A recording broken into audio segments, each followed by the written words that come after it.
Revolution, a time of imperialism, and a time when the seeds of conflict were sown.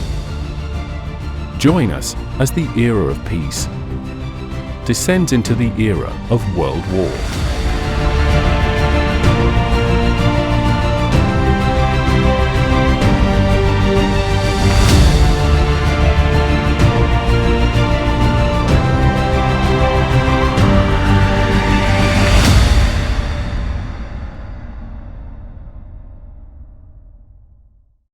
During the end of the last period, the face of Europe changed. Wind and water was replaced with coal and steam. Small workshops with gigantic factories. This was the era of the Industrial Revolution.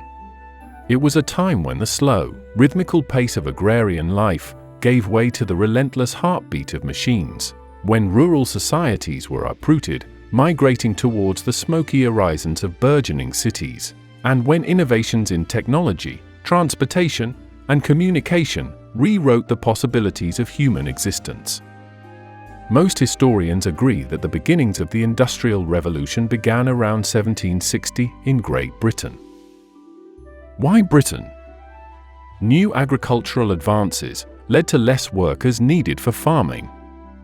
Adding to this, Britain, along with the rest of Europe, was experiencing a population boom, providing a larger workforce.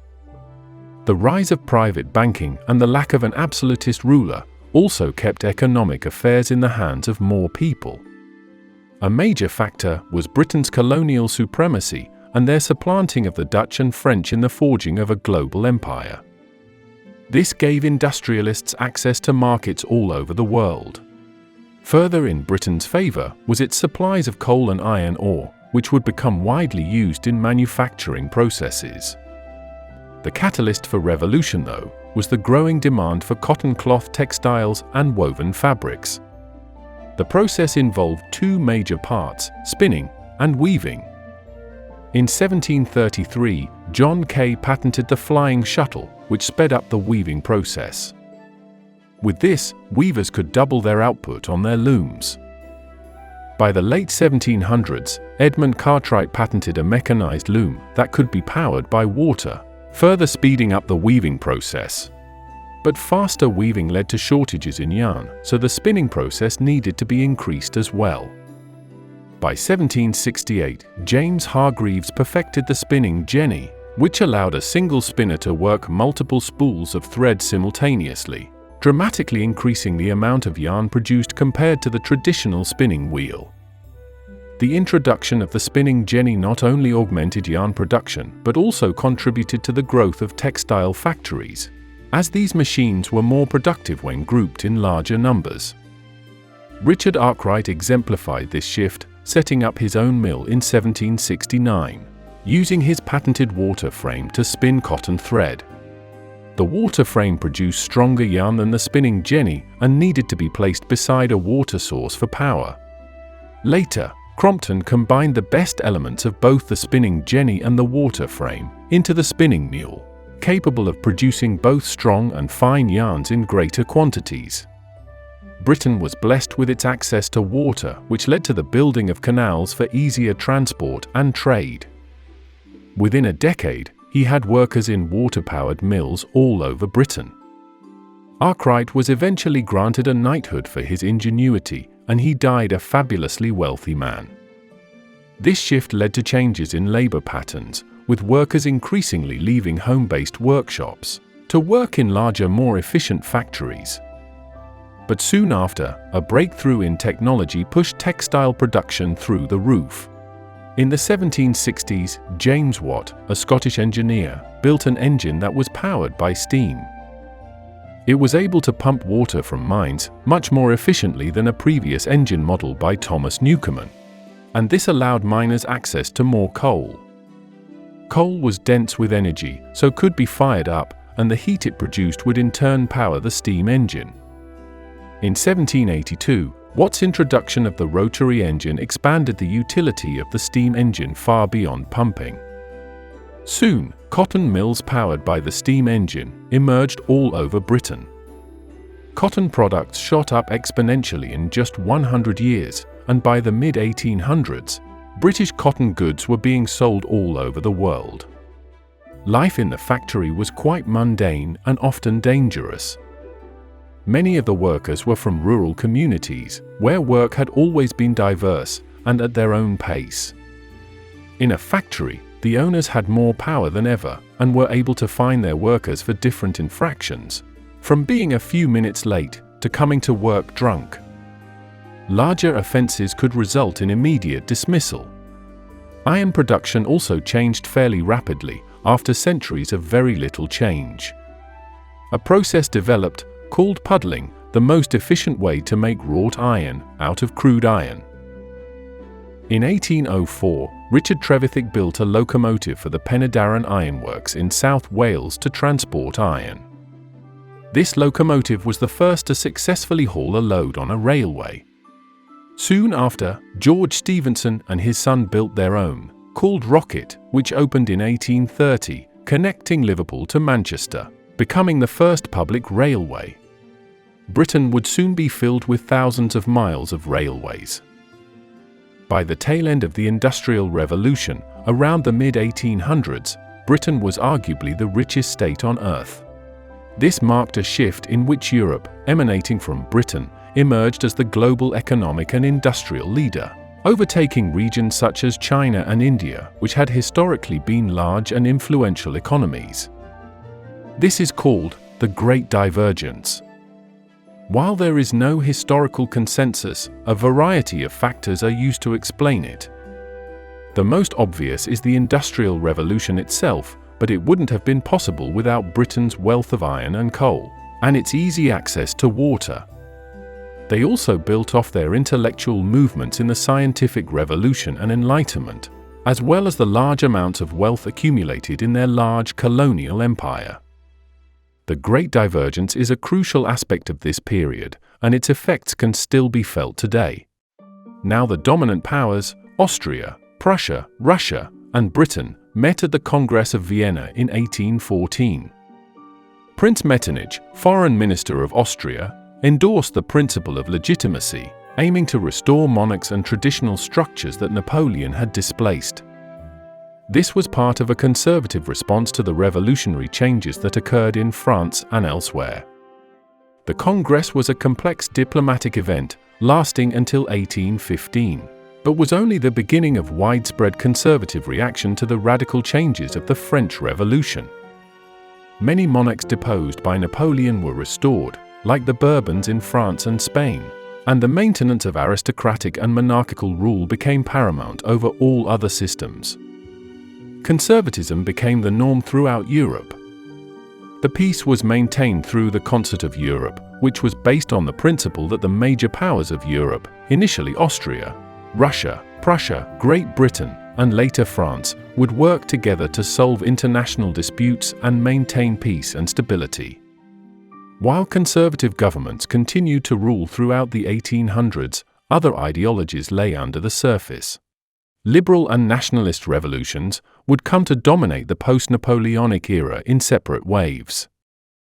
But the first major one began in the early 1800s, in the heart of the Balkans.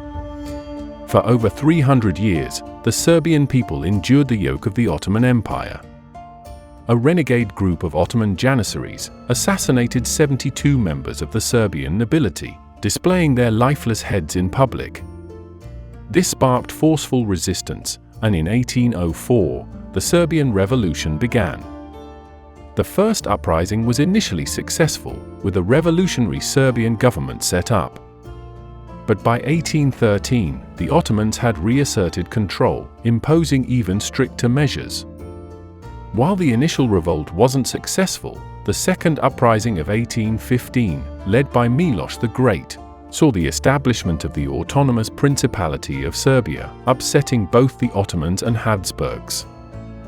It was later recognized as fully independent after the Ottomans were expelled, and by 1882, Serbia was established as an independent kingdom under Milan I.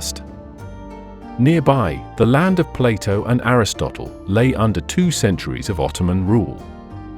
But the spirit of freedom, kindled in the hearts of the Greek people, was about to ignite a revolution that would echo through the ages. Greece, a land with a glorious past, suffered under the weight of Ottoman oppression. Heavy taxation and cultural suppression were the bitter realities of the day. But the flame of liberty was fanned by secret societies. Among them, the Philiki, founded to liberate Greece, played a pivotal role in organization. The call for freedom or death became the rallying cry of a nation yearning for independence. In 1821, after a few setbacks, the revolution erupted. From the Peloponnese to the mountains of Epirus, Greeks of all walks of life took up arms, and the Greek War of Independence had begun. The Ottoman response was brutal, exemplified by the massacre at Chios. Yet, the Greek resolve only strengthened, fueling their fight for liberty. The Greek struggle captivated Europe. Philhellenes, inspired by the Greek cause, joined the fight. The poet Lord Byron became a symbol of this international support. Eventually, the geopolitical interests of Britain, France, and Russia led to their intervention. Naval victories and the decisive Battle of Navarino in 1827, where the combined fleets of the great powers crushed the Ottoman-Egyptian Armada, paved the way for Greek independence. In 1832, the Treaty of Constantinople recognized Greece as an independent state. The great powers decided on the borders of the new state and installed a Bavarian prince, Otto, as the first king of Greece. A non-Greek was chosen so as not to disturb the European balance of power, and to establish a friendly government in the East Mediterranean. The birth of modern Greece marked the end of one struggle and the beginning of another. The building of a nation from the ashes of foreign rule. In the 1820s, Europe was met with its first major wave of liberal revolutions. In 1814, King Ferdinand VII returned to Spain, a nation weary from war and occupation. But he found that during his absence, the Cortes of Cadiz, a new parliament, adopted a liberal constitution in 1812. Quick to reassert absolute power, he abolished the constitution, plunging Spain into a period of repression. In January 1820, Rafael del Riego, a charismatic army officer, led a military uprising, demanding the restoration of the constitution. Ferdinand was forced to restore the constitution, ushering in the Triennio Liberal, 3 years of liberal rule. Reforms were initiated, like freedom of the press, reduction of monastic orders, and the establishment of a parliamentary regime. But the revolution faced challenges as conservative factions resisted, and the clergy opposed the secularization of education and land. Abroad, the Holy Alliance of conservative European monarchies viewed Spain's liberal experiment with suspicion. In 1823, at the behest of the Holy Alliance, French troops, known as the 100,000 Sons of St. Louis, invaded Spain. The Battle of Trocadero marked the end of the liberal dream. Ferdinand was restored to absolute power, and retribution against liberals followed. Though brief, the Triennio Liberal left an indelible mark on Spanish history. It was a harbinger of the persistent struggle between conservatism and liberalism, which would continue with a series of civil wars, known as the Carlist Wars. In Portugal, the royal court had fled to Brazil during Napoleon's invasion. After his defeat, a liberal revolution began spreading from Porto in 1820. King João VI, who returned to Portugal in 1821 after the Brazilian Declaration of Independence, accepted the new constitutional framework, albeit reluctantly. Portugal's first constitution was adopted in 1822. It was influenced by liberal and Enlightenment ideals, mirroring similar developments in other parts of Europe, like the Spanish Constitution of 1812. After the death of King João in 1826, Portugal plunged into a civil war known as the Miguelist, or Liberal Wars. Early 19th century Italy was still a land either divided or controlled by foreign powers. To the north, the regions of Lombardy and Venetia were combined into a single kingdom, but in reality, were crown lands of the Austrian Empire. In the northwest was the Kingdom of Piedmont Sardinia. It comprised the island of Sardinia, but the more important region was Piedmont on the mainland, run from Turin by the House of Savoy. Central Italy continued to be dominated by smaller duchies and the Papal States, but in the south lay the largest Italian kingdom of the time, the Kingdom of the Two Sicilies. Initially, this was two separate kingdoms, the Kingdom of Naples and the Kingdom of Sicily, which had been part of the massive Spanish Empire under Charles V of the Habsburg dynasty. But after the War of Spanish Succession, it came under control of the Spanish Bourbons. When King Charles became King Charles III of Spain in 1759, he had to renounce his claims to Naples and Sicily, giving the throne to his son Ferdinand. Ferdinand fled Naples during the Napoleonic Wars, but was restored in the aftermath, just in time for another revolution. In this era of uncertainty, a secret society emerged from the shadows. The Carbonari, or charcoal burners, were a network of secret revolutionary societies spread across Italy, perhaps an offshoot of the Freemasons. Composed mainly of intellectuals, students, and military officers, they were united by a desire for Italian independence and liberal reform.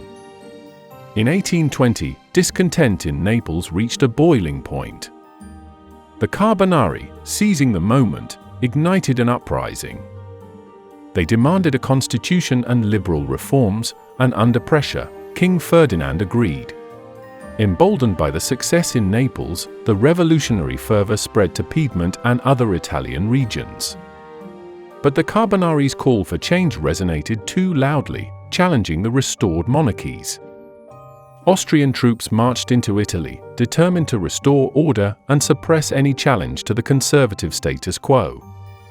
In the end, the revolts in Italy were unsuccessful.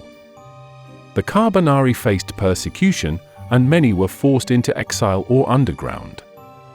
Despite the suppression, their legacy endured, inspiring the next generation to continue the struggle for Italian unification. In the vast empire ruled by the Romanovs, a simmering unrest was stirring. Under Tsar Alexander I, Russia was a land of stark contrasts, opulent royalty, and impoverished serfs. Despite an era of military glory, the Tsar's failure to implement meaningful reforms fueled discontent among the educated elite. Though Alexander had been one of the foremost factors in Napoleon's defeat, it was perhaps the little corporal who'd have the last laugh. During the Napoleonic Wars, the ideals of the Enlightenment and Revolution were exposed to Russian officers and aristocrats. Influenced by these liberal and constitutional ideals, they planned to create a Russia free from despotism. And they soon got their chance. In December 1825, Emperor Alexander died unexpectedly, leaving a void on the throne. A succession crisis ensued. His brother, Constantine, was next in line but had secretly renounced his claim to the throne. So the throne went to Tsar Nicholas, another of Alexander's brothers. On December 14, 1825, the Decembrists, who supported Constantine, made their stand in Senate Square. But they found themselves outnumbered and outmaneuvered. The revolt was poorly organized and lacked widespread support. Tsar Nicholas I, determined to maintain order and his authority, responded decisively. The revolt was suppressed by the military, and the leaders were arrested. In the aftermath, 5 of the revolt leaders were executed, and many others were exiled to Siberia. The next decade brought more revolution and more reform, as nationalism and liberalism broke down the old conservative structure. Arguably the most significant of the 1830 uprisings occurred in Paris, France. The spirit of revolution, once ignited in 1789, was about to flare up again. The Bourbon monarchy, restored after the fall of Napoleon, faced a nation yearning for change. After Louis XVIII died, Charles X came to the throne in 1824, seeking to re-establish the absolute power of the monarchy. His reign, marked by conservative and reactionary policies, alienated many, especially the burgeoning bourgeoisie and liberal thinkers. In July 1830, Charles X issued the July Ordinances, dissolving the Chamber of Deputies, restricting the press, and altering the electoral laws. These acts, seen as a direct assault on liberal gains, sparked immediate public outcry. Paris erupted. Barricades rose, and the streets filled with protesters. The people of Paris, from workers to the bourgeoisie, united in defiance against the monarchy. The 3 glorious days of 27th to the 29th of July were marked by fierce clashes. The tricolour flag, symbol of the revolution, flew over barricades. The insurrection ended with the abdication of Charles X and the fall of the Bourbon monarchy. In the revolution's aftermath, Louis-Philippe, Duke of Orléans, was proclaimed King of the French. He was called the bourgeois monarch because of his popularity among the upper middle class. A constitutional monarchy was established, reflecting the aspirations of the liberal bourgeoisie. The July Revolution had profound implications. It redefined the French political landscape and inspired liberal movements across Europe. Following the Congress of Vienna in 1815, the Austrian Netherlands had been part of the United Kingdom of the Netherlands, set up as a buffer state against France. But in this region, both Dutch-speaking Flemings and French-speaking Walloons, both predominantly Catholic, were discontent under Dutch rule. In August 1830, a performance at the Brussels Opera House ignited revolutionary fervour. The nationalistic opera, La Muette de Portici, resonated with the audience, sparking a passionate demonstration that quickly escalated into a full-blown uprising. Brussels erupted in defiance, with barricades erected and clashes with Dutch troops. King William I of the Netherlands attempted to quell the uprising with military force, but without success. In September, revolutionaries formed a provisional government, declaring independence. A new nation was born, amidst the cheers of its people, the Kingdom of Belgium. The London Conference of 1830 to 1831 recognized Belgian independence, leading to its establishment as a constitutional monarchy. Leopold I of Saxe-Coburg was chosen as the first king of the Belgians, marking the start of a new era. Britain took a different path. In 1798, the Irish, influenced by revolutionary fervour from France and led by the Society of United Irishmen, sought to end British rule and establish an independent Irish republic. The uprising was violently suppressed, but it highlighted the fragility of the political situation and the potential for future unrest. This was a major catalyst for the Acts of Union, which united Great Britain and Ireland into the United Kingdom. But apart from the growing nationalism in Ireland, Britain had always remained more liberal than most states on the continent, appeasing their growing bourgeois class.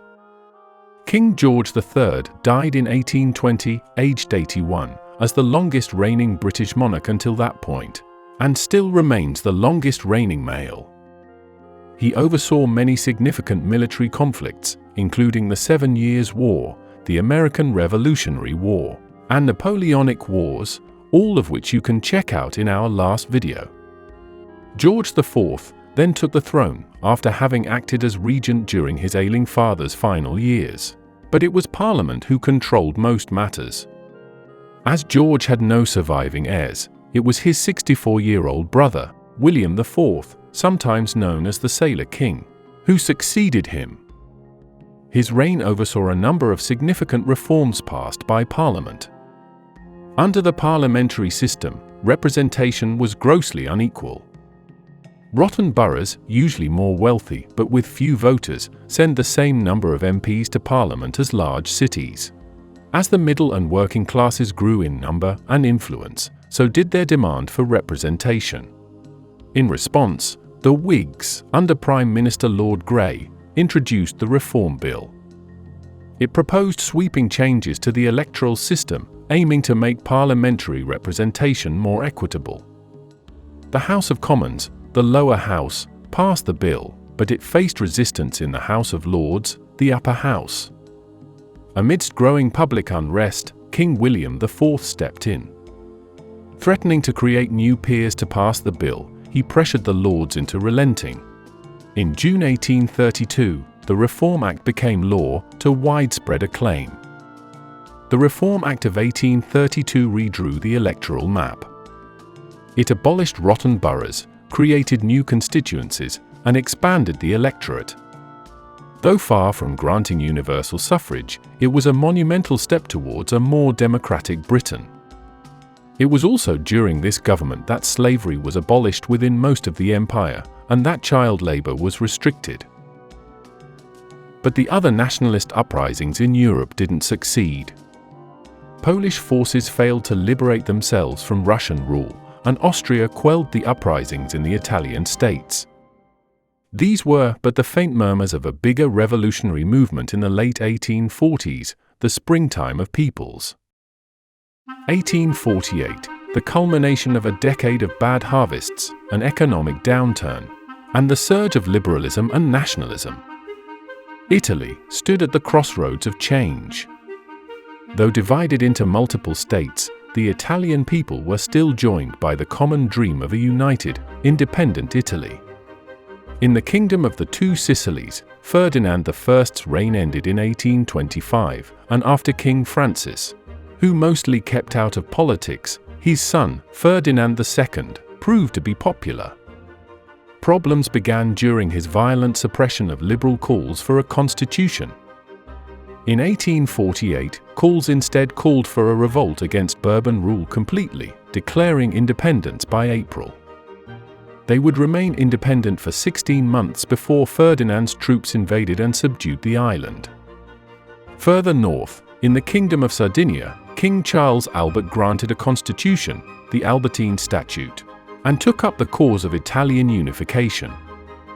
Even the Papal States and Tuscany granted constitutions. In the Austrian-controlled north, the 5 days of Milan were a significant victory, as the Austrians were expelled from the city. Venice declared itself a republic under Daniele Manin, defying Austrian rule. The Austrian Empire, determined to maintain its grip on the Italian territories, responded with military force. Charles Albert of Sardinia-Piedmont took this as an opportunity to unite northern Italy under his rule, and engaged in the war against Austria. Field Marshal Radetzky, a seasoned commander, played a pivotal role in suppressing the uprisings. Despite initial successes, the revolutionary momentum waned. The lack of coordination among the Italian states and the military might of Austria led to a series of defeats. Charles Albert abdicated in favor of his son, Victor Emmanuel II, and an armistice was signed. This was just the first war of Italian independence, but it played a crucial role in placing the Kingdom of Sardinia as the foremost contender for unification. In France, amidst the growing pains of industrialization, political discontent and social injustice set the stage for change. Under the rule of King Louis-Philippe, the bourgeoisie flourished, but the working class and peasantry languished under economic hardship. He promised to be a more centrist leader than the Bourbons, following a juste milieu. The Banquet Campaign, a series of political gatherings calling for reform, gained momentum. But when the government banned a major banquet in February 1848, the public's frustration boiled over into open revolt. From February 22nd to 24th, Paris erupted. Barricades rose, and the people clashed with troops. Faced with widespread unrest, Louis-Philippe abdicated and fled to England. Following the fall of the monarchy, the Second French Republic was proclaimed. It was based on liberty, equality, and fraternity, the same principles of the First Republic set up during the French Revolution. The new government implemented various reforms, including the establishment of universal male suffrage, the abolition of slavery in French colonies, and the introduction of social workshops for the unemployed. In the presidential election held in December, the winner was a somewhat familiar name: Charles Louis Napoleon Bonaparte, the nephew of the last ruler of France who dared to crown himself emperor. But within a few years, Napoleon followed the same path, a coup in 1851, and the establishment of the Second French Empire in 1852. he named himself Napoleon III, recognizing his uncle as Napoleon I and the brief reign of his cousin, Napoleon II. France, once again, had an authoritarian emperor. After the Napoleonic Wars and the dissolution of the Holy Roman Empire, the German Confederation formed in Central Europe, a patchwork of principalities and kingdoms. Here began a series of revolutions that would shake the very foundations of German society.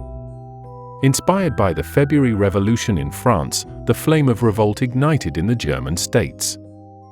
Their demands rooted in national unity, liberal reforms, and the establishment of constitutional governments. The middle class, workers, professors, and students alike rose up in cities like Berlin, Munich, and Vienna. In a groundbreaking move, the Frankfurt Parliament convened, a symbol of hope for a united Germany. Delegates from across the Confederation gathered to draft a constitution for a unified nation-state, but the task proved daunting. The conservative powers, particularly Prussia and Austria, resisted the tide of change.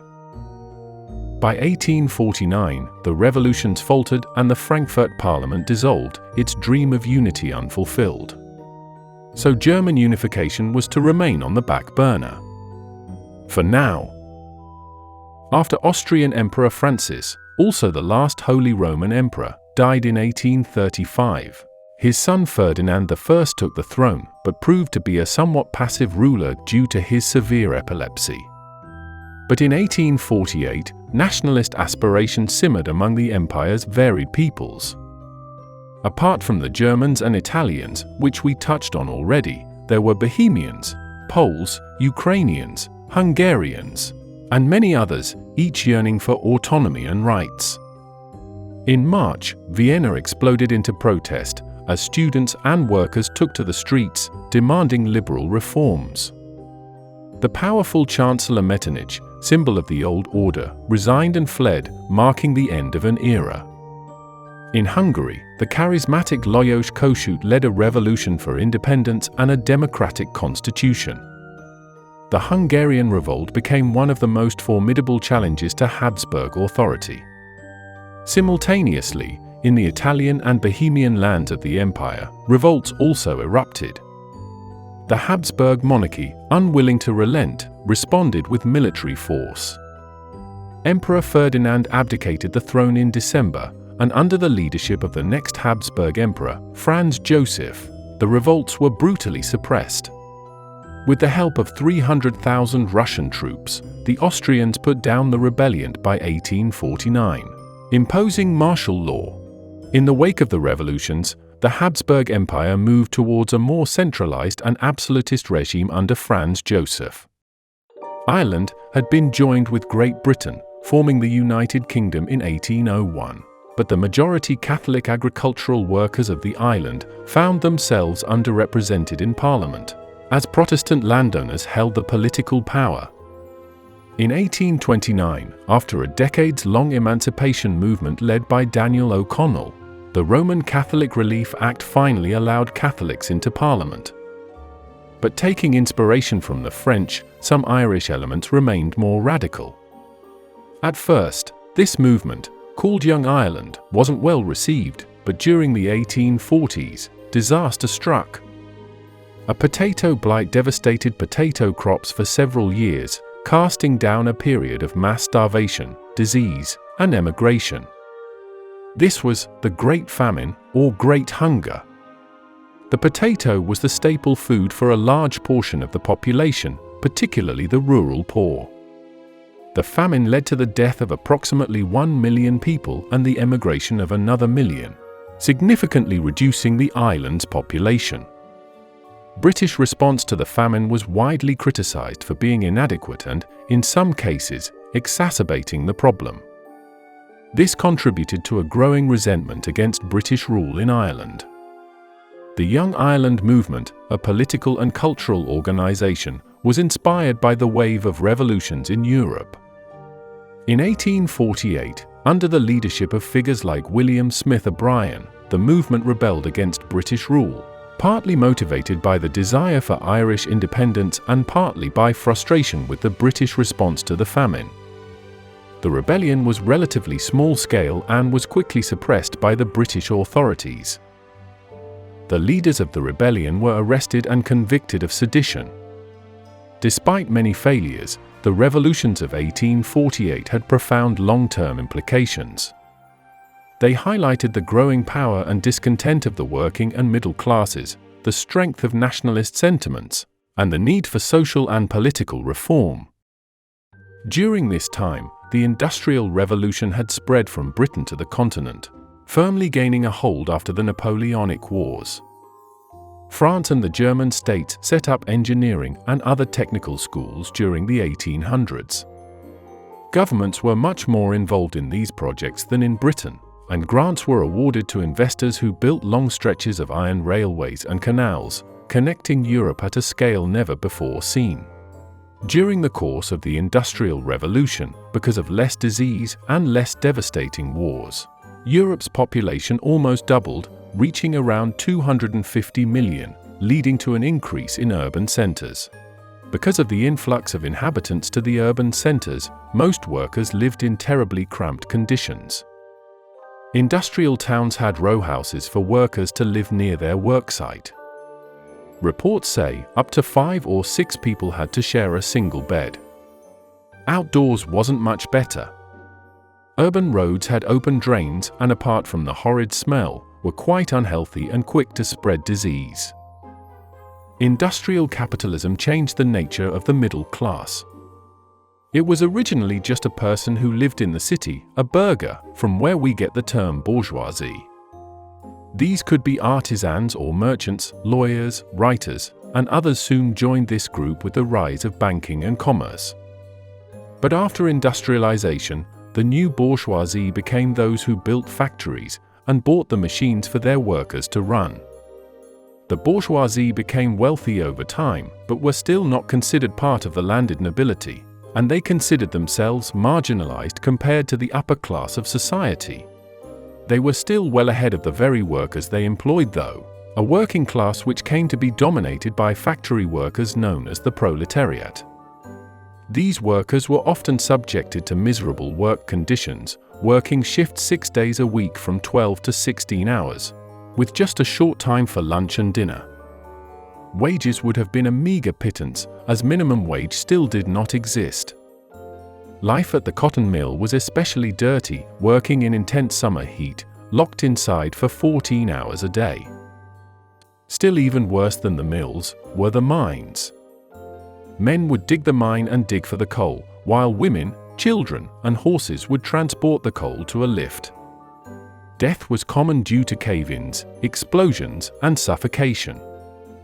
Women and children also commonly worked in factories. As both had worked in pre-industrial societies, this wasn't seen as novel or strange. Child labor became much more extreme, though, being placed in dangerous situations or small areas only they could fit. Due to their smaller hands, they were especially useful in the spinning of cotton and crawling under the machines to grab loose ends. You could find children as young as 7 enduring 15-hour days in the intense heat of these mills. They were also much cheaper to hire than an adult male. By 1830, women and children made up the majority of those working in cotton mills. In 1833, though, the Parliament of the UK introduced the Factory Act, which served as a regulatory law. It restricted working hours for those under 18 years old and outright prohibited work for those under 9. Child labor decreased, but children still worked to help support their families. Women ended up replacing much of the child workforce. The dismal conditions in the mines, factories, and even housing conditions gave rise to a reform movement called socialism. This early socialism was based not on competition, but cooperation. The word itself is derived from the Latin, meaning to share. The proponents of this approach were termed utopian socialists, because they tended to conceptualize ideal societies without necessarily detailing the practical means to achieve them. they generally believed that society could be transformed peacefully and through the goodwill and moral conviction of people, including the wealthy and powerful. Utopian socialism would be criticized by later analysts like Karl Marx. Changes occurred among the workers as well, who formed labor organizations in order to ensure better wages and working conditions. Skilled workers, like coal miners and iron workers, were some of the first to create trade unions, as banding together was the only way to garner any power against the bourgeoisie. Some even withheld their labor, what's known as a strike, in order to gain improvements for themselves and others in their industry. These unions sometimes became national, the largest in the mid-1800s being the Amalgamated Society of Engineers, formed in Britain in 1851. In exchange for union dues, trade unions were able to provide unemployment benefits to their workers. Back in the East, the weakening of the Ottoman Empire, now often referred to as the sick man of Europe, created a power vacuum and made them a target of Russian expansionist ambitions. Uncertainties arose over the fate of Eastern Europe and the unstable balance of power, what became known as the Eastern Question. The spark ignited over the rights to the Christian holy sites in the Ottoman-controlled Holy Land. Russia, asserting itself as the protector of Eastern Orthodox Christians, now had their rationale to go on the offensive. In July 1853, the Russians occupied the Danubian principalities of Wallachia and Moldavia, territory under Ottoman suzerainty, leading to an Ottoman declaration of war in October, the start of the Crimean War. The war witnessed early naval engagements in the Black Sea, including the Battle of Sinop in November, where a Russian fleet destroyed an Ottoman squadron at harbour, killing 3,000. Outrage mounted in Britain and France, and soon they declared war against Russia in March 1854. The Western powers didn't want the massive empire to supplant the Ottoman presence in the East and upset the balance of power. The most famous phase of the war saw the Allied forces of the British, French, Ottomans, and later Sardinians land in Crimea and lay siege to the Russian naval base at Sevastopol. The siege lasted almost a year and involved several major battles, including the battles of Balaclava and Inkerman. The Battle of Balaclava has lived on in infamy because of a military action involving British light cavalry. The British Light Brigade, commanded by Lord Cardigan, was supposed to pursue and harass a retreating Russian artillery unit. But due to a miscommunication, the brigade was sent into a different valley where they were confronted by well-prepared Russian artillery and infantry. Despite the obvious danger, the Light Brigade charged down the valley with over 600 cavalrymen. They faced intense fire from the Russian forces positioned on the surrounding hills. Although they reached the Russian artillery, they were forced to retreat under heavy fire, resulting in heavy casualties. It remained a tactical failure, and the Russians won the battle at Balaclava, but the misstep became emblematic of the bravery and discipline of the cavalry, and the futility of war. The story was immortalized in a famous poem by Alfred Lord Tennyson, The Charge of the Light Brigade, which emphasized the valor of the cavalrymen in the face of certain death. Despite the setback, Sevastopol fell in September 1855, and the conflict ended with the Treaty of Paris in March 1856. Russia conceded to a neutral Black Sea, prohibiting warships and fortifications along its coasts, the return of all conquered territories, and recognition of the Ottoman Empire. The Crimean War's significance lies not only in its immediate outcomes, but also in its demonstration of the power of modern technology and media in warfare. It exposed the inadequacies in military command and medical treatment, leading to several reforms, most famously nursing care reforms led by Florence Nightingale. She improved sanitation conditions and helped make nursing a professional middle-class occupation. Russia, having lost territories and suffered casualties with almost 500,000 dead, didn't interfere in European affairs for the rest of the period. Britain, on the other side of the continent, also withdrew from European affairs. Austria, having stayed neutral, was seen as a betrayal in St. Petersburg, and Austria lost what allies it had. The balance of power was crumbling, leaving a power vacuum. This was the perfect time for the birth of two great powers. After the Italian states failed in the revolutions of 1848, it seemed like the Italian peninsula would never become a unified entity. The Savoy King of Piedmont Sardinia, Victor Emmanuel II, brought his kingdom to prominence by aiding the French and British forces against the Russians during the Crimean War. His appointment of the Count of Cavour as his prime minister in 1852 brought swift economic changes that allowed revenue to go into the military. Despite this, Cavour knew his Italian kingdom was still too weak to take on the Austrians on their own, so he formed an alliance with Napoleon III, at that point the Emperor of France. Cavour then cleverly provoked the Austrians into attacking Piedmont in 1859. The French came to their aid and defeated the Austrians.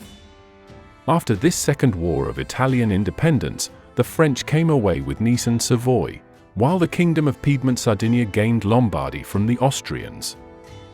Later, many northern Italian duchies, like Tuscany, Parma, and Modena, driven by a sense of nationalism, overthrew their governments and joined Piedmont, uniting in what came to be called the United Provinces of Central Italy.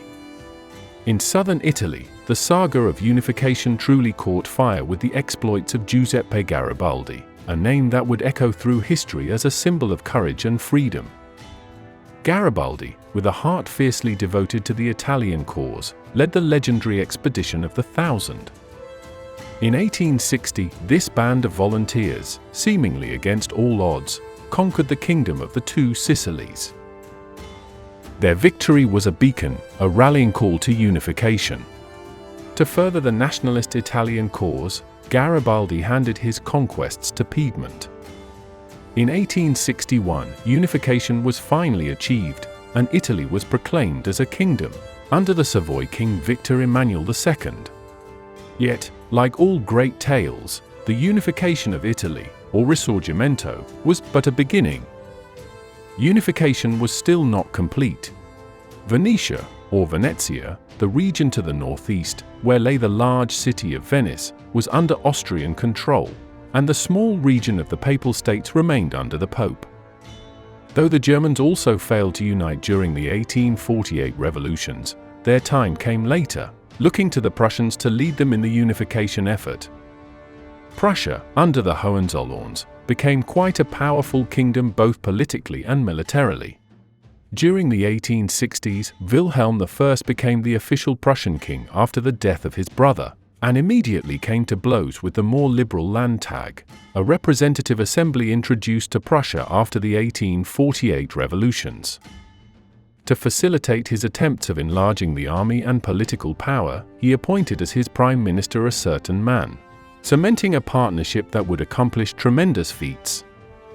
Enter Otto von Bismarck, a Prussian nobleman turned statesman, with a vision that would forge a nation through blood and iron. Appointed as the minister-president of Prussia, he saw the fragmentation of German territories, not as a medley of charming diversity, but as an anvil awaiting the hammer to craft a unified empire. Bismarck was willing to ignore parliamentary proceedings and use tax revenues to strengthen the army. Otto von Bismarck's approach to statecraft, known as Realpolitik, was characterized by a pragmatic and practical approach to politics, with a focus on the realities of power rather than ideals or ethical considerations. The term itself translates roughly to the politics of reality, and it emphasized the use of power and the national interest of the state above all else. Pragmatism over reality, wars only for specific goals, and the maintenance of power. Bismarck knew that the path to unity was through the might of Prussia and astute diplomacy, entwined with the careful timing of war. His eyes turned first to the north, where the Danish War of 1864 became the prelude to his grand design, the first of three short, but very significant wars. With Austrian assistance, the Prussians stood side by side to wrest the duchies of Schleswig and Holstein from the Kingdom of Denmark's grasp. But this alliance was only temporary. In 1866, Bismarck goaded the Austrians into war. The Austro-Prussian War of 1866, known as the 7 Weeks' War, erupted over the administration of these conquered territories. Prussia's victory was swift and decisive, beating the Austrians at Königgrätz, leading to the dissolution of the old German Confederation and the establishment of the North German Confederation, with Prussia uncontestably at its helm, while Austria was excluded from German affairs.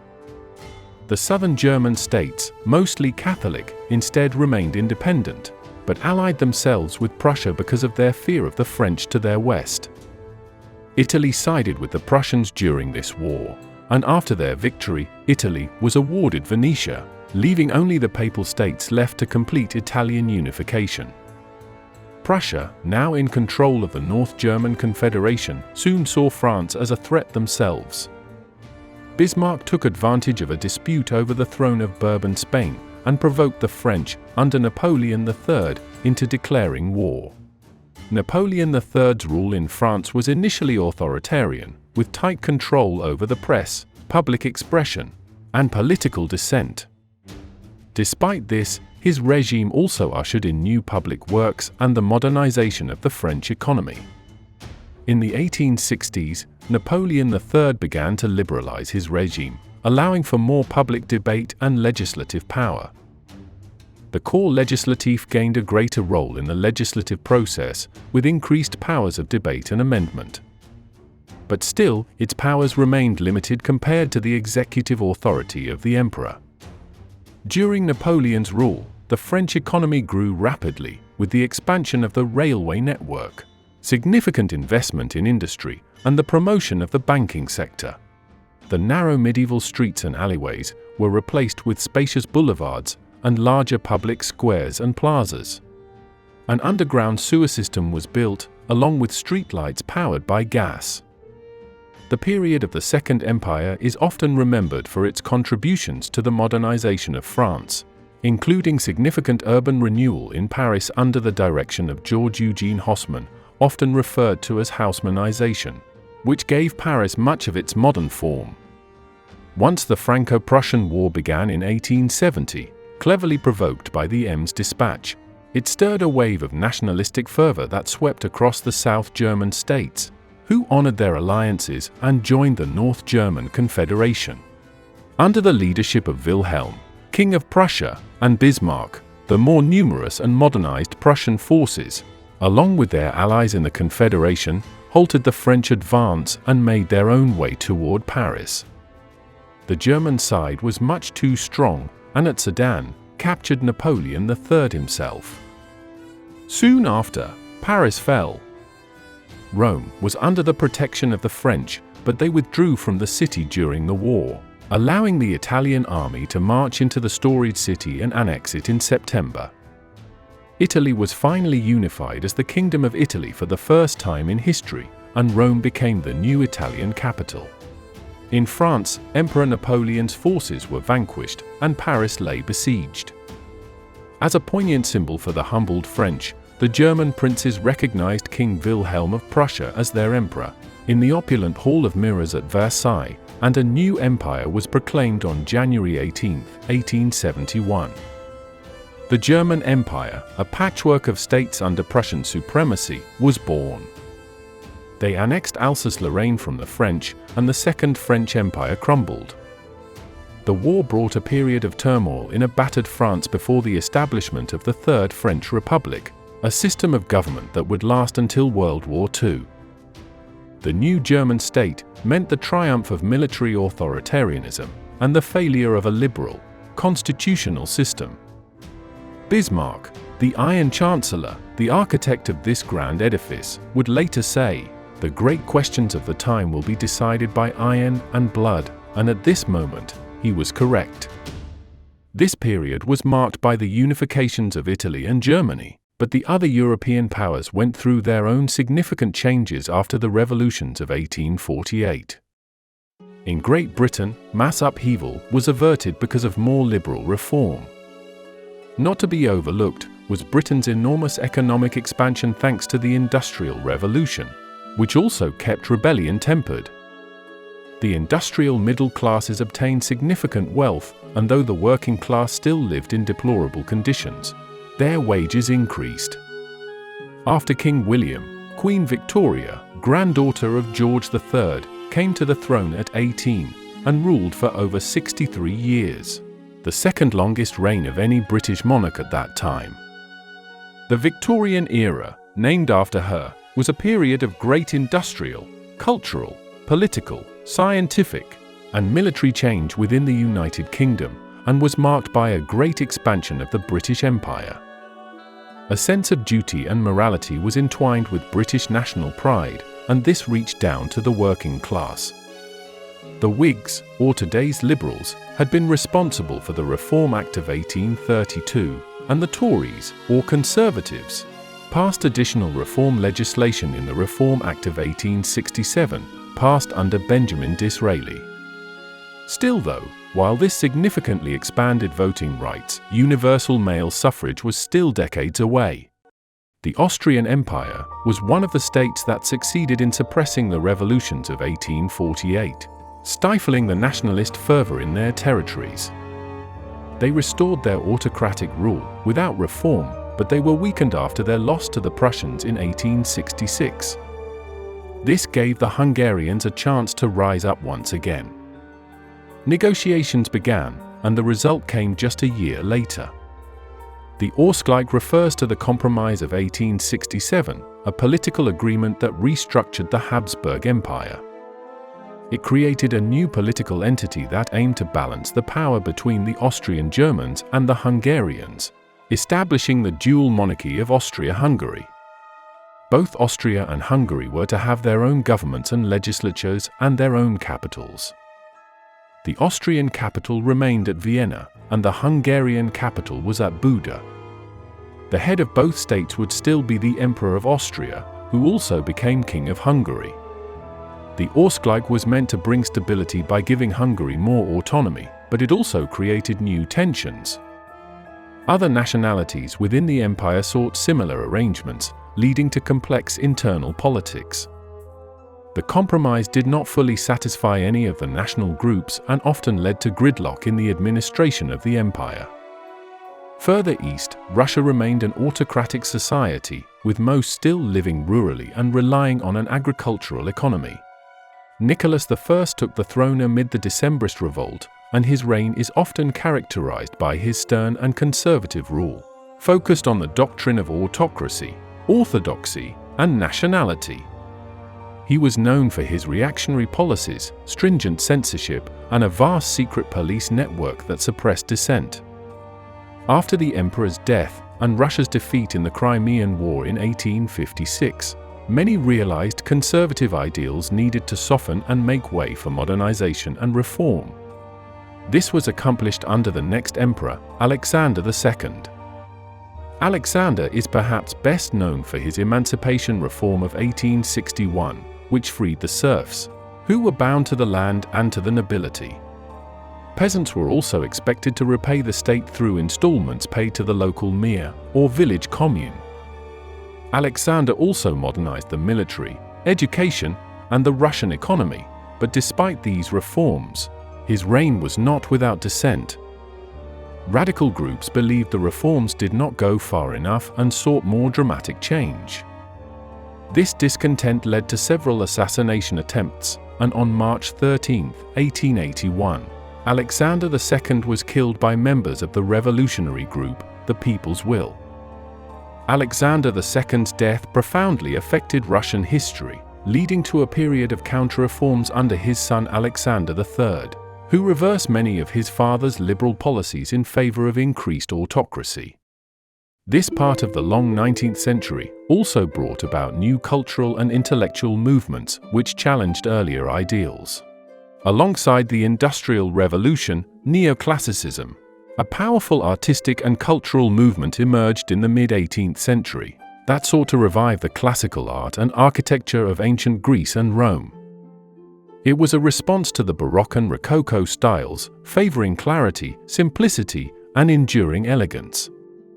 In the Age of Enlightenment, a renewed interest in classical antiquity took hold. Archaeological discoveries, such as those at Pompeii and Herculaneum, fueled fascination with the ancient world. Philosophers and artists turned to classical models for inspiration, valuing rationality and symmetry. In painting, artists like Jacques-Louis David embraced neoclassicism, depicting scenes of classical history and mythology with a focus on realism and moral virtue. Sculpture, under artists like Antonio Canova, returned to the grace and simplicity of ancient Greece and Rome. Architecture underwent a classical revival. Neoclassical buildings, characterized by grand columns, domes, and clean lines, rose across Europe and America. These structures symbolized democratic ideals, order, and, as was becoming more clear, a timeless beauty. Neoclassicism extended its reach beyond the arts, influencing fashion, with empire waistlines and classical draping. Apart from neoclassicism, the 1800s saw the revival of many former European styles in the form of neo-Gothic, neo-Renaissance, neo-Baroque, and Rococo revival. Seeking to balance the rational and reasoned methods of the Enlightenment with the human elements of emotion and imagination, the artistic and intellectual movement of Romanticism emerged. Romanticism celebrated individual emotion, personal values, and imagination as the highest forms of human experience.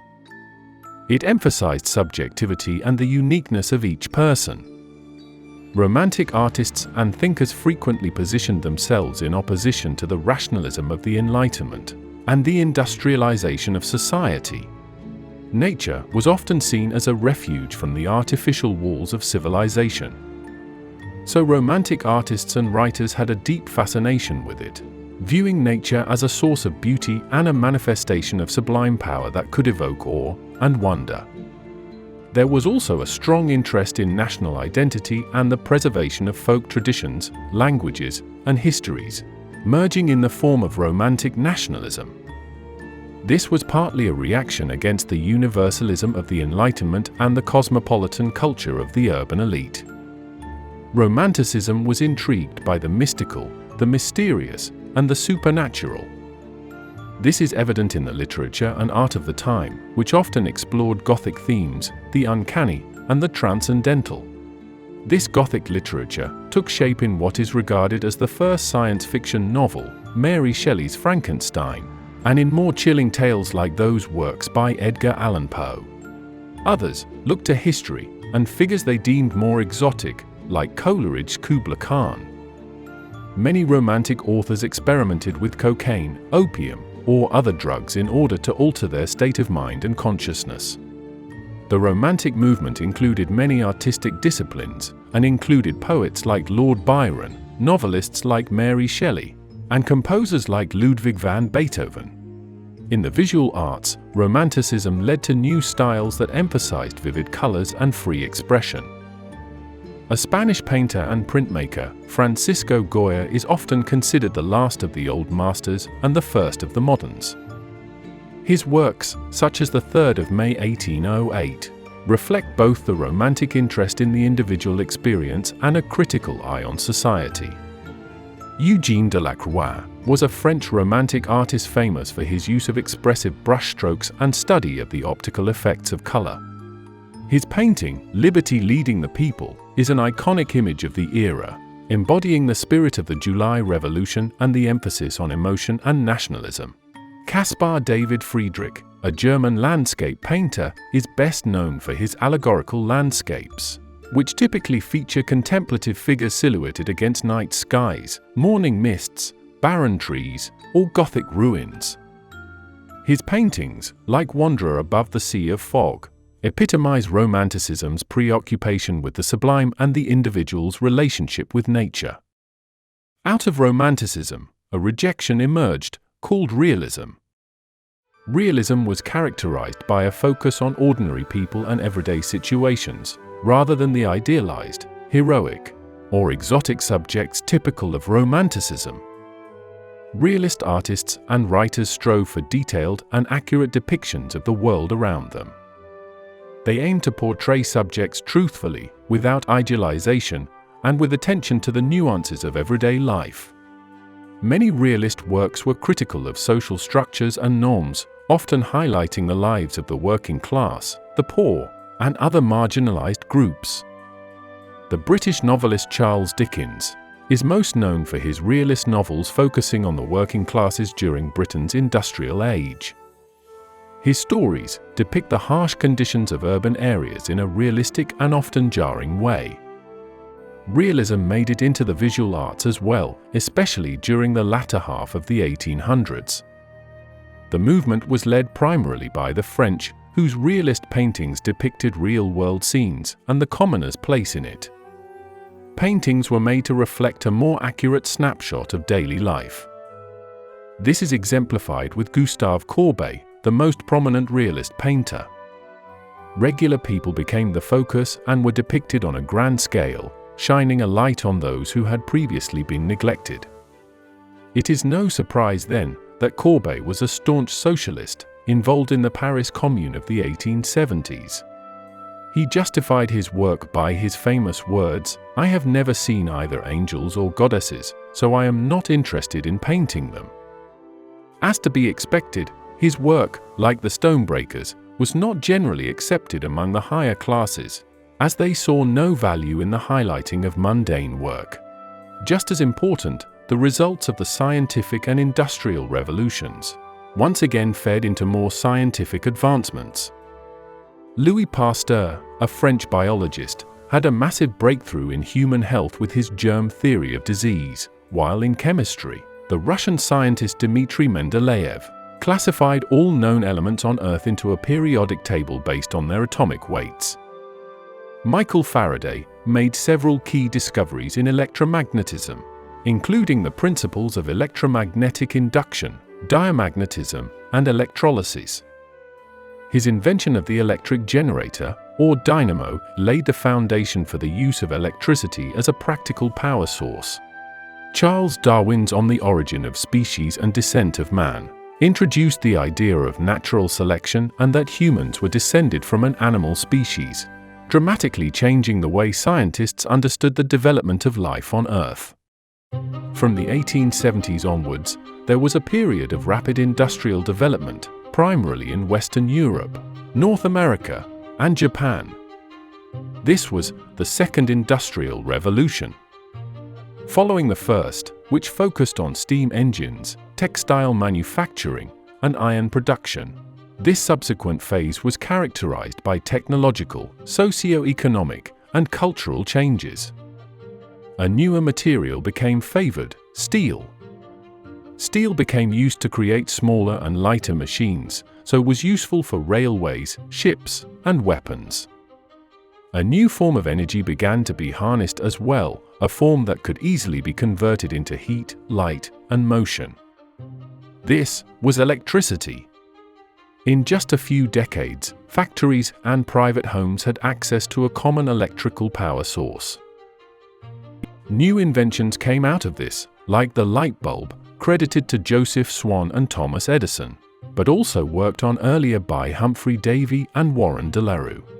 By the end of the 1800s, electric-powered streetcars and subways ran in Europe. Communications were revolutionized thanks to Alexander Graham Bell, inventing the telephone in 1876, and Marconi, who sent the first radio waves across the Atlantic in 1901. Using gasoline and oil, the internal combustion engine made possible the development of sea travel in large ocean liners, and air travel with planes. The first successful recorded flight was in 1903 by brothers Orville and Wilbur Wright, and within a decade, the first passenger service was established. Faster land travel came with the invention of the automobile. Often credited with building the first self-propelled mechanical vehicle, was Nicolas Joseph Cugnot's 1769 Fardier à vapeur. It was a three-wheeled, steam-powered tractor intended for military use, but its practicality and efficiency were limited. In 1885, Carl Benz built the Benz patent Le Motorwagen, often acknowledged as the first true automobile. Around the same time as Benz, Gottlieb Daimler, working with Wilhelm Maybach, was making similar advances. In 1886, Daimler converted a stagecoach by adding a gasoline-powered engine, an approach differing from Benz's purpose-built model. By 1900, worldwide car production still stood at only 9,000, but American industrialist Henry Ford revolutionized the automobile with the mass production of the Model T. By 1916, his factories were producing over 700,000 cars per year. The rise in worker wages in the latter half of the 1800s and the availability of newer products made for a new consumer society. Transportation and manufacturing of goods was cheaper, so the average person was able to purchase electric light bulbs, sewing machines, clocks, bicycles, and more. During this second revolution, Germany supplanted Britain as the dominant industrial power in Europe, and most of Western and Central Europe became a more advanced industrial core with a higher standard of living. Those areas to the south and east, like the Mediterranean states, Balkans, and Russia, were still mainly agrarian economies, providing the modernized states with food and other raw materials. In Russia, Sergei Witte, a finance minister, led the government to a railway construction project that created tens of thousands of miles of track.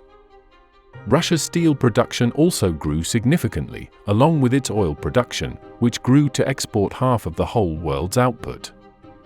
The Second Industrial Revolution made it possible for more women to gain employment. With the increase of more products, department stores and other businesses emerged everywhere, and as the men generally worked in the factories, employers could employ women for a newer set of white-collar jobs. These were the file clerks, typists, secretaries, and other less physically demanding jobs, and were generally lower paid. Though conditions were generally better in white-collar positions, the majority of industrial workers still had shameful work and living conditions. During the late 1800s, many political parties and labor unions formed, based on the ideals of a new kind of socialism written about in the works of German philosopher Karl Marx. The working class and a multitude of left-wing factions unified across state lines through the IWA, or First International, but it dissolved soon after, due to infighting between Marxists and anarchists.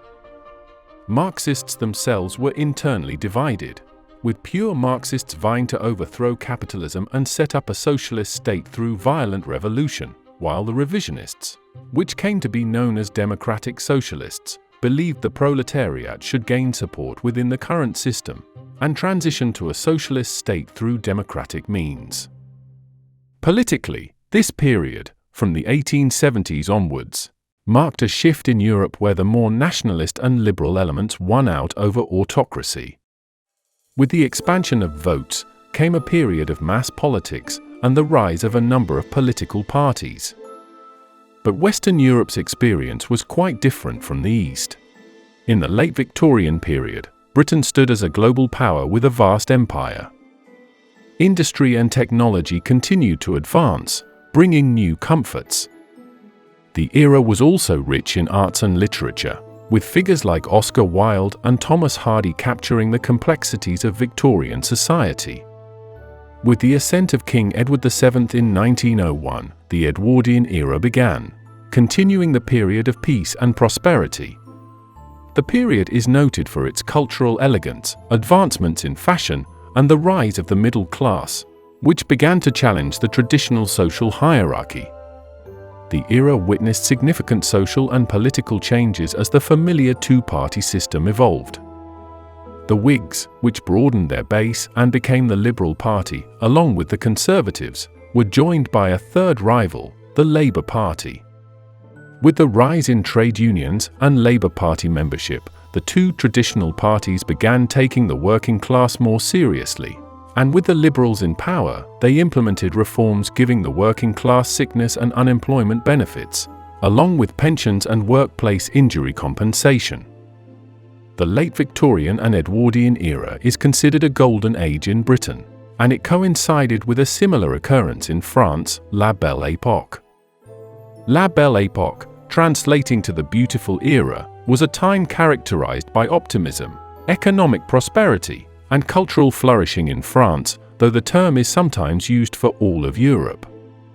But following the fall of the Second French Empire, France went through a period of political turmoil. Soldiers of the French National Guard attempted to set up a revolutionary government called the Paris Commune, but it only lasted a mere 2 months before the French army suppressed it during a week marked by bloodshed. By 1875, a constitution was established, establishing a bicameral legislature with the Senate as the upper house, and the Chamber of Deputies as the lower. The president, which was to serve terms of 7 years, served as the executive branch. A prime minister was appointed by the president and held more power in day-to-day affairs. The Third Republic would remain highly unstable, though, because of the presence of over 10 political parties, and coalition making was the only way to stay in power. To the south, Italy was finally unified as the Kingdom of Italy, but it still suffered from factionalism. National unity was challenged by the disparity between the standard of living in the industrialized north and the poverty levels of the south. In Germany and the east, the older ways persisted. After the reign of Wilhelm I, which lasted over 17 years, the German Empire passed to Frederick III in 1888. But he died less than 100 days later, and Wilhelm II ascended the throne, marking 1888 as the year of 3 emperors, or Kaisers. Government legislature was run by a bicameral system, with the lower house, or Reichstag, and the upper house, the Bundesrat. The most important minister was the Chancellor, who was responsible only to the emperor himself, while the emperor was responsible for the military and foreign policy. During Wilhelm's reign, Germany continued as an authoritarian state, and came out of the period as a strong military and industrial power. Most workers had given up agricultural work for jobs in industry, and the urban class rose significantly. In Austria-Hungary, a parliamentary system was introduced to Austria, but the Emperor Francis Joseph was a more reactionary ruler and resisted constitutional rule. As the Germans were a ruling minority in Austria, they needed to deal with the various groups in their empire, like the Czechs, Poles, and other Slavic groups. Over in Russia, the Westernizers were a group of intellectuals who believed Russia's development hinged on adopting Western European technology and liberal governmental structures. They advocated for industrialization and for other Western ideas to be implemented. The Slavophiles were a group of intellectuals who opposed the Westernizers. They believed that Russia should follow a path of development based on its own history, culture, and orthodox faith, rather than imitating Western European models. Slavophiles celebrated the Russian peasantry for its communal spirit, which they saw as a manifestation of Russian collectivism and spirituality, in contrast to the individualism of the West. Yet another group rejected both sides, choosing a more radical approach. The main group among these were the anarchists, who believed that revolutionaries could cause the fall of the state through more violent means, like strategic assassinations. One of these groups, which we mentioned earlier, even succeeded in the killing of Alexander II in 1881. The pendulum then swung in the opposite direction under Alexander III, now more convinced than ever that reform wasn't an option. He went after all reformers and revolutionaries, and when he died in 1894, he urged his son, Nicholas II, to preserve the power of the empire. After the wars of unification, though, Europe mostly remained at peace from the 1870s into the early 1900s.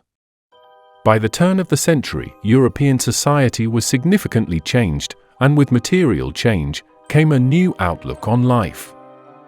The sense was that with the improvements of technology, both from the first and second industrial revolutions, and the advances of Enlightenment thought, progress would be linear and inevitable.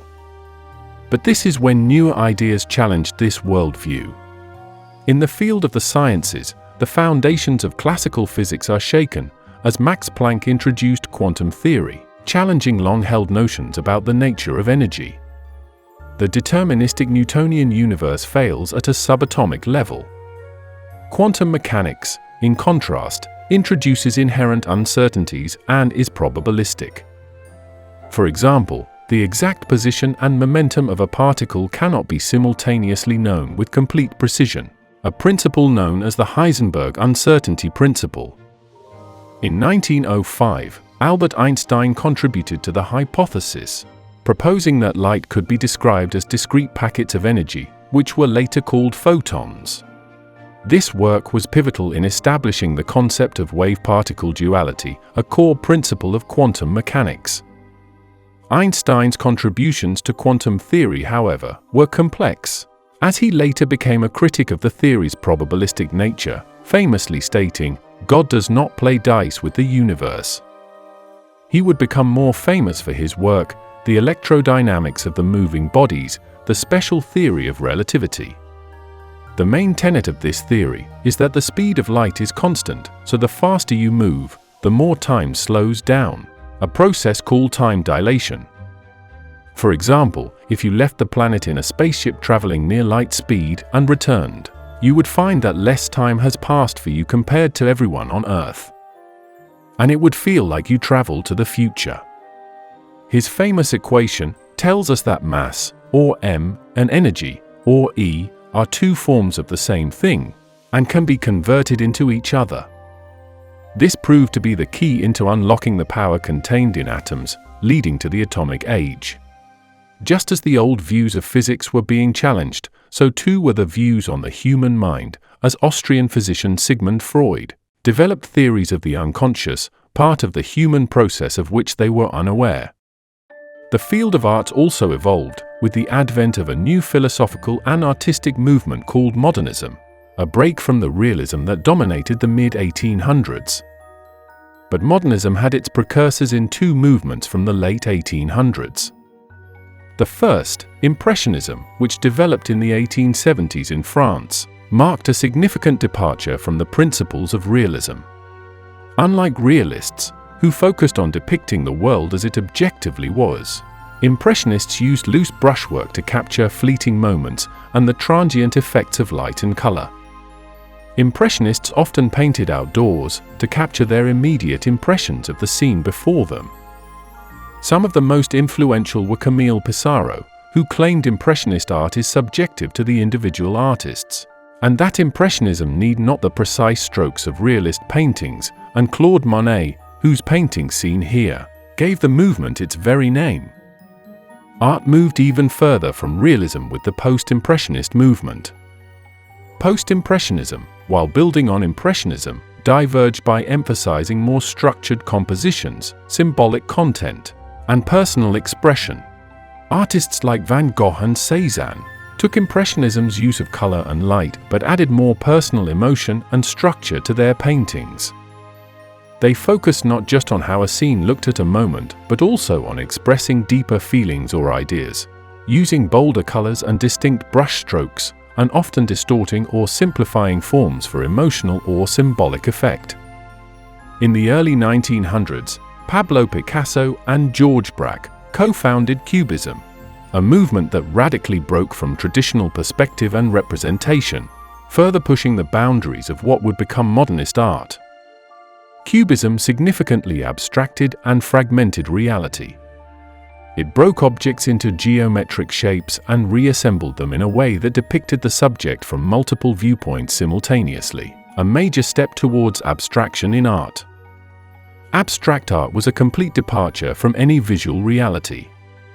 Vasily Kandinsky was a pioneering Russian abstract painter, often credited as one of the first artists to create purely abstract works. Around 1910 to 1914, Kandinsky began to create paintings that did not depict any recognizable objects, focusing instead on abstract forms and colors. He believed that colors and shapes could be used to express spiritual and emotional experiences. The shift away from realism mirrored the findings in the sciences, placing less emphasis on universal truths, and became more centered on individuality. By the end of the long 19th century, society had shifted into something new, the start of what sociologists call mass society. Mass society is a concept that refers to a society characterized by large-scale, impersonal, and somewhat homogenized social structures and institutions. At the core of this was urbanization and industrialization.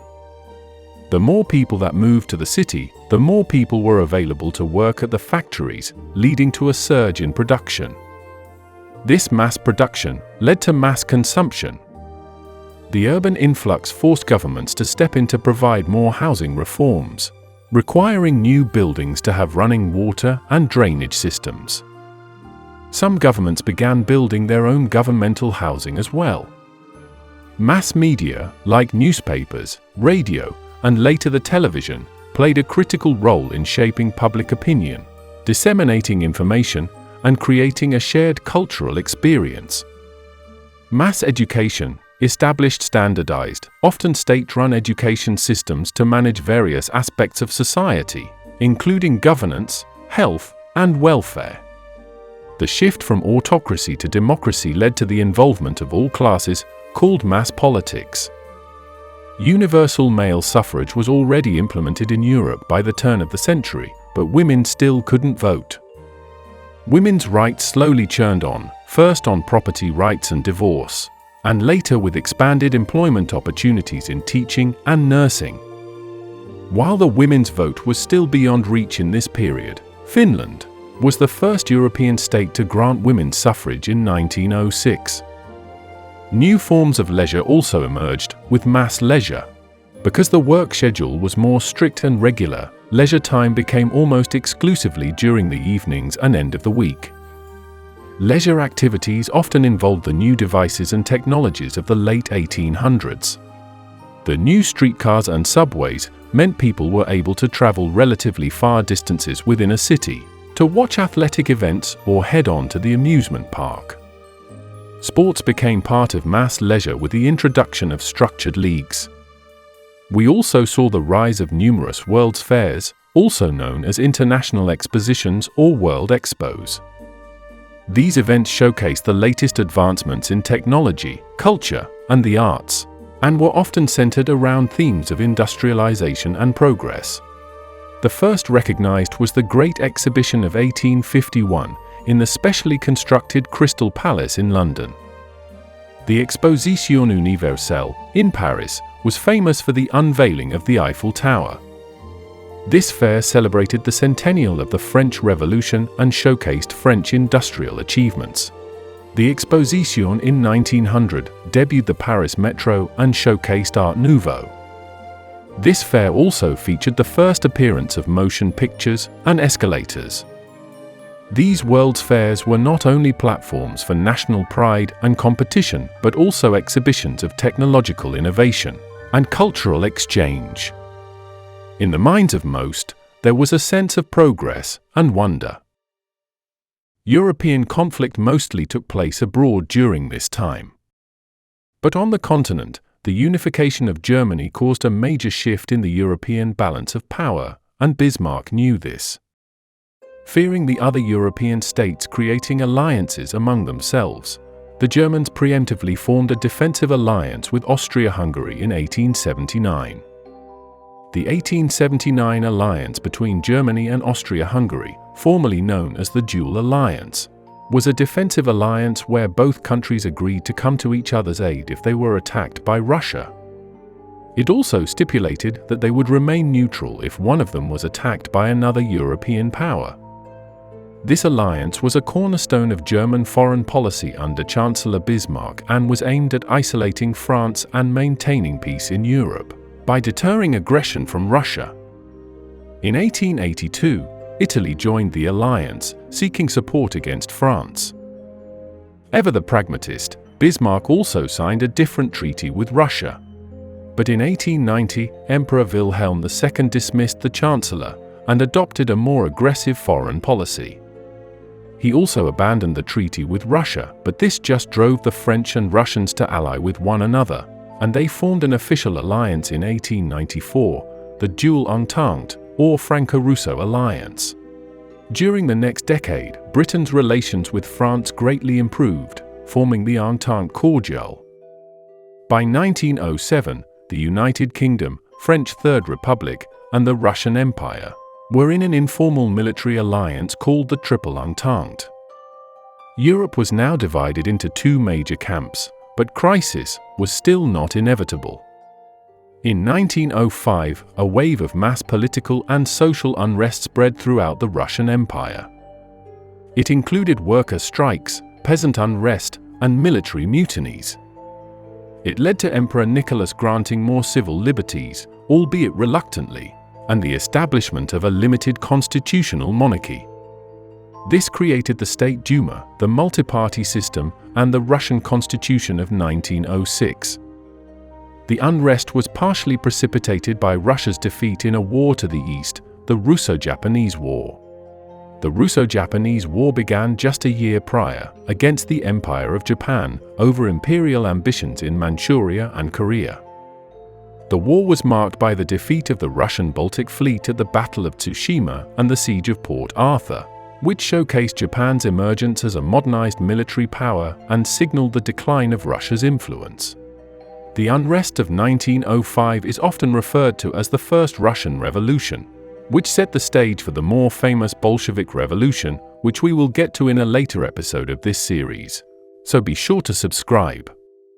The Ottomans continued their rule in the Balkans, but just like in the Austro-Hungarian Empire, it had to deal with the rising nationalism within the many different groups living within its borders. This was an empire fraught with corruption and a military that had fallen behind the modernization of most European armies. Christian uprisings began all over the Balkans, but the Ottomans intervened to quell them. In 1876, the Ottomans had brutally suppressed a rebellion in Bulgaria, called the April Uprising, and this led to increased pressure on Russia to intervene. Russia still had political motivations to weaken the Ottoman Empire and gain access to the Mediterranean Sea, and the Pan-Slavic movement also played a role in pushing the country towards war. The conflict began the next year when Russia declared war on the Ottomans in April 1877, the start of the Russo-Turkish War. Russian forces, along with those of its allies, Romania, Serbia, and Montenegro, advanced into the Balkan territories of the Ottoman Empire. The war was fought on two main fronts, in the Balkans and in the Caucasus. Romania, seeking independence from the Ottoman Empire, fought alongside Russian forces. The fall of Plevna in December 1877 was a turning point in the war. After a prolonged siege, the Ottoman forces, led by Osman Pasha, surrendered, clearing the way for Russian advances towards the Ottoman capital. The war ended with the Treaty of San Stefano in March 1878. This treaty significantly reduced Ottoman influence in the Balkans. By the summer, it was modified by the Congress of Berlin, and the Balkan map was redrawn. Fearing a large Bulgarian state under Russian influence, the Berlin Congress reduced its size, splitting it to create the autonomous province of Eastern Rumelia, although both still nominally remained part of the Ottoman Empire. Though within a decade, Bulgaria would still annex this territory. Apart from this, Bosnia and Herzegovina was placed under Austro-Hungarian administration, and the independence of Serbia, Montenegro, and Romania was recognized. With Austria-Hungary occupying Bosnia-Herzegovina, they fully annexed it in 1908, in order to create a buffer state between their empire and the Slavic states. The immediate trigger for the annexation was the Young Turk Revolution in the Ottoman Empire, which aimed to modernize the empire and implement constitutional reforms. Sensing that the new Ottoman government might attempt to reassert authority over Bosnia, Austria-Hungary moved to formally annex the territories. The annexation significantly heightened tensions in the Balkans, what's known as the Bosnian Crisis. It angered Serbian nationalists, who wished to annex Bosnia themselves for access to the Adriatic coast, and increased ethnic tensions in the region, contributing to the outbreak of more war. The Russian Empire, also a Slavic state, sided with Serbia in opposing the Austria-Hungarian annexation. The Serbs, with Russian support, then prepared for war. But Austria-Hungary had allies as well. German Emperor Wilhelm II stepped in, claiming a war with the Austro-Hungarians would also bring war with the German Empire's military machine. The Russians, still reeling from the Russo-Japanese War, backed down and accepted the Bosnian annexation. With the Ottomans in an even more weakened state, Serbia, Bulgaria, Greece, and Montenegro banded together to form the Balkan League, declaring war to drive out the Ottomans once and for all. This was the Balkan War of 1912. The League achieved rapid success, with significant victories such as the Siege of Adrianople in Bulgaria and the Battle of Kumanovo, led by the Serbs. The war ended with the Treaty of London in May 1913. The Ottoman Empire lost almost all of its European territories, with significant gains for the Balkan League. Albania also declared its independence during this time. Tensions among the former allies over the division of the spoils of the Balkan War, particularly the region of Macedonia, escalated into conflict. In June 1913, Bulgaria attacked its former allies, Serbia and Greece, in a bid to revise the division of territories. This led to the Second Balkan War. Bulgaria quickly found itself fighting on multiple fronts against Serbia, Greece, Montenegro, and even Romania, who attacked from the north. They also faced renewed Ottoman attacks. The Bulgarian forces were overstretched and suffered several defeats. The war ended with the Treaty of Bucharest in August 1913, and the Treaty of Constantinople between Bulgaria and the Ottoman Empire. Bulgaria lost much of the territory it had gained in the First Balkan War to Serbia, Greece, and Romania.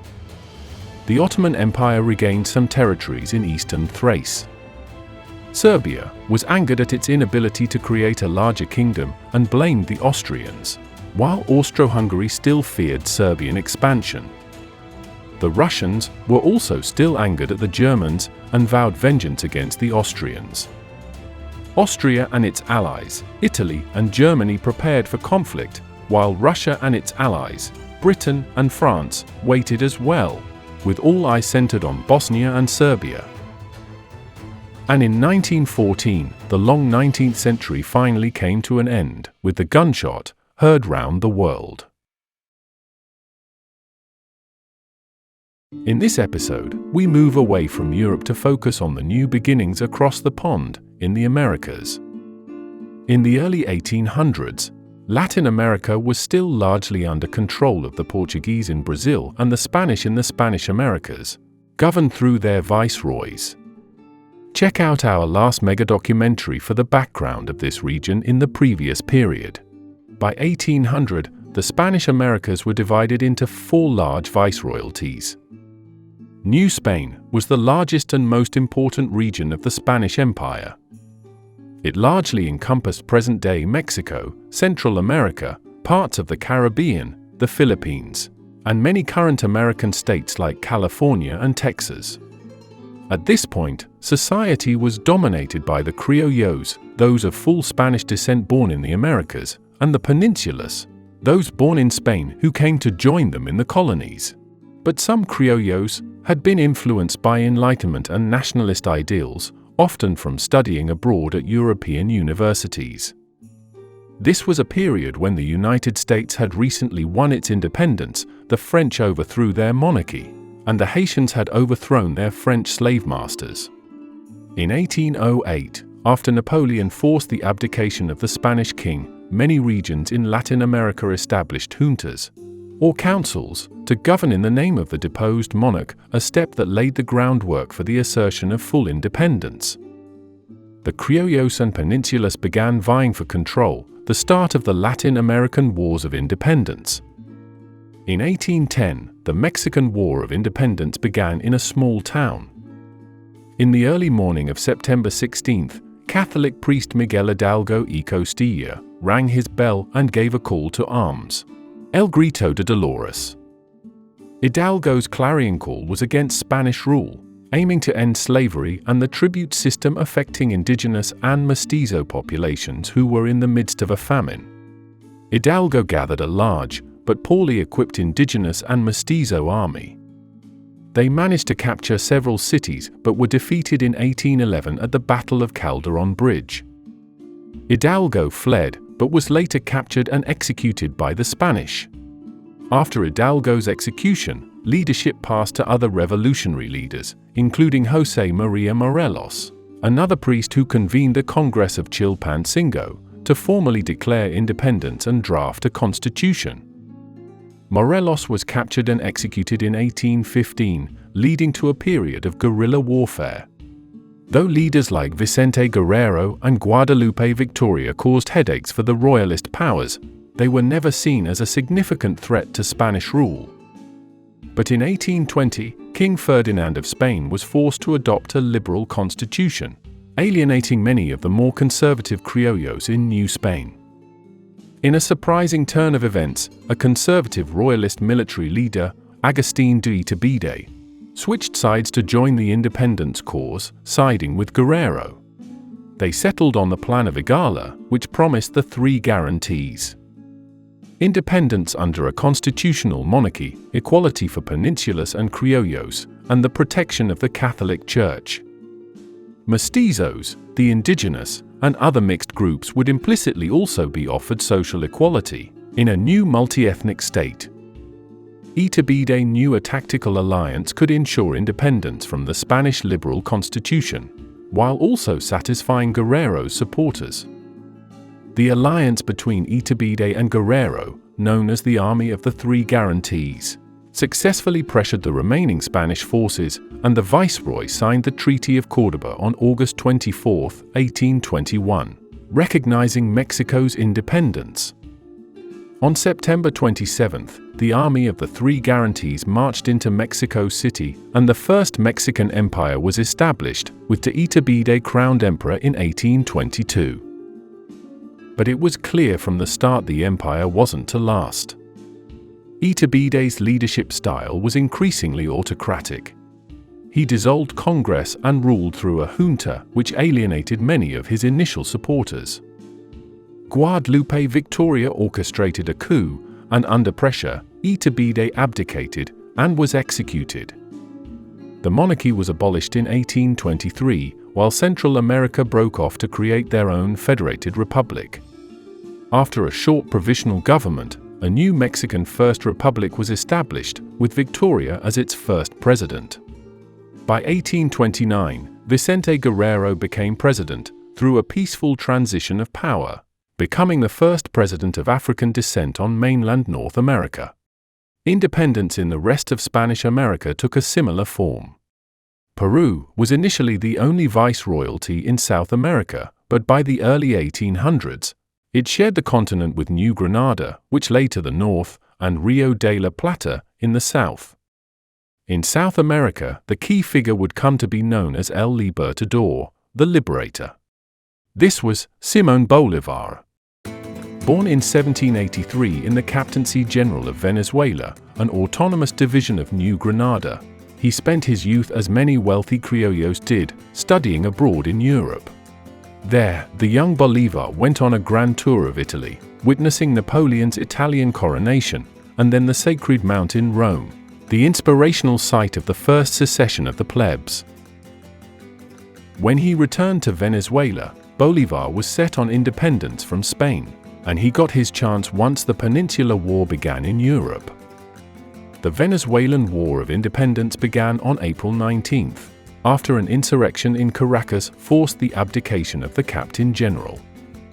By 1811, Venezuela became the first Spanish colony in the Americas to formally declare independence, and the First Republic was established.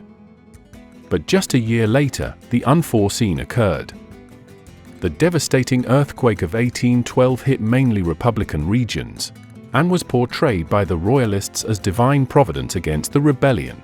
Much of the population switched sides, and the captaincy was re-established. In 1813, Bolívar led the Admirable Campaign, a military offensive that resulted in the liberation of the western part of Venezuela. He became known as the liberator from the grateful citizens of Caracas, and the Second Republic of Venezuela was established. But this too was reoccupied by the Spanish just a year later. The Patriot forces became too arrogant and suffered a massive defeat against a royalist army composed of irregular troops, the devastating Llaneros.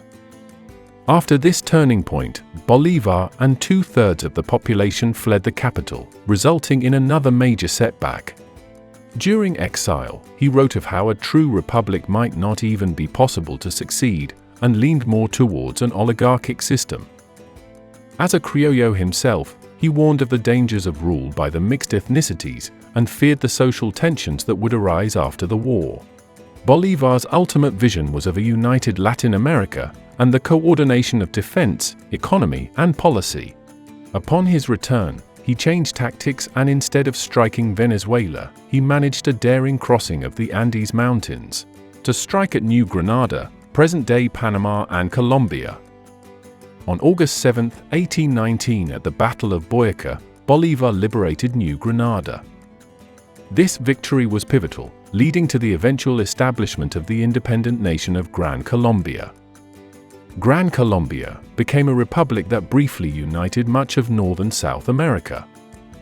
The Congress of Angostura in 1819 laid the foundation for this new nation, aiming to unify the Spanish colonies into a single sovereign state, and elected Bolívar as president.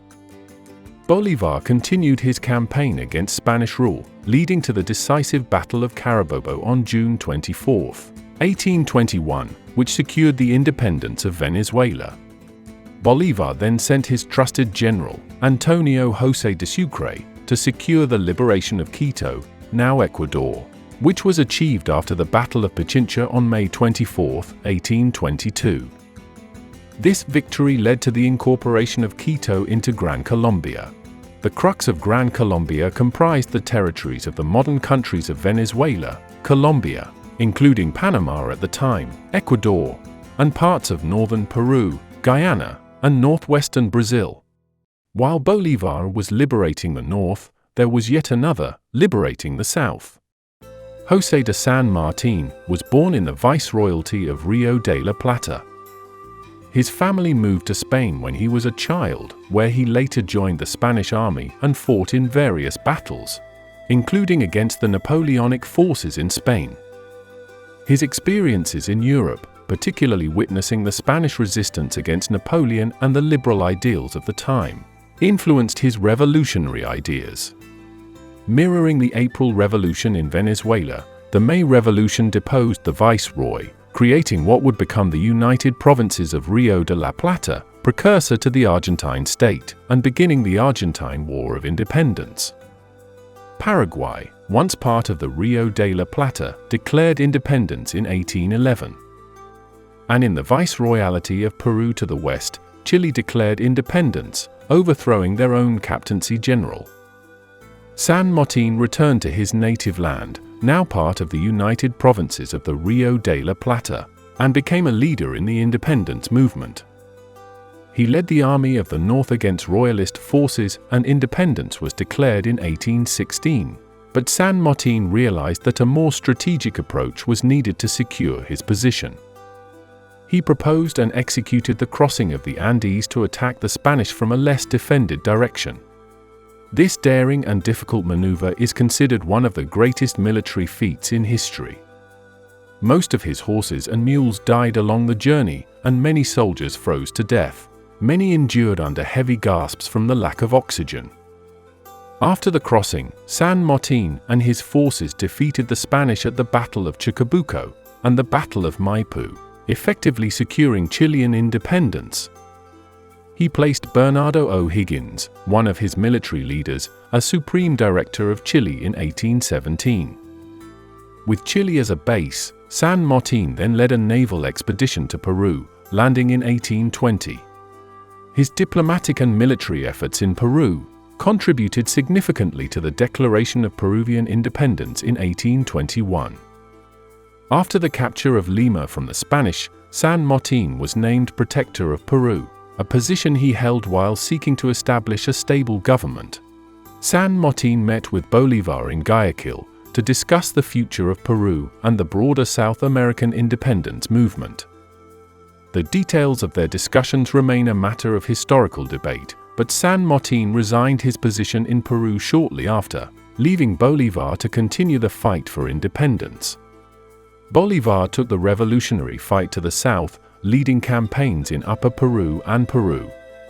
his forces achieved a decisive victory at the Battle of Junín. The last piece of the grand design came on the morning of December 9, 1824, on the high Andean plains near Ayacucho.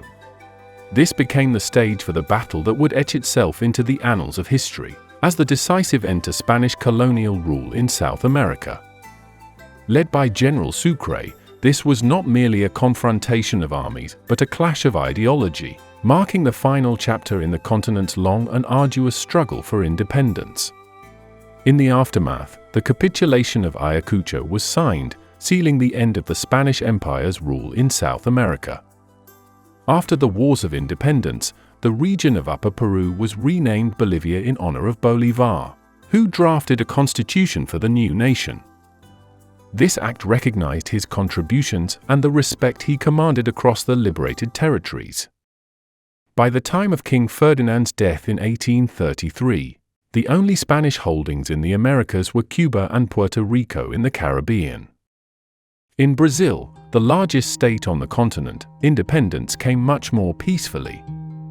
Most saw ties to Portugal as advantageous, as they provided slaves and were more fair in Brazilian economics and policy than the Spanish were in their colonies.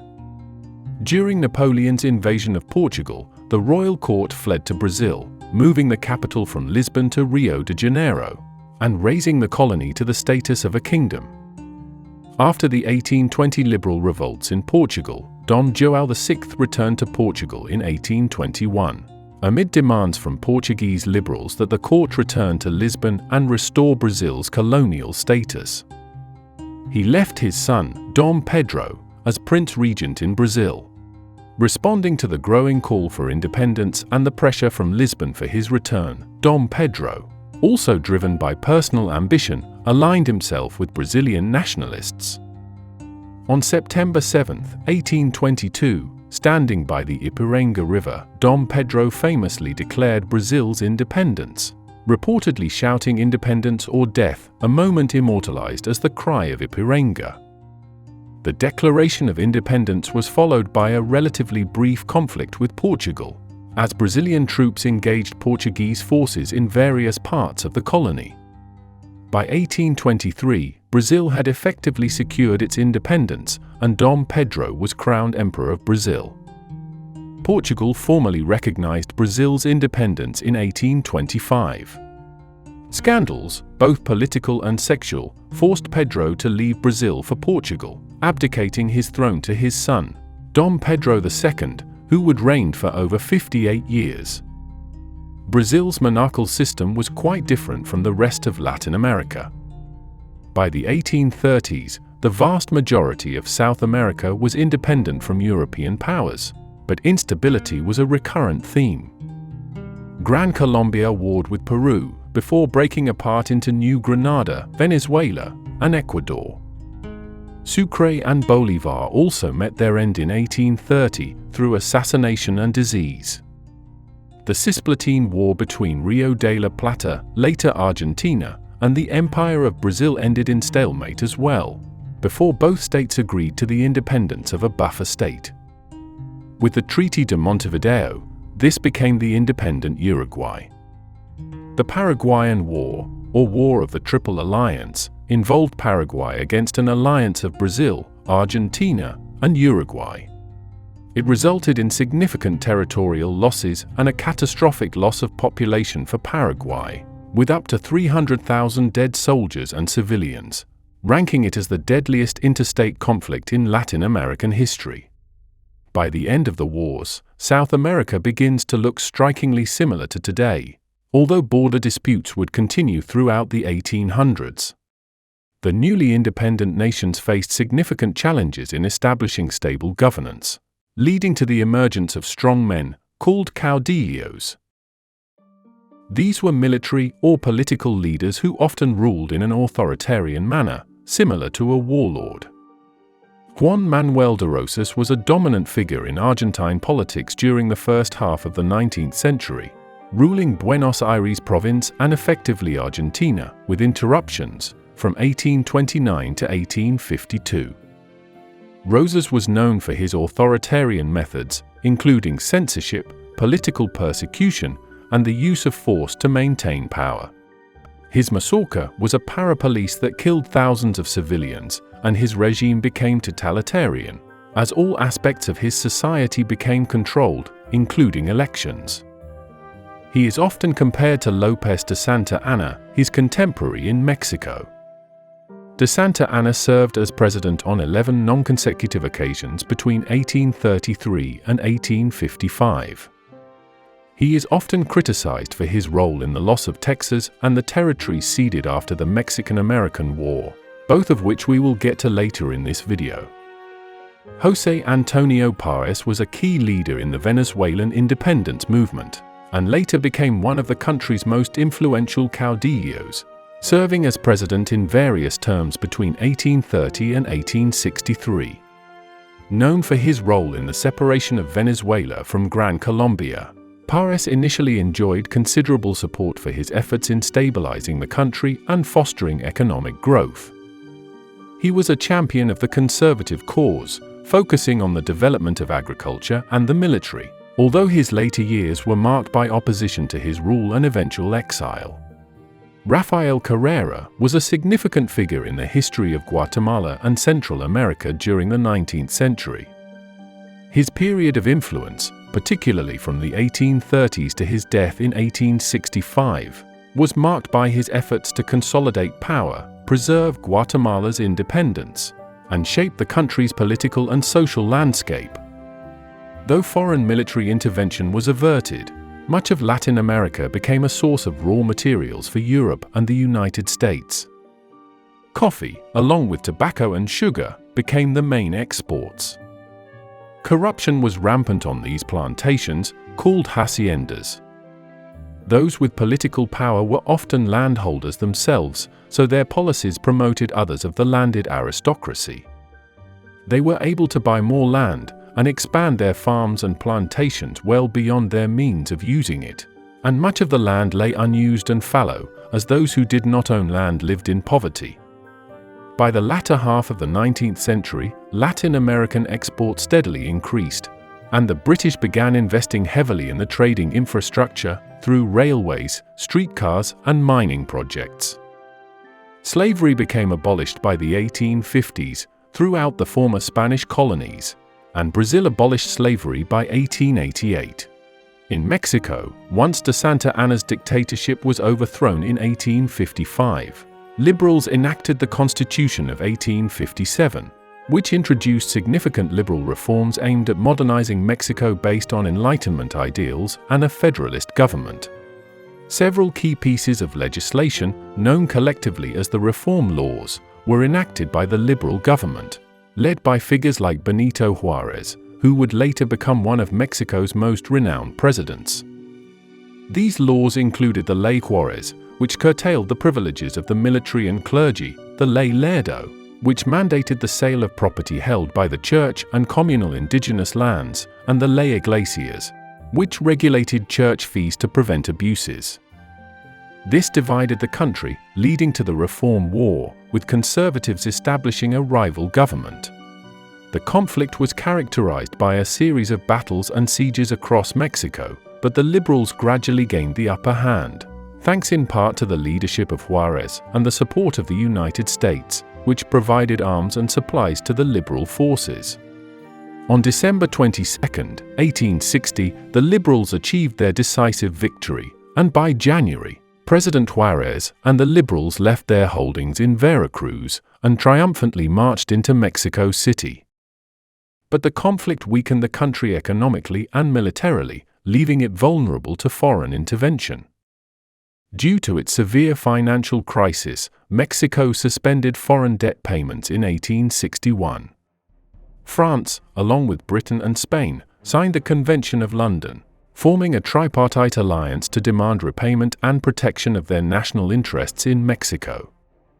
While Britain and Spain negotiated settlements and withdrew, France, under Napoleon III, pursued a more aggressive policy, and an invasion was launched, aiming to establish a friendly monarchy in Mexico that would support French interests.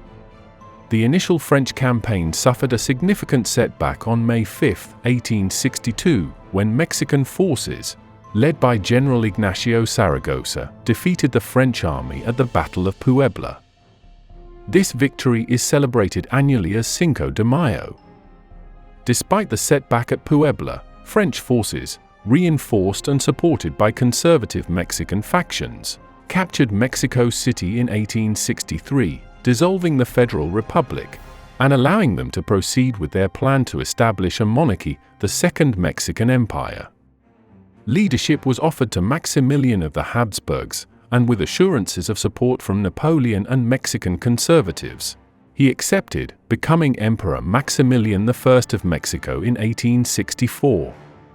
The regime of Maximilian faced resistance from the start, led by Republican forces under President Benito Juárez. The French and Imperial forces controlled much of the country initially, but faced guerrilla warfare and lacked widespread popular support. The United States, opposing European intervention, pressured France to withdraw. Facing military setbacks in Europe and growing resistance within Mexico, Napoleon began withdrawing French troops in 1866. With the withdrawal of French support, Maximilian's regime quickly crumbled. He was captured by Republican forces, tried, and executed in 1867, marking the end of the Second Mexican Empire and the French intervention.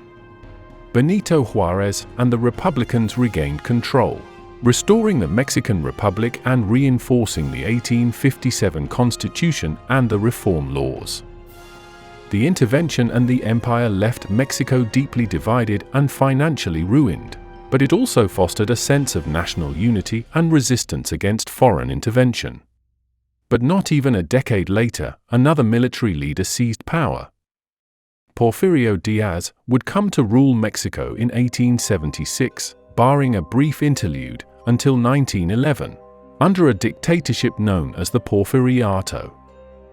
His leadership brought stability and economic growth, attracting foreign investment and modernizing Mexico's infrastructure. However, this progress came at a significant cost. The wealth gap widened, indigenous lands were seized, and political dissent was ruthlessly suppressed. The majority of Mexicans, especially rural workers and the indigenous population, lived in abject poverty. The spark for revolution was lit when Diaz, reneging on earlier promises to step down, manipulated elections to secure another term in office in 1910. Francisco Ignacio Madero, a wealthy landowner who believed in democracy and social reform, challenged Diaz's presidency. After being jailed during the elections, Madero fled to the United States, calling for an armed uprising against Diaz on November 20, 1910. The call to arms against the conservative order was heeded by various leaders across Mexico, including more radical elements representing the lower classes, like Pancho Villa in the north, often associated as a modern-day Robin Hood, and Emiliano Zapata, leading a peasant rebellion in the south, with the rallying cry of Tierra y Libertad, or land and liberty, demanding land redistribution. The initial phase of the revolution was successful, and by May 1911, Diaz resigned and went into exile. The liberal Madero was officially elected in October. But his moderate policies satisfied neither those who benefited from the old conservative order, nor the lower class who demanded land reform. In 1913, a coup led by General Victoriano Huerta, with support from conservative factions and the US ambassador, overthrew Madero, who was subsequently assassinated. To give the coup the appearance of legitimacy, he had Madero's foreign secretary assume the presidency first, and then appoint Huerta to the government as the next in line, before resigning. This made Pedro Lascurain's presidency, lasting anywhere from 15 to 56 minutes, the shortest presidency in history. This ushered in the next phase of the revolution, as liberals of the new constitutionalist army, like Venustiano Carranza and Álvaro Obregón, joined forces with Pancho Villa and Emiliano Zapata to counter Huerta's regime. By 1914, Huerta was ousted, leading to a brief period where Carranza sought to consolidate power. The Convention of Aguascalientes in 1914 attempted to reconcile the differences among the revolutionary leaders, but it ultimately failed. The Carranza and Obregón wing defeated Pancho Villa and Zapata in 1915. Carranza eventually emerged victorious, becoming president, and promulgated the Constitution of 1917, which included significant reforms such as the breakup of large estates and land redistribution, labor rights, and restrictions on foreign ownership of Mexican resources. Despite these advances, the revolution continued in various forms until the 1920s, with ongoing skirmishes and resistance. Revolution also spurred a cultural renaissance, with artists like Diego Rivera, José Clemente Orozco, and David Alfaro Siqueiros using their work to depict the social and political changes of the era. But by 1928, all 5 of the major revolutionaries would be killed. Madero met his end during the 10 tragic days in 1913.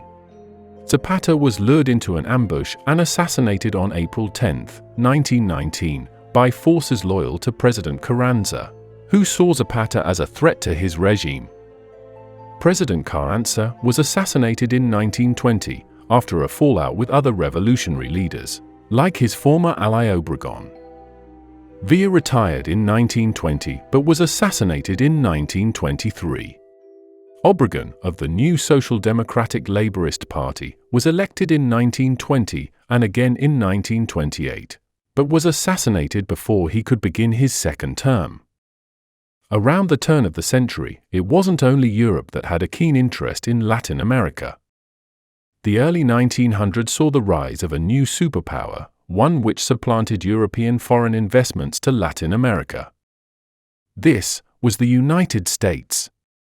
When we last left the United States, they had just won their independence from the British during the Revolutionary Wars, and by 1789 ratified their constitution.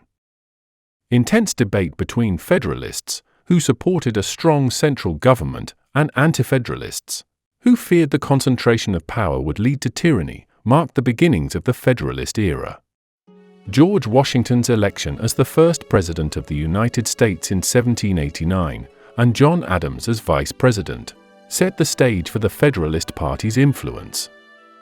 Washington, though nonpartisan, was sympathetic to the Federalist cause, and his administration, with Alexander Hamilton as the Secretary of the Treasury, implemented a series of financial policies aimed at stabilizing the nation's economy.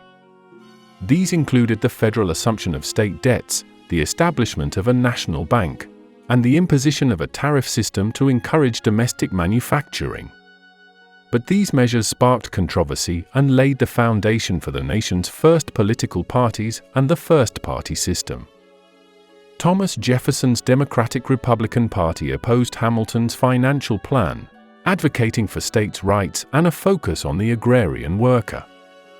The Federalist era also witnessed the establishment of the U.S. judicial system, including the creation of the Supreme Court and the enactment of the Judiciary Act of 1789. Foreign policy challenges, such as the French Revolution and the subsequent war between Britain and France, tested the young nation. Hamilton and the Federalists favored neutrality, while Jeffersonians sympathized with revolutionary France. Following the American Revolution, the United States found itself in possession of the vast territories ceded by Britain. Vermont, which had been an independent state since 1777, joined the Union in 1791. The indigenous population were not parties to the Treaty of Paris that ended the Revolution and did not recognize American claims to their lands. So the stage was set for conflict as American settlers pushed into the western frontier, leading to increasing clashes with the native inhabitants. The catalyst for the first major open conflict was the United States' attempts to confirm its claims in the Northwest Territory, which was planned to be turned into a number of new states in the Union. But a confederation of native societies, including the Miami, Shawnee, Delaware, and others, came together under the leadership of formidable warriors such as Little Turtle of the Miami and Blue Jacket of the Shawnee. This native confederation represented a significant military force, capable of challenging United States efforts to assert control over the Northwest Territory. The conflict saw several key engagements, including the battles of the Wabash in 1791, where the United States suffered a devastating defeat, with General Arthur St. Clair's forces being soundly beaten by the Native Confederation. This battle remains one of the worst defeats in U.S. Army history. The loss shocked the young nation and led to a re-evaluation of its military strategies and policies towards Native society. No more would they be underestimated. In response, President Washington appointed General Mad Anthony Wayne to lead a newly trained and disciplined force, the Legion of the United States. Wayne's approach combined military force with efforts to secure Native American lands through negotiation. The turning point came at the Battle of Fallen Timbers in 1794, where Wayne's forces defeated the Native Confederation, leading to the Treaty of Greenville in 1795. This treaty marked a significant cession of Native American territory to the United States, establishing a boundary line between native lands and those open to American settlement.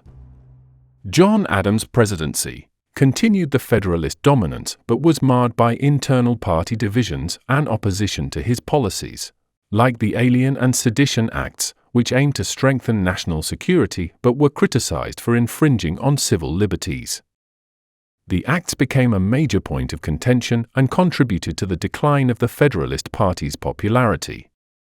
The Federalist era concluded with the election of 1800, a bitter contest between Adams and Jefferson, resulting in Jefferson's victory and the peaceful transfer of power from one political party to another, a testament to the strength of the nation's constitutional framework. The Jeffersonian era, spanning from 1801 to 1815, represented a significant shift in American politics and society, marking the ascendancy of the Democratic-Republican Party under Thomas Jefferson's leadership. This period is characterized by its commitment to agrarian society, states' rights, and a more decentralized federal government, diverging from the Federalist vision of a strong centralized authority. It encapsulates Jefferson's 2 terms as president and the presidency of his close ally, James Madison, often considered the climax of the era. Jefferson envisioned a nation of independent yeoman farmers, seeing agriculture as the backbone of the economy and the embodiment of virtuous citizenship. He believed in a limited federal government's role, emphasizing the importance of individual liberties and state sovereignty. One of the most significant achievements of Jefferson's presidency was the Louisiana Purchase in 1803. For $15 million, the United States acquired approximately 828,000 square miles of territory from France, doubling the size of the nation. This acquisition, which Jefferson pursued despite concerns about its constitutionality, fulfilled his vision of expanding westward, providing ample land for agriculture and furthering the agrarian foundation of the Republic. To fully explore the newly acquired Western territories, President Jefferson commissioned the Lewis and Clark Expedition, which culminated in a journey all the way to the Pacific coast. Sacagawea, a Shoshone woman, played a crucial role as a guide and interpreter, her knowledge of the geography and her diplomatic presence among indigenous societies proving invaluable to their success. Jefferson also worked to reduce the national debt and streamline the federal government. He repealed Federalist policies, such as the excise tax on whiskey, and reduced the size of the military. However, Jefferson maintained the Bank of the United States, recognizing its importance in stabilizing the economy, a pragmatic move that showed his flexibility in governance. A landmark case of the Supreme Court, Marbury v. Madison, was also decided in 1803, establishing judicial review, giving courts the power to invalidate laws that go contrary to the Constitution. Foreign affairs posed significant challenges during the Jeffersonian era. The Barbary Wars, fought against North African states, marked the first overseas military engagements by the United States, aiming to protect American shipping from piracy. After the Second War in 1815, the menace of the Barbary pirates was quelled, and American ships were safe to access the Mediterranean. James Madison, Jefferson's successor, continued many of the same policies but faced escalating tensions with Britain. leading to what some call the Second War of Independence. The war's origins can be traced to the seas, where American merchants, attempting to trade with both warring sides in Europe, were caught in the crossfire of British and French restrictions on neutral trade. The British policy of impressment, seizing American sailors and forcing them into service on the pretext that they were deserters from the Royal Navy, was particularly egregious, inflaming American public opinion and igniting calls for war. By this point, the Northwest Territory had been divided into the territories of Illinois, Indiana, and Michigan, as well as the state of Ohio, encroaching on the terms of previous treaties. There was renewed resistance, and the start of a new war against American settlers from native communities who weren't part of the treaties, and were supported by British arms and supplies, furthering tensions. This conflict came to a head in the Battle of Tippecanoe in 1811, where future President William Henry Harrison defeated a confederation of tribes led by Tecumseh, further straining relations with Britain. Despite the Federalist Party's opposition, primarily in New England, where trade with Britain was an economic cornerstone, President James Madison signed a declaration of war against Great Britain on June 18, 1812. But the United States was ill-prepared. Its army was still small and inexperienced, and its navy was significantly outmatched by the Royal Navy, the world's largest and most powerful. The first major battle was at Queenston Heights in 1812, where the Americans were repelled by the Anglo-Canadian Army. A major victory came though in 1813, with the burning of York, modern-day Toronto. But the British and Canadians managed to maintain control over Upper and Lower Canada. At sea, the United States Navy, despite its smaller size, achieved notable victories against the British, including the USS Constitution's defeat of HMS Guerriere. These victories boosted American morale and demonstrated the effectiveness of American ship design and naval tactics. Tecumseh's Confederacy, having sided with the British, continued the fight, but Tecumseh met his death against the Americans at the Battle of the Thames in 1813, and the Confederacy dissolved. In 1814, during the Chesapeake Campaign, the British launched a successful raid against Washington, D.C., burning the White House and the Capitol in retaliation for the American attack on York. But their subsequent attempt to take Baltimore was repelled in the Battle of Fort McHenry, inspiring Francis Scott Key to write the Star-Spangled Banner. The Treaty of Ghent, signed on December 24, 1814, and ratified by the U.S. Senate in February 1815, effectively ended the war.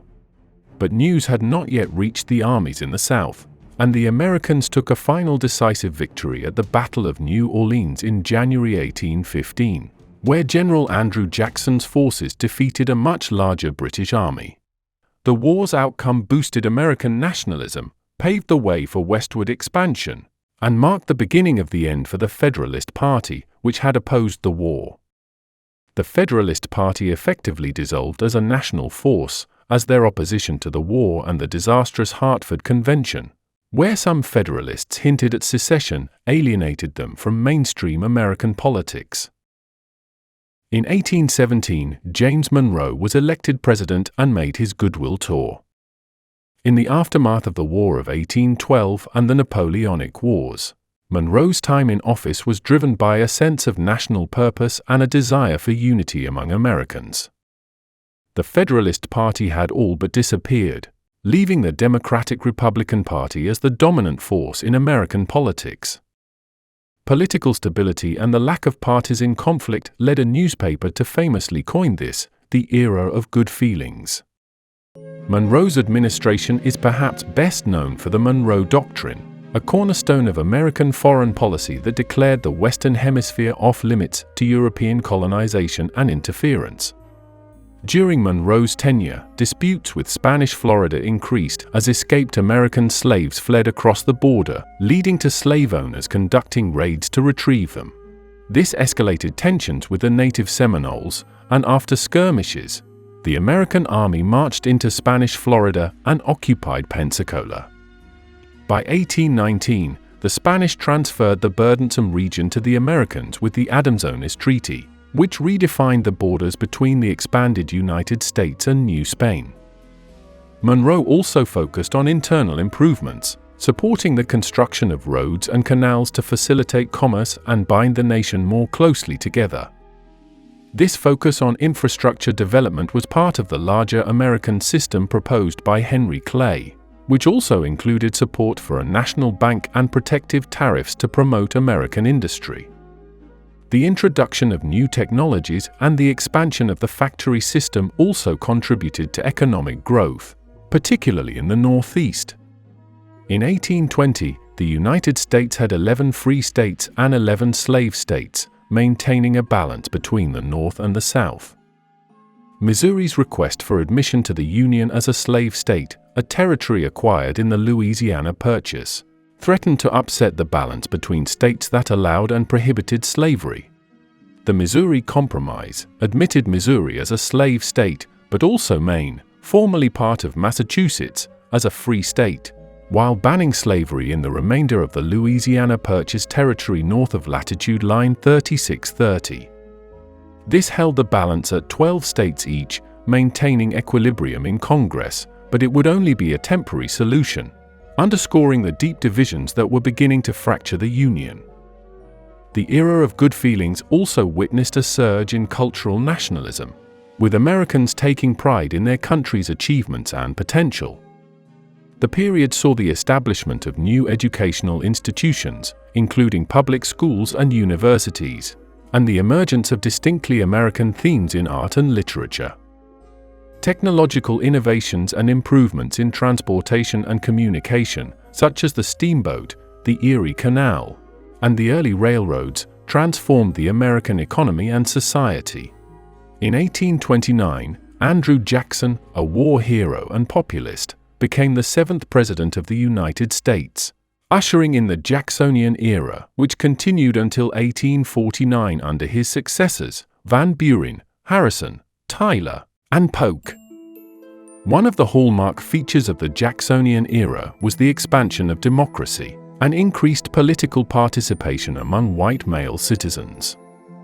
This was facilitated by the elimination of property qualifications for voting in many states, allowing a broader segment of the population to vote and hold office.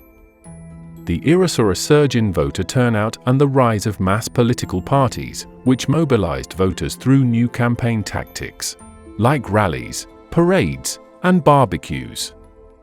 The Jacksonian era also saw the crystallization of the second-party system. The Democratic-Republican Party of Jefferson's time coalesced into Jackson's Democratic Party, founded in 1828, and his opponents coalesced into the Whig Party. The Democrats championed states' rights, limited government, and policies favorable to farmers and the working class, while the Whigs had a more middle-class base of entrepreneurs and urban professionals, and supported a more active role for the federal government in promoting economic development, including a national bank, and protective tariffs. Jackson's presidency was marked by significant economic policies, including his famous battle against the Second Bank of the United States. Andrew Jackson's opponents labeled him a jackass for his populist beliefs and stubbornness. But he instead embraced the insult, and the image of the strong-willed donkey later became associated with the Democratic Party. In 1830, he signed the Indian Removal Act, which authorized the forced relocation of what the Americans called the 5 civilized tribes from their ancestral lands in the southeast to territories west of the Mississippi River, in what was called Indian Territory, present-day Oklahoma. The removal, most infamously the Trail of Tears, resulted in the death and suffering of thousands of Native Americans and remains a dark chapter in American history. The Jacksonian era was also characterized by intense debates over states' rights, most famously the nullification crisis of 1832–33, which saw South Carolina challenge federal authority regarding tariffs before a compromise was reached. The era also saw pivotal developments which would have long-term implications. The first began earlier, but culminated during this time, a powerful religious revival called the Great Awakening. This movement was characterized by large, emotional revival meetings where thousands gathered to hear sermons, convert, and renew their faith. It had a profound impact on American society, encouraging a wave of evangelical fervor and the growth of new denominations. Some preachers, called circuit riders, would travel on horseback to spread Methodist teachings across rural America and remote communities. Adventism had its origins during this time. The faith originated from William Miller, who predicted the second coming of Jesus would occur between 1843 and 1844, leading to the Great Disappointment. In New York State, Joseph Smith formed the Church of Christ, later to be called the Church of Latter-day Saints. It was based on the Book of Mormon, published in 1830, which Smith stated he translated from golden plates he found in upstate New York.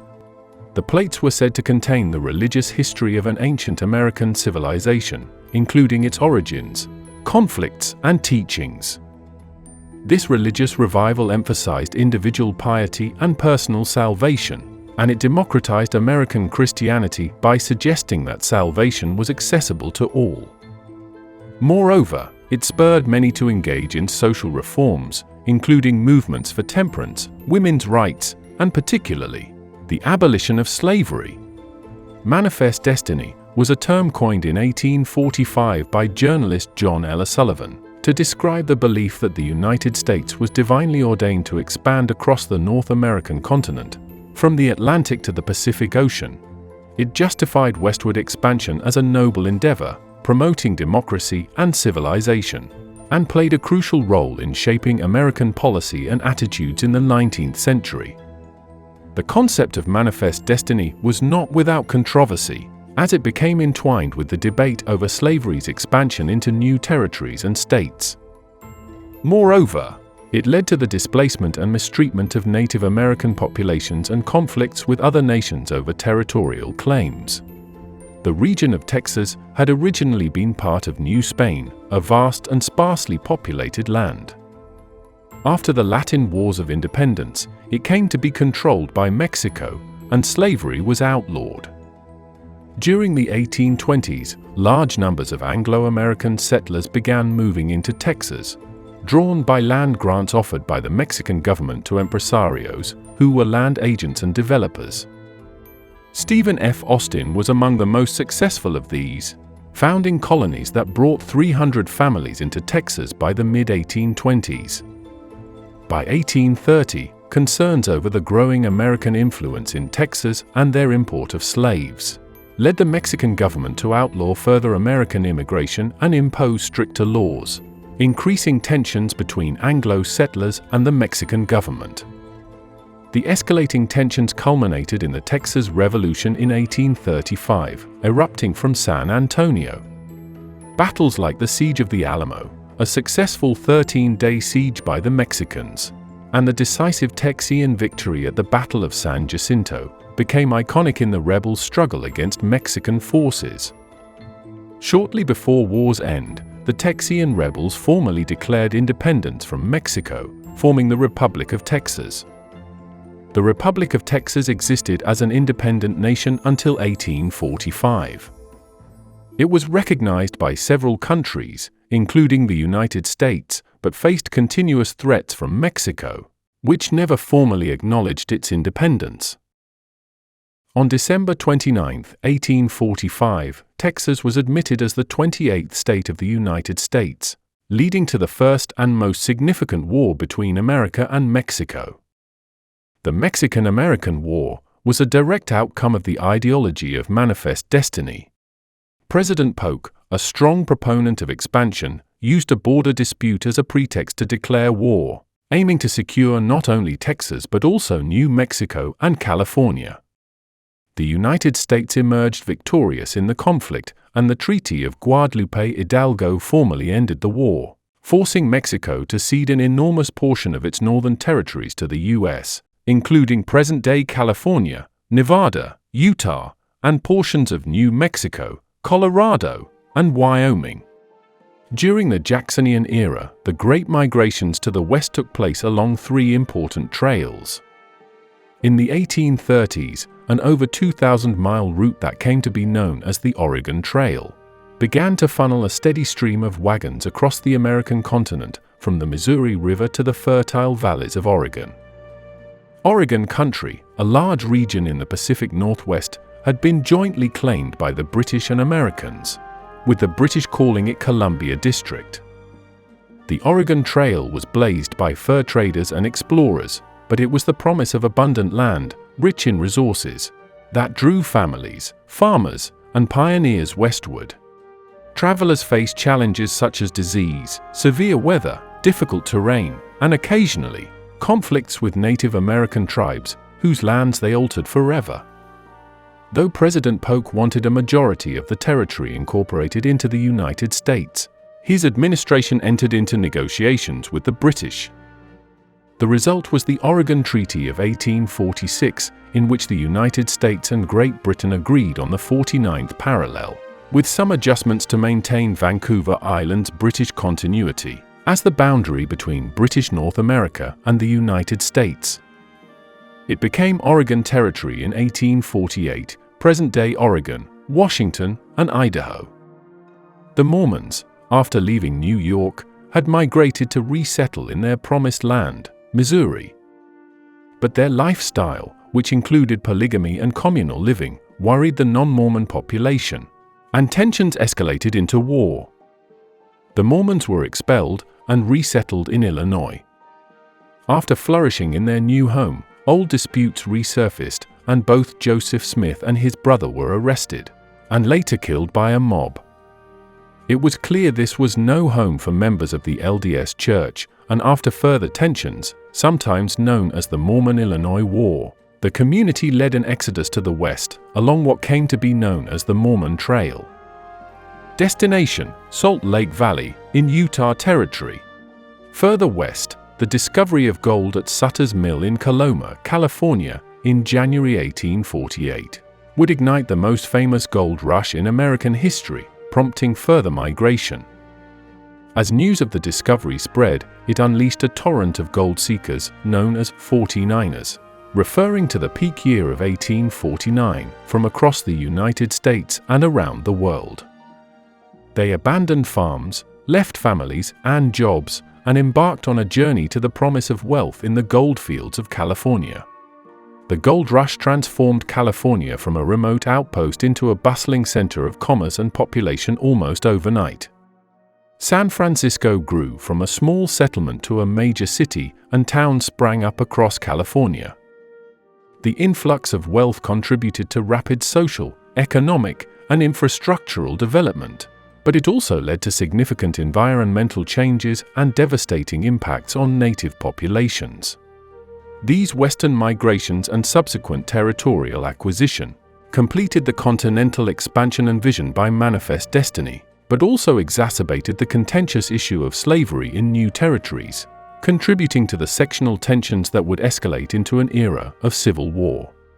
By the 1850s, cotton constituted about 50% of all U.S. exports, underscoring its importance to the national economy.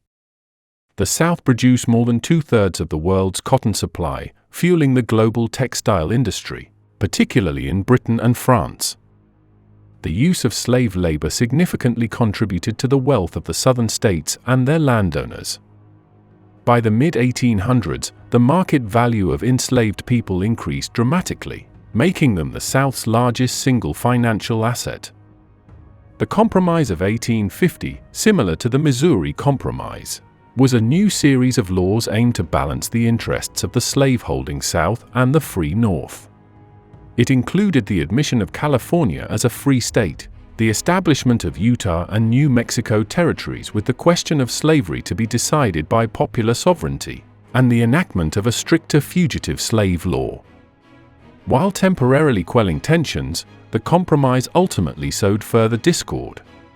By 1854, the Kansas-Nebraska Act, proposed by Senator Stephen A. Douglas, allowed the territories of Kansas and Nebraska to decide the issue of slavery based on popular sovereignty.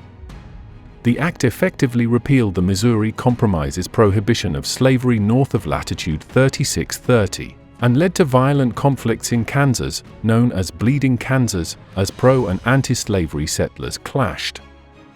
This sparked outrage in the North, leading to the creation of a new party which championed anti-slavery. This was the Republican Party. The Whig Party had dissolved by the mid-1850s, but the new Republican Party became the main opposition of the Democrats. The election of Abraham Lincoln as the 16th President of the United States, on a platform of preventing the expansion of slavery into new territories, was the final straw for the Southern states. Because of the South's heavy reliance on slave labor, they feared the institution of slavery was under threat. In December 1860, South Carolina repealed their ratification of the Constitution. Soon 6 more Southern states followed, seceding from the Union before Lincoln's inauguration, forming the Confederate States of America. This would reach 11 states total after the outbreak of the deadliest conflict in American history. Jefferson Davis, senator from Mississippi, became president of the newly formed Confederacy. In April 1861, Confederate forces fired on Fort Sumter in Charleston Harbor, South Carolina, forcing its surrender. These were the first shots of the Civil War. Both the Union and Confederates initially underestimated the war's duration and cost. Many Southerners and large land-owning aristocrats had a much more robust military tradition than the North, which was more focused on business and assumed a defense of the South would be far easier than the North's goal of reconquest. They also believed that economics would win the day, and that both European and the Northern manufacturers would take their side for continued access to their cheap cotton. The early years of the war saw several key battles, including the First Battle of Bull Run, which shattered any hopes of a quick Union victory. The war dragged on, with a significant Union victory at Antietam in 1862 in Maryland, and later Confederate victories at the battles of Fredericksburg and Chancellorsville in Virginia. On January 1, 1863, President Lincoln issued the Emancipation Proclamation, which declared all slaves in Confederate-held territory to be free. While it did not immediately free all slaves, it transformed the war's purpose into a fight to end slavery and allowed African Americans to join the Union Army and Navy. The year 1863 saw 2 major turning points: the Battle of Gettysburg, which ended General Robert Lee's invasion of the North, and the Siege of Vicksburg, which gave the Union control of the Mississippi River. These victories were crucial in shifting the momentum of the war in favor of the Union. The final phase of the war was marked by Union General Ulysses S. Grant's relentless pursuit of the Confederate Army, leading to the surrender of General Lee at Appomattox Courthouse on April 9, 1865. The war remains the deadliest conflict in American history, with between 600,000 and 750,000 soldiers left dead from war and disease, and an undetermined number of civilians. Now came the daunting task of rebuilding the shattered Southern economy, integrating freed slaves into American society, and restoring the Southern states to the Union. Spanning from 1865 to 1877, this was the Reconstruction era. The assassination of President Lincoln, mere days after the Civil War's end, left Vice President Andrew Johnson in charge of the Reconstruction process. Unlike Lincoln, Johnson was a Southern Democrat. While remaining loyal to the Union, he initially pursued a lenient approach to Reconstruction. President of the Confederacy, Jefferson Davis, was imprisoned for 2 years, but there were no trials for treason. Johnson's policies instead aimed to quickly restore the Southern states to the Union with minimal changes to their pre-war societal structures, apart from the abolition of slavery as mandated by the new 13th Amendment, officially ratified in December 1865. Johnson's approach allowed the quick formation of new state governments in the South, which enacted what were collectively called Black Codes, laws designed to control the freed African American population and maintain a system of racial subordination. These laws, and the lenient reintegration of former Confederate states, sparked outrage in the Republican-dominated Congress. In response to the Southern states' resistance, Radical Republicans in Congress took control of Reconstruction in 1867. This period, known as Radical or Congressional Reconstruction, sought to protect the rights of freed slaves and ensure their integration as equal citizens. Congress passed the Reconstruction Acts, which divided the South into military districts governed by Union generals, requiring Southern states to draft new constitutions that guaranteed black male suffrage. States were required to ratify the 14th Amendment, which granted citizenship to all persons born or naturalized in the United States, including former slaves. The 15th Amendment, ratified in 1870, further protected voting rights by prohibiting the denial of the right to vote based on race, color, or previous condition of servitude. These amendments marked significant strides towards legal and civil equality for African Americans, but loopholes for discrimination still remained. Reconstruction faced significant challenges and opposition. White supremacist groups like the Ku Klux Klan emerged, using violence and intimidation to suppress African American political participation and restore supremacy. The federal government's efforts to combat these groups were initially robust, but waned over time due to political and public fatigue as the years rolled on. The economic rebuilding of the South was also a formidable task. The Southern economy, heavily reliant on slavery, was devastated, and efforts to rebuild it and integrate freed slaves were met with resistance. Sharecropping and tenant farming became prevalent, often trapping African Americans and the poor in cycles of debt and poverty. The 1876 presidential election between Republican Rutherford B. Hayes and Democrat Samuel Tilden became hotly disputed. The Compromise of 1877 secured Hayes's presidency in exchange for the withdrawal of federal troops from the South, effectively ending federal enforcement of Reconstruction policies. The end of Reconstruction marked the beginning of the Jim Crow era, characterized by the systematic disenfranchisement of African Americans and the establishment of laws enforcing racial segregation. Back out west, the completion of the Transcontinental Railroad in 1869 revolutionized transportation, facilitating the movement of settlers, cattle, and goods. A journey that could take months now only took days. There was more westward movement of settlers, the displacement of Native American tribes, the rise of cattle ranching and mining industries, and the mythologizing of the frontier lifestyle. This was the apex of the American frontier, often romanticized as the Old West. The federal government encouraged settlement through laws like the Homestead Act of 1862, which offered 160 acres of public land to settlers for a small fee, provided they improve the land by building a dwelling and cultivating crops. This led to a wave of homesteading, where families moved west to claim land and build new lives.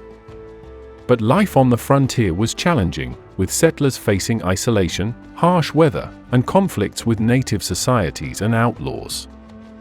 The open ranges of the West gave rise to the cattle industry, which became a cornerstone of the frontier economy. Cowboys drove vast herds of cattle along trails, such as the Chisholm Trail, to railheads in Kansas, where the cattle were shipped to markets in the east.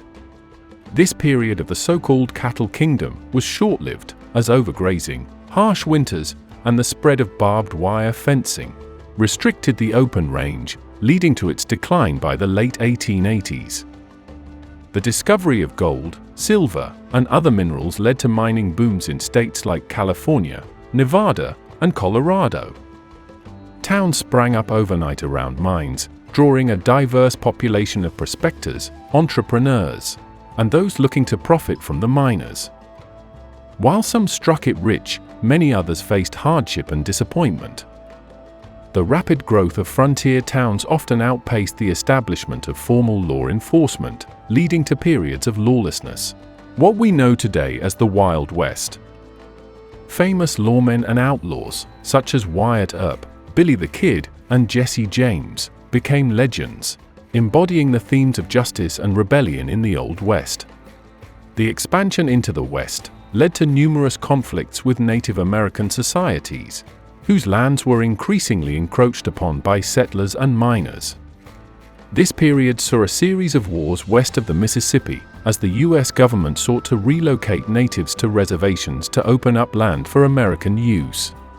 In the Southwest, particularly in New Mexico, the Navajo had already been in conflict with the Spanish, subsequent Mexican government, and now found themselves against the United States once they claimed the territory in the 1840s.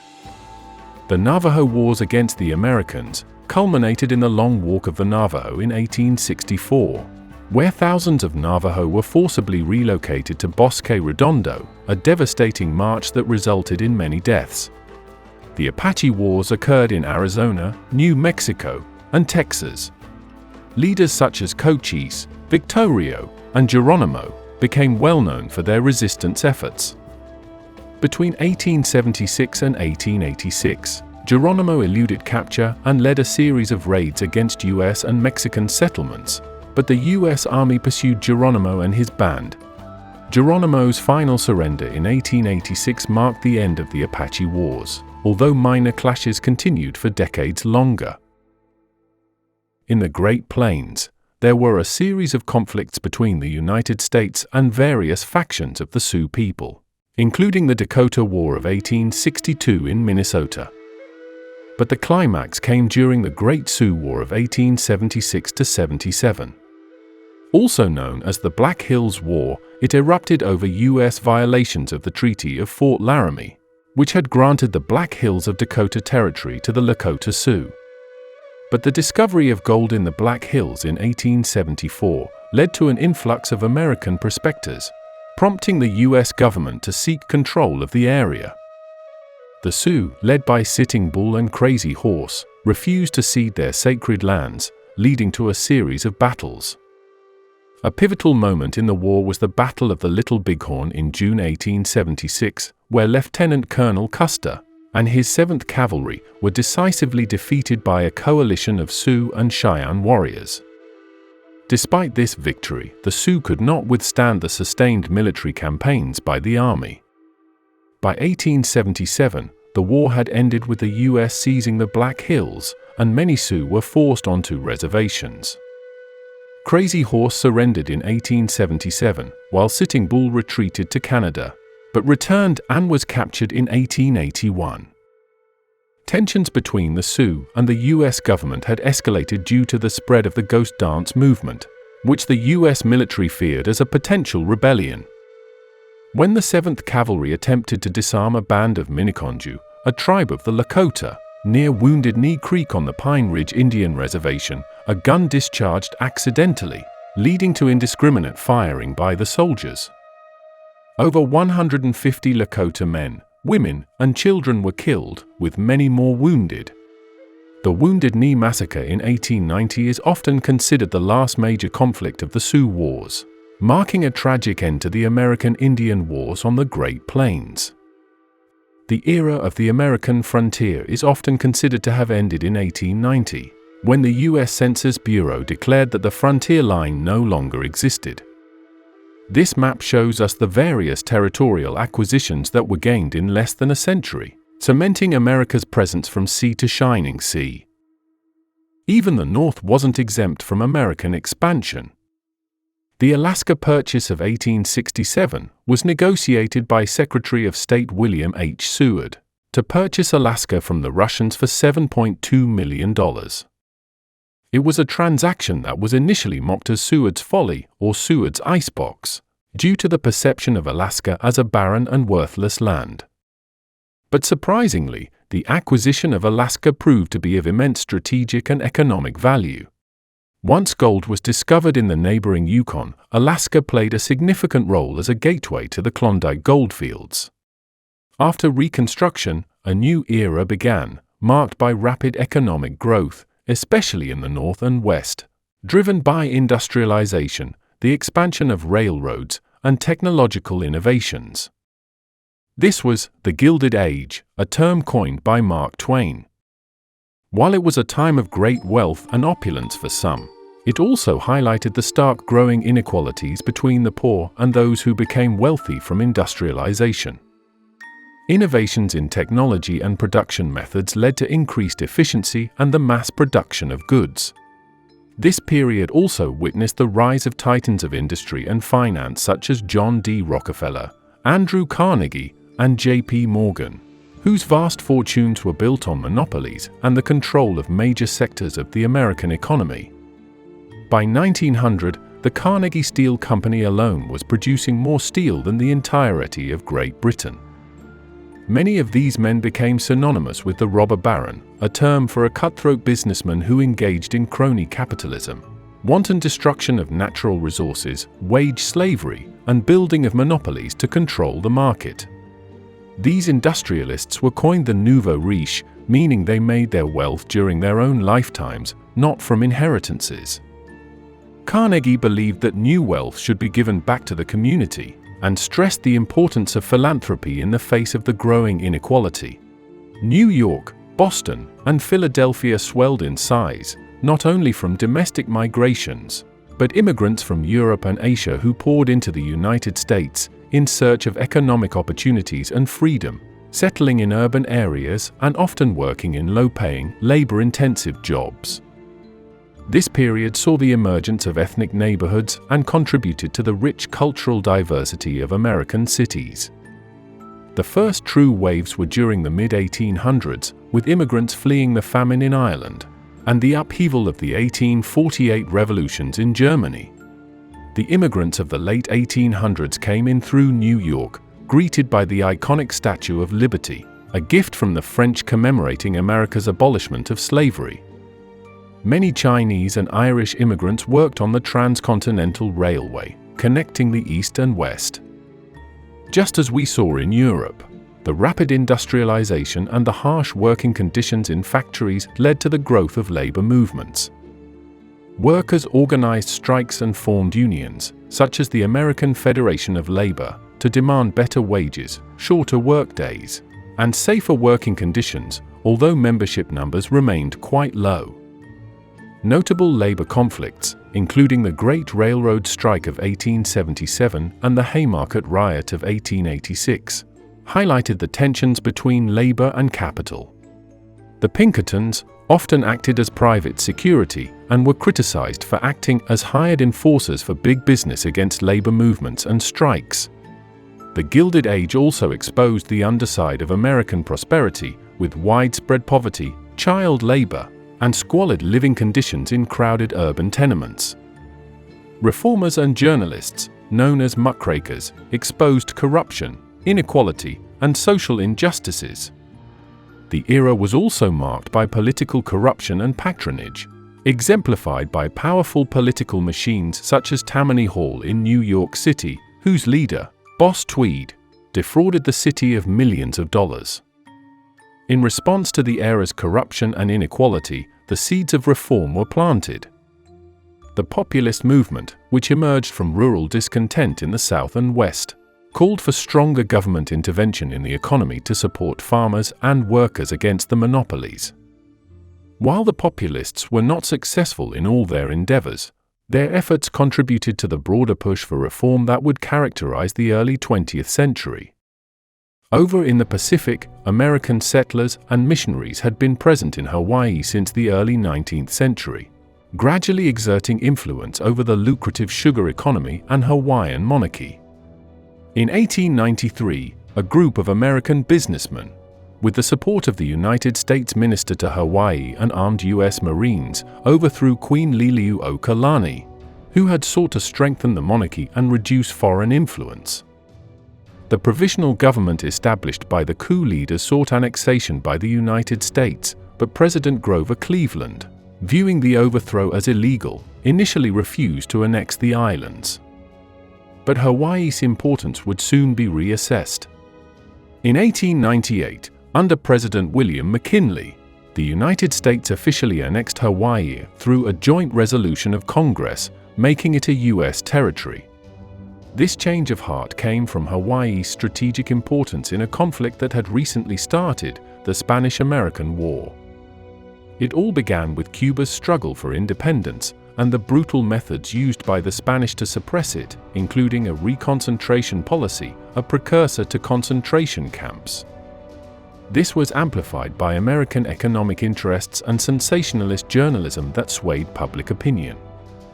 The mysterious sinking of the USS Maine in Havana Harbor escalated tensions, leading to direct US intervention under the guise of liberating Cuba. In April 1898, President McKinley, pushed by public opinion and the aggressive stance of Congress, reluctantly asked for a declaration of war against Spain. There were two main theaters of operation, in the Caribbean, particularly Cuba, and in the Pacific, especially the Philippines, which was another Spanish colony. In the Caribbean, the most notable battle was the land and naval Battle of Santiago de Cuba, which resulted in a decisive US victory and the destruction of the Spanish Caribbean Squadron. In the Pacific, Commodore George Dewey's fleet achieved a swift victory at the Battle of Manila Bay, destroying the Spanish Pacific Squadron and demonstrating the United States naval power. This victory paved the way for the eventual capture of Manila and exerted US influence in the Pacific. The war concluded with the Treaty of Paris, signed on December 10, 1898. Spain ceded its sovereignty over Cuba and transferred ownership of its Pacific and Caribbean colonies to the United States, including Puerto Rico, Guam, and the Philippines. The transfer of the Philippines, acquired for $20 million, sparked debate within the United States about the merits and morals of imperialism. The war also left a legacy of unresolved issues, including the struggle for Philippine independence, which led to the Philippine-American War, and the complex process of establishing a stable and independent Cuba. This left the United States as one of the great world powers, ushering in an age of domestic progress. The Progressive Era, spanning from the late 1890s to the early 1920s, became a period of widespread social, political, and economic reform. Progressives aimed to address the issues of the Gilded Age through government intervention, advocating for changes that would improve democracy and promote justice. The Fourth Party system saw the Republicans and Democrats as the major parties still, with the Republicans dominating until the election of 1912. Theodore Roosevelt, a veteran of the Spanish-American War, became president after the assassination of McKinley in 1901. He firmly planted the Americans on the world stage, chairing peace negotiations abroad, sending American warships on a tour around the world, and overseeing the construction of the Panama Canal, linking the Atlantic and Pacific Oceans much more easily for trade. At home, progressives sought to mitigate the impacts of poverty, improve working conditions, and protect consumers from unsafe products. The settlement house movement, led by figures such as Jane Addams, provided essential services and education to urban poor communities, aiming to uplift immigrants and the working class. Labor reforms were a significant focus, with legislation introduced to regulate child labor, limit working hours, and improve safety conditions in factories and mines. The establishment of the Department of Labor in 1913 underscored the growing recognition of workers' rights and the need for a government role in labor relations. The Federal Meat Inspection Act passed in 1906 to standardize and regulate slaughterhouses and meat processing plants. The Pure Food and Drug Act further added more consumer protections, as the unregulated markets often used dangerous chemicals in food, and medicines for infants often included alcohol or opium. Antitrust laws became more enforced, leading to the breakup of monopolies like American Tobacco and Standard Oil, and the establishment of the Federal Trade Commission for further consumer protections. Under Woodrow Wilson, banking reforms were also implemented, culminating in the creation of the Federal Reserve System in 1913, which aimed to stabilize the economy by regulating the supply of money and serving as a lender of last resort. His presidency also saw the enactment of a graduated federal income tax. The women's suffrage movement, a critical part of the Progressive Era, achieved a significant victory with the ratification of the 19th Amendment in 1920, granting women the right to vote. This success was the result of decades of activism by suffragists who used both state and national strategies to advance their cause. Conservation of natural resources also became a hallmark of the progressive era, led by figures like President Theodore Roosevelt and conservationist John Muir. The movement aimed to balance economic development with the preservation of wilderness areas, leading to the establishment of national parks, forests, and wildlife refuges. The Antiquities Act of 1906 allowed the president to designate national monuments, protecting significant natural and historical sites. The Progressive Era was a time of significant change and reform that reshaped American society, when American values shifted to democracy, environmentalism, and justice for all classes. In just a bit over a century, the United States considered itself the dominant power in the Western Hemisphere and Pacific, soon to rival even the long-storied European states, like Britain. But what of the British to the north, those who remained on the continent after the American Revolution? Following the independence of the 13 American colonies, up to 100,000 Loyalists fled north to the British territories in what is now Canada. Their arrival significantly increased the population of the British North American colonies and led to the creation of new settlements. To accommodate the influx, the British government divided the province of Quebec into Upper Canada and Lower Canada with the Constitutional Act of 1791, establishing separate governments for each, with elected assemblies to accommodate the English-speaking Loyalists and French-speaking Canadiens. The War of 1812 between Britain and the United States had significant repercussions for Canada.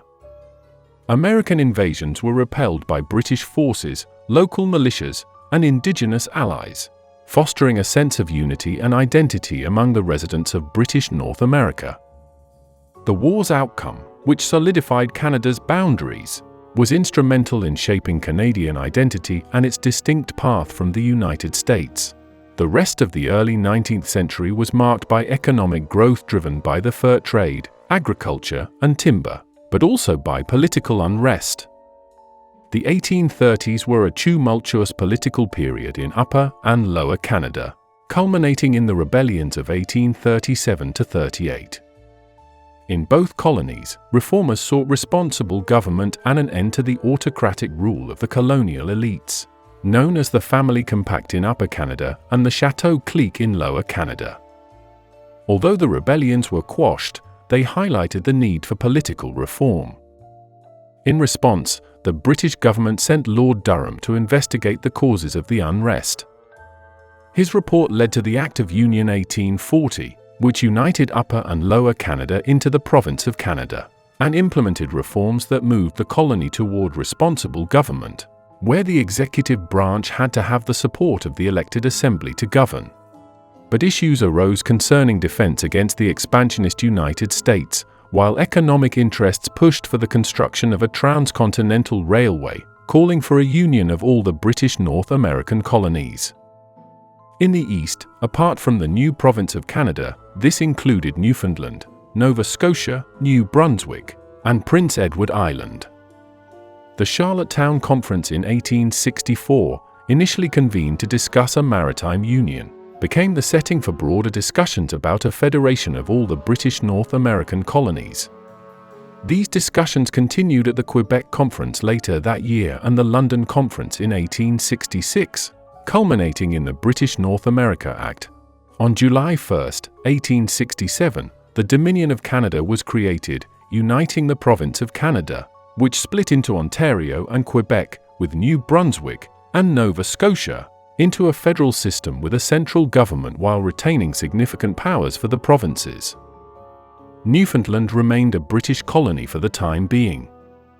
The new nation of Canada was granted self-government, although foreign affairs remained under British control. John A. Macdonald, a leading figure in the Confederation movement, became the first Prime Minister. The early years of Confederation saw Canada's expansion westward, with the purchase of Rupert's Land from the Hudson's Bay Company in 1869 and the entry of Manitoba in 1870, British Columbia in 1871, and Prince Edward Island in 1873. The promise of a transcontinental railway was a key factor in British Columbia's decision to join, leading to the construction of the Canadian Pacific Railway, completed in 1885, which was instrumental in the settlement and development of the Canadian West. The railway also brought the provinces of Alberta and Saskatchewan into the Dominion of Canada by 1905. But as in the United States, westward expansion brought conflict. The Red River Rebellion from 1869 to 1870 and the Northwest Rebellion of 1885, led by Métis leader Louis Riel, highlighted the tensions between the federal government and the Métis, as well as other indigenous peoples whose lands and rights were increasingly encroached upon by settlement and government policies. Economically, Canada experienced growth and diversification with the expansion of agriculture in the prairies, the development of industries in the central provinces, and the growth of urban centers. There were still major tensions between the French population and English-speaking majority, but this temporarily subsided once Wilfrid Laurier became the first French-Canadian Prime Minister in 1896. During his time in office, industrialization increased, and Canada welcomed hundreds of thousands of European immigrants to settle the West. By 1914, Canada had developed a distinct national identity, albeit one still closely tied to its British colonial roots.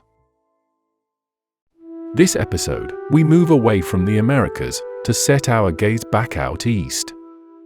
We will first explore Central Asia and the Indian subcontinent, Southeast Asia, and beyond to Oceania, and finally Africa. What do all these locations have in common? They were all targets of what became known as New Imperialism. This wasn't the same as the colonial structure of old, which died out with the declining Spanish Empire. Instead of European ships arriving to trade their gold and silver for spices, this imperialism was driven by industrialization and the extraction of raw materials. If you'd like some background on these themes, check out the Age of Discovery video from our last megadocumentary, where we go over the beginnings of European colonial expansion in some of the regions we'll talk about today. The shift began as a result of the Industrial Revolution, which required an abundance of resources from abroad. There were different motivations for the push for imperialism. For the French, which had a tumultuous long 19th century with constant revolutions and war, imperialism was seen as a way to anchor itself as one of the great European powers, lest it fall into obscurity. For Britain, the main center of the Industrial Revolution, many imperialists adopted a stance of social Darwinism, survival of the fittest, but with human societies. Many believed the great civilizations of the past were built upon the bones of those inferior, and that it was just the natural way of the world. Others still justified imperialism as a moral obligation, and the expansion and spread of Christianity, democracy, and capitalism was simply a gift to those less civilized. Apart from European powers, the United States engaged in its own imperialist endeavors, which we spoke about last time, as well as the Japanese, which we will cover next episode. The colonial system was often done through indirect rule, where local rulers cooperated with imperialist powers. This was the case in many parts of Africa, the Indian subcontinent, and the Malay Peninsula. If there was resistance, though, imperialist powers would overthrow the governing body and establish direct rule, like in Algeria, the Dutch East Indies, and Vietnam. When we last left the Indian subcontinent, the British East India Company had achieved victory in the Bengal and against the Marathas and Kingdom of Mysore. After the French gave up their claims in the region, the EIC was the dominant power. The Mughal emperor, once dominant in the early modern, remained only a figurehead in Delhi with nominal authority, his true power limited. The British East India Company controlled much of India either directly or through subsidiary alliances with local rulers. During the 1800s, the British implemented various reforms across the subcontinent, some of which by consequence improved the life of those upper-class Indians. A new school system was established, and later, a postal service and telegraph system. The first railway in India was inaugurated on April 16, 1853, covering a distance of 34 kilometers, about 21 miles, between Bombay and Thane. Industrialization increased with the opening of textile mills, but trade remained uneven, benefiting the British. The British also cracked down on the wandering gangs of Thuggee bandits and abolished the practice of sati, in which a widow would be made to sacrifice herself on her deceased husband's funeral pyre. To simplify the process of revenue collection in the vast and diverse territories under British control, a class of landowners known as zamindars became responsible for collecting taxes from the peasants who worked the land. They were required to pay a fixed annual tax to the British East India Company. In return, they could retain the surplus revenue, but they were also responsible for any shortfall. This system incentivized zamindars to increase agricultural production, but also led to widespread exploitation of peasants, as zamindars often resorted to high rents and harsh measures to ensure their own profits and meet the fixed revenue demands. British women's arrival in larger numbers during the 19th century led to the establishment of more defined racial and social barriers, as the British aimed to recreate a version of British society in India in line with Victorian morals and values. By 1857, the British grip on India was both formidable and unyielding. But in the dusty garrison town of Meerut, there was unrest among the ranks of the native soldiers serving under the British East India Company's banner.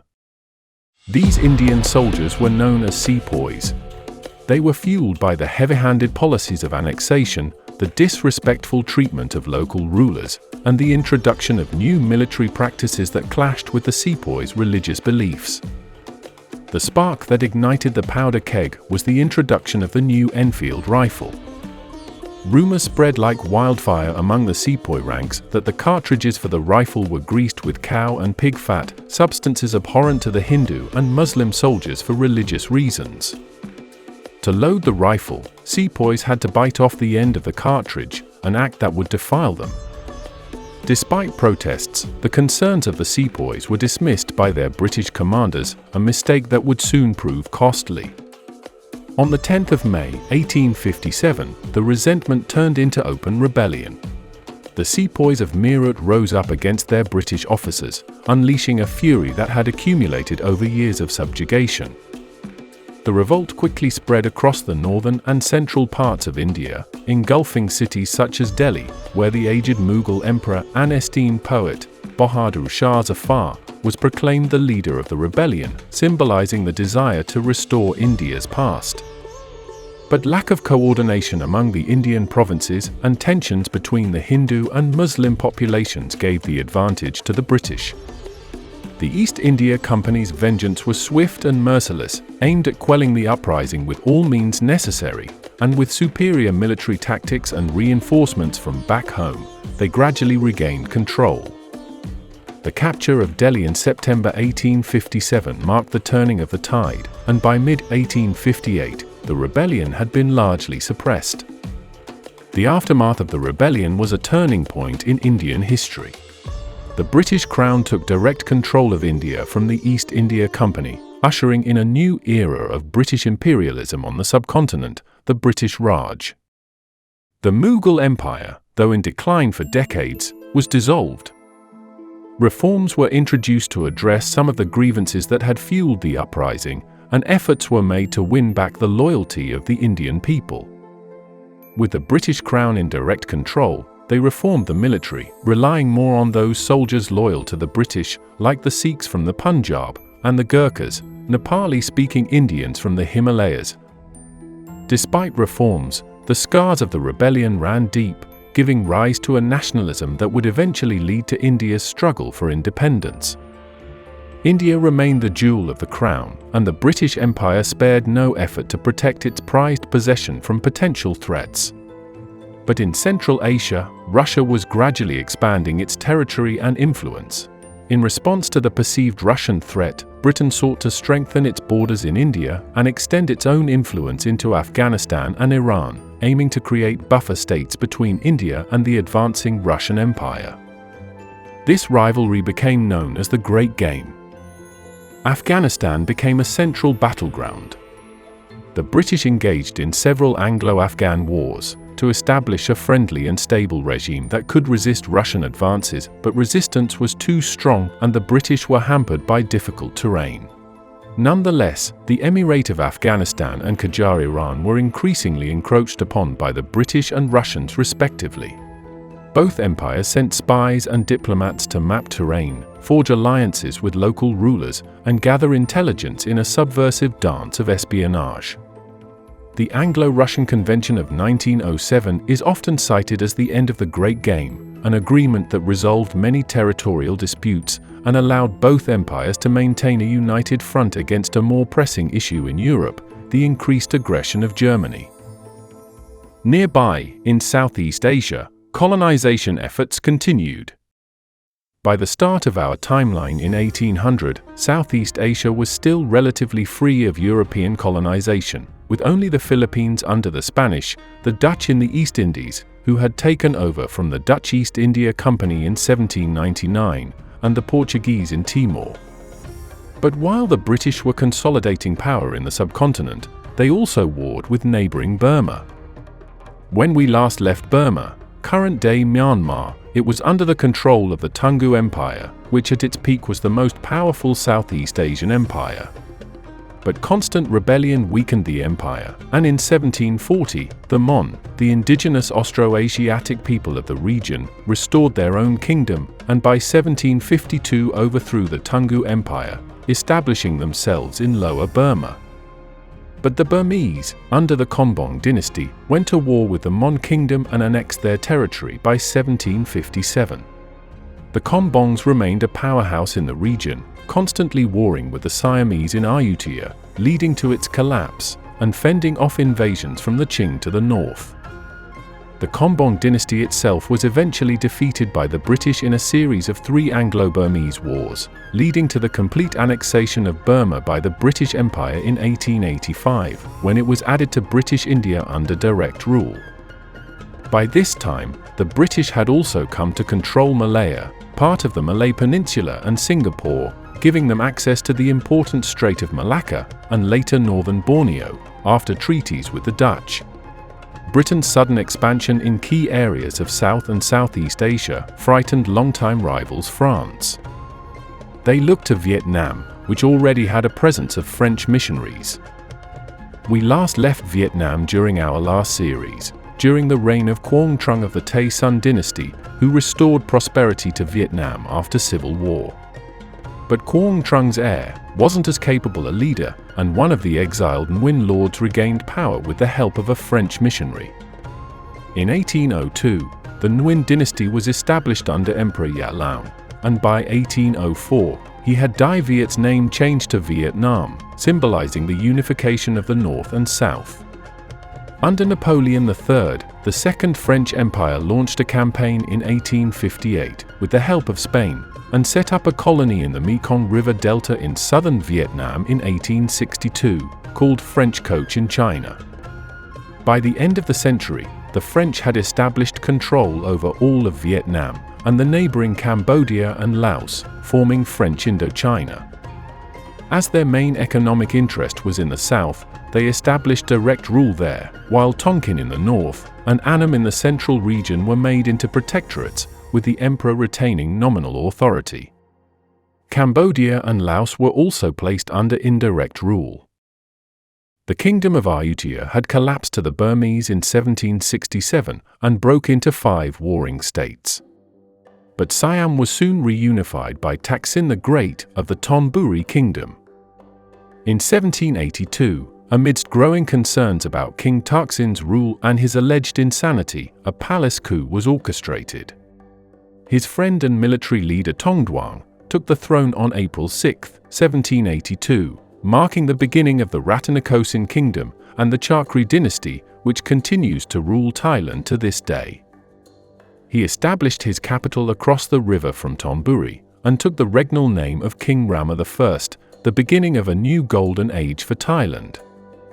There, he ordered the construction of the Grand Palace and Temple of the Emerald Buddha, signifying the establishment of Bangkok as the new capital.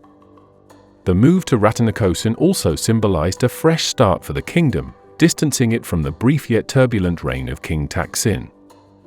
Rama's reign focused on consolidating his power, reforming the administration, compiling the legal codes, and promoting religion and culture, laying the foundations for the modern Thai state. He also continued the defense of Siam against Burmese aggression, securing the kingdom's independence and sovereignty. Under later rulers, Rama IV and his son, Rama V, Siam kept Western powers from invading through a series of treaties, opening up their ports and liberalizing foreign trade. Through the end of the 1800s and beginning of the 1900s, Siam became more westernized, as European styles mixed with their art and culture, and the upper classes received a European-styled education. By 1900, Siam's diplomacy had kept it as the only independent Southeast Asian state. Both the surrounding French and English acknowledged Siam as a buffer state between British India and French Indochina. By the end of the century, the United States also entered Southeast Asia, supplanting the Spanish in the Philippines.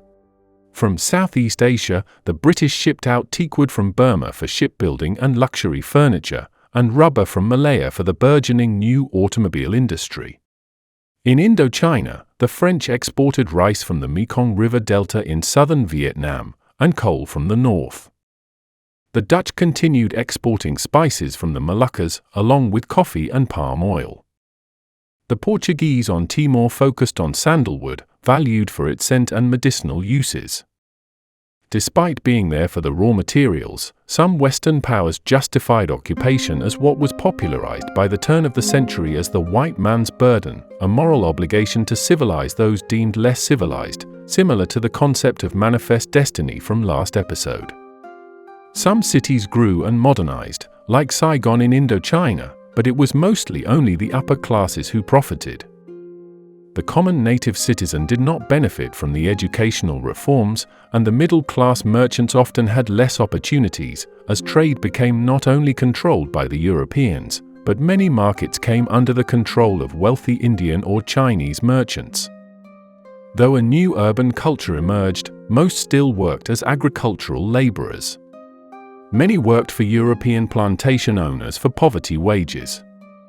A consequence of colonial rule was that sanitation and infrastructure increased, resulting in a stark decrease in child mortality and a population surge. Many peasant families, who usually had many children to offset early death, grew so large that many had to relocate to the larger cities to work in the new factories, forming a class of urban poor. Still, as more were born, more came into poverty, as the economic wealth was extracted for the benefit of the mother nation back in Europe, and workers had to go through all the hardship of the new factory life and industrial revolution as in Europe, but without any of the rights or liberties. Peasant revolts and anti-colonial movements became common. In Burma, nationalist movements sprang up around the turn of the century, like the YMBA. By the 1930s, the first large insurrection against the government took place with the Sayasan Rebellion. It was a major peasant uprising against British rule, led by Salasan, a physician and former monk who declared himself king. Although the rebellion was crushed, it highlighted the widespread discontent with British economic policies and inspired later nationalist movements. In Indochina, after being dethroned by the French in a coup, Emperor Hanyi fled to the mountains of central Vietnam, from where he issued the Canving Edict, calling on the people of Vietnam to rise up against the French occupiers. The movement brought together various segments of Vietnamese society, spearheaded by scholars, along with peasant support. It involved guerrilla warfare and represented a broad-based resistance against French colonialism. One of the most notable leaders of the insurgency was Phan Dinh Phung, a Confucian scholar who led several successful engagements against French forces in central Vietnam. The movement faced strong military retaliation from the French, who deployed substantial resources to suppress the uprising. The movement was gradually weakened by French military campaigns, internal divisions, and eventually, the capture of Emperor Hanyi in 1888, who was then exiled to Algeria. Further south, British explorers, most notably Captain James Cook, undertook extensive voyages, mapping many islands in the Pacific and claiming eastern Australia for Britain in 1770. Following the loss of the American colonies after the American War of Independence, Britain needed a new location to relieve overcrowded prisons in Britain and to establish a strategic base in the Pacific region. The First Fleet, carrying convicts, soldiers, and settlers, arrived at Botany Bay in January 1788, but soon relocated to Port Jackson to establish the first European settlement on the continent, named New South Wales. Captain Arthur Phillip was the colony's first governor. Over the following decades, additional settlements were established across the continent, including in Tasmania, then known as Van Diemen's Land, Western and South Australia, Victoria, Queensland, and the Northern Territory. The colonization process involved the exploration and mapping of the continent, claiming land for agriculture and settlement. The arrival of Europeans had a devastating impact on indigenous Australians, including displacement, introduction of diseases, and violent conflicts over land. Indigenous populations were significantly reduced and dispossessed of their land without treaty negotiations. The British expanded their influence in Oceania, annexing New Zealand in 1840 through the Treaty of Waitangi, and later establishing control over Fiji in 1874 and parts of Papua New Guinea. France also established a presence in the Pacific. French explorers, such as Louis-Antoine de Bougainville and Jean-François de Galaup, made significant voyages. France took control of various territories including New Caledonia in 1853, and Tahiti became the center of the French establishments in Polynesia. Germany annexed parts of Papua New Guinea and several island groups, including the Marshall Islands. The Hawaiian Islands were first visited by Europeans in the late 18th century, with Captain James Cook arriving in 1778. Throughout the early 19th century, Hawaii became a strategic stop for whaling ships, traders, and missionaries from Europe and the United States.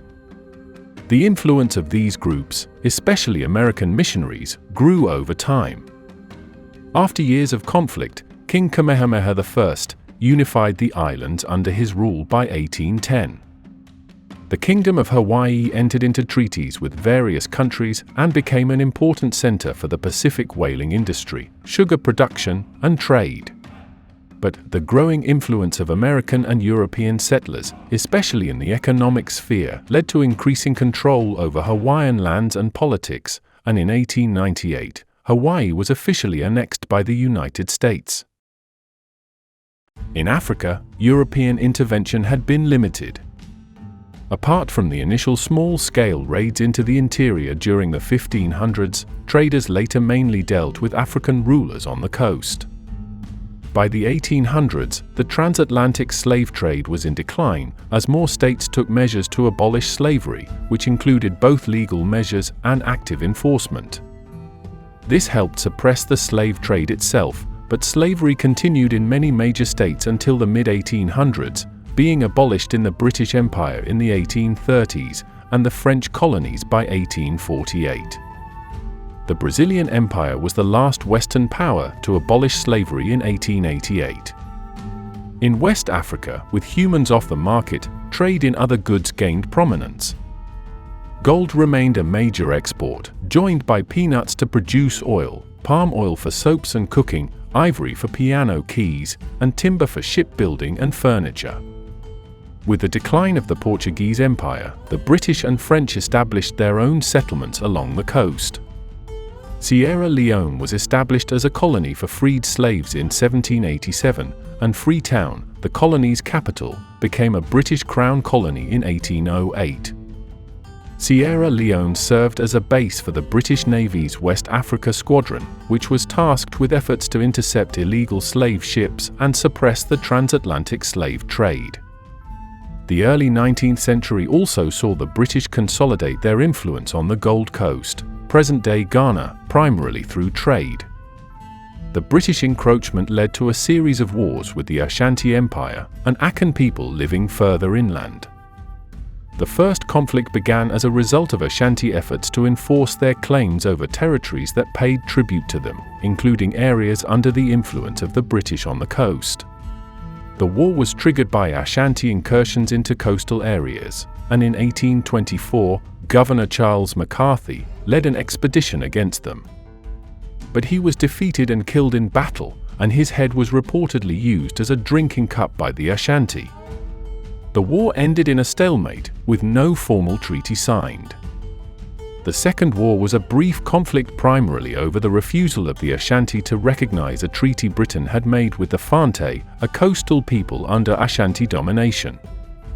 The British launched a punitive expedition, but were forced to retreat due to disease and logistical issues, resulting in an inconclusive end to the conflict. The Third War began after the Ashanti invaded the British Protectorate of the Fante in 1873, following disputes over tribute and territory. The British, led by Sir Garnet Wolseley, launched a well-prepared expedition that reached Kumasi, the Ashanti capital, in January 1874. The Ashanti were defeated, and their capital was briefly occupied and looted. The Treaty of Fermanagh ended the war, with the Ashanti agreeing to British demands, including the payment of a large indemnity. The fourth conflict was sparked by the Ashanti refusal to abide by the terms of the treaty ending the Third War, particularly the stipulation forbidding them from deploying their army without British permission. The British Expeditionary Force quickly overran the Ashanti, facing minimal resistance, and Kumasi was occupied again. The war ended with the Ashanti king, Prempeh I, being captured and exiled, and the Ashanti Empire becoming a British protectorate. The final conflict, also known as the Ya Asantewaa War, was triggered by the British governor's demand for the symbolic and sacred golden stool, which represented the Ashanti nation's sovereignty. Ya Asantewaa, the Queen Mother of Ijisu, led the Ashanti in a rebellion against British rule.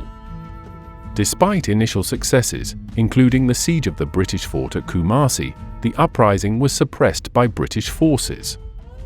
The war resulted in the formal annexation of the Ashanti Empire by the British Empire in 1902, incorporating it into the Gold Coast colony, and Ya Asantewaa and other leaders were exiled to the Seychelles. Despite the victory, the British never captured the Golden Stool, which remained hidden throughout the war. The French had been present in Senegal since the 17th century, focusing on trade, particularly in slaves, gum arabic, and later, peanuts. During the early 19th century, French control was consolidated in Senegal, serving as a base for further exploration and expansion into West Africa. Liberia was established by the American Colonization Society in 1822 as a settlement for freed African American and Caribbean slaves, and declared its independence in 1847, becoming Africa's first republic. The Americo-Liberians, descendants of these freed slaves, dominated the country's political, economic, and social systems, often at the expense of the indigenous African populations. The British and French also showed great interest in North Africa, and had for a while. The land of the pyramids had stood at the crossroads of three continents, and greater than any natural resource, Egypt was home to the small swampy isthmus between the Mediterranean and the Red Sea. Napoleon attempted to control the crucial region during his expedition in 1798, and even toppled the reigning Mamluks, but was eventually driven out after British interference. In the power vacuum, the Ottomans attempted to reassert control, while the Mamluks attempted to continue their centuries-long rule. But some Ottoman troops had been sent by the empire to oust the remaining French. One of the factions included an Albanian commander by the name of Muhammad Ali. After a drawn-out civil war between the three factions, Muhammad Ali was appointed as the Ottoman governor, or Wali of Egypt, and recognized as Pasha. Muhammad Ali implemented extensive agricultural reforms, transforming Egypt into a major cotton producer. This shift was partly inspired by the global demand for cotton, especially from industrial countries like Britain. He modernized the Egyptian army, introducing new training, conscription, and weaponry, partly based on European models. Muhammad Ali also reformed the administrative system to centralize power and improve efficiency, reducing the power of traditional elites and the influence of the Ottoman Empire over Egypt. Efforts were made to establish educational institutions, including schools and technical institutes, to support his modernization programs. Infrastructure improvements, such as the construction of canals and roads, facilitated economic growth. Muhammad Ali sought to expand his territory, engaging in military campaigns in the Sudan, Syria, and the Arabian Peninsula. His successful conquest of the Hijaz and Sudan extended Egypt's influence significantly. His expansionist policies led to conflict with the Ottoman Empire and European powers, notably in the Greek War of Independence and the Egyptian-Ottoman War. The latter saw Egyptian forces advance deep into Ottoman territory on the path to Istanbul itself, before European powers intervened to maintain the balance of power in the region. Muhammad Ali's ambitions in the Levant and control over the eastern Mediterranean trade routes alarmed Britain and France, leading to increased European intervention in Egyptian affairs. The Convention of London in 1840 forced Muhammad Ali to withdraw from most of his territorial gains, in exchange for hereditary rule over Egypt and Sudan, marking the beginning of the dynasty that would rule Egypt until the mid-1950s. His reign ended in 1848 after contracting tuberculosis, but Egypt was soon raised to a new rank, the Khedivate. The title Khedive was a rank introduced by the Ottoman Empire, a step above Pasha and granted to the Viceroy of Egypt. It signified a higher degree of autonomy while still acknowledging the sovereignty of the Ottoman Sultan. The title was first bestowed upon Ismail Pasha, a grandson of Muhammad Ali, in 1867 by the Ottoman Sultan Abdulaziz. During his reign, the construction of the Suez Canal by French engineer Ferdinand de Lesseps, that began in 1859, further increased European interest and involvement in Egypt, particularly that of France and Britain, who bought into the project by 1875. Its completion benefited Egypt very little and cost thousands of Egyptian laborers their lives, as well as putting the government into extreme debt. In 1881, an army revolt broke out against the Khedive and foreign intervention, but in 1882, Britain invaded Egypt under the pretext of stabilizing the country amidst the nationalist uprisings, marking the start of British occupation. But even greater revolts were brewing to the south, in Sudan. The revolt was led by Muhammad Ahmed, who proclaimed himself the Mahdi, the prophesied redeemer of Islam, in 1881. He called for a jihad against the Egyptian government, criticizing its corruption and the influence of foreigners. The start of the Mahdi revolt. The Mahdi and his followers, known as Mahdists, quickly gained support among Sudanese factions discontented with Egyptian rule. They seized vast territories, including the significant capture of Khartoum in 1885, where the British Egyptian Governor-General Charles Gordon was killed. The revolt significantly weakened Egyptian control over Sudan. The British, concerned about the stability of the region and the safety of the Suez Canal, intervened militarily. General Herbert Kitchener led British and Egyptian forces to recapture Sudan, culminating in the decisive Battle of Omdurman in 1898. The Mahdi state was defeated, and Sudan came under direct British-Egyptian rule, called Anglo-Egyptian Sudan, which lasted until Sudan's independence in 1956. Back in Egypt, the British soon viewed the Khedive as increasingly hostile, and he was deposed for his pro-Ottoman positions after the start of World War I. To the west, the Ottomans still had nominal control of the rest of the North African coast, through the Regency of Algiers, Ottoman Tunisia, and Ottoman Tripolitania, what was known to Europe as the Barbary Coast. It was from here that corsairs and pirates launched raids throughout the Mediterranean and along the West African coast. In 1830, France invaded Algeria, with a desire to expand French territory and suppress piracy in the Mediterranean. By 1837, the French had solidified their control over coastal Algeria, and over the following decades, they expanded their control inland, fully annexing the territory and ending Ottoman influence there. It became a destination for hundreds of thousands of European settlers, whose descendants became known as the Pieds Noirs. Tunisia, under the rule of the Husseini dynasty, maintained a degree of autonomy as an Ottoman vassal state. But by the mid-19th century, Tunisia's strategic location and economic potential attracted European interest, particularly from France and Britain. The Bey of Tunisia attempted modernization and reforms through the introduction of the 1861 constitution, but these efforts led to increased debt and economic dependence on European powers. In 1881, France established a protectorate over Tunisia through the Treaty of Bardo, effectively bringing it under French control and significantly reducing Ottoman influence. Over in East Africa, slavery remained more common, particularly under the Omani Empire.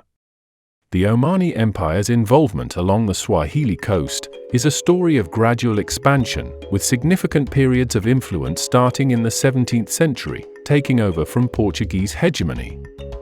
But the most notable period of Omani resurgence and consolidation of control in the region occurred during the 19th century under the rule of Said bin Sultan, who became Sultan of Oman in 1804.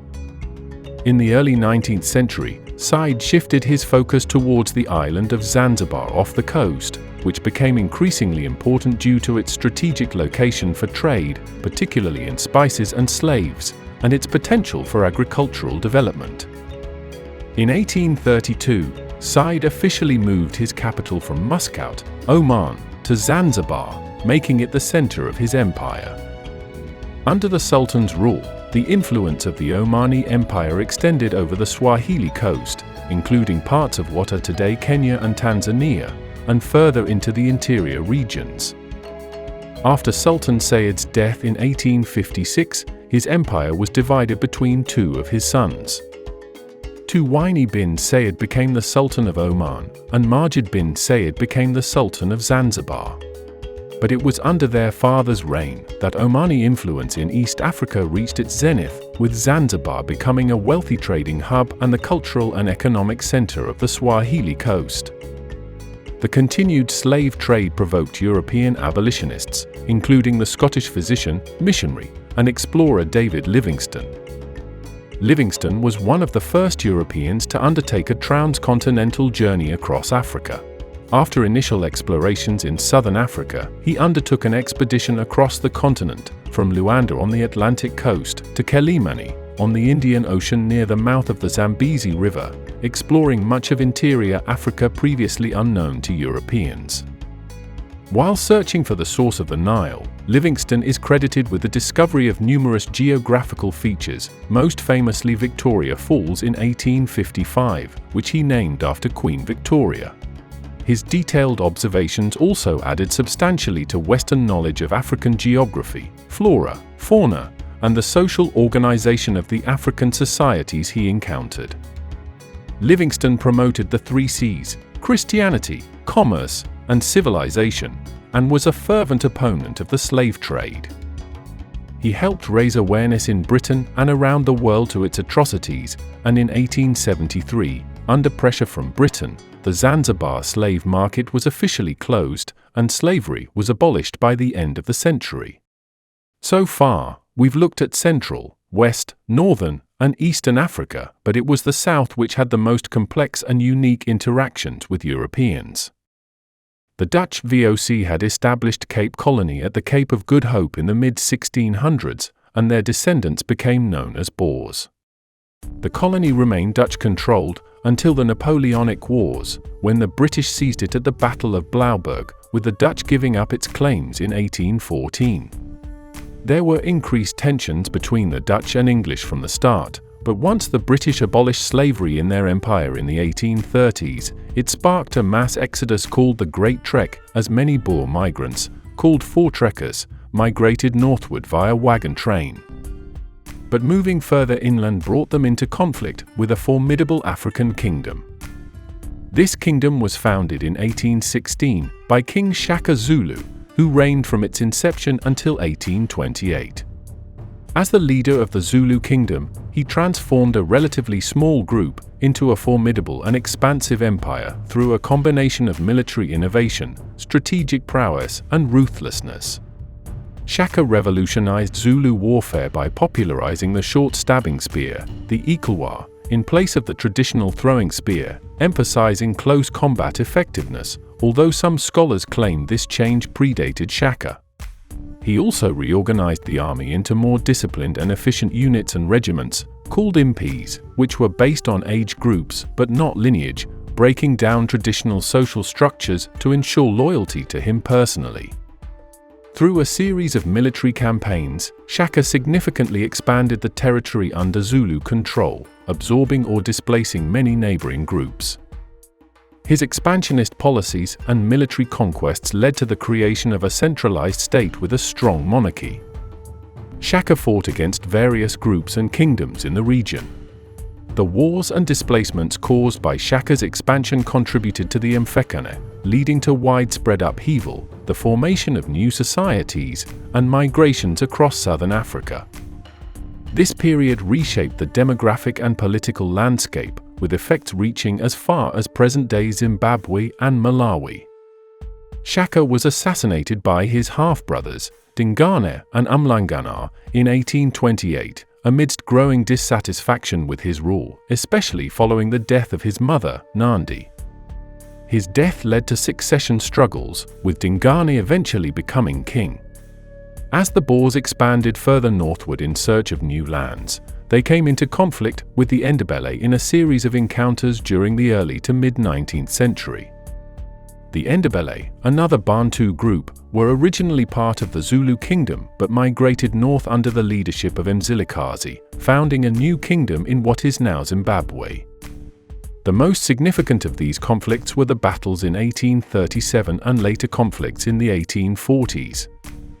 The wars with the Zulu culminated in the Battle of Blood River, where a Voortrekker commando group, led by Andries Pretorius, decisively defeated a large force of Zulu warriors.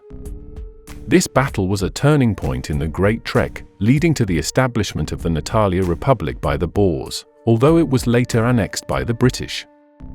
But their other established Boer republics, the Orange Free State and Transvaal, became officially recognized and remained throughout the 1800s. The Khoisan, who lived in the area well before even the Bantu speakers, also resisted the Boers seizing their grazing land, but as time went on, the indigenous populations were slowly resettled on reservations. Though European presence significantly increased during the 1800s, it was nothing compared to what would occur during the final sliver of the century, as Africa went from this to this just a few years later. This was the scramble for Africa. Before the scramble, European presence in Africa was mostly limited to coastal trading posts engaged in commerce, including gold, ivory, spices, and slaves. Interior exploration was limited due to geographical barriers, diseases like malaria, and resistance from African societies. Improvements in navigation, built on the charts by David Livingstone and the Portuguese Serpa Pinto, steamships to master the African waterways, advances in medicine, notably quinine for malaria, and weaponry, like the Maxim gun, gave Europeans a significant advantage over local populations, facilitating deeper penetration into the African interior.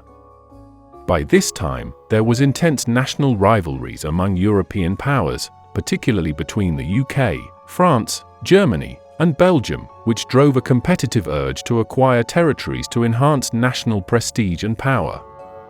The small kingdom of Belgium, under King Leopold II, was the first to take advantage. Henry Morton Stanley, an explorer and journalist, was secretly sent by Leopold to Central Africa to form treaties with numerous chiefs along the Congo River.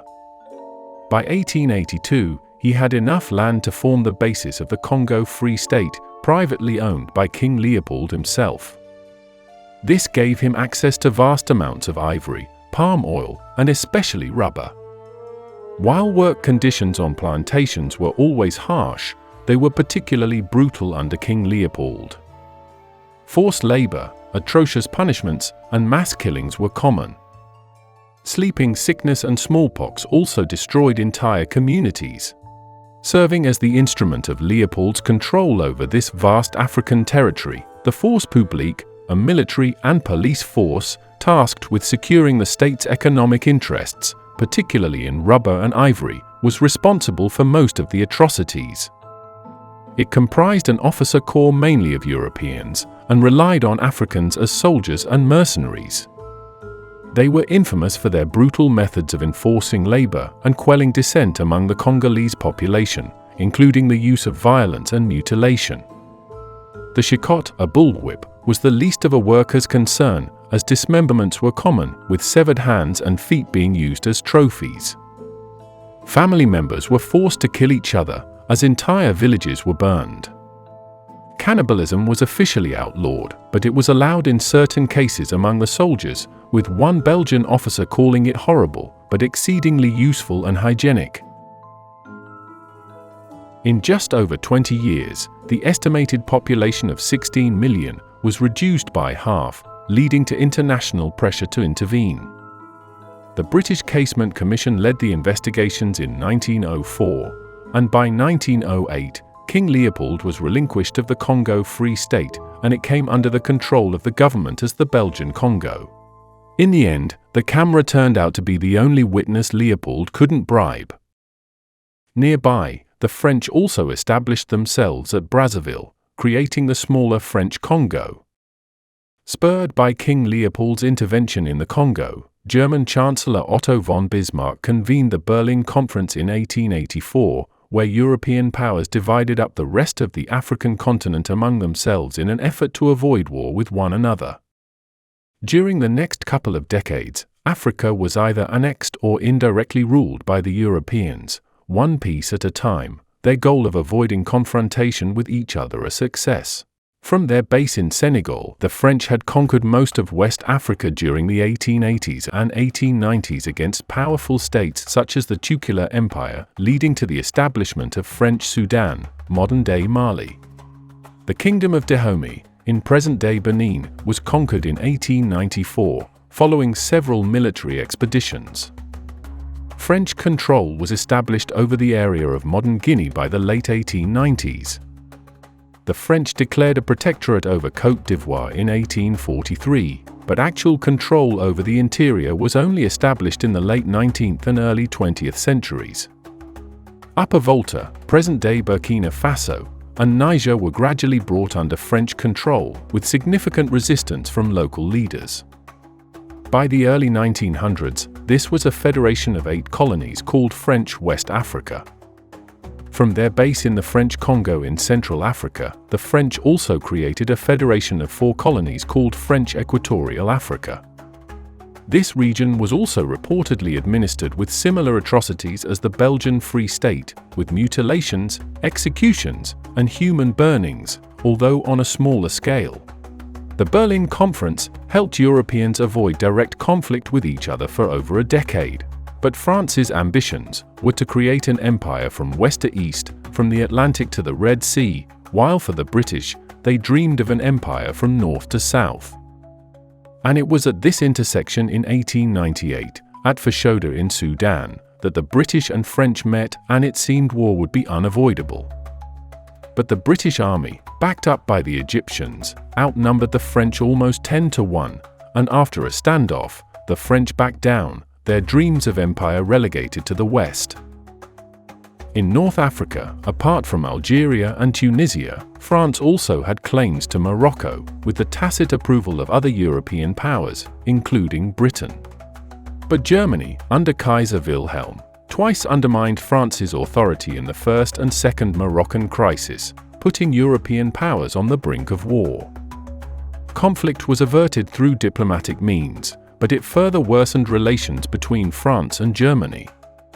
In 1912, Sultan Abdelhafid signed the Treaty of Fez, establishing a French protectorate over Morocco. This treaty marked the official beginning of French colonial rule, although Spanish control over certain northern and southern regions was also recognized. Like the French, the Germans also had a presence in West and Central Africa, in today's Togo and Cameroon. They were more established in German Southwest Africa, present-day Namibia, where they subdued the native Herero in the Herero Wars, which led to mass genocide. In German East Africa, the region of Tanganyika, today's Tanzania, the Germans quelled a revolt by native Muslims and indigenous Africans, called the Meiji Rebellion. Just to their north were the British protectorates of British East Africa and Uganda. The British also removed the Sultanate on the island of Zanzibar in as little as 38 minutes in the Anglo-Zanzibar War. To date, this was to be the shortest recorded war in all of history. The United Kingdom retained the most colonies on Africa by this point, holding 1/3 of the continent. Apart from the aforementioned Egypt, Sudan, and East Africa, they held colonies in what was collectively called British West Africa. But their most valuable and troublesome ventures would come in the south. Before the scramble, this region was still home to the Zulu Kingdom, the two Boer republics, and the British Cape Colony. Diamonds were discovered further inland in 1867, but the discovery of diamonds on the farm of Nicholas and Diedrich de Beer, near the present-day Kimberley, initiated a full-scale diamond rush. Prospectors flooded the area, and several large diamonds were found, leading to the establishment of the Kimberley mine.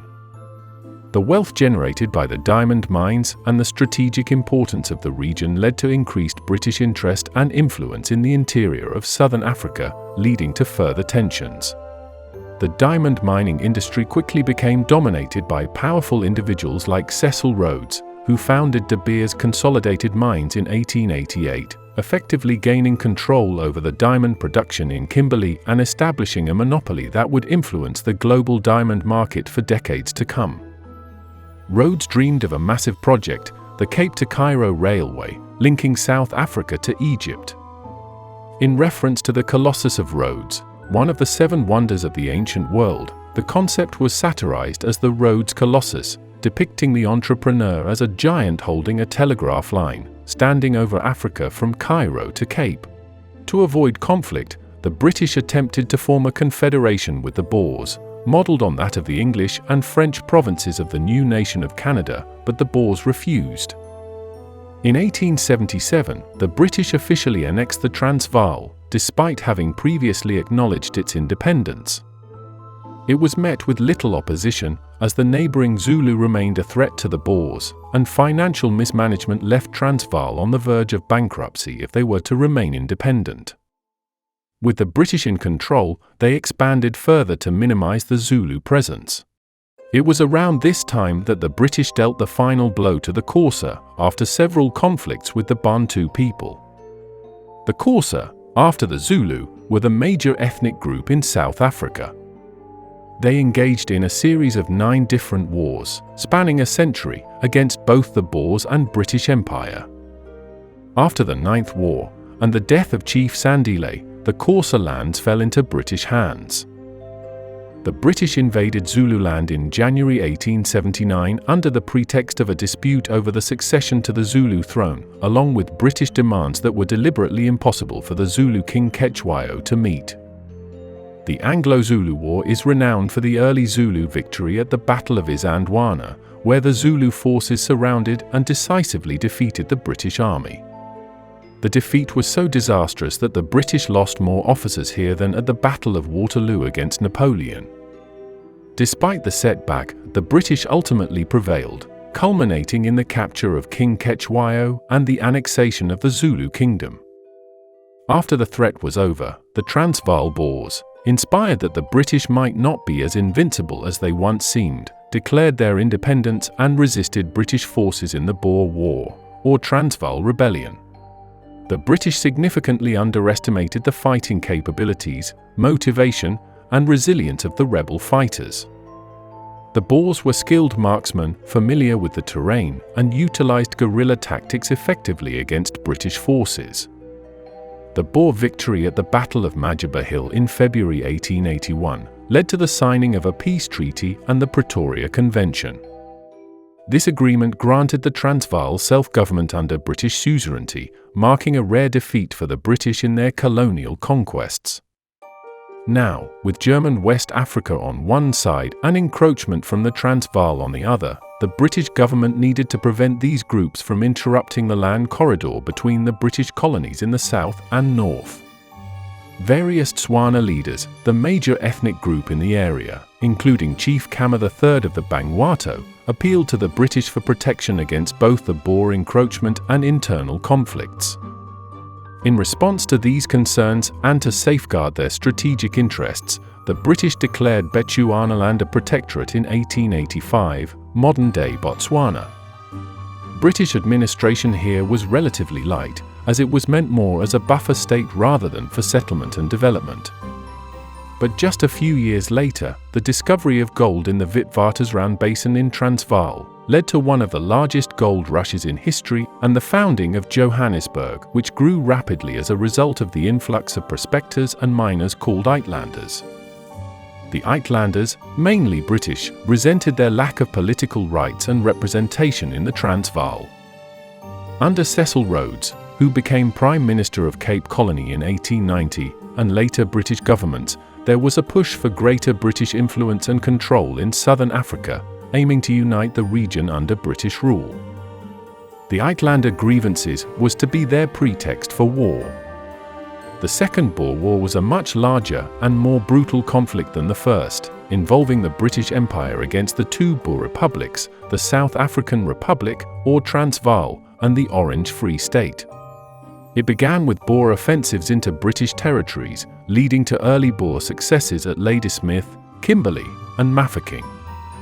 But this time, the British responded with a large-scale military build-up.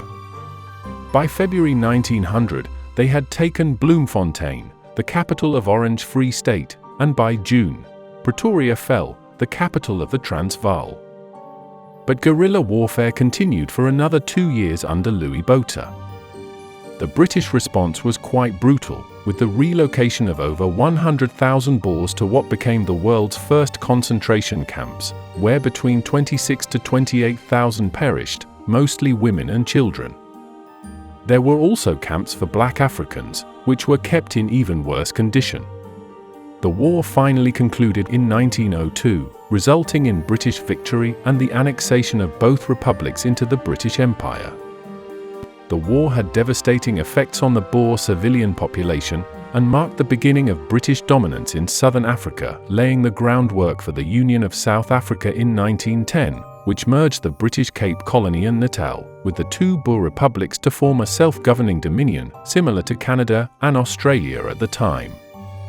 To appease the Boers for their loss, the British only allowed voting rights to the white minority, which made up around 20% of the population. This laid the groundwork for the formal apartheid system introduced during the 1940s. Separate from the Union, remaining autonomous protectorates of Britain were Basutoland and Swaziland, present-day Lesotho and Eswatini. Under the leadership of King Moshoeshoe I, the Basotho people effectively resisted attempts, by both the Boers and the British, to conquer their territory in the early to mid-19th century, but became a British protectorate in 1868 at the request of the king. Swaziland, inhabited by the Swazi people, was primarily valuable for its mineral resources and as a buffer state between the British, Boers, and the Portuguese in Mozambique to the north. Similar to King Moshoeshoe, the Swazi monarch engaged in diplomacy to play European powers against each other, seeking protection while maintaining a level of sovereignty. Swaziland's economic value did not necessitate full annexation, and its role as a buffer was sufficiently served by making it a protectorate in 1902, after the Second Boer War. Further north, the British, under Cecil Rhodes' British South Africa Company, also established themselves in northern and southern Rhodesia, present-day Zambia and Zimbabwe. The British Central Africa Protectorate was established in 1891, which encompassed the area of present-day Malawi. The protectorate was renamed Nyasaland in 1907. While not one of the Big Four, Italy's foray into African colonization began in earnest in the last 2 decades of the 19th century, driven by a desire for fresh economic opportunities and to address their poverty and overpopulation problems. Italy's first significant colonial acquisition was in the Horn of Africa, where it purchased the Bay of Assab. From there they expanded inland, in military campaigns against the neighboring Ethiopian Empire. King Menelik II faced a war on 2 fronts, as the Mahdist uprising to the west seeped into Ethiopia, so a treaty was made with the Italians, and they officially established the colony of Eritrea in 1890. But the Italians failed in their colonial attempts in Ethiopia itself, as King Menelik and his army decisively defeated the invading Italian and Eritrean forces. Along with Liberia, these were the only two African states to maintain their independence. Italy also established a foothold in parts of what is now Somalia, signing treaties with local sultans in the 1880s and 1890s to gain control of the Benadir coast. The Italian Somalia colony was gradually expanded through further agreements and military action. In North Africa, Italy invaded Libya in 1911, and by 1912, through the Treaty of Lausanne, the Ottomans formally ceded it to Italy, ending over 3 centuries of Ottoman presence in the region. Pax Britannica, which translates to British peace, refers to the period of relative peace in the 19th and early 20th centuries, roughly 1815 to 1914, facilitated by the British Empire's global dominance and naval supremacy. During this era, Britain acted as a global policeman, enforcing free trade and addressing international disputes through its powerful Royal Navy, which helped maintain open and secure sea routes critical for commerce. This period saw significant economic globalization, technological progress, and the spread of British political and cultural influences worldwide, although it was also marked by colonial expansion and competition with other imperial powers. While this phase of imperialism was a brutal period for the native populations of Africa, there were also some positive consequences, like improved infrastructure and efforts to control disease. But the period of new imperialism will still forever be known for its exploitation of natural resources and human labor, cultural suppression, and new systems of racial hierarchy and segregation which would last well into the 20th century, altering the life of millions. In the midst of these colossal shifts, the decline of once mighty empires like the Ottomans signaled a changing order. The weakening of the sick man of Europe was a foreshadowing for those empires of the past, as imperialist ambition and competition also cast a shadow over the Qing in the Far East. The next stop on our journey. In this episode, we turn our focus to East Asia, to the Qing Empire in China, and Tokugawa shogunate in Japan, and what would come to replace them. Check out our last megadocumentary, where we go over these regions during their height. But from 1800 onwards, both would face significant challenges. Domestically, the Qing rule over China had become peaceful and prosperous, especially under Emperors Kangxi and Qianlong. Though the devastating White Lotus Rebellion was quelled in the early 1800s under Emperor Jiaqing, it was but the first sign that not all was well within the Celestial Empire. A population surge outpaced agricultural production, and corruption became more rampant in court, causing greater inefficiencies in responding to any challenges. Even throughout the dynasty's height, there were still ethnic tensions between the Manchu ruling minority and the majority Han Chinese population. By the early 1800s, China's military and technological capabilities had fallen behind, and their failure to modernize would be their doom. Qing rulers had allowed the Western powers to trade only at the port of Canton. But the British had a massive trade deficit with China, primarily due to the high demand for Chinese tea, silk, and porcelain, which had to be paid for with silver. George Macartney failed in opening up China in 1793, and William Amherst, Governor-General of India, attempted once again in 1816, but he too refused to kowtow, and was refused entry to Beijing. So the British took another approach. As they were addicted to Chinese tea, they decided to start trading with China, something even more addicting. From the fields of Bengal on the subcontinent, the British shipped out their special trade good: opium. Soon, with silver bullion flowing back into their coffers, the British merchants became rich, while the Chinese became addicted. Opium had been used in small amounts for medicinal purposes, but had been banned since 1729, a form blended with tobacco into a substance called maddock. As opium addiction became more widespread through British imports, it began to have severe social impacts. More concerning for the emperor was the outpouring of silver bullion, which was central to the Qing economy. In response, the government, led by Emperor Daoguang, decided to take strong measures against opium. In 1839, he appointed Lin Zexu as the imperial commissioner, tasked with eradicating the opium problem. Commissioner Lin cracked down on users and then local dealers, but with little success. So he targeted the source itself. He wrote an appeal to Queen Victoria directly, but his letter was mysteriously lost and never reached her royal hands. As all imports still had to come through the port, a desperate Commissioner Lin then blockaded Canton, trapping British merchants and seizing over 20,000 chests of opium. In June, the supply was publicly destroyed at a nearby beach. Tensions continued to escalate once a Chinese villager was found dead, killed during a brawl with 2 British sailors in present-day Hong Kong. Commissioner Lin commanded the culprits to be handed over for Chinese justice, but the British refused. So Chinese junks set up a food sales embargo until they complied. After initial skirmishes near the mouth of the Pearl River, a British expeditionary force arrived in June 1840. They sailed along the Chinese shoreline and arrived at the Chusan Islands, just off the mainland. Negotiations with the Chusan officials were fruitless, as they had no association with Commissioner Lin and refused British demands. By the next morning, the Battle of Chusan was underway, with the British capturing the important harbour of Dinghai. From here, the British split their forces, sending ships northwards to begin negotiations at the capital, while the rest sailed back to the Pearl River to start a new campaign. Waiting there was their newest and largest iron warship, the Nemesis. It first saw action at the Battle of Chuenpi, making short work of the Chinese junks with its rocket fire.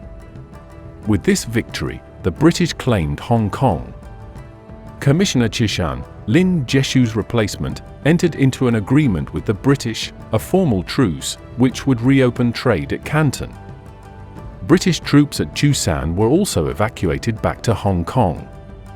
But the furious Qing Emperor refused to acknowledge the agreement, and the British remained blocked off from Canton.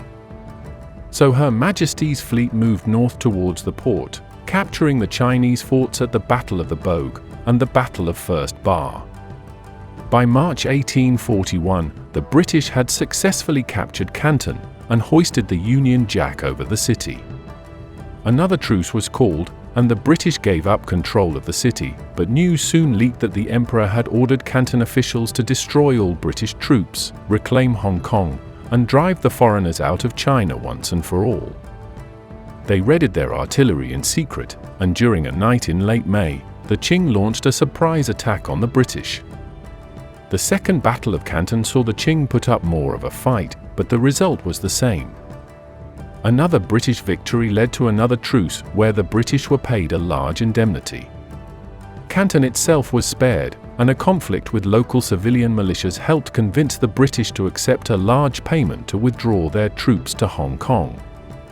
When the news was presented to the Qing Emperor, it was embellished and framed as a victory, leaving the Emperor unaware of the looming danger.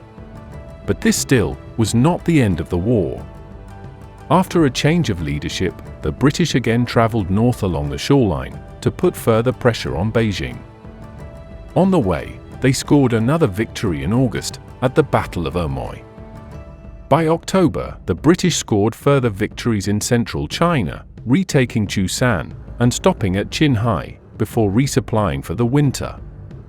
In spring 1842, the British continued taking more ports, and by the summer began sailing up the Yangtze towards Nanjing. The Qing mounted a last defense under a group of Mongol and Manchu bannermen at Zhenjiang, but the city ultimately fell with many soldiers and their families committing suicide instead of being captured.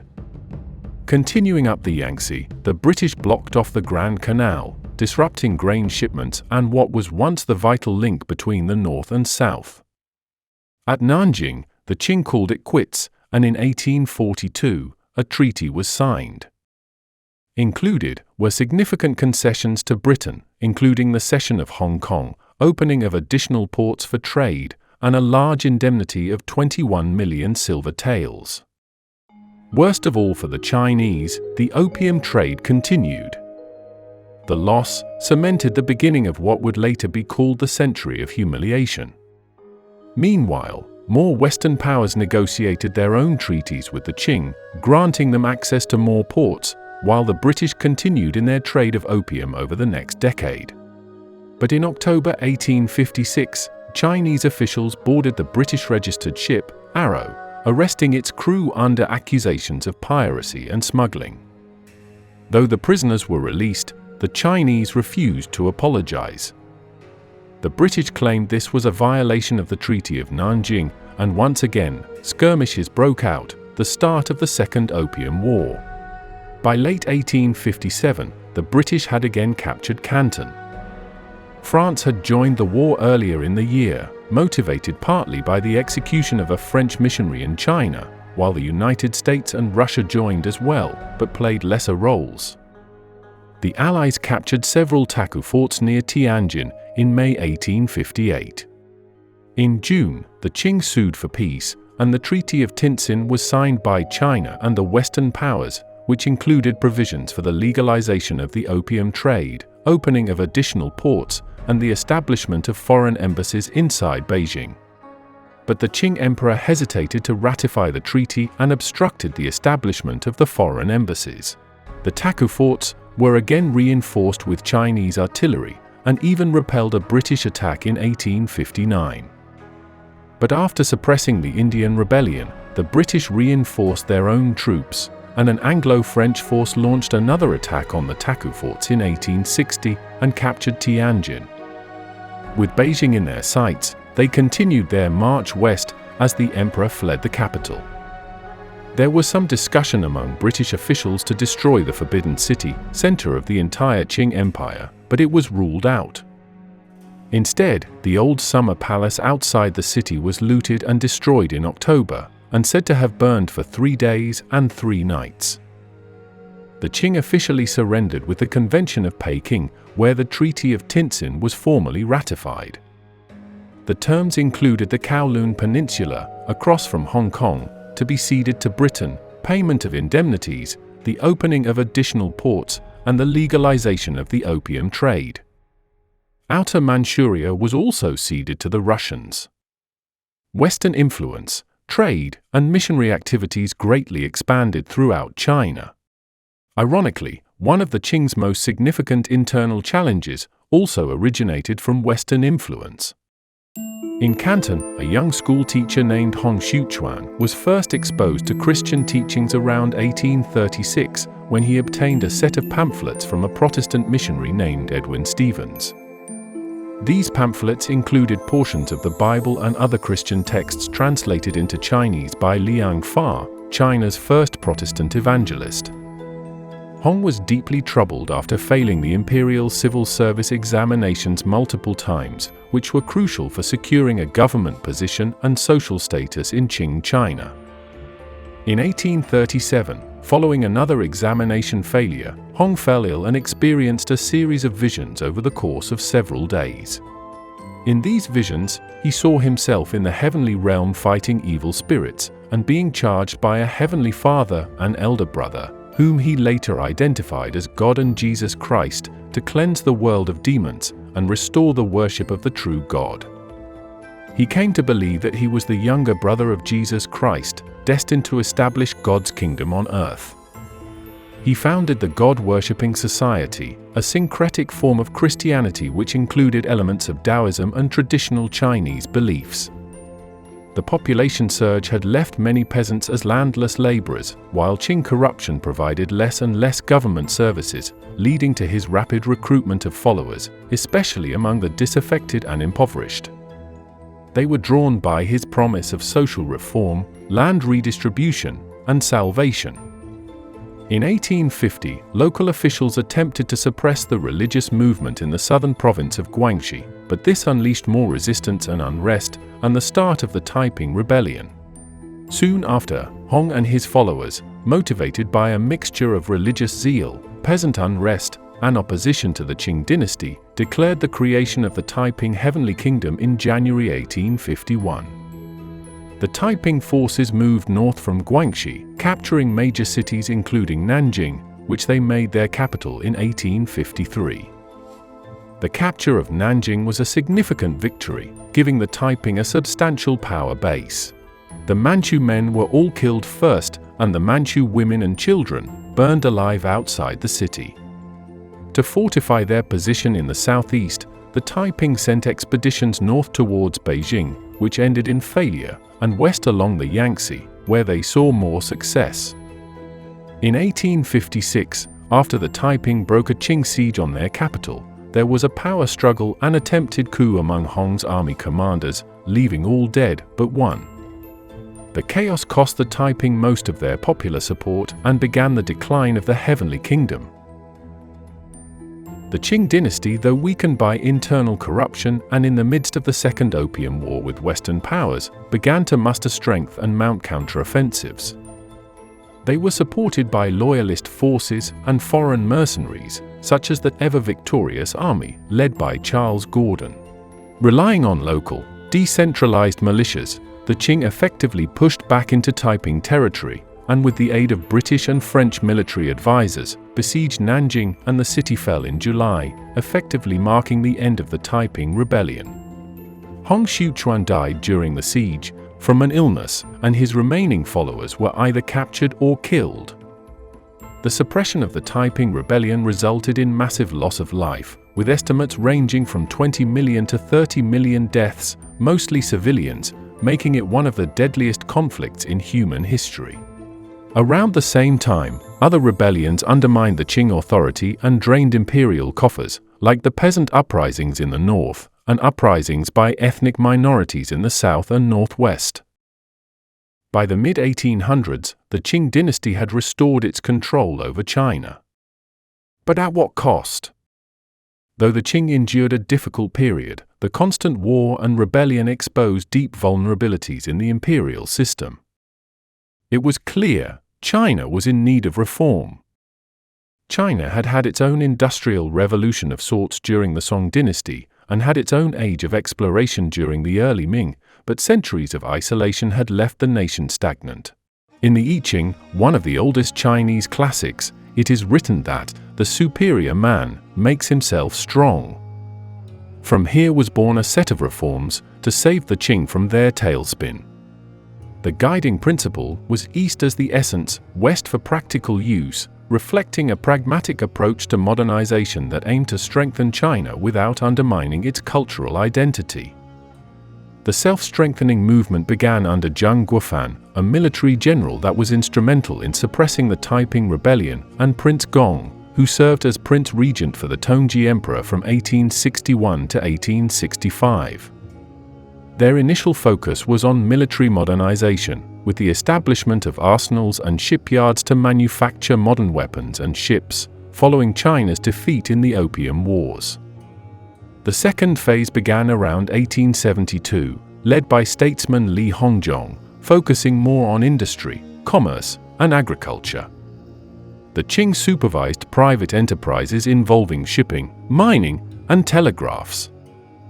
One of the great military achievements of the movement was the creation and growth of the Beiyang fleet, which came to be the biggest in all of Asia by 1890 and top 10 in the entire world.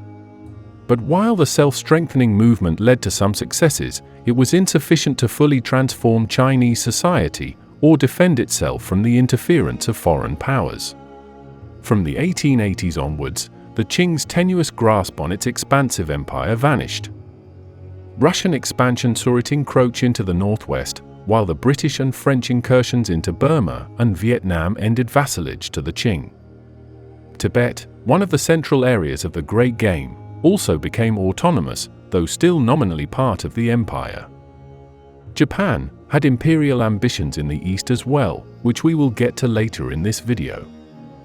The self-strengthening movement ultimately did not address fundamental issues such as land reform, civil service reform, or the modernization of the entire educational system, and China still remained an agrarian economy. It was clear more radical changes were needed, including in ideology. By 1897, Germany also entered the fray, demanding the cession of Shandong province in retaliation for the murder of 2 of its missionaries, prompting other Europeans into a scramble for China, much akin to the scramble for Africa. In response, Kang Youwei, a Confucian scholar, but with more radical ideas, convinced Emperor Guangxu that more dramatic change was needed. During the 100 Days Reform, from June to September 1898, the emperor issued edicts for cultural, political, and educational change. But the intensive reforms were just a bit too much for more conservative elements in the Qing court. One of these was the Empress Dowager Cixi, the emperor's aunt, and the dominant power behind the Chinese government. Though initially receptive to both the self-strengthening movement and even the 100 Days Reform, she grew wary that Western ideology was a direct threat to the dynastic fabric of China, and ultimately her own position. Later in 1898, she staged a coup, executing the reformers, and placing the Guangxu emperor under house arrest until his death. It seemed China would take the same path as Africa, carved up and partitioned, as European powers established their own spheres of influence along Chinese shores. But in 1899, the U.S. Secretary of State, John Hay, proposed the open door policy. It was thought the Qing's collapse was imminent, but instead of fighting each other to lay claims over the Chinese market of 400 million people, this policy called for equal trade opportunities between Western powers and to maintain the Qing's legitimacy. It was a non-binding agreement, but served to lessen tensions between the European powers. But though imperialist ambitions were tempered for now, it was too little, too late. In northern China, near the Yellow River, a secret society gathered. The Society of the Righteous and Harmonious Fist. Because of their physical training and martial arts, similar to Tai Chi, they were known to English speakers as boxers. After droughts and economic hardship, there was a rising anti-foreign sentiment and opposition among the peasants to the spread of Western and Japanese influence. The start of what became known as the Boxer Rebellion began in the Shandong province and the North China Plain, when the Boxers began by attacking Chinese Christians and missionaries, while gradually gaining support from peasants disillusioned with Qing governance and the impact of foreign treaties. The Boxers' activities escalated from local skirmishes to coordinated attacks against foreign nationals and Chinese Christians. They destroyed railways, telegraph lines, and churches, which symbolized foreign control. In a pivotal shift, the Empress Dowager Cixi, the Qing regent, offered support to the Boxers, reversing her initial stance against them. In June, the Qing government declared war on the foreign powers, aligning officially with the Boxers as they marched into Beijing. Believing their spirit was invulnerable to Western weaponry, the Boxers and Qing imperial troops besieged the Beijing legation quarter, where many foreign diplomats, citizens, and a significant number of Chinese Christians sought refuge.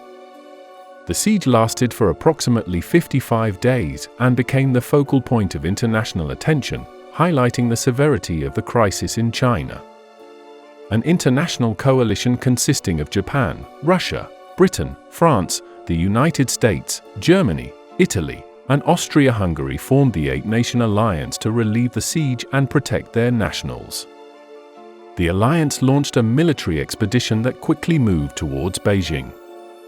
It faced sporadic resistance but benefited from superior military technology and coordination.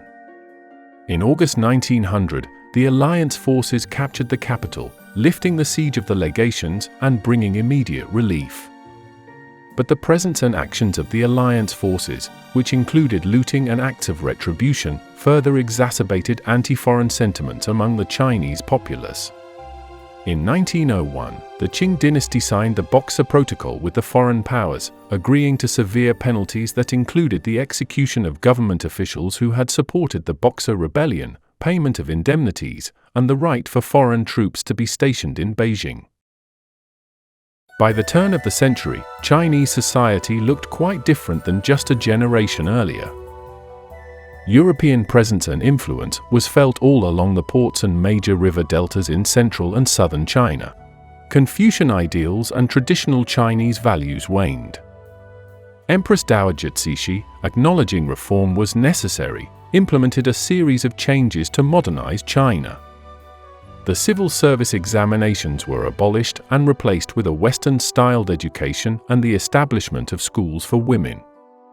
Legislative assemblies were implemented at the provincial level, and by 1910, elections were held for a national assembly.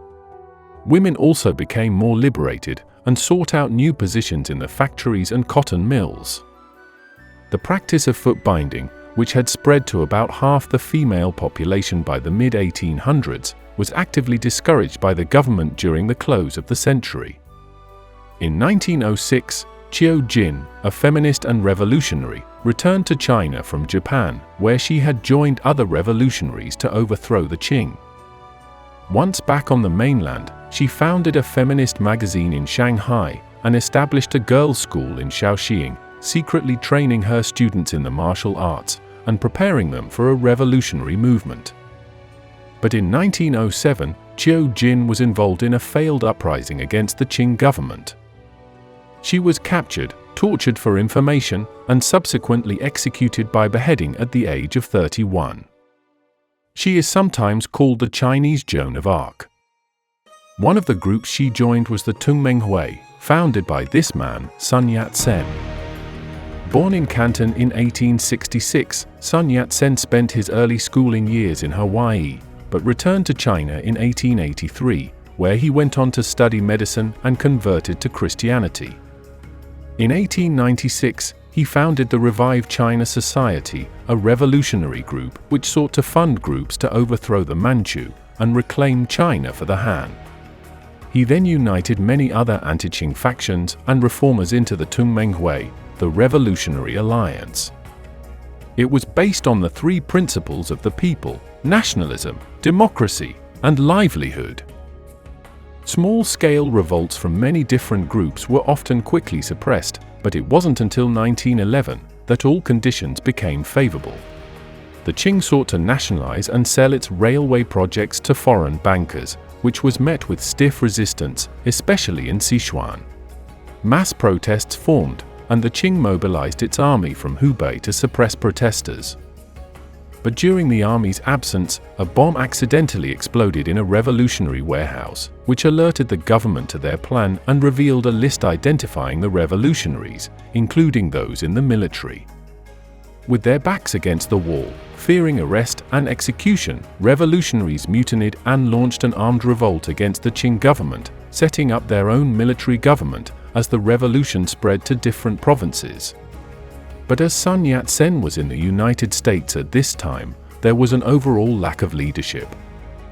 The Qing appointed Yuan Shikai, an esteemed semi-retired general, to suppress the revolution, but he began instead by opening negotiations with the rebels. They offered him a presidential role in the new Chinese state, and seeing the turning tide, Yuan Shikai abandoned the Qing. By December 1911, a total of 15 provinces had seceded from the Qing Empire. Various provisional governments were established, with the most significant one being in Nanjing, which elected Sun Yat-sen as its provisional president in December 1911. By this point, the Qing was on its last legs. The Empress Dowager had died in 1908, a day after the Guangxu Emperor, leaving the 2-year-old Puyi on the throne. By the time of the 1911 revolution, he was the ripe age of 5. Facing widespread defections and diminishing power, the Qing court began negotiations with the revolutionaries, and on February 12, 1912, Puyi abdicated, marking the official end of the Qing dynasty, which had ruled China for 276 years. The Republic of China was officially established with Sun Yat-sen as its provisional president, before handing over the presidency to Yuan Shikai, signaling the formal end of over 2,000 years of imperial rule in China. Japan was also on the verge of a major transformation. By the early 1800s, the Tokugawa shogunate had ruled over Japan from their capital at Edo for a peaceful and prosperous 200 years. Though the shogunate implemented sakoku, an isolationist policy that banned foreigners, an urban culture emerged alongside a thriving manufacturing economy. Despite political stability, the shogunate faced economic difficulties due to a rigid class structure, corruption, and financial mismanagement. These issues were compounded by the Tenpo famines in the 1830s and a later series of earthquakes, leading to peasant uprisings and discontent among the lower samurai. The most critical event of this period was in 1853, with the arrival of Commodore Matthew Perry from the United States. He brought with him a letter from American President Millard Fillmore, asking for the two countries to open up relations. Perry's mission was to open Japan to American trade through diplomacy or force, if necessary. His arrival with technologically advanced steamships was a shock to the Japanese. More conservative elements believed opening up would expose Japanese society to more immorality. Others were keen to see where a relationship would lead. Although in the end, it was gunboat diplomacy that won the day. The year following his initial visit, Commodore Perry returned to Japanese waters, this time commanding an imposing fleet of 8 black ships, aiming to showcase the overwhelming might of the United States Navy. This was in fact a threat. He would not depart without securing a treaty. To further negotiations, the Americans presented the Japanese with a miniature steam locomotive, whiskey, firearms, and other various gifts. In exchange, they received bronze ornaments, silk, porcelain, and a collection of seashells for Perry himself. Both sides displayed cultural performances, with the Americans demonstrating technological innovations and the Japanese performing a sumo wrestling show, to which Perry was reportedly unimpressed. A month of tense negotiations ensued, but the shogun's representatives finally presented Perry with the Treaty of Peace and Amity. Though Perry rejected some of its terms, it paved the way for formal diplomatic relations between Japan and the United States. The agreement was celebrated with a kabuki play from the Japanese and a minstrel show from the Americans. Within just 5 years of the initial treaty, Japan had embarked on a new diplomatic path, signing treaties with several other Western nations, marking a significant shift in its international posture. Many Tazama daimyo, those outside lords who were marginalized from most affairs in Edo, resented the new policies. A political movement called Sonojoi emerged, calling to expel the Western barbarians, overthrow the shogunate, and restore the emperor. It grew strongest in the regions furthest from Edo, the western domains of Satsuma, Choshu, and Tosa. Tensions mounted in 1862, when a British merchant was killed by the Satsuma regent in the Namamumi incident, justified by Kirisute Gomen, the right given to samurai to strike or kill anyone of lower class who disrespected or dishonored them. The British demanded compensation, but were instead fired upon from Kyushu. They responded by bombarding the port in 1863, and the shogunate reluctantly paid reparations. Nearby, over the Straits of Shimonoseki, the Choshu also fired on foreign traders and were retaliated against by a coalition of Dutch, British, French and Americans. Despite being rivals, Satsuma and Choshu, mediated by the Tosa domain, entered into the Sacho alliance together with the goal of deposing the shogun and elevating the emperor. In 1866, a new shogun was chosen, Tokugawa Yoshinobu, and he began initiating reforms with the help of Western powers. When it was clear the reforms would fail, the Tosa offered the shogun a compromise. If he resigned as shogun, he could preside over a new governing council of daimyo. Yoshinobu took them up on the offer and formally stepped down on November 9, 1867. But the more radical Satsuma and Choshu faction opposed the Tokugawa retaining any sort of power, so in early January 1868, marched into the imperial capital of Kyoto and influenced the young Emperor Meiji to assert his authority. For nearly 700 years, the emperor's role remained largely ceremonial, but that was all about to change. The next day, the emperor issued a declaration that stripped Yoshinobu of all his power and land. This became known as the Meiji Restoration and the foundation of the Empire of Japan with imperial power restored. Yoshinobu vehemently opposed this, and later in January, repealed his resignation and sent forces towards Kyoto. Forces loyal to the Tokugawa shogunate faced off against the pro-imperial Sacho alliance near Kyoto at the Battle of Toba-Fushimi, the start of what would be the Boshin War. The imperial forces were better equipped and more motivated, and the shogunate troops were defeated. The loss significantly weakened the shogunate's position and led to Yoshinobu retreating to Edo Castle. Imperial forces advanced towards Edo, and the shogunate surrendered without a fight in April 1868. This peaceful surrender was negotiated to avoid destruction of the city. Tokugawa Yoshinobu, the last shogun, was placed under confinement, and the city of Edo was renamed Tokyo, becoming the new imperial capital. The remnants of the shogunate's forces and their allies regrouped in northern Honshu, continuing the resistance against the new Meiji government, so imperial forces marched on a northern campaign, scoring victories at the Battle of Hokuetsu and the Battle of Bonari Pass. The imperial forces eventually defeated the Northern Alliance in the Battle of Aizu. The last significant stronghold of the Tokugawa loyalists was in Hakodate, the largest city on the northern island of Hokkaido. The holdouts, including a number of French military advisors, fortified the city and fought the final major engagements of the war. After a protracted siege, the shogunate forces surrendered in May 1869, marking the end of the Boshin War and solidifying the power of the Meiji government. The emperor moved to Tokyo, and in contrast to the Qing, the new government immediately embarked on a series of reforms to modernize Japan along Western lines. The promise of modernization was made through the Charter Oath in 1868, which declared the establishment of deliberative assemblies, involvement of all classes in state affairs, the abolition of outdated customs, and the pursuit of knowledge throughout the world to strengthen the foundations of imperial rule. In December 1871, the Iwakura mission commenced, a Japanese diplomatic journey around the world, led by Iwakura Tomomi, aiming to renegotiate the unequal treaties with Western powers and to study modern industrial, educational, and military systems abroad.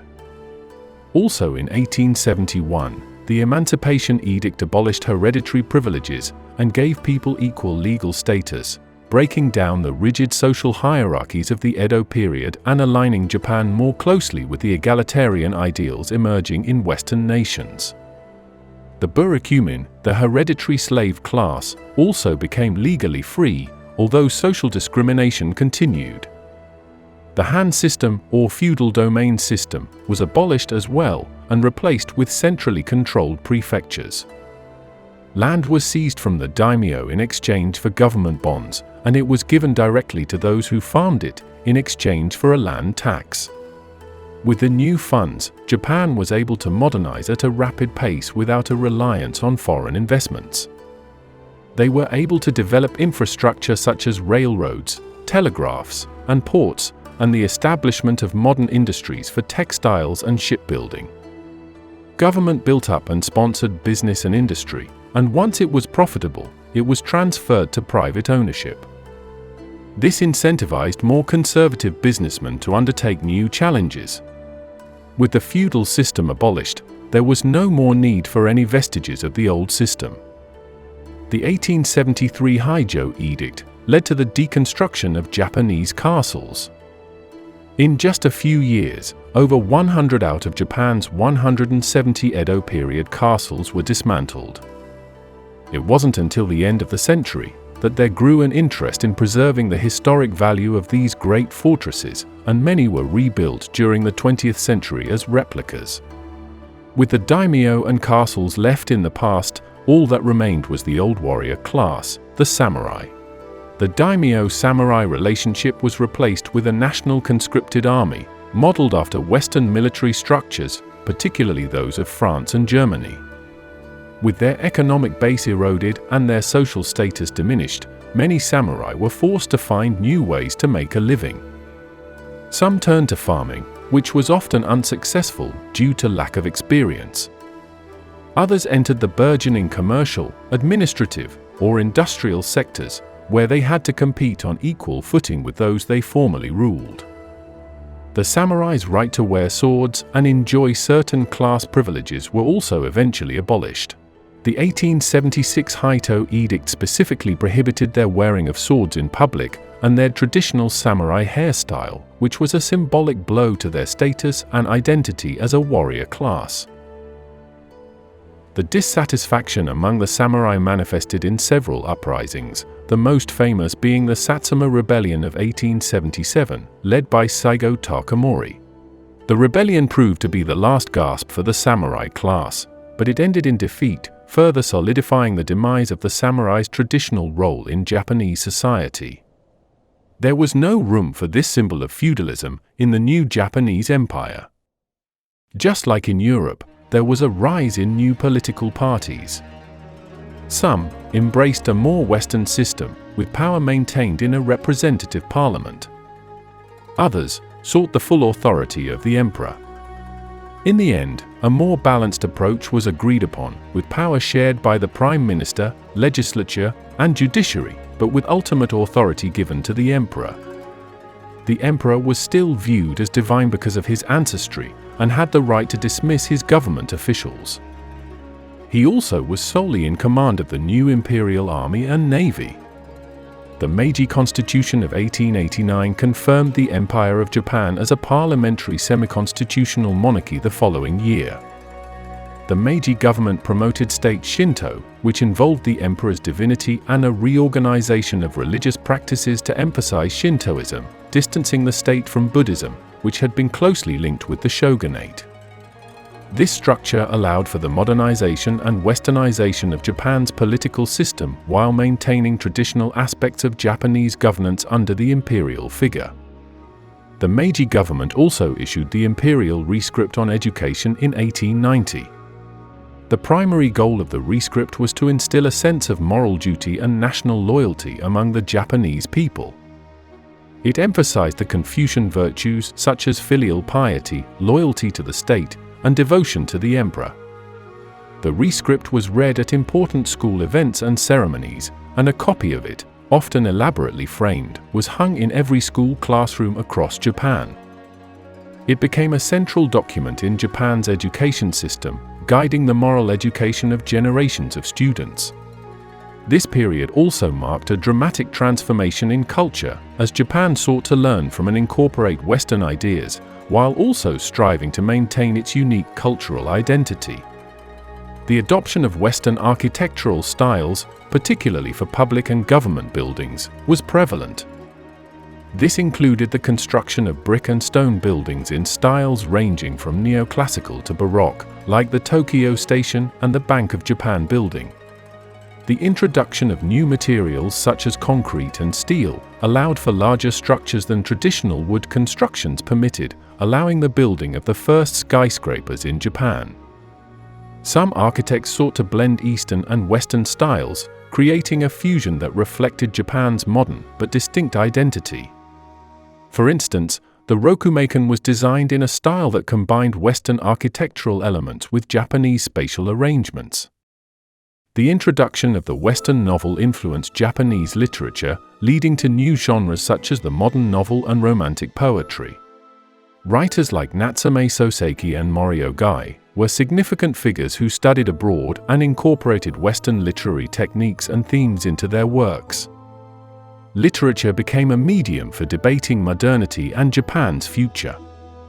Many works addressed issues such as individualism, democracy, and the role of tradition. The art world in Japan split into two main schools: Yoga, or Western-style painting, and Nihonga, Japanese style. Yoga artists adopted Western techniques and subjects, using oil paints and perspective drawing. Nihonga artists, meanwhile, sought to maintain traditional Japanese techniques using ink, mineral pigments, and gold leaf, but often incorporated themes and styles influenced by Western art. The Meiji government actively promoted art through the establishment of art schools and exhibitions. The Meiji period also saw the flourishing of crafts and decorative arts, with traditional crafts such as ceramics, lacquerware, and textiles incorporating Western technology and aesthetics to appeal both to domestic and international markets. Exchange went both ways, as Japanese styles had a significant and well-documented influence on Western artists, a phenomenon often referred to as Japonism. Artists like Claude Monet, Alfred Stevens, Edgar Degas, and many others created stunning Japanese-inspired art in the realist, impressionist, and post-impressionist styles. The style affected not just painting, but also the decorative arts, architecture, and even fashion in the West. With rapid industrialization and a modern political system, society, and education, Japan was still missing just one thing from its Western counterparts: the wealth and power that came through their colonies. Japan's next mission was to expand. They began close to their shores, with the hermit kingdom of Joseon. Throughout the first half of the 1800s, the central Joseon government faced significant issues with corruption, factional infighting, and ineffective governance. These problems, combined with natural disasters and famines, led to widespread suffering and periodic peasant rebellions. In 1864, King Gojong took the throne at the age of 12, but his father, Hungsun Daewongun, Grand Eternal Prince, took the regency and initiated a series of reforms to strengthen royal authority and to purify the government administration. The Joseon Kingdom faced increasing pressure from Western nations to open up for trade and diplomatic relations, similar to what had occurred in China and Japan. But the Daewongun was known for his stringent policies to keep Korea isolated from foreign influences, to maintain the traditional Korean social structure. But once King Gojong became of age, the Daewongun was removed from power. This period saw the initial steps towards modernization and opening up to the outside world. Similar to Japan's experience with Perry, Korea was forced to sign the Ganghwa Treaty with Japan in 1876, which marked the beginning of Korea's forced opening to international trade.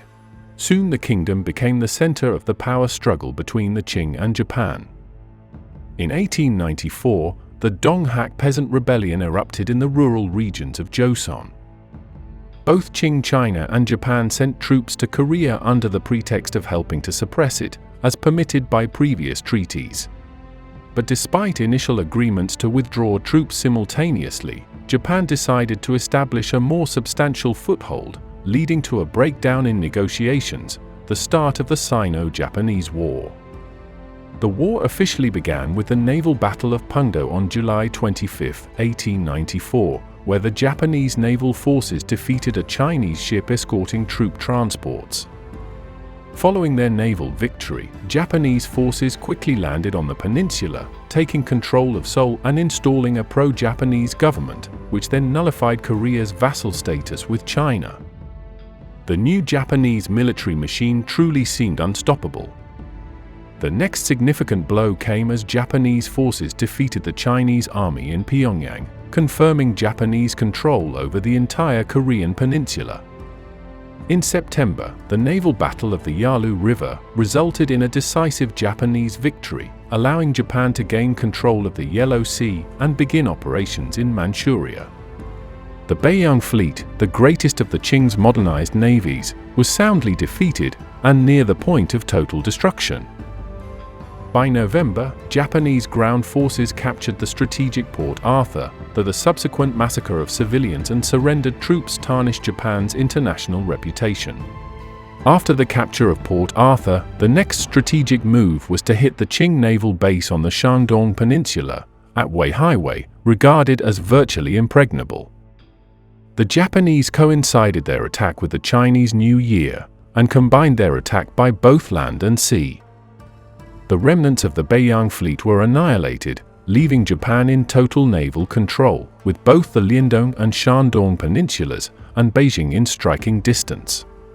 By this point, most major battles had ended, but the Japanese continued to advance into Manchuria from Korea and Port Arthur, and launched an invasion to the Penghu Islands to capture Taiwan.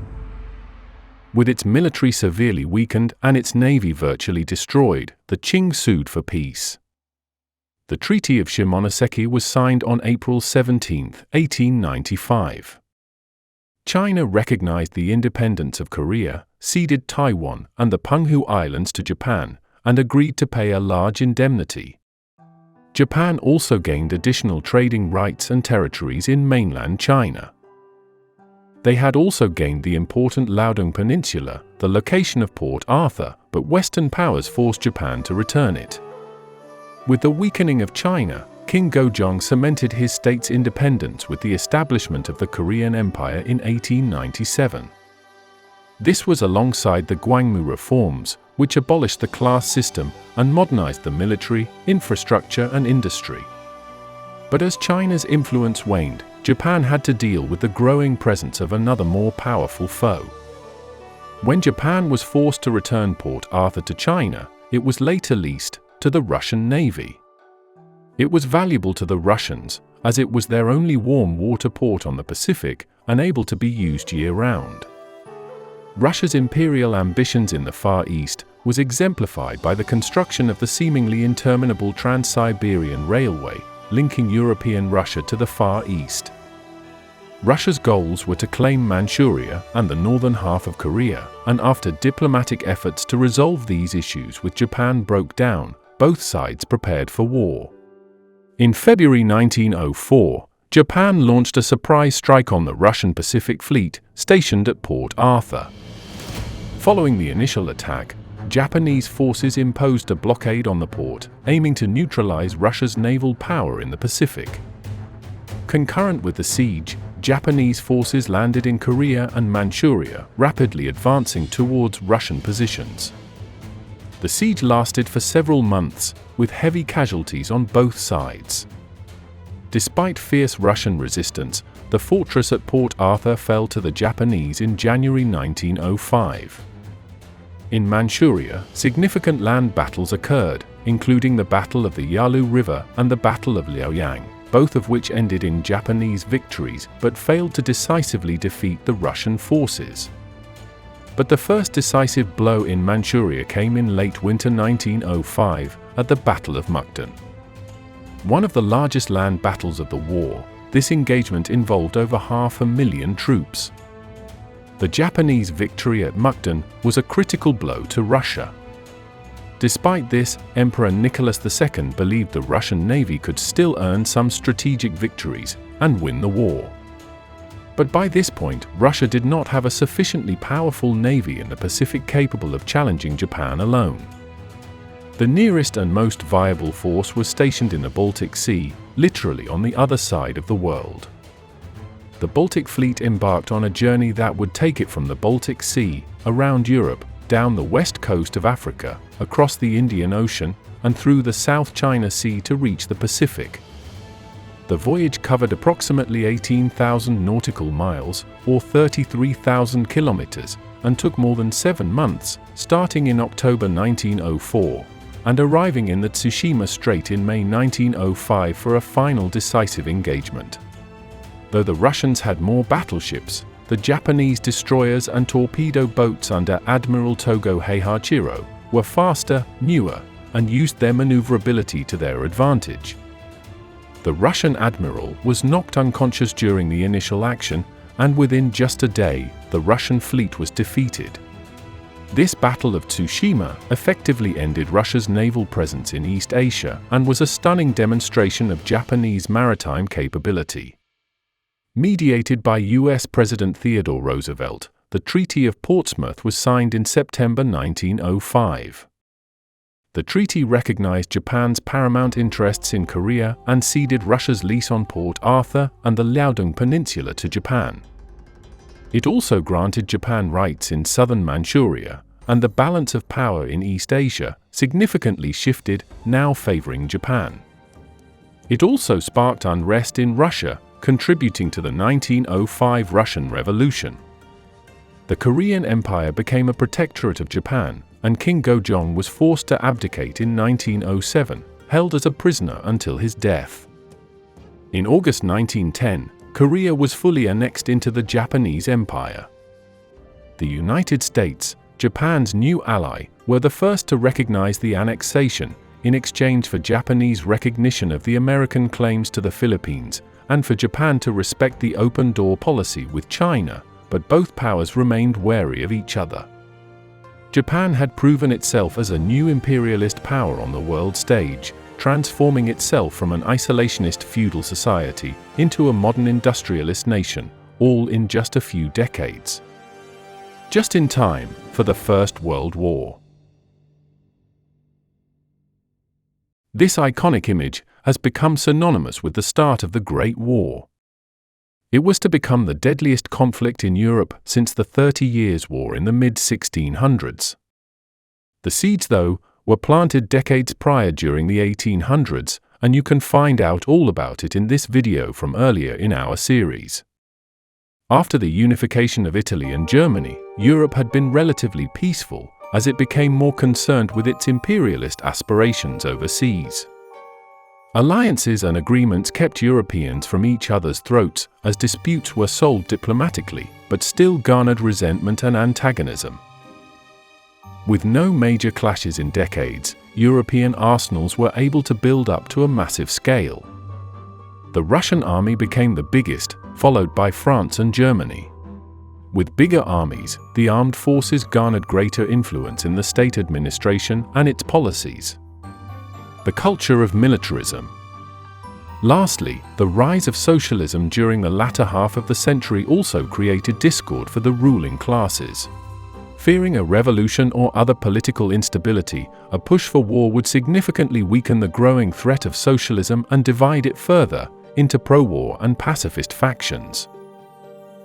The rise of nationalism that had brought about numerous revolutions, reforming government, and the creation of new nation-states during the long 19th century was also still alive and well. Ethnic minorities still remained within larger empires. Ireland was still merged into the United Kingdom, while the Poles were still part of the Russian Empire. Apart from Austrians, Austria-Hungary was full of Hungarians, Slovaks, Czechs, and others, all vying for more autonomy. Nearby, the Balkan states had broken free of the Ottomans, and Serbia had become a focal point of Slavic nationalism. Many Serbians hoped to see the Slavic territories of Austria-Hungary, including Bosnia and Herzegovina, unified with Serbia. Bosnia was South Slavic, but multi-religious, comprised of Bosniaks, primarily Muslim, Bosnian Serbs, primarily Christian Orthodox, and the Catholic Bosnian Croats. But Austria had annexed Bosnia in 1908 to act as a buffer region between Austria and Serbia. It led to the Bosnian crisis, which we went over during this episode, and destroyed any good relations between Austria-Hungary and the Slavs, including Russia. But by 1914, it seemed like if a war would occur, it would only be a small-scale conflict between Austria-Hungary and Serbia. But that all changed in the summer of 1914. Old Franz Joseph, now well into his 80s, had been the reigning Austrian emperor for over 6 decades. The presumptive heir was Archduke Franz Ferdinand, the emperor's nephew. Franz Ferdinand and his wife, Sophie, Duchess of Hohenberg, were in Sarajevo, capital of Bosnia-Herzegovina, to inspect the imperial armed forces.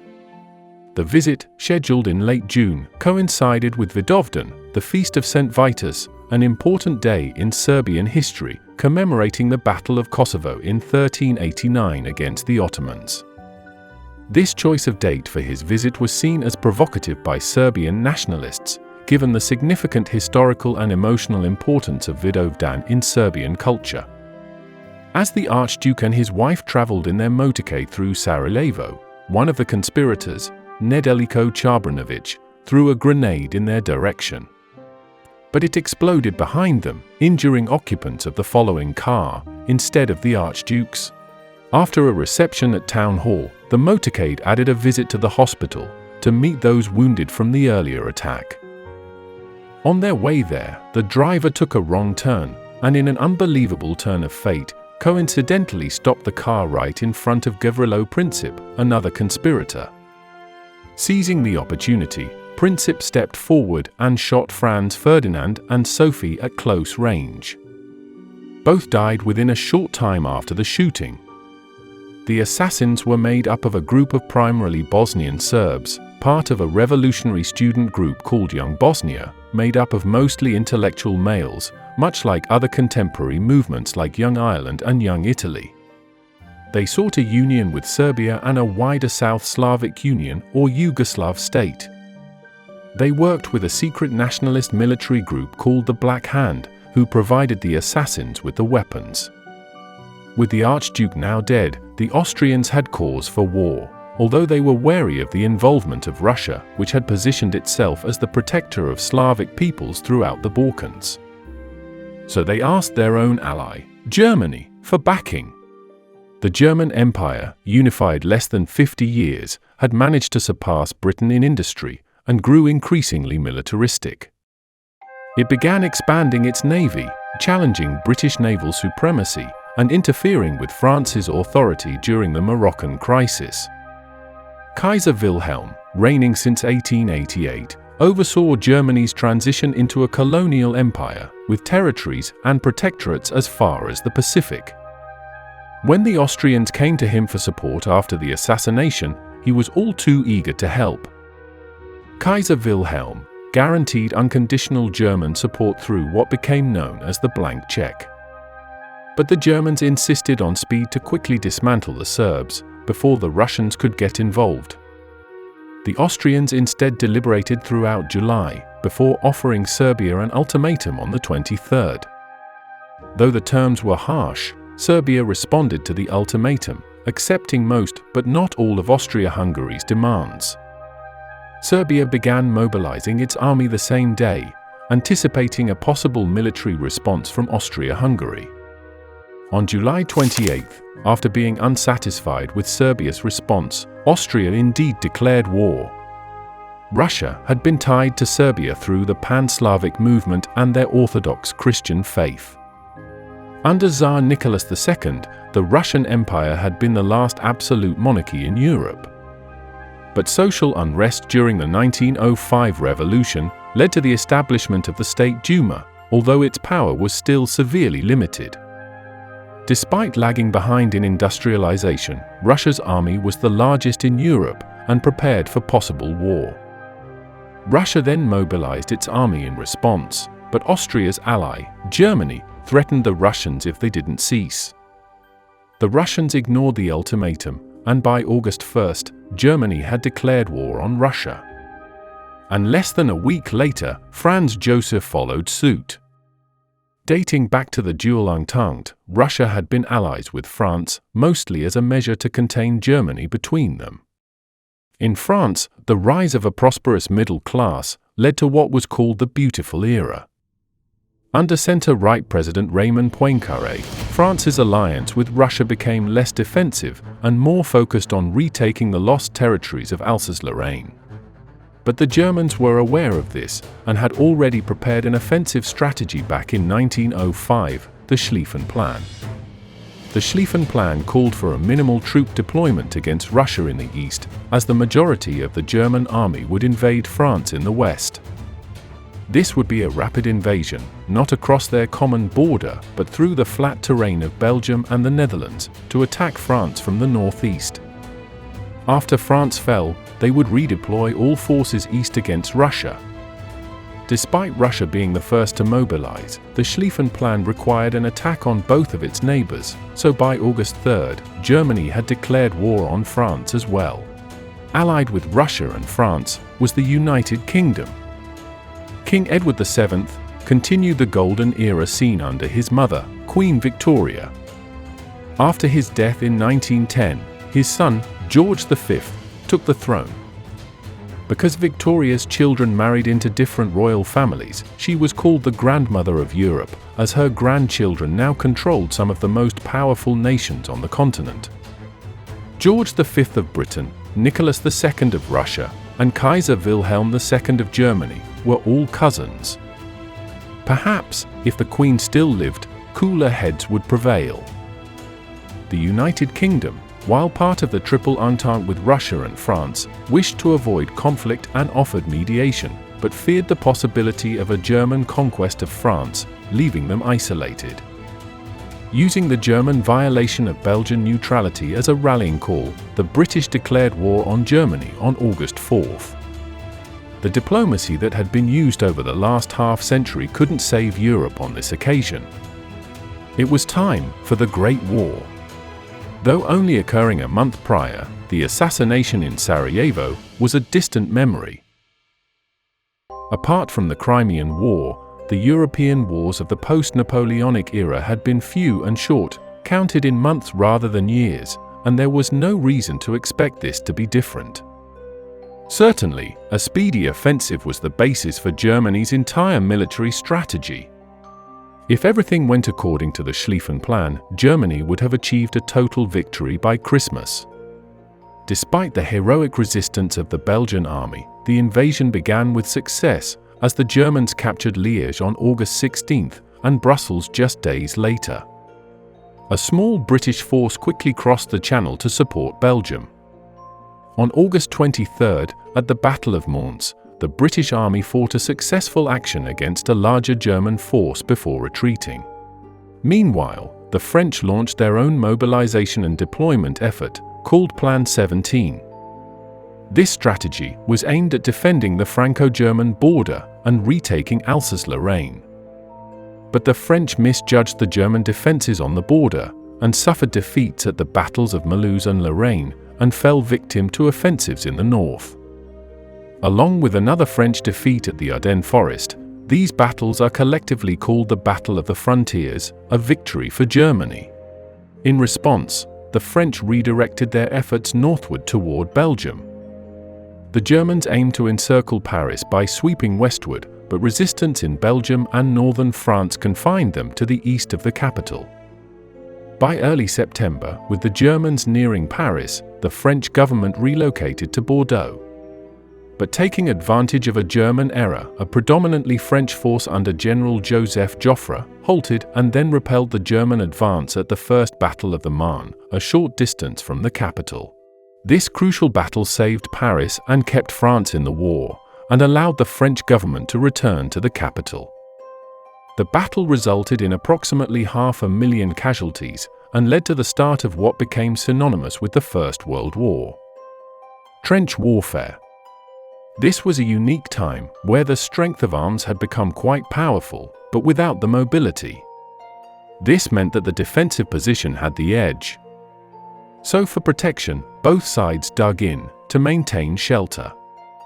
These trenches became the enduring, grim setting for hundreds of thousands of soldiers over the next 3 years, as the initial hopes for a quick victory turned into a protracted, nightmarish conflict unprecedented in history. On the Eastern Front, where warfare remained much more mobile, the Russians invaded eastern Germany, diverting some of Wilhelm's Western army to deal with the threat. But the quick Russian mobilization left it without enough support and heavy arms, and they were pushed back at the battles of Tannenberg in August and at the Masurian Lakes, which ejected Russia from Germany. The Russians' other advance towards Austrian Poland was more successful, as they defeated the Austrians at the Battle of Galicia. Meanwhile, Austria had started its campaign against the other initial player in the war, Serbia. They invaded in August, but were repeatedly repelled, and though they captured Belgrade, a Serbian counteroffensive expelled the Austrians, giving the Slavic state a huge morale boost. In spring 1915, the third piece of the Triple Alliance, Italy, broke off to join France, Russia, and the UK, together now commonly known as the Allies. Italy's alliance with Austria-Hungary and Germany had only been intended for defensive purposes, not offensive invasions. Negotiations were made in secret with the Allied powers to give Italy the Italian-speaking regions of the Austro-Hungarian Empire after the war. But though the Triple Alliance faded away, the Germans had asked another power for assistance. Enter the Ottomans.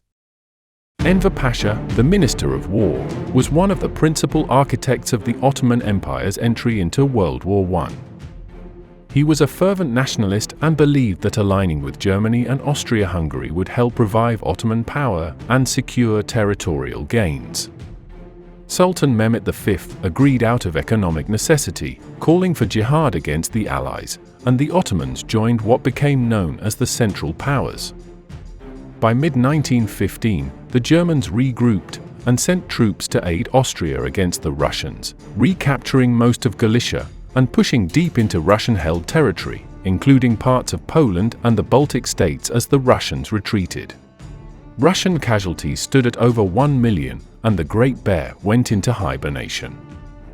In the Balkans, Bulgaria agreed to join the Central Powers as the fourth member. They had territorial ambitions in the Balkans, after losing territory to Serbia, Greece, and Romania during the Second Balkan War in 1913, territory in which many Bulgarians still lived. Now sandwiched between their enemies, the Serbians were conquered within a month, and the remnants of their army fled to Greece. Serbia was then divided between Austria-Hungary and Bulgaria. With Russia successfully pushed back on the Eastern Front, Germany then turned back west. By this point, lines of trenches reached from the English Channel to Switzerland, maintaining a stalemate. The areas between the Allied and German trenches were referred to as no man's land. It was a barren and dangerous territory, leaving soldiers completely vulnerable to heavy artillery and machine gun fire. Those on the offensive would be at a significant disadvantage, and casualties remained severe, even in successful crossings. In the search for new ways to break the deadlock, the Germans introduced over 150 tons of poison gas to the battlefield in 1915, a violation of international law. Despite this, it was soon also used by the Allies. While it failed to change the dynamics of trench warfare, it became the most feared weapon on the battlefield due to the painful death in its vapor. But safety couldn't even be found in the trenches themselves. Deplorable conditions led to the spread of disease and infections, which also caused much death. Lice, rats, the dismembered, the dead, they all shared the same tight quarters. The Battle of Verdun, lasting over 9 months in 1916, was estimated to have cost both the French and Germans over 700,000 lives, with some estimates surmounting 900,000, making it one of the most deadly battles in human history. The eventual French victory showed the determination of the French army, despite losing more soldiers. The Battle of the Somme, also in 1916, was even worse, as an allied British-French army finally went on the offense. Though it was shorter than Verdun, casualties reached almost 500,000 for the Germans, while the British troops suffered over 400,000 and the French 200,000.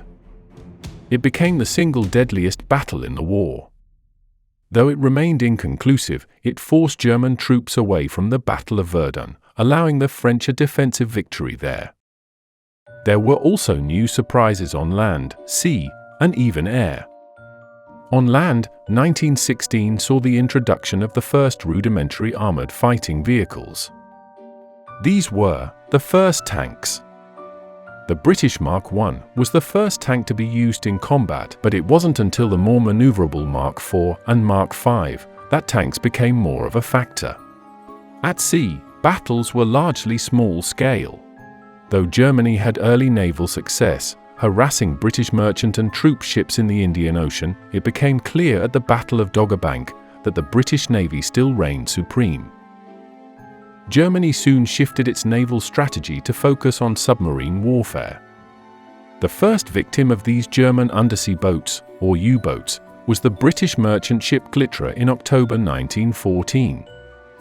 By February 1915, Germany declared the waters around the British Isles a war zone, where even neutral ships were at risk.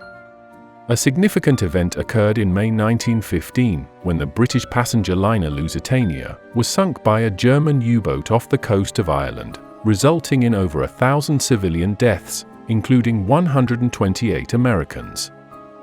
The United States, attempting to distance itself from the politics of the Old World, and with a large multi-ethnic population with ties to both the Allies and Central Powers, had been neutral until this point, but this incident began to shift American public opinion towards the Allies. The only major sea battle of the war, the Battle of Jutland, took place in early summer 1916. The German fleet attempted to lure a large British fleet into a trap, but a series of accidents and intercepted messages thwarted their plans. In a chaotic encounter, both sides claimed victory, with the Germans losing fewer men and ships, but the British maintaining control of the North Sea. This was also the first major war, where the skies themselves became battlegrounds. Zeppelins were large airships used by the Germans as bombers. They repeatedly bombed Britain, with the most devastating attack occurring in autumn 1916, when tens of thousands of bombs screamed out of the air to hit London. As small reconnaissance planes began encountering each other, they started to be outfitted with synchronized machine guns and developed into the first fighter planes. The German ace, Manfred von Richthofen, became famous for shooting down 79 British aircraft before being killed in action, earning him the name of Red Baron, taken from his aristocratic background and the visual impact of his red aircraft. As fighter planes improved, Zeppelins became vulnerable, leading to the development of heavy bombers, which saw use by 1918. Back on the Eastern Front, Russia took almost a year to regroup after their last retreat. Under General Brusilov, the Russians marched on Austria-Hungary in summer 1916 in one of the most successful Allied offensives of the war. It inflicted heavy losses on the Austro-Hungarian forces and took pressure off the French and British on the Western Front and the Italians fighting Austria in the south. Encouraged by the success of the Brusilov offensive and the weakening of the Austrians, Romania joined the war on the side of the Allies in August, opening a new front. Their goal was the annexation of Transylvania, a region with a significant ethnic Romanian population that was then part of the Austro-Hungarian Empire. By the end of 1916, another blow came for Austria. After a reign of almost 68 years, Emperor Franz Joseph died at the age of 86 after developing pneumonia. Next in line for the throne was the emperor's grandnephew, Karl I. A devout Catholic, and well aware of his empire's fragmentation, Emperor Karl made secret arrangements with the Allies to make peace and end the war. But the Allies had promised the Italian regions of the empire to Italy after the war, and Karl was unwilling to give them up, so talks began to stagnate. While we've spent most of the time looking at the European theaters of war, we have to remember this was global and had many theaters. It was still a time of empires and colonies, bringing most of the world into the fold. The Ottomans, though largely kicked out of Europe, still held most of the Middle East, opening another theater of war. Looking for a solution to the deadlock, the British and French initiated another campaign in the east, in Gallipoli, to knock out the Ottomans from the war. It would alleviate pressure and allow supplies to the Russians from the Black Sea, as well as securing the Suez Canal. The invasion force launched in 1915, but after 8 months, the Ottomans proved victorious, and the Allies withdrew. It is considered a great victory for the declining empire, and brought about the prominence of General Mustafa Kemal Ataturk, later to become the first president of the Republic of Turkey. Apart from Gallipoli, the Middle Eastern theater saw other major campaigns involving Ottoman territory. The Caucasus campaign started with Russian offensives into Ottoman territory from the Caucasus, leading to a significant Turkish defeat at the Battle of Sarıkamış. Russian forces then launched successful offensives over the next 2 years, capturing key positions in eastern Anatolia, with the goal of capturing Constantinople and settling northern Anatolia with Cossacks. Nearby, in neutral Persia, Russian and Ottoman forces vied for control, occupying the north. The British became more involved here, aiming to secure oil supplies and strategic positions. Further, in the heart of the Middle East, were 2 other major campaigns. The Mesopotamian campaign began with the British landing and rapid taking of Basra to secure their oil supplies in nearby Persia. The majority of British forces here were from the Raj, in India. Baghdad became the new target, and initial advances were successful, but the campaign faced a significant setback during the siege of Kut al-Amara, where British forces were besieged and eventually surrendered. Following this disastrous setback, later called the worst defeat of the Allies, the British reorganized and launched a renewed offensive, capturing Kut again by early 1917, and then Baghdad soon after. The Sinai and Palestine campaign to the west began with Ottoman attempts to seize the Suez Canal, but they were repelled by British forces in 1915 and 1916. The British, under General Archibald Murray and later General Edmund Allenby, then advanced across the Sinai Peninsula, securing victories at Romani and Magdaba. In 1917, British forces moved north into Palestine, capturing key positions through battles at Gaza and taking Jerusalem by the end of the year. The final phase involved major Allied offensives as they marched further up the Levant, culminating in the decisive Battle of Megiddo, which led to the collapse of Ottoman defenses and the capture of Damascus. By 1918, the Ottomans were surrounded, and worse, lost control of their Arab territories. With the backing of Britain, Arab vassals of the Ottomans, led by Hussein ibn Ali and supported by British officer T. Lawrence, revolted by successfully disrupting Ottoman supply lines. Their goal was to establish a unified Arab state, from Aleppo in the north to Aden in the south, which the British promised to recognize. Lawrence earned international fame and is now more commonly known as Lawrence of Arabia. The Sinai and Palestine campaign ended in Allied victory, contributing significantly to the Ottoman Empire's eventual collapse. Africa, newly carved up by the scramble, also became a theater of war. Early on, the German colonies in Africa became targets. Togo and Cameroon fell quickly, but Tanzania saw prolonged resistance led by Paul von Lettow-Vorbeck, who conducted an effective guerrilla campaign for years until the war's end. The new British Dominion of South Africa also conquered and annexed German Southwest Africa by 1915.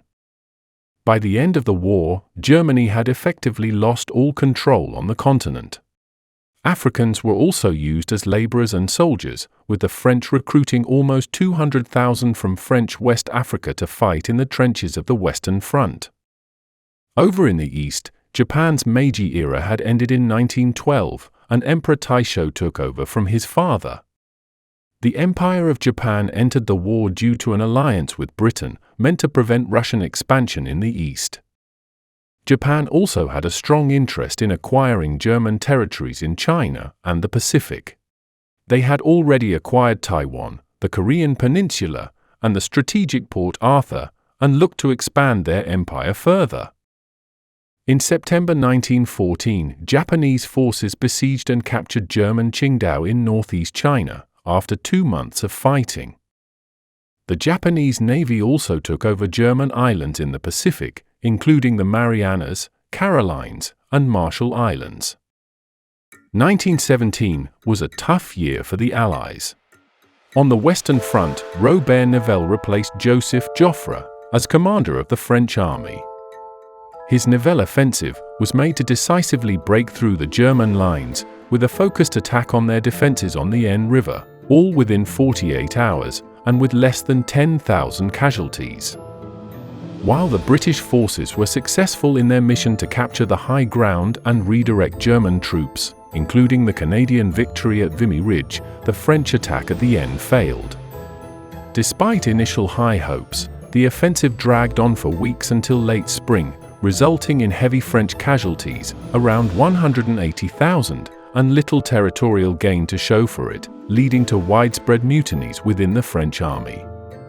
Nivelle was replaced with General Pétain, who returned to a defensive position. In late summer, the British-led offensive at Passchendaele resulted in massive casualties with minimal strategic gains. The battle, fought in terrible conditions, symbolized the futility and high human cost of trench warfare. On the Italian front, there was more trouble for the Allies. In October, the Battle of Caporetto saw the Austro-Hungarian and German forces achieve a decisive victory over Italy, forcing a significant retreat and causing heavy Italian losses. This defeat shook Italian morale and stability. But the worst blow would come for the Allies in the east. Russian armies were numerous, but not as armed nor as efficiently supplied as the Germans, and they had been pushed back on the Eastern Front.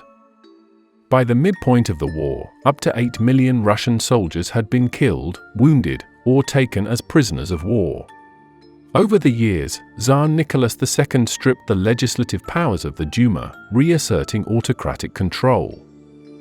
As a consequence, favor fell back on the landed gentry and conservative elements, significantly reducing the representation of the working class, peasants, and minorities. After the start of the war, Nicholas left the capital to lead his armies in battle, leaving his German-born wife, Tsarina Alexandra, to take care of issues at home. She had come under the influence of a strannik, a wanderer or pilgrim, from a small Siberian village. This was a Christian mystic, Grigory Rasputin. Alexandra and Rasputin had met in 1906 and became close, as he claimed to be a healer and the only one able to stop the bleeding of her hemophiliac son, Alexis. After a severe seizure in 1912, Alexis began to recover after following Rasputin's advice, reinforcing the imperial family's faith in him. Despite his crude behavior, unkempt appearance, and scandalous lifestyle, Rasputin remained influential. Tsarina Alexandra, as a German-born princess, naturally became a figure of hatred at the start of the Great War. By 1916, there was widespread agreement in the capital that change was essential, ranging from a palace coup to revolution. In December 1916, 3 members of the imperial family plotted to murder Rasputin.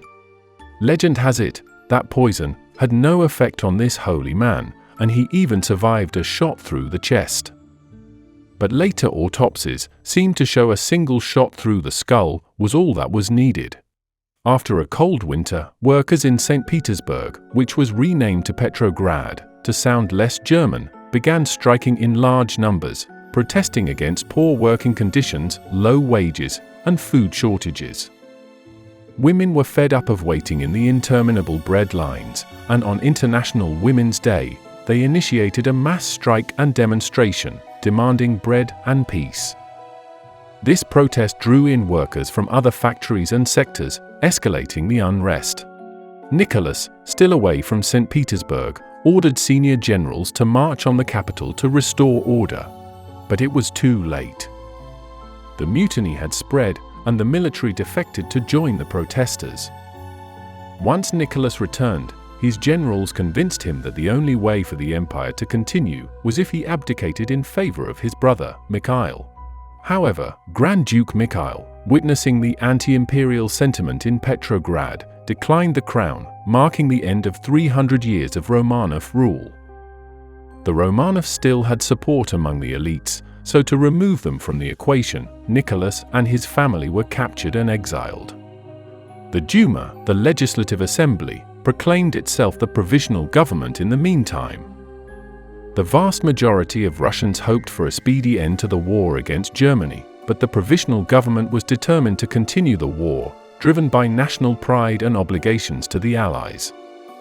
An attempt to boost morale with a major summer offensive ended disastrously, falling apart within just a few days, and the Central Powers regaining territory on the Eastern Front as the Russians retreated, leading to further political instability and mutiny.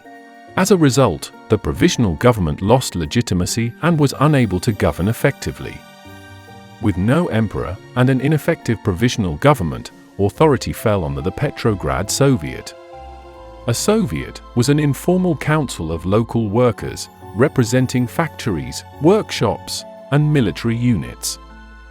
Soviets were initially set up to organize strikes, manage supplies, and coordinate activities among workers. One of the parties in the Soviet was the Russian Social Democratic Labour Party, or RSDLP, which had split earlier in the century. One faction, the Bolsheviks, advocated for immediate and direct action from a disciplined party, or vanguard, to lead a socialist revolution. The Menshevik faction favored a more democratic and broad-based party with gradual reforms, and were more willing to work with the bourgeois classes. The primary leader and ideologue of the Bolshevik faction was a man by the name of Vladimir Ulyanov. He became known to history as Lenin. Lenin had been living in exile in Switzerland, but once the Tsar was toppled, the Germans provided him safe passage back home, hoping his return would destabilize the Russian government and take them out of the war. Lenin was greeted enthusiastically when he arrived in Petrograd in 1917, his first time in Russia in over a decade. Leon Trotsky, another prominent revolutionary, arrived back in Russia a month later, aligning himself with the Bolsheviks. He was elected chairman of the Petrograd Soviet and became a key leader in the movement. The provisional government had established a formal Russian republic by September, but it did little for their cause. As Bolshevik membership dramatically increased, Lenin prepared for an armed insurrection. On the night of November 6 or October 24 in the Julian calendar, the Bolsheviks began their uprising. They took control of strategic locations in Petrograd, including bridges, the telegraph office, and the railway stations. By evening of the next day, they had surrounded the Winter Palace, the seat of the government. The palace was stormed, and with the help of the Red Guards and loyal troops, the Bolsheviks took power with relatively little resistance, arresting the remaining members of the government.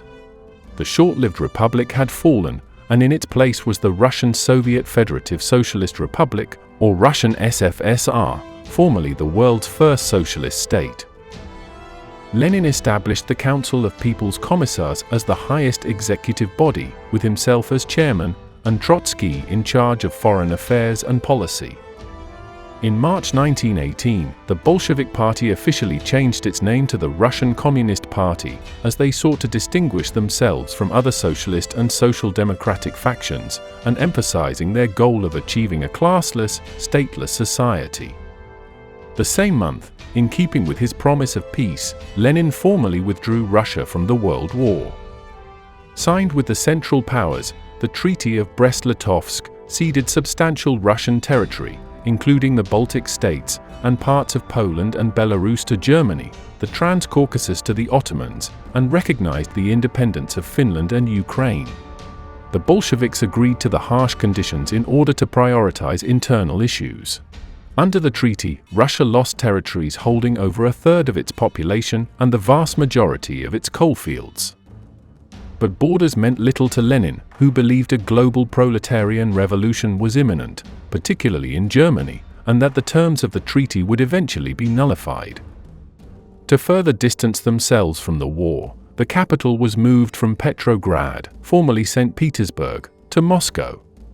But Lenin still had enemies, and soon Russia was overcome by civil war. The withdrawal of Russia freed up large numbers of German troops from the Eastern Front to deal with the stalemate in the West, and the scales tipped in favor of the Central Powers. At sea, the unrestricted German submarine warfare was sinking over 400 Allied and neutral ships per month. A quarter of all merchant vessels leaving British ports never returned. This tactic aimed to starve the Allies into submission by the end of the year.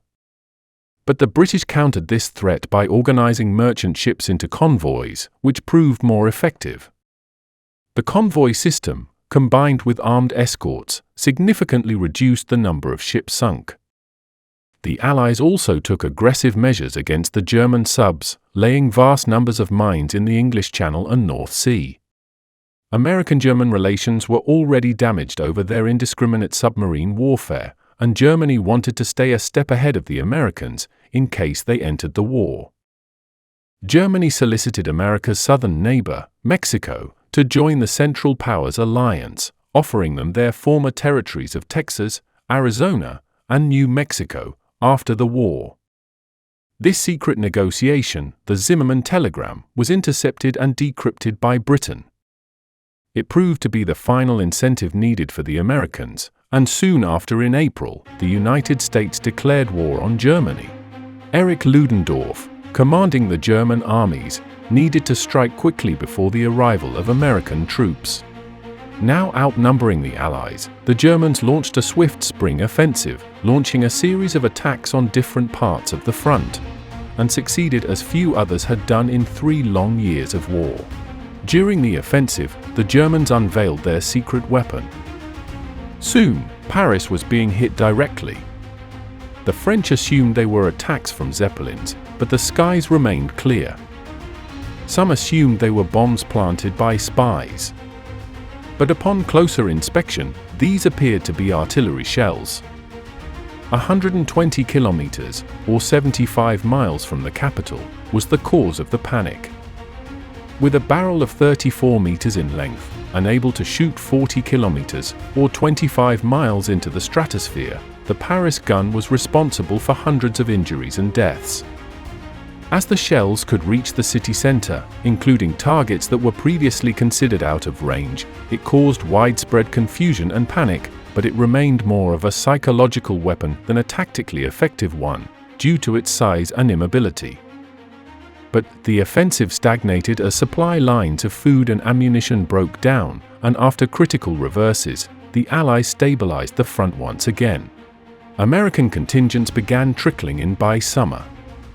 Throughout late 1917 and early 1918, they continued to arrive and undergo training in France. General Pershing focused on building up his forces and ensuring they were adequately trained before being deployed to the front lines. African American soldiers also represented the United States, but due to segregation, the few who saw action were instead integrated with the French army, like the 369th Infantry Regiment, commonly referred to as the Harlem Hellfighters. The majority, though, were in non-combat roles as laborers and support personnel, like musicians. These military bands brought a new kind of music to Europe. Jazz would be the sound that defined the next decade. After the arrival of American troops, and under the unified Allied command of French General Ferdinand Foch, the Allies made extremely effective use of tanks in the Second Battle of the Marne, and the Germans had no answer. By late summer, reinvigorated by the arrival of American troops, and with British troops having returned from other fronts of the war, Foch returned the favor to the Germans, starting the 100 Days Offensive. The Germans were pushed back at the Battle of Amiens, and were driven back for good. In the east, Allied troops in Greece advanced north with the Serbian forces, reclaiming the region and forcing Bulgaria to seek an armistice. In the Middle East, the British had taken Damascus by October, as the Arab revolt continued disrupting Ottoman forces. In Mesopotamia, as the British neared Mosul, the Ottomans finally sued for peace. Despite the armistice, the British continued on to occupy the city a few days later. That same month, on the Italian front, the Kingdom of Italy pushed the Austrians back to the north. It triggered the nationalist movements of the empire, as the Hungarians in Budapest, the Czechs in Prague, and the Slavs in Zagreb all declared independence, and the Austro-Hungarian Empire was dissolved. By the end of the month, the Austrians were out of the war, and only Germany remained. They initially handled the early Allied push during the 100 Days Offensive, but after the arrival of American troops, the Allies soon broke through the Hindenburg Line, the pinnacle of German defensive engineering. A demoralized Ludendorff, seeing no way out, knew this was the end. Generals Hindenburg and Ludendorff recommended seeking an armistice, and the newly appointed Chancellor, Max von Baden, opened negotiations with President Wilson in early October. But as negotiations began, Germany was experiencing significant internal unrest. On October 29, 1918, sailors stationed at Kiel refused orders to engage in a final, potentially suicidal battle against the British Royal Navy. The mutiny quickly spread to other naval bases and to the general population, sparking widespread unrest and demonstrations against the war and the Kaiser. Inspired by the Russian Revolution, workers' and soldiers' councils were formed across Germany. These councils aimed to take control of local governments and military units. The councils demanded an end to the war, the abdication of the Kaiser, and significant social and political reforms. Social Democratic Party leaders, along with moderate political and military figures, realized that the Kaiser's abdication was necessary to prevent further chaos. On November 9, under intense pressure, Chancellor Max von Baden announced the abdication of Kaiser Wilhelm II and handed over chancellorship to SPD leader Friedrich Ebert. On the same day, Philipp Scheidmann, another MSPD leader, proclaimed the German Republic from a balcony of the Reichstag building in Berlin, preempting a similar proclamation by the more radical socialist Karl Liebknecht later that day. A provisional government, known as the Council of People's Representatives, was formed, consisting of members from the MSPD and the USPD, a more radical group. Friedrich Ebert became the head of this government. Wilhelm had not only lost the war, but his entire empire, and spent the rest of his days in exile in the Netherlands. Germany and the Allies officially signed the armistice in a railroad carriage on November 11, just after 5 a.m., with a document stating that hostilities would cease 6 hours later. And so, it was at the 11th hour of the 11th day of the 11th month that bugle melodies pierced the air and celebrations enveloped the continent. As demanded, Germany endured the economic effects of a continued Allied blockade until a formal peace treaty was signed, renounced the advantageous treaty with Russia, and confirmed the deposition of the Kaiser and the dissolution of the empire. The terms were so much harsher than expected that during negotiations, General Ludendorff advocated for even continuing the war. No war up to that point in history had brought such a high cost in human life. The dead are usually estimated at around 20 million total, with another over 20 million wounded, including civilians. Germany, Russia, and France were hit hardest, leading to a lost generation of young men. Adding to the devastation, an influenza pandemic broke out in the autumn of 1918, causing widespread death among troops and civilians alike. During the war, the Ottomans suspected Christian communities might collaborate with the invaders, leading to the massacre and displacement of hundreds of thousands of Armenians in what is now known as the Armenian Genocide. By the end of the war, estimates of Armenian deaths stand at anywhere from 500,000 to 1.5 million. Further atrocities were committed against Greeks and Assyrians, also with deaths in the hundreds of thousands, as they were displaced beyond the Anatolian borders. Over the next few months, the Allies met at the Paris Peace Conference to finalize the terms for the end of the war. American President Wilson wished to implement his 14 points, his vision for a fair and enduring peace. He believed that harsh treatment of Germany would lead to resentment and possibly sow the seeds for future conflicts. His points instead emphasized self-determination for all nations, free trade, and disarmament. And his only goal was to move past the era of militarism and absolutism. But British Prime Minister David Lloyd George was newly elected on a platform of vengeance against Germany. French Prime Minister Georges Clemenceau especially wanted harsh punishment, as his country had borne the brunt of the German attacks. Italy was also at this conference, but didn't play a major role, and Russia could not attend because of their own crisis. The new German government was excluded from the conference until the end, when they were presented a draft of the Treaty of Versailles as a done deal. The Germans were quite unhappy with the treaty, especially Article 231, which forced Germany to accept sole blame for the war.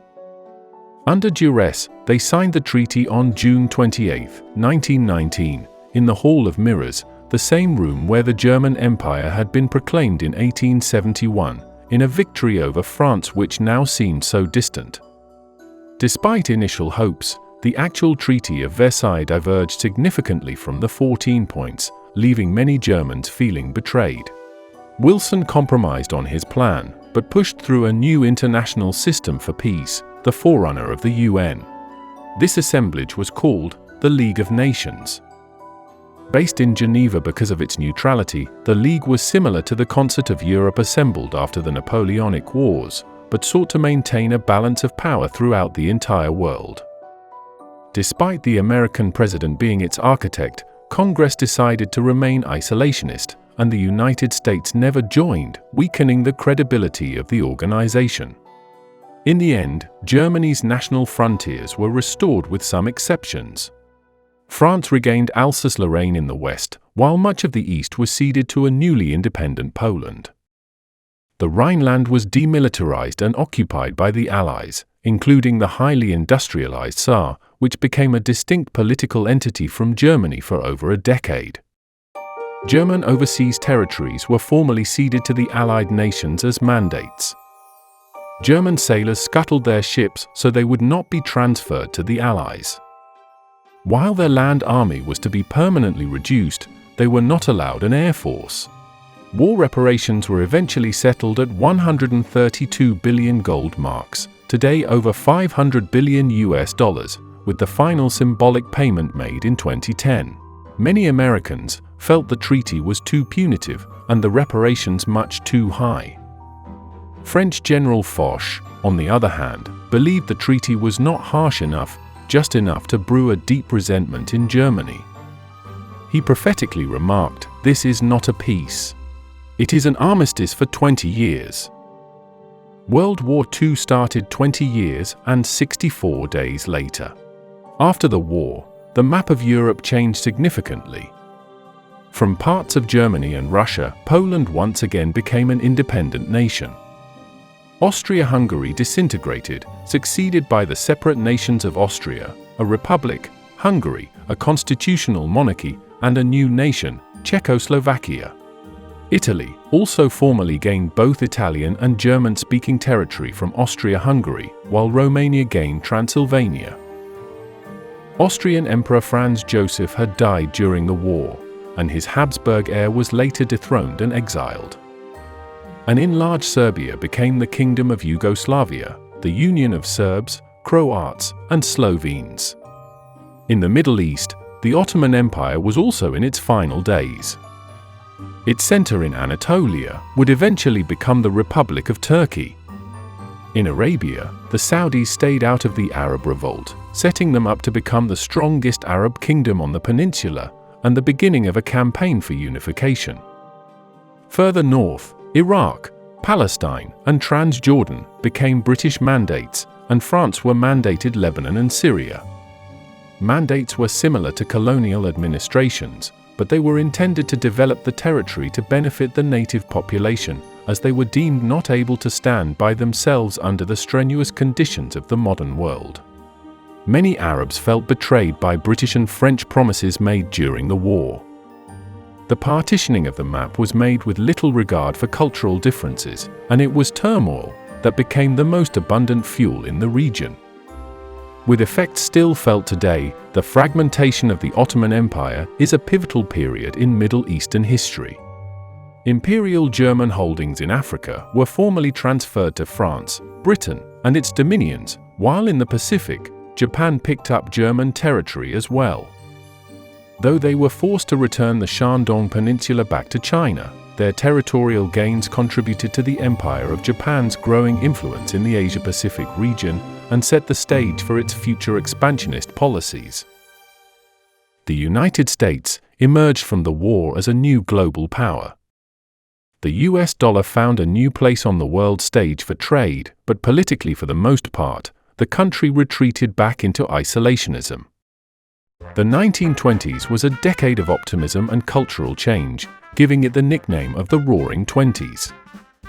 This was a time of jazz and movies, speakeasies, and flappers, who challenged the traditional look and role of women, embodying youth, fashion, and financial independence. Henry Ford's assembly line system spread to other industries, leading to a rise in productivity, providing Americans with more automobiles and new household appliances like vacuums and refrigerators. With more leisure time, Americans were able to listen to the radio or head out to the baseball game. Movies became the most significant leisure product, with the American film industry thriving in Hollywood. The location hit the trifecta, as it was blessed with good weather year-round, land was still cheap and spacious, and it provided a rich diversity of landscapes.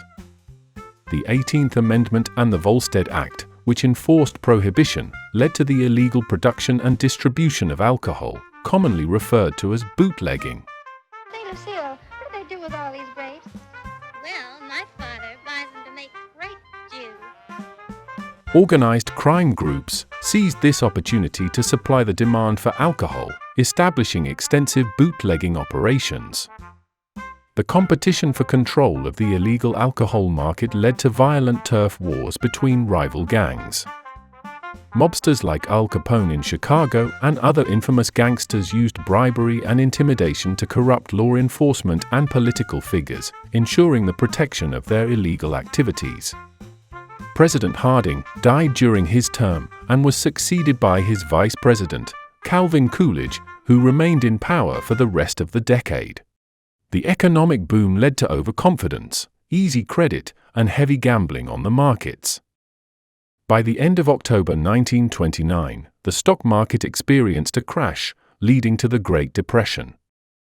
It resulted in an enormous loss of market value, with the Dow Jones falling nearly 89% from its peak in 1929 to its low in 1932.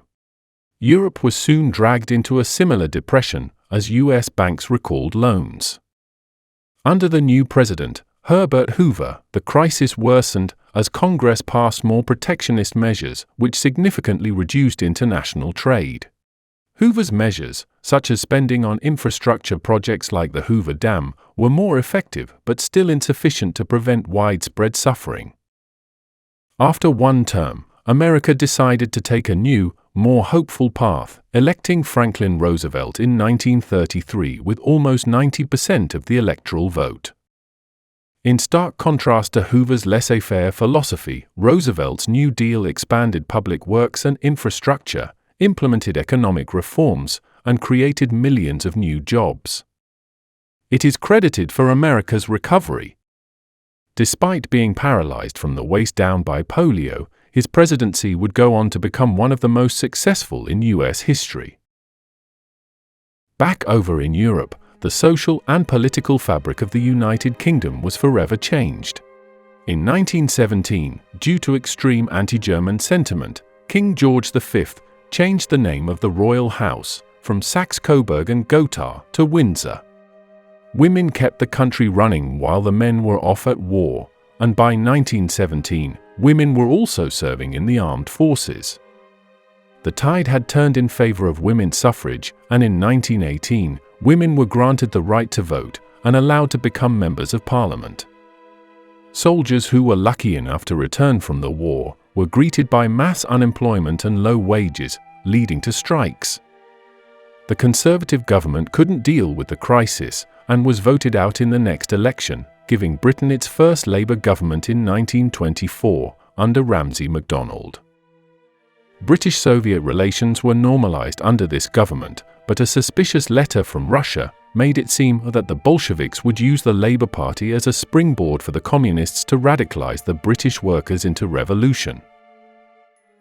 The letter is generally accepted now by historians to have been a forgery, but it helped the Conservatives retake Parliament by the end of the year. But workers still struggled, especially in the mining industry. After going on strike, the Trades Union Congress called a general strike in solidarity. Around 3 million workers responded, and Britain became paralyzed as transport and industry shut down. But the government was prepared, calling on volunteers from the middle class to maintain essential services, like food distribution and driving the buses. The general strike was called off over a week later, leaving the miners to continue the strike by themselves. But after months without progress, the miners were broken and forced to accept lower wages. With the new territories gained after the end of the war, the British Empire reached its zenith. Even its dominions of South Africa and Australia were given mandates of their own over former German territory. Along with Canada and New Zealand, most dominions gained greater autonomy and recognition as independent states within the British Commonwealth. Ireland, still part of the UK, continued taking steps towards self-governance. In 1916, the Easter Rising became a bold but ultimately unsuccessful rebellion against British rule by Irish nationalists. While the pivotal insurrection failed, it led to increased support for independence. After World War I, the Irish War of Independence followed, featuring a guerrilla campaign by the Irish Republican Army, or IRA, against British forces, culminating in the Anglo-Irish Treaty and partition of Ireland. This created the Irish Free State, a self-governing dominion, with Northern Ireland opting to remain part of the UK. The signing of the treaty led to the Irish Civil War, which erupted as anti-treaty factions continued to fight for a fully independent Irish Republic, but this ended in victory for the pro-treaty side. The Civil War left deep scars on Irish society, and while it left Ireland as a dominion of the Crown, steps toward independence would continue over the next 2 decades. The Great Depression hit Britain while it was still in economic difficulty and exacerbated the rise in unemployment. Despite this, culture blossomed, like through the Bloomsbury Group, a loose association of English writers, intellectuals, philosophers, and artists. Fiction writer Virginia Woolf and her sister Vanessa Bell, a post-impressionist painter, were part of this collective, along with a certain economist, John Maynard Keynes. In 1936, Keynes published General Theory on Employment, where he disagreed with the prevailing notion that during depressions, the free market should be left alone to work itself out. This came from the idea that overproduction caused depressions, but Keynes argued it was instead a decline in demand. As a remedy, he suggested government stimulate the economy by creating jobs that would improve infrastructure or other public works, even if it meant a deficit. Though Keynesian economics wasn't implemented by Britain during the Depression, deficit spending became more popular in the following decades, although it remained controversial. By the mid-1930s, Britain was on the road to recovery. The French Third Republic bore the brunt of the German offensives during the war, losing almost 4.5% of its total population. Added to this were millions of wounded veterans and a sense of despair. The flow of war reparations from Germany played a crucial role in strengthening French finances, supporting a vast reconstruction program in the destroyed areas, and funding the construction of the Maginot Line along the German border. When Germany began missing payments, French and Belgian troops occupied the German Ruhr Valley in 1923, seizing their industrial assets. In 1926, former President Raymond Poincaré of the centrist National Bloc was asked to return as Prime Minister with extreme powers. He restructured the tax system, strengthened the Bank of France, and stabilized the franc. His tenure is often credited with saving the Third Republic from potential economic collapse and setting the stage for a period of relative prosperity in the late 1920s. The Great Depression was delayed in France, but it hit full force in 1932. Despite the economic downturn, France remained a cultural hub as modernist art continued to flourish. André Breton became the leader of the Surrealism movement. It sought to explore the unconscious mind, our dreams, and the irrational. Influenced by the writings of Sigmund Freud, it aimed to liberate thought from rational constraints, often using dreamlike imagery, fantastical elements, and unexpected juxtapositions. Probably the most famous surrealist painting is from Salvador Dali, The Persistence of Memory, but Max Ernst also became a notable figure. The liberal atmosphere of Paris attracted foreign writers like Ernest Hemingway and F. Scott Fitzgerald. The city also gained a cutting-edge reputation for its nightlife. Following a desire for luxury and modernity, another movement was officially introduced in 1925 at the International Exhibition of Modern Decorative and Industrial Arts in Paris. Taken from the expo's title, came Art Deco. Characterized by bold geometric shapes, rich colors, and lavish ornamentation, Art Deco influenced architecture, interior design, fashion, and graphic arts. It quickly spread internationally, symbolizing elegance and sophistication in the rapidly modernizing world, like with the Empire State Building and Chrysler Building in New York. But as the Great Depression chugged along, the style came out of favor, replaced by the more mass-produced and lighter modern buildings. Over in Russia, the Bolsheviks faced a multitude of enemies ready to take down their communist regime. Supporters of the old guard, aristocrats, the bourgeois class, and other socialist parties formed a loose coalition called the White Army. In the east, Alexander Kolchak named himself Supreme Commander of Russia in a coup and led the White forces from Siberia. but he was captured and executed in early 1920. General Nikolai Yudenich led campaigns in the northwest against the former capital of St. Petersburg, but these failed fairly early on. The greatest threat to the Bolsheviks came from the south, led by General Anton Denikin and later Pyotr Wrangel. In response to the threat, Lenin implemented a policy of war communism, which nationalized all industry, rationed food, and mandated requisition of grain surpluses. The Romanovs, the former royal family, were still in exile but had support among the elites. On a night in mid-July 1917, in a village in the Urals, the Romanov family and their attendants, under orders from the Ural Soviet, were led into the basement and executed by firing squad and bayonets. Their bodies were destroyed to prevent identification, and their deaths were covered up for years. Reacting to assassination attempts against Lenin, his secret police, the Cheka, rounded up whoever were deemed class enemies, including the clergy and bourgeoisie, executing or exiling them to labor camps, with estimates ranging from 50 to 200,000 deaths. This Red Terror was modeled after the Reign of Terror that took place during the French Revolution. Bolshevik counteroffensives had managed to push back the White armies on all three fronts by late 1920. There were other factions in the Civil War, including intervention from the Allies, but they withdrew support for the Whites once the tide began to turn. Opposing both the Red and White armies were the Makhnovists, sometimes called the Black Army.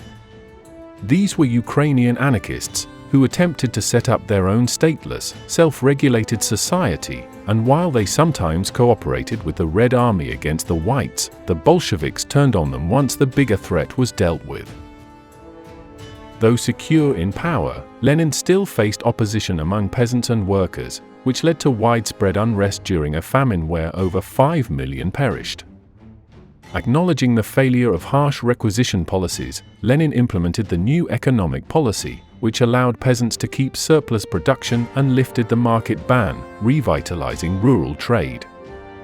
It was a mixed economy, allowing private ownership of small and medium-sized businesses, while the government kept control of the heavy industry, banks, and foreign trade. By 1922, the NEP had saved the Russian economy, and the famine was over. Though the Soviets had largely subdued the White armies, there was still the issue of regaining Russia's former territories. After the Russian Revolution and Treaty of Brest-Litovsk, many regions of the former empire had declared independence, and some gained greater autonomy after the defeat of Germany, like Poland, Ukraine, and Belarus. But the Polish, having not had a state of their own since the late 1700s, wanted to expand for more favorable borders, while the Russians wanted to use Poland as their bridge to Germany and a potentially fully communist Europe. The Polish push eastward brought them into conflict with the Russians' westward reconquest, leading to war. After initial Polish advances, they managed to capture Kiev by May 1920. But Soviet counteroffensives pushed the Polish army back all the way to Warsaw. At their last stand, known as the Miracle on the Vistula, Polish forces successfully defended Warsaw against the advancing Red Army, and in the end, Ukraine and Belarus were partitioned between both nations. The Soviets had less success in the Baltic as they attempted to reintegrate Estonia, Latvia, Lithuania, and Finland, but with foreign aid, they repelled the invasions and maintained their independence. In the Caucasus, the Red Army also invaded the new republics of Georgia, Armenia, the first Armenian state since the Middle Ages, and Azerbaijan, the first secular democratic republic in the Muslim world. In 1922, Russia formed a closer union with these Soviet socialist republics. This was the Soviet Union. Within a couple of years, most European countries recognized the USSR, and foreign trade re-emerged. Like the rest of Europe, Russia developed its own modern artistic style. Constructivism was an artistic and architectural philosophy that rejected the idea of autonomous art. It favored art with a social purpose, emphasizing abstract, geometric forms and modern materials. It aimed to break down the barriers between the elite and the masses, making art a collective experience rather than an exclusive one. The Russian Civil War, along with the struggles of consolidating and maintaining power, had taken its toll on Lenin. In 1922, he suffered a stroke. After a partial recovery, he suffered a second and third stroke, leaving him incapacitated before his death in January 1924. Trotsky, founder of the Red Army and part of the Politburo, the collective presidency of the state, was seen as the likely successor to Lenin, but was challenged by another man. Joseph Stalin had also been a member of the Politburo, but he only started garnering influence in 1922 when he was appointed as General Secretary. He used this position to appoint thousands of his own supporters as officials. Lenin returned from his first stroke to find Stalin had created an informal alliance with two other members of the Politburo, a triumvirate or troika with Lev Kamenev and Grigory Zinoviev. The three wished to consolidate power and marginalize all rivals, especially Leon Trotsky. Widely seen as a detached intellectual, Trotsky was a critic of Lenin's new economic policy, viewing it as too capitalist, and was a proponent of permanent proletarian revolution across the globe. Established in 1919, the Comintern aimed to promote this goal and coordinate communist movements worldwide. But once it was clear revolution in Germany wasn't in the cards, Stalin began to prioritize the defense and consolidation of the Soviet Union over immediate global socialism. Lenin began the processes to ensure Trotsky's succession, only to suffer his second stroke. While incapacitated, Lenin dictated his testament, a document that included critical evaluations of leading Communist Party members, including Joseph Stalin. Lenin suggested that Stalin be removed from his position as General Secretary due to his authoritarian tendencies. But Stalin used his position to isolate Lenin from other party members and restricted visitation, and Lenin's testament was suppressed. After Lenin's death, Stalin was strong enough to outmaneuver Trotsky and both his allies in the Troika, and by 1926, all three were removed from the Politburo and expelled from the Communist Party the following year. The old Bolsheviks were defeated, and it was Stalin who would lead the USSR into a new era.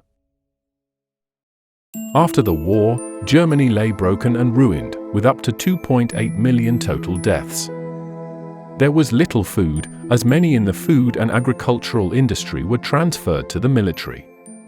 Though the Kaiser was expelled, the German Revolution was still not over.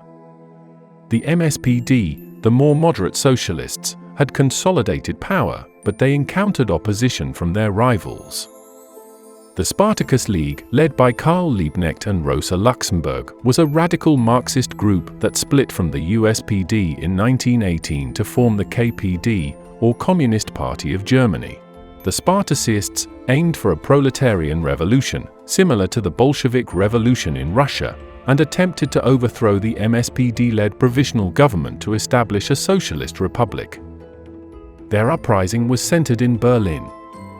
But the government, led by Friedrich Ebert, called upon the Freikorps, paramilitary units composed of war veterans and irregular militias, to suppress the revolt. The uprising was crushed within a few days, and its leaders, Liebknecht and Luxemburg, were captured and executed. Later, elections for the National Assembly were held, the first in which women could vote. This elected assembly convened in the town of Weimar to avoid the unrest in Berlin, and began the process of creating the Weimar Constitution. This constitution established a democratic framework for Germany. Throughout 1919, Germany continued to experience significant social unrest, including strikes by workers demanding better conditions and political reforms. Various regions, including Bavaria and the Ruhr, experienced their own uprisings and attempts to establish socialist governments. But Ebert, officially elected as president, backed by the central government and the Freikorps, suppressed the far-left movements. The Weimar Republic reluctantly accepted the Treaty of Versailles. but this event left a dangerous legacy, fueling a conspiracy theory that the German army was not defeated but stabbed in the back by liberals, socialists, and Jews. In March 1920, a coup attempt, this time by the right, led by Wolfgang Kapp and the Freikorps, aimed to overthrow the Weimar Republic and establish an autocratic government. The coup failed due to a general strike, but further radicalized the nation. The situation became even more dire in 1923, as the French and Belgians occupied the Ruhr Valley, Germany's industrial heartland. German workers in the region responded with passive resistance, including strikes and non-cooperation with the occupying forces. The government promised to continue paying the workers' wages and compensate businesses, but this led to inflation. But by the end of 1923, hyperinflation reached its peak, with prices rising exponentially. At the height of the crisis, the German mark became virtually worthless, and the economic chaos severely impacted the German population, leading to widespread poverty and social unrest. But from 1924, Germany made a stunning recovery, sometimes called the Golden Age, or Golden Years, thanks to the diplomatic skills of Foreign Minister Gustav Stresemann. Inflation was curbed by introducing a new currency, the Reichsmark. The Dawes Plan in 1924 and the Young Plan in 1929 were arranged to lessen the burden on German reparations and extended the payment period. And the Locarno Pact in 1925 confirmed the post-war German borders, allowing the new republic to be admitted into the League of Nations a year later, a significant step in its reintegration into the international community. Paul von Hindenburg was elected president in 1925, largely because of his status as a war hero and a unifying figure for conservatives. Initially, he aimed to uphold the constitution and stabilize the republic, but remained deeply conservative and held monarchical sympathies, favoring the restoration of the old order over the democratic principles of the Weimar Republic, enabling a shift towards authoritarianism during the 1930s. The post-war period also saw the flourishing of new forms of modernist art. Originating in Zurich, Switzerland, Dada was a reaction against the horrors of the Great War and the perceived absurdity of the modern world. It embraced chaos, irrationality, and anti-bourgeois sentiments, often through absurd and provocative art, performances, and writings. In a sense, it was more of an anti-art movement, building on the abstract art from earlier in the century. In 1919, the Staatliches Bauhaus, a German art school, emerged, first in Weimar. Founded by architect Walter Gropius, the Bauhaus aimed to unify art, craft, and technology, focusing on functionalism and the integration of art into everyday life. It emphasized clean lines, geometric forms, and the use of modern materials. It aimed to unify the visual arts, promoting rational and minimalistic design, and went on to influence later modernist architecture. Though Germany was stabilized during the Weimar Golden Age, the Great Depression halted progress. Germany was once again in dire crisis, as businesses boarded up and unemployment soared.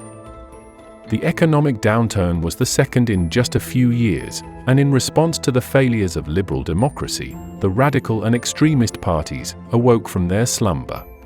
A story you can check out later in this series. After the end of the Great War, Europe lay transformed forever. But it also had unforeseen and far-reaching consequences. The growing nationalism in different parts of the world brought about a growing desire for sovereignty. In India, nationalism ramped up after the Sepoy Rebellion of the mid-1800s and the British response, which you can check out in our previous episode. Like in Europe, nationalists in British India were often of the educated middle classes and preferred reform to outright revolution. Bal Gangadhar Tilak, or Lokmanya, was one of the first advocates for Swaraj, or self-rule, a more decentralized and communal rule by Indians. British colonial authorities dubbed him the father of Indian unrest. Gopal Krishna Gokhale was another leader, although more moderate, attempting reform by working within the existing government structure. As the British were unwilling to provide anything more than superficial change, a group of Indian nationalists met in Bombay and formed the Indian National Congress, or INC. These were mainly high-caste Indians, educated in the Western style. While they did agree with many of Britain's policies against some of India's traditional practices, they also fought for more governance and economic power for all Indians, regardless of religion or economic status. In 1905, the British Viceroy, Lord Curzon, partitioned the Muslim-majority Bengal region for administrative purposes, but also to effectively divide and weaken the nationalist movement on religious grounds. The partition sparked widespread protests and marked the beginning of the Swadeshi movement, which advocated for the boycott of British goods and the promotion of Indian-made products. Handloom weaving, spinning, and other traditional crafts were revived. As most INC leaders were Hindu, the All India Muslim League was established in 1906 to represent the interests of the Muslim population. By 1907, the INC had only garnered small concessions from the British and generally wanted more governance within the British Empire, but a more radical extremist group split from the INC moderates, wanting to expel the British completely. The movement was a success, and the partition was eventually repealed in 1911. A few years later, a lawyer returned to India, after living in South Africa since 1893. His name was Mohandas Gandhi, and he quickly became a leading figure in the INC. After studying in London, Gandhi faced discrimination in South Africa, famously being thrown off a train for refusing to move from a first-class compartment reserved for whites. This incident was a turning point in his life, making him aware of the racial injustices faced by Indians. He founded the Natal Indian Congress to fight discrimination against the Indian community. At this time, his activism initially focused on improving the status of Indians, often to the exclusion of black Africans. It was there that Gandhi developed and refined the concept of satyagraha, or truth force, which advocated for non-violent resistance to injustice. This philosophy became the cornerstone of his later work with the INC. He implemented the Satyagraha as a rallying call to unite Hindus and Muslims against the British, supporting their own anti-British movements. He believed the British didn't have the numbers to rule by force and that they only succeeded thus far through cooperation. By the end of the year, Britain passed the 1919 Government of India Act in response to growing nationalist demands and India's significant contributions during World War I. The reform benefited millions of Indians, but it also pushed many members of the INC to become more friendly to the idea of full independence. In the perceived threat from nationalists, the British implemented the Rowlatt Act, emergency measures which allowed indefinite detainment and imprisonment without trial. Protests against the act were most prominent in the Punjab, which resulted in the massacre of over 1,500 non-violent protesters at the hands of the British India Army. Gandhi launched his next movement in 1920, the Non-Cooperation Movement, encouraging Indians to withdraw from British institutions, return honours and titles, and boycott British goods. In resistance to British textile imports, he began making his own simple clothing with the spinning wheel. The spinning wheel became a symbol of resistance and brought women to the forefront. The movement saw widespread participation, but a violent incident unfolded in 1922 at Chauri Chaura, where protesters retaliated against policemen, killing around 23 of them and 3 civilians. Due to the violence, the movement was soon called off by Gandhi. In 1927, the British government appointed the Simon Commission to report on the political situation, but it faced significant opposition as it had no Indian members. The slogan "Simon Go Back" became popular during protests against the commission. In 1930, in response to the raising of the salt tax and prohibition of Indians collecting their own salt, Gandhi launched the civil disobedience movement, with the famous Salt March to Dandi, on the Arabian Sea, where he broke the British laws by making salt from seawater. Gandhi was arrested once again. The movement saw widespread participation and civil disobedience, including non-payment of taxes and boycott of British goods. The Dalits, or untouchables, he coined as Harijans, children of God. He campaigned to improve their conditions in 1933 and was arrested yet again. In total, Gandhi was arrested at least 7 times since he returned, not including his run-ins with the authorities in South Africa. By the 1930s, a newer face would emerge in the INC. This was Jawaharlal Nehru, son of a prominent leader of the National Congress. Under his father, Motilal, the INC issued the Nehru Report, an attempt by Indian leaders to draft a constitution for India as a dominion within the British Commonwealth, offering it more independence while still remaining within the empire.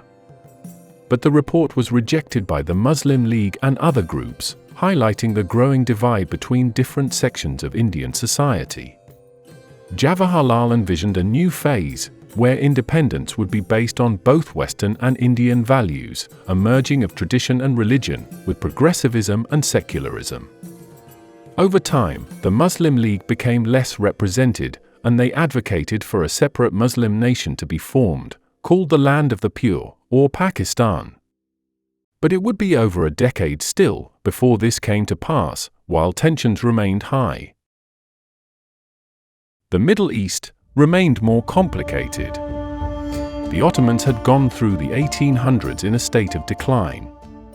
They attempted to modernize through the Tanzimat, or reorganization, a period of extensive reforms implemented from 1839. But the Ottomans were also struck by nationalist movements from the diverse groups within their empire. To lessen the nationalist fervor, the Ottomans promoted the idea that all subjects of the empire, regardless of ethnicity or religion, should have equal rights and responsibilities, a political ideology called Ottomanism. It encouraged the notion of a common Ottoman citizenship to replace the traditional millet system, which categorized people by religion. Despite its inclusive ideals, Ottomanism faced significant challenges from nationalist movements within various ethnic groups, such as the Greeks, Serbs, Armenians, and Arabs, who sought independence or greater autonomy. In 1876, the Young Ottomans, a secret society of intellectuals and writers, wanted more aggressive reform than the Tanzimat. They overthrew the Sultan and pushed through the first constitution, making the Ottoman Empire a constitutional monarchy with a legislative assembly. Abdülhamid was made Sultan, but after just 2 years, he suspended parliament and re-established authoritarian rule.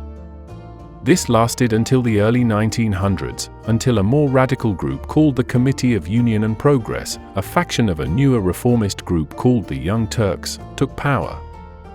The Young Turks started off as a more modern pan-Ottoman movement like the Young Ottomans, but eventually became less concerned with religion as a unifying factor and began favoring Turkish nationalism.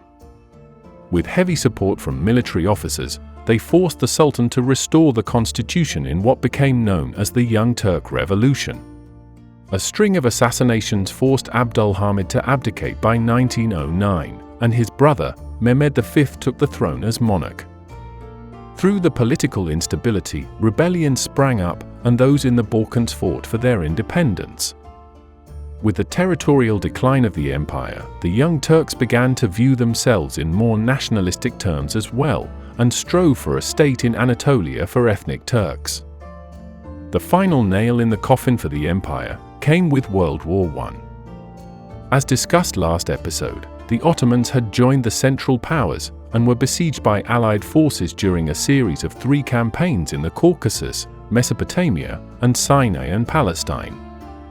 During the latter, British intelligence officer T.E. Lawrence, who came to be known as Lawrence of Arabia, encouraged Arab nationalist sentiment against the Ottomans, leading to the Arab Revolt.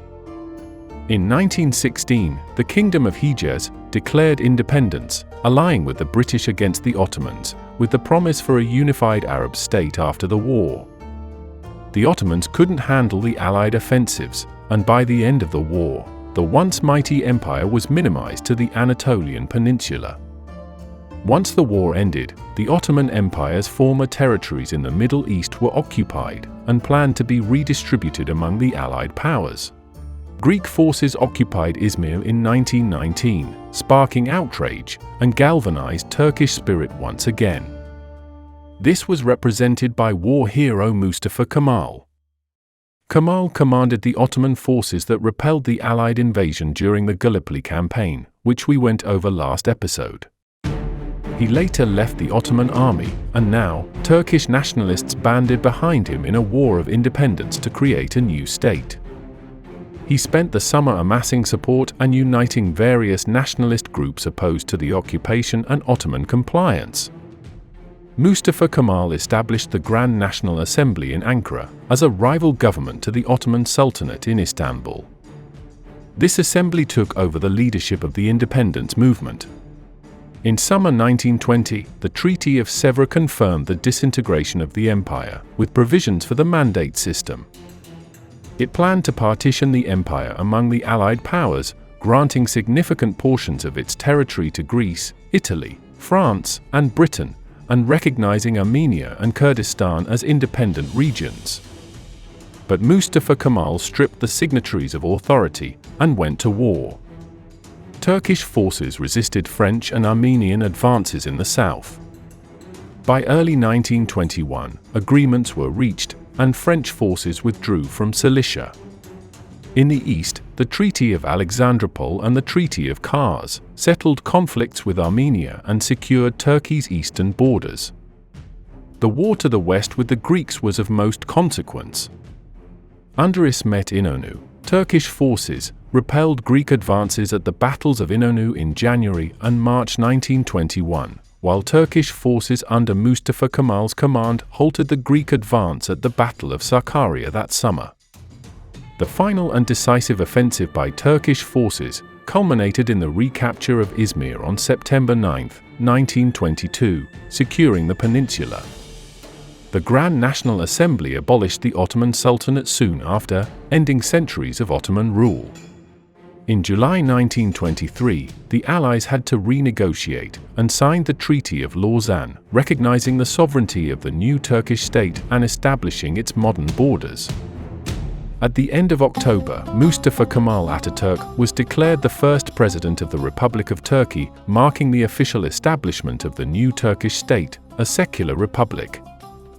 Mustafa Kemal, now known as Atatürk, or Father Turk, implemented a set of reforms based on European models.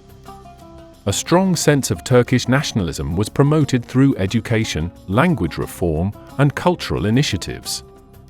The old Ottoman titles of nobility, like Bey or Pasha, were abolished, and citizens were required to choose hereditary surnames. The hat law required the abandonment of the traditional fez in favor of Western-style hats, symbolizing a break from the Ottoman past. Arabic script, used for writing Turkish, was replaced with a modified Latin alphabet, making literacy more accessible and aligning Turkey more closely with the West. The state established and operated various enterprises in key sectors such as transportation, banking, and manufacturing to drive economic development. Efforts were made to industrialize the country through the establishment of factories, infrastructure projects, and the promotion of local industries. Land reforms aimed to modernize agriculture, redistribute land, and improve productivity. Secularism was a cornerstone of Atatürk's reforms, ensuring the separation of religion from state affairs and promoting a secular national identity.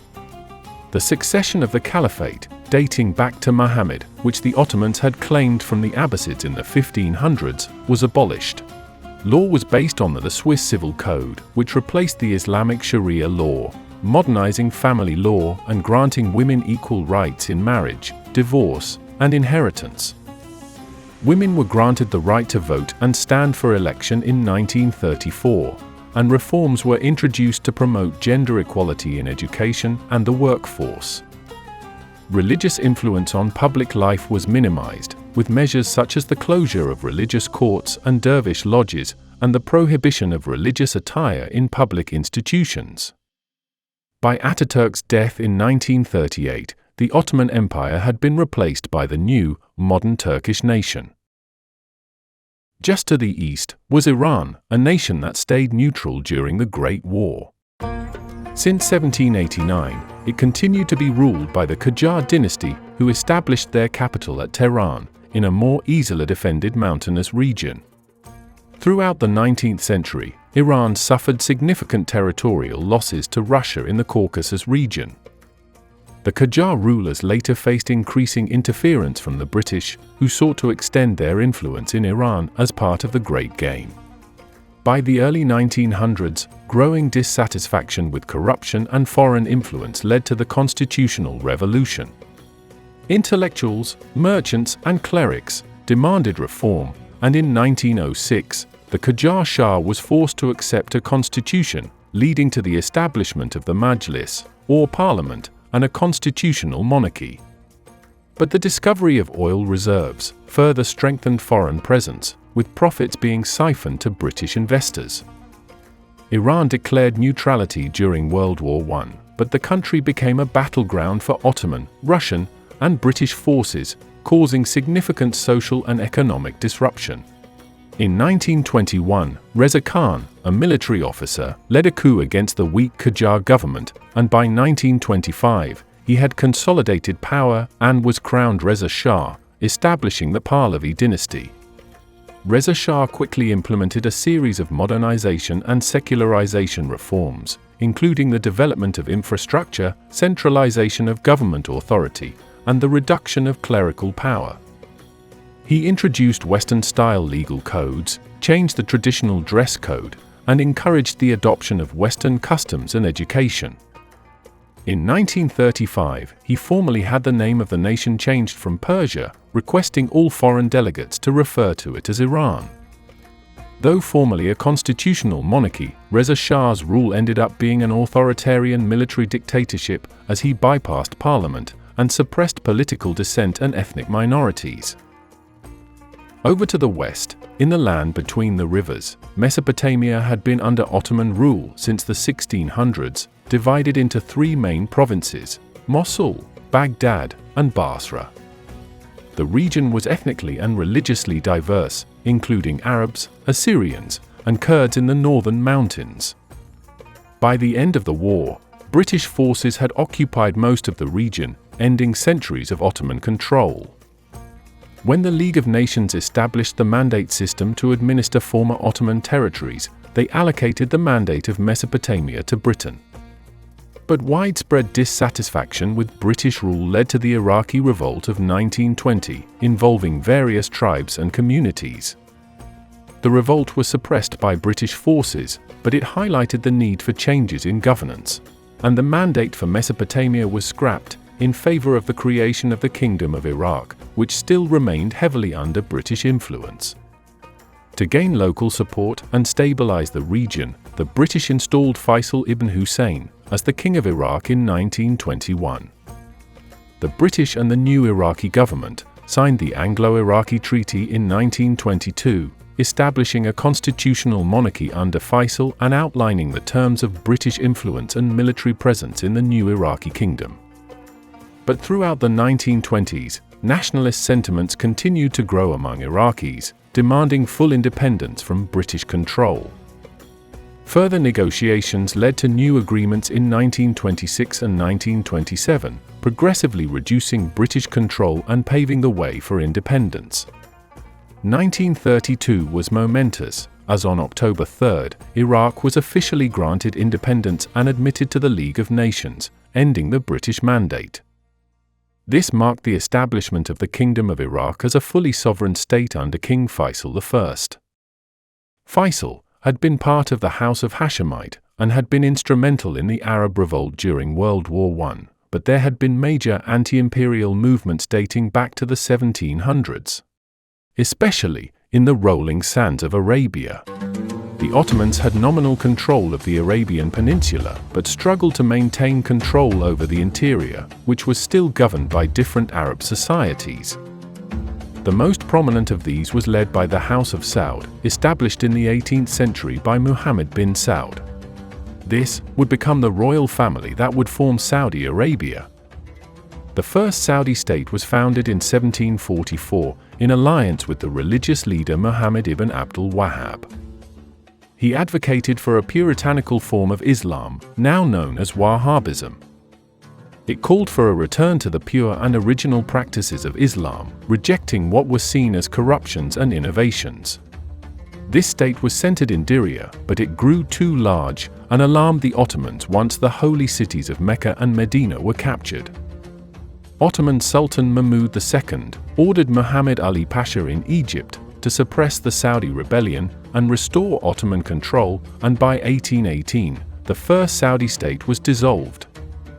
But not even a decade later, the House of Saud re-established control in 1824, forming the second Saudi state with Riyadh as its capital. This state, called the Emirate of Nejd, was far weaker and never captured the Hijaz region. It struggled from internal conflicts and rival tribes, leading to civil war, and its collapse in 1891.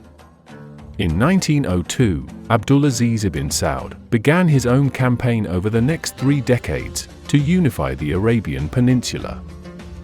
He started by recapturing Riyadh while annexing the rich oasis of Al-Hassa from the Ottomans by 1913. During World War I, Ibn Saud remained neutral in the Hashemite-led Arab revolt. As they consolidated power, they crushed the Hayl, former vassals who brought about the end of the Second Saudi state in 1891. By 1921, this gave Ibn Saud control over the central area as well, called the Nejd. By late 1925, he had conquered the kingdom of Hijaz, including the holy cities of Mecca and Medina from the Hashemites, giving him hegemony over the majority of the peninsula. In September 1932, Ibn Saud unified the Kingdom of Nejd and the Kingdom of Hijaz into the Kingdom of Saudi Arabia, the culmination of the third and longest-lasting Saudi state. The alliance between the House of Saud and the Wahhabi religious establishment continued to be a central aspect of Saudi governance, and Wahhabism was established as the dominant form of Islam in the kingdom, influencing both religious and political life.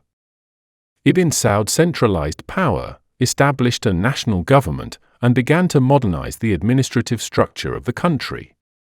Saudi Arabia's early economy was primarily based on agriculture, trade, and pilgrimage revenues to Mecca and Medina. But everything changed in 1938. After a year of drilling, Dammam No. 7 struck oil in March, marking the beginning of Saudi Arabia's transformation into a global economic power. North of the Arabian Peninsula was mandated to the French the mandates of Syria and Lebanon, which were subsequently divided up based on demographics. But of more consequence, though, was the region of the southern Levant, the land of Palestine. By the late 19th century, the weakening of the Ottoman Empire and rising nationalism led to increased European interest in the region. This took form in the rise of the Zionist movement, which sought to establish a Jewish homeland in Zion, or Jerusalem. Initial Zionist movements were spiritual or cultural in nature, encouraging Jews to settle agricultural communities in Palestine as a precursor to the coming of the Messiah. The Lovers of Zion was a movement that emerged in Eastern Europe in the late 19th century, largely in response to pogroms and anti-Semitic violence, particularly in the Russian Empire. Lovers of Zion played a significant role in the First Aliyah, the first major wave of Jewish immigration to Palestine, from 1881 to 1903. By the turn of the century, Theodor Herzl, a Jewish Austro-Hungarian journalist, organized the first Zionist Congress in Basel, Switzerland. This Congress marked the formal launch of the Zionist movement and established the World Zionist Organization to coordinate efforts towards creating a Jewish state. Unlike earlier forms of Zionism that were more culturally or religiously oriented, Herzl's vision was explicitly political. He aimed to achieve the establishment of a Jewish state through diplomatic and political means, recognizing the need for negotiation, and was open to solutions in the interim. For example, he explored the possibility of establishing a temporary refuge for Jews in other regions, such as Uganda, still controlled by the British, and even Argentina, which was vast, with fertile land and a relatively small population. But these proposals were ultimately rejected by the majority of the Zionist movement. After the Kishinev pogrom of 1903, the Second Aliyah brought thousands more Jews to Palestine between 1904 and 1914. This wave saw the rise of a more left-wing form of Zionism, which emphasized the importance of Jewish labor and the establishment of a socialist society in Palestine, creating agricultural settlements like kibbutzim and moshavim. In 1917, a letter from the British Foreign Secretary Arthur Balfour to Lord Rothschild, a leader of the British Jewish community, expressed the British government's support for the establishment of a national home for the Jewish people in Palestine. This Balfour Declaration was seen as a significant victory for the Zionist movement, providing political legitimacy and encouragement for Jewish immigration to Palestine. Britain would be able to facilitate more immigration as they soon were mandated to the region after the war.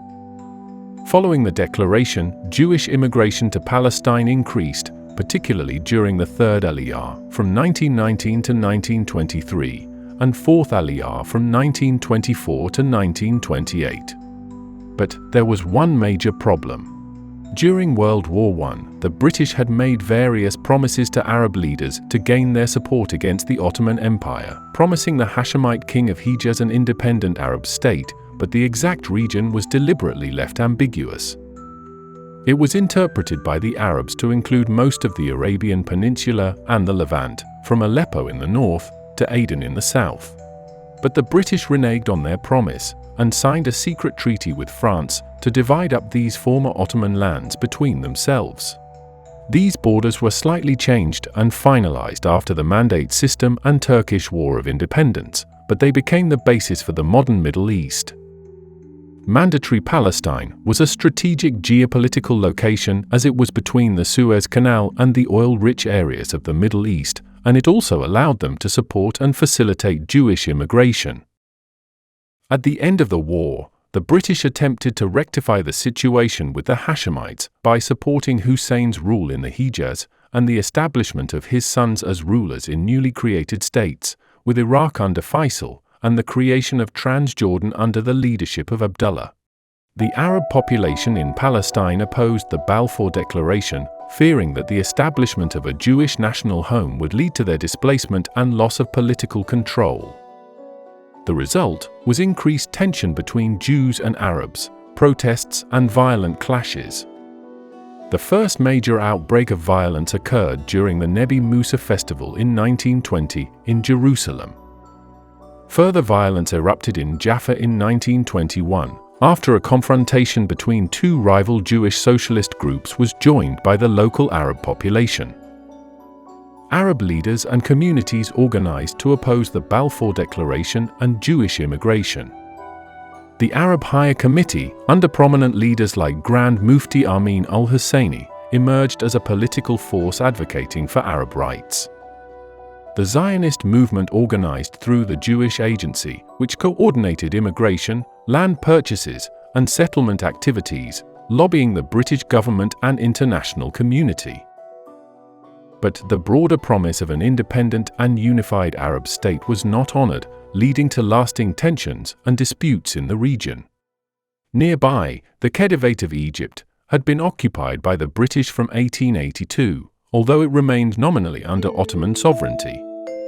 During this period, the British focused on modernizing Egypt's infrastructure, particularly the Suez Canal, often at the benefit of British interests more than the local population. As the occupation and rise of violent incidents increased, there was a rise in Egyptian nationalist movements demanding greater autonomy and independence from British control. Egypt's strategic importance increased during World War I. The British declared martial law and imposed conscription, leading to increased resentment among Egyptians. Abbas II, Khedive of Egypt, became closer with the Ottomans and instead supported the Central Powers. But while out of the country, he was deposed by the British and they abolished the Khedivate, proclaiming the Sultanate of Egypt, fully severing ties to the Ottomans. After the war, many Egyptians believed that the British protectorate was just a temporary wartime measure and that Egypt would be fully independent afterwards. But despite Egyptian contributions to the Allies and the destabilization it caused, this wasn't the case. Saad Zaghloul emerged as a prominent nationalist leader and head of the Wafd Party, which became the main political force advocating for complete independence and parliamentary democracy. The British ordered his exile, but this resulted in the nationwide 1919 Egyptian Revolution. Though the British suppressed it, it was costly, and negotiations began. In 1922, Britain unilaterally recognized Egypt's independence. Britain still retained control over key areas such as defense, foreign affairs, Sudan to the south, and the protection of foreign interests and minorities.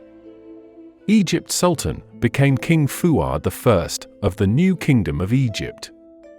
A new constitution was promulgated in 1923, establishing a constitutional monarchy with a parliamentary system. It aimed to balance the powers of the king and the elected parliament. The Wafd Party won a majority in the 1924 parliamentary elections, and Zaghloul became prime minister. But tensions between the Wafd and the monarchy, as well as British interference, led to political instability. In 1924, Sir Lee Stack, the British Governor-General of Sudan and commander of the Egyptian army, was assassinated by Egyptian nationalists. This led to a British ultimatum and the resignation of Zaghloul as Prime Minister. Zaghloul died soon after, leaving a power vacuum, one which would become filled in the following decades. In 1928, in the Suez Canal zone, a school teacher and Islamic scholar, Hassan al-Banna, founded what would become known as the Muslim Brotherhood. The Brotherhood aimed to revive Islamic teachings and implement Sharia as the basis for personal conduct and societal governance. The Brotherhood focused on establishing schools, mosques, hospitals, and welfare services to address social issues and promote Islamic values. While initially avoiding direct political involvement, the Brotherhood gradually became more politically active, advocating for the end of British colonial rule and the establishment of an Islamic state. By the late 1930s and early 1940s, it had established branches throughout the Middle East. King Farouk, 10th king of the Muhammad Ali dynasty, succeeded his father in 1936 and oversaw the implementation of the Anglo-Egyptian Treaty, negotiated earlier to resolve some of the issues of British control.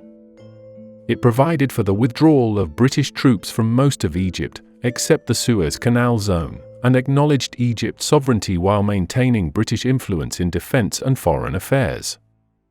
It was a step towards full independence, but it would take decades more to come to fruition.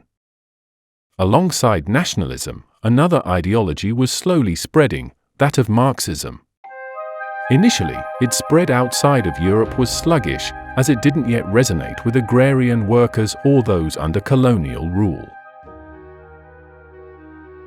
But after the formal establishment of the first socialist state in 1917, Lenin altered and expanded Marxist theory.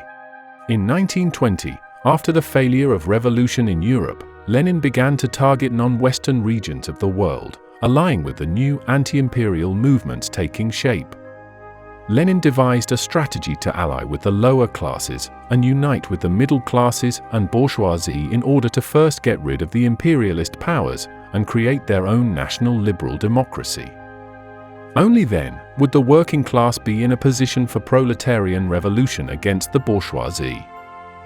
To spread his ideology to the working classes outside of Europe, he used agents of the Communist International, or Comintern.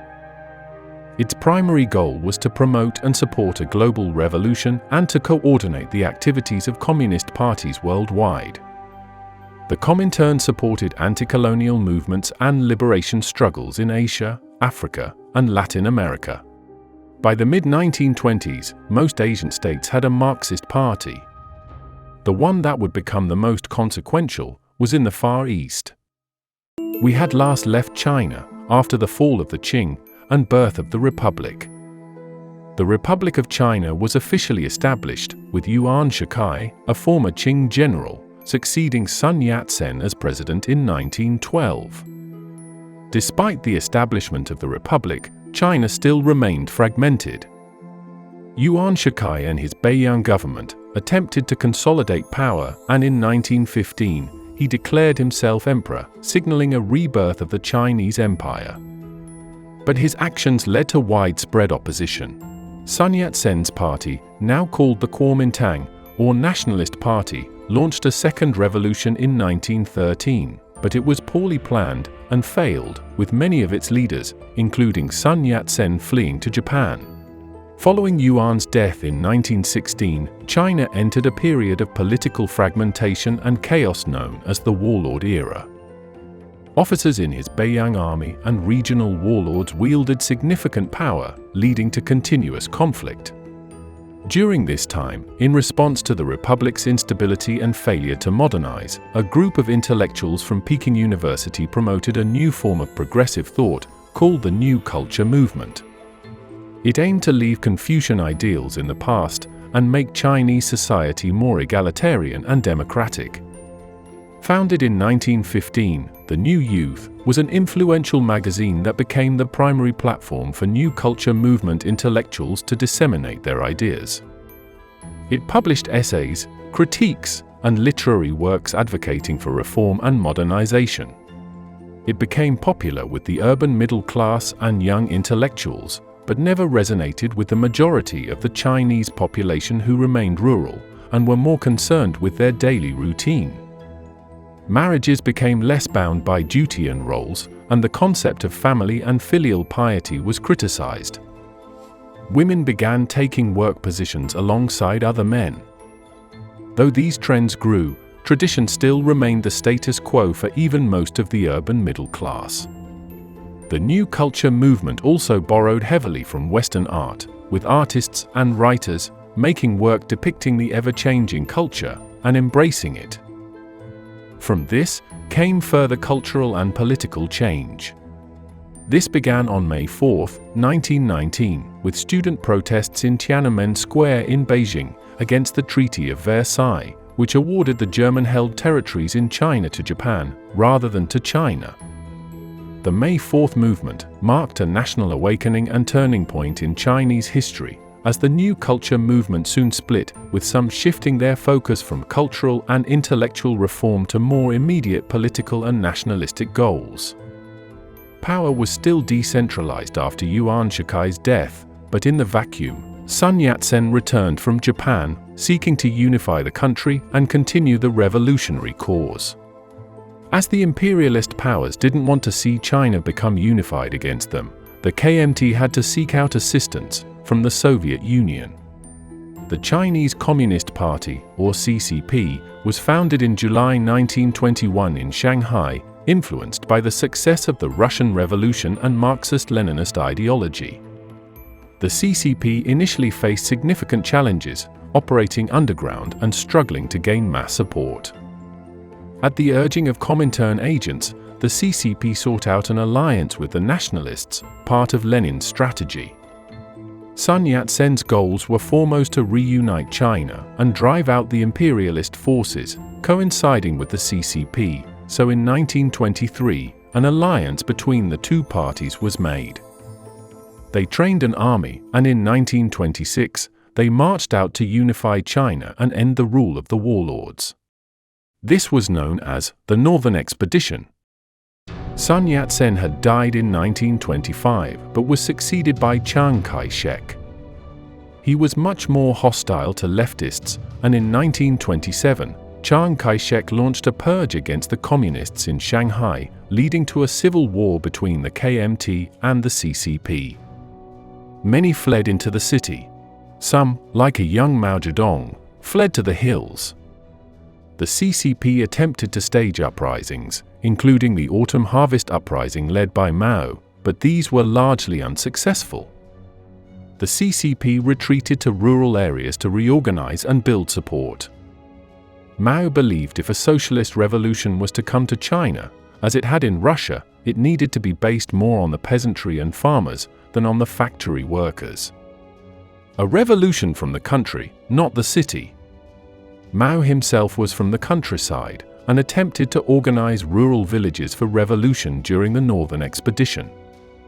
By 1928, the KMT had successfully unified most of China, establishing a government at Nanjing, marking the beginning of the Nanjing Decade. Chiang Kai-shek then aimed to crush the CCP for good. He drove most party leaders out of Shanghai by 1931 as they fled to join Mao in his rural base. The CCP stronghold was established in southeastern China, the Jiangxi Soviet. It implemented land reforms and built a base of support among the peasantry. The KMT initiated a series of encirclement campaigns, but were repeatedly repelled by the CCP. On the fifth campaign, the nationalists changed tactics, aiming to wear down the communists, advancing and fortifying with blockhouses, slowly tightening their position. But in the face of defeat, the CCP embarked on the Long March, a strategic retreat from the Jiangxi Soviet, to travel to Yangon in Shanxi province. They trekked on foot for over 9,000 kilometers, or 5,600 miles, traversing some of China's most challenging terrain, including mountains, swamps, and rivers, which caused many deaths due to harsh environmental conditions and disease. Out of the up to 100,000 who began the journey, including Mao's Red Army, support personnel, and their families, the CCP arrived at their destination with only 7,000 to 8,000 remaining. Surely, it seemed the CCP was all but squashed. Despite the heavy losses, the successful completion of the Long March became a symbol of the resilience and determination of the communist forces. The arduous journey solidified Mao's leadership within the CCP, and it served as a powerful propaganda tool, inspiring future recruits and consolidating the party's base. But Chiang Kai-shek still maintained governance from Nanjing. He began a program based on Sun Yat-sen's 3 stages of revolution, which first called for establishing control and eliminating warlordism. After that, there was to be a period of what he called political tutelage. Political tutelage was to be an intermediary point between authoritarianism and democracy, where the populace was to be educated to create the necessary conditions suitable for a Western-style government. The last phase was implementing full democratic governance based on a constitutional framework. But under political tutelage, the KMT government pursued a centralized, authoritarian form of governance, suppressing free expression, opposition, and dissent, as the communists were still seen as a threat. Despite the lack of freedoms, there was still progress. The government focused on modernizing infrastructure, including railways, roads, and public works, to support economic development. In 1934, Chiang Kai-shek and his wife, Sung Mai-ling, launched the New Life movement, aimed to promote Confucian values, social discipline, and moral improvement. It sought to counter both the influence of Western individualism and communism, offering the best from East and West. But this program met with failure, as traditional Confucianism failed to meet anyone's needs during this time. Chiang became too Western for the common man, and too authoritarian for the urban middle classes. Soon after, by the 1930s, and in the wake of global economic distress from the Great Depression, Chiang Kai-shek had to deal with an even more pressing problem coming from the East. The new Empire of Japan was thriving with its modernization efforts under Emperor Meiji and the Meiji Constitution. Once he died, Japan entered the Taisho period, named after Emperor Taisho, who reigned from 1912 to 1926. The Taisho period saw a shift towards a more parliamentary style of government. The Diet, Japan's bicameral legislature, gained greater influence over national policy, and political parties played a more prominent role in governance. The power of the Prime Minister and the Cabinet increased relative to the Emperor. In 1918, Hara Takashi, leader of the Seiyukai Party, became Prime Minister, marking the first time a commoner and Christian held the position. But his moderate positions put him in the crosshairs of ultranationalists, and he was assassinated in 1921 by a railroad worker. One of the reasons for a rise in Japanese nationalism was their treatment at the Paris Peace Conference after World War I. Japan proposed an amendment to the Covenant of the League of Nations that would affirm the principle of racial equality. This proposal was motivated by Japan's desire for equal treatment on the world stage and to counteract racial discrimination against Japanese nationals abroad. Despite a majority of nations voting in favor, including France and Italy, Woodrow Wilson rejected the proposal, as it was strongly opposed by the United States and the British Dominions, where racial equality would thwart the status quo. Back at home, public opinion of America had soured, as the Japanese, having modeled themselves after the West, realized they would never be viewed as equals. The Japanese were later forced to return territory on the Shandong province back to China, an important region they took from the Germans during the war. The move further escalated nationalist sentiment. In September 1923, the Great Kanto earthquake struck the Tokyo and Yokohama areas of Japan, causing widespread destruction and resulting in the deaths of approximately 140,000 people.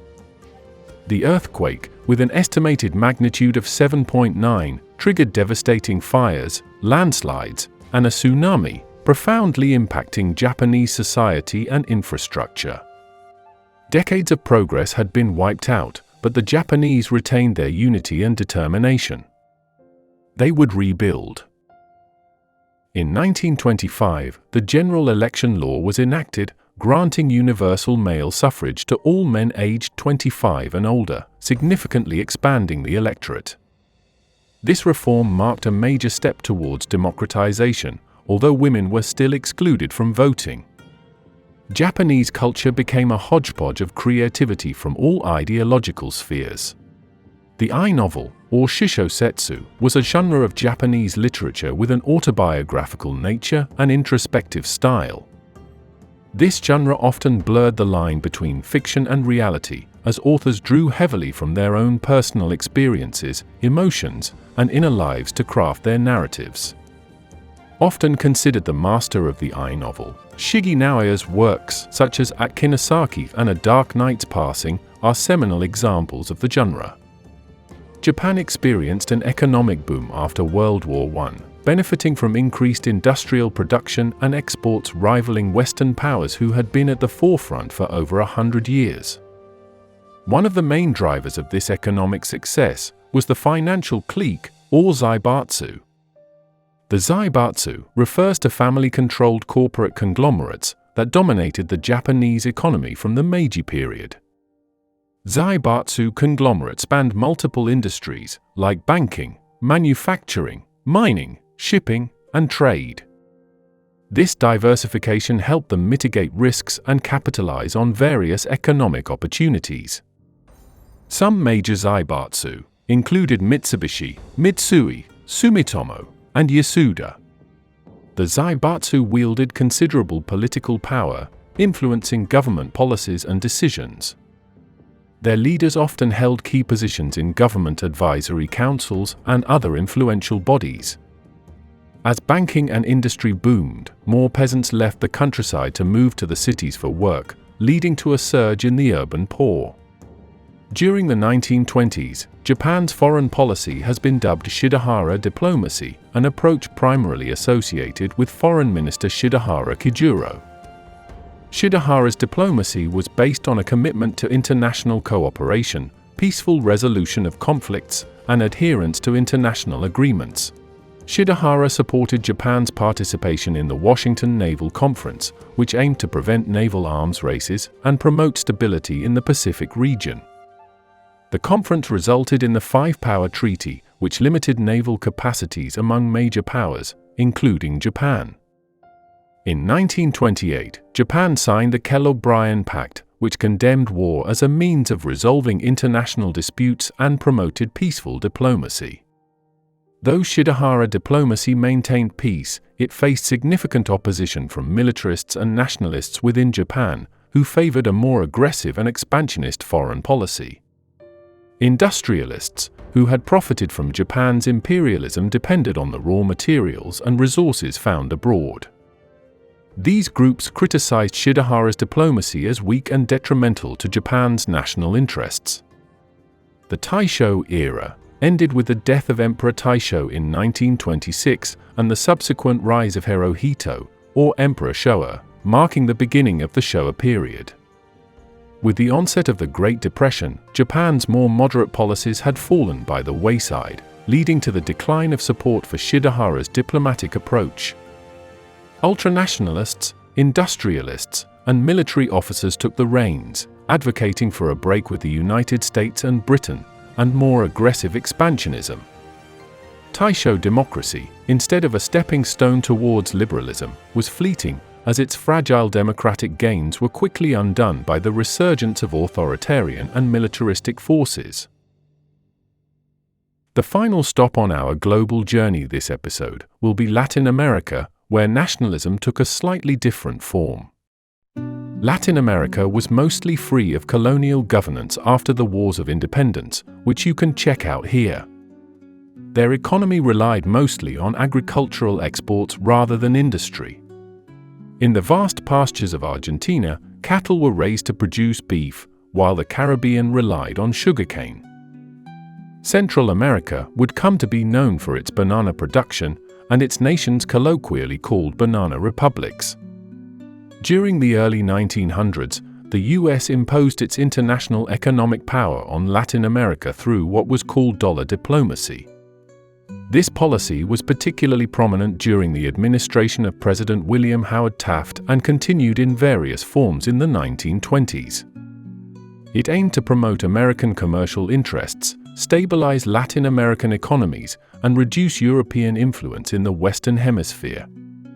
During World War I, European investment dropped, and American businesses and banks increased their investments.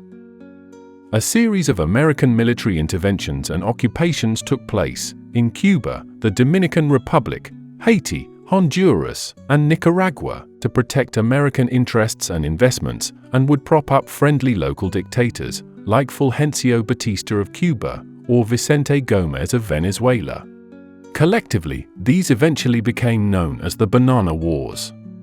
Similar to Asia and the Middle East, the growing influence of the US in Latin American economies and politics sparked nationalist movements that resisted American control and sought to reclaim national resources and industries. The Great Depression of the 1930s severely impacted global trade, and Latin American countries, heavily reliant on exports to the US by this point, faced significant economic hardship as American investments decreased sharply. In response to the economic and political turmoil, President Franklin D. Roosevelt introduced the Good Neighbor policy in the 1930s, which aimed to improve relations with Latin American countries through non-intervention and mutual respect. The military was recalled, and for the first time in decades, Latin America was free of American occupation. The Depression forced Latin American governments to diversify their industry. At the turn of the century, Argentina experienced significant economic growth driven by agricultural exports, particularly beef and wheat. Foreign investment, mainly from Britain, played a crucial role in developing infrastructure such as railways and ports. The country enjoyed relative political stability under the oligarchic rule of the conservative National Autonomist Party, which dominated politics through a restricted electoral system. The Radical Civic Union, or UCR, a liberal party led by Hipólito Yrigoyen, emerged as a significant force advocating for democratic reforms and greater political participation. The Sáenz-Peña Law of 1912 introduced universal male suffrage and the secret ballot, and the result was the UCR's electoral victory in 1916. Yrigoyen became the first popularly elected president. Yrigoyen's first term saw efforts to address social inequalities and improve working conditions, though his reforms were limited by resistance from conservatives and large landowners. The Great Depression severely affected Argentina's export-driven economy, leading to economic hardship and social unrest. In 1930, during his second term, Yrigoyen was overthrown in a military coup, led by General José Félix Uriburu and the Nacionalistas. This coup marked the end of the era of political reform and the beginning of a period of conservative military regime, the start of the infamous decade. From 1930 to 1943, Argentina was marred by political instability, electoral fraud, economic difficulties, and social unrest. The instability ended with yet another military coup on June 4, 1943, led by the United Officers Group, a nationalist faction within the military. Among the coup leaders was Colonel Juan Domingo Perón, who soon rose to power as a left-wing populist. Perón's ascent to power marked the end of the conservative era and the beginning of a new political movement focused on labor rights and social justice. Just to the north was Brazil.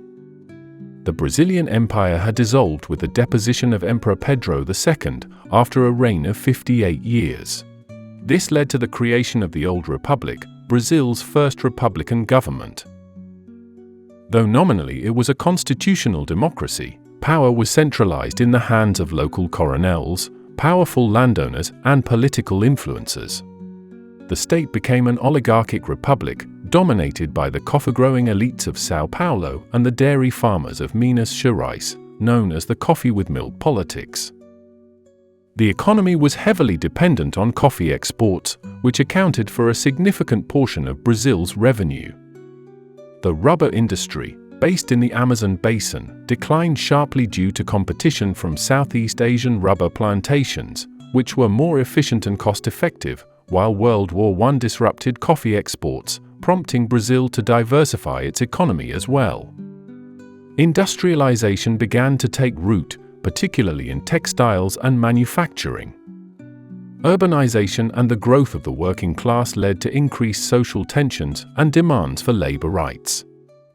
A political and economic crisis led to the Revolution of 1930, which resulted in the overthrow of President Washington Luiz. Getúlio Vargas, a populist leader and lawyer, emerged as the new president. The Vargas era lasted over 15 years. This was Brazil's second republic. During this time, Vargas implemented significant social and economic reforms, including labor laws, social welfare programs, and efforts to industrialize the economy, aiming to modernize Brazil and reduce its dependence on coffee exports. A new constitution was adopted in 1934, and Vargas maintained his power by balancing various political factions, while suppressing both radical left and right-wing groups. In 1937, in the face of growing communist movements and the instability caused by the Great Depression, Vargas staged a coup on his own government, extended his term, and established the Estado Novo, or Third Brazilian Republic, a dictatorial regime. He dissolved the Congress, suspended the Constitution, and ruled by decree. This authoritarian government suppressed political opposition, censored the media, and used propaganda to maintain control. Amid growing demands for democratic reforms, Vargas was forced to resign in 1945, leading to the Fourth Brazilian Republic and the re-establishment of democratic governance and elections. Over in Mexico, we had gone over the Porfiriato and Mexican Revolution in a previous episode of this megadocumentary. By the 1920s, the center-left Laborist Party began to consolidate power under Álvaro Obregón and later Plutarco Elias Calles, who played crucial roles in stabilizing the country and implementing constitutional reforms. A violent conflict, the Cristero War, erupted in 1926 between the Mexican government and Catholic insurgents opposed to the secularization policies of the Calles government, which aimed to minimize church influence in public life. The rebels, known as Cristeros, were predominantly peasants and devout Catholics who took up arms to defend their religious rights. The government responded with brutal repression, including mass executions and the destruction of villages suspected of supporting the Cristeros. In total, around 100,000 perished, not including civilians. Among the deceased was former President Obregón, who had been re-elected to take office by the end of the year, but was seen as a continuation of Calles' secularization policies. It ended with a mediated agreement that eased some of the restrictions on the church, but left enduring tensions. Several Cristero leaders were later canonized by the Catholic Church for defending their freedom of religion. In 1929, after Obregón was assassinated, Calles founded the National Revolutionary Party, or PNR, a centrist catch-all party which would dominate Mexican politics for decades. In 1934, General Cárdenas was elected president and began one of the most transformative periods in modern Mexican history, championing labor rights, better wages and working conditions, and the right to strike. He redistributed 44 million acres of land to the peasantry, establishing ejidos, communal land holdings. This reform aimed to address the deep-rooted issues of land inequality and rural poverty. By 1938, Cárdenas nationalized the oil industry, expropriating foreign British and American oil companies. This move was in response to the companies refusing to comply with Mexican labor laws. President Roosevelt honored his good neighbor policy and did not intervene, although American oil companies were eventually compensated. The nationalization led to the creation of Pemex, a state-owned oil company. This move was highly popular among Mexicans and is considered a milestone in asserting national sovereignty over natural resources. Cárdenas also nationalized the railroads, another key industry, to improve infrastructure and reduce foreign control over critical national assets. Cultural initiatives that celebrated Mexico's indigenous heritage were also supported, fostering a sense of national identity and pride. Cárdenas reorganized the PNR into the Party of the Mexican Revolution, later to be renamed the Institutional Revolutionary Party. Latin American culture and art from the early 1900s until the 1930s was marked by a dynamic interplay of indigenous traditions, European influences, and modernist innovations. This period saw the rise of cultural movements like Indigenismo and Muralism. Indigenismo helped revive interest in and respect for indigenous cultures and traditions, contributing to a richer and more inclusive national identity in many Latin American countries. Muralism aimed to create accessible public art that conveyed social and political messages, often with a focus on revolutionary themes and the struggles of the working class. Large-scale murals adorned public buildings and depicted scenes from Mexican history, indigenous culture, and social struggles. As nationalism and socialism grew as a response to imperialism, we will head back to Europe, where the seeds of discontent and unresolved tensions quietly took root. Next episode, the finale of our megadocumentary, World War II. Europe. The 1930s. After World War I, it was supposed to be the end of history, the end of wars. It should have been the triumph of liberal democracy over authoritarianism. But the clock was ticking, and the thread holding the world together was about to snap. Economic hardship led to a loss of faith in government. With the tragic loss of a generation, leaders began urging a return to tradition, for women to return to the home and have children. The spread of communism, instead of easing economic tensions, spawned fear in the middle and upper classes, as they instead looked to strongmen to take the helm as a bulwark against it. By the end of the decade, the only major nations to remain democratic were the United Kingdom and France. The others, Germany, Italy, Spain, and Eastern Europe, had all fallen into dictatorship. Soon, totalitarianism emerged, garnering even more power than authoritarian regimes. This was exemplified in three major states. After World War I, Italy faced severe economic problems, including high unemployment, inflation, and a burden of war debts. Though Italy was part of the winning side, laying claim to former Austro-Hungarian territories, its government was weak and fragmented, with frequent changes in leadership and ineffective coalition governments. There was widespread dissatisfaction with the liberal political system, and the war had left Italian society deeply divided. Socialists and communists gained support among the working class and peasants, while conservative and nationalist groups feared a socialist revolution. In 1919, Benito Mussolini, a former socialist journalist who became more radicalized during World War I, founded the Italian Fasces of Combat, which later became the National Fascist Party. The party's platform combined nationalism, militarism, and anti-socialism. The term fascism has its roots in the Italian word fascismo, which itself is derived from the Latin word fasces. In ancient Rome, the fasces were a bundle of rods typically surrounding an axe, symbolizing the authority of the magistrates. It displayed unity and strength through the combination of individual rods into a single, unbreakable bundle.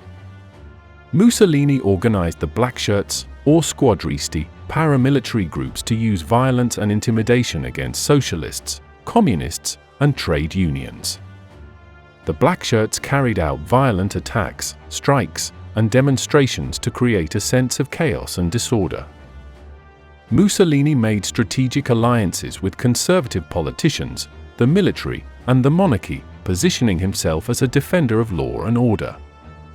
In October 1922, Mussolini and his followers organized the March on Rome, a mass demonstration intended to intimidate the government into giving them power. Thousands of fascists converged on Rome, demanding that Mussolini be appointed prime minister.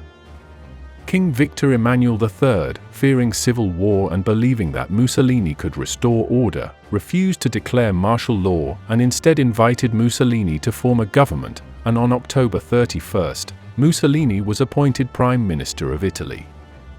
Over the next few years, Mussolini gradually dismantled democratic institutions and established a dictatorship. He passed laws that gave him extensive powers, suppressed political opposition, and controlled the media. By the mid-1920s, Mussolini had established a regime under the Fascist Party, declaring himself Il Duce, the leader, and eliminated all political opposition. Mussolini deemed his state totalitarian, seeking to control nearly every aspect of public and private life. Totalitarian regimes often employed extensive surveillance, propaganda, and state terror to achieve this level of control. But despite their efforts, old Italian institutions remained separate, like the Catholic Church and the monarchy, which held control over the military. Just to the north of Italy, totalitarianism became much more total. At the end of World War I, Kaiser Wilhelm II was exiled, and the German Empire dissolved. In its place, the newly established Weimar Republic faced significant challenges, including political instability, economic crisis, and a lack of popular support. One of those who had fought in the Great War was an Austrian with superb oratory skills, Adolf Hitler. Still enlisted in the army, he was sent to gather intelligence on an obscure political organization based in Munich, the German Workers' Party, or DAP. It was still a fringe group with limited membership, primarily composed of disgruntled World War I veterans, radical nationalists, and anti-communists. But Hitler came to agree with a lot of the nationalist and anti-Marxist rhetoric. He later joined the party, and by 1921 rose the ranks and took control, renaming it the National Socialist German Workers' Party, or NSDAP. From the German pronunciation of the first part of their name, we get the term Nazi.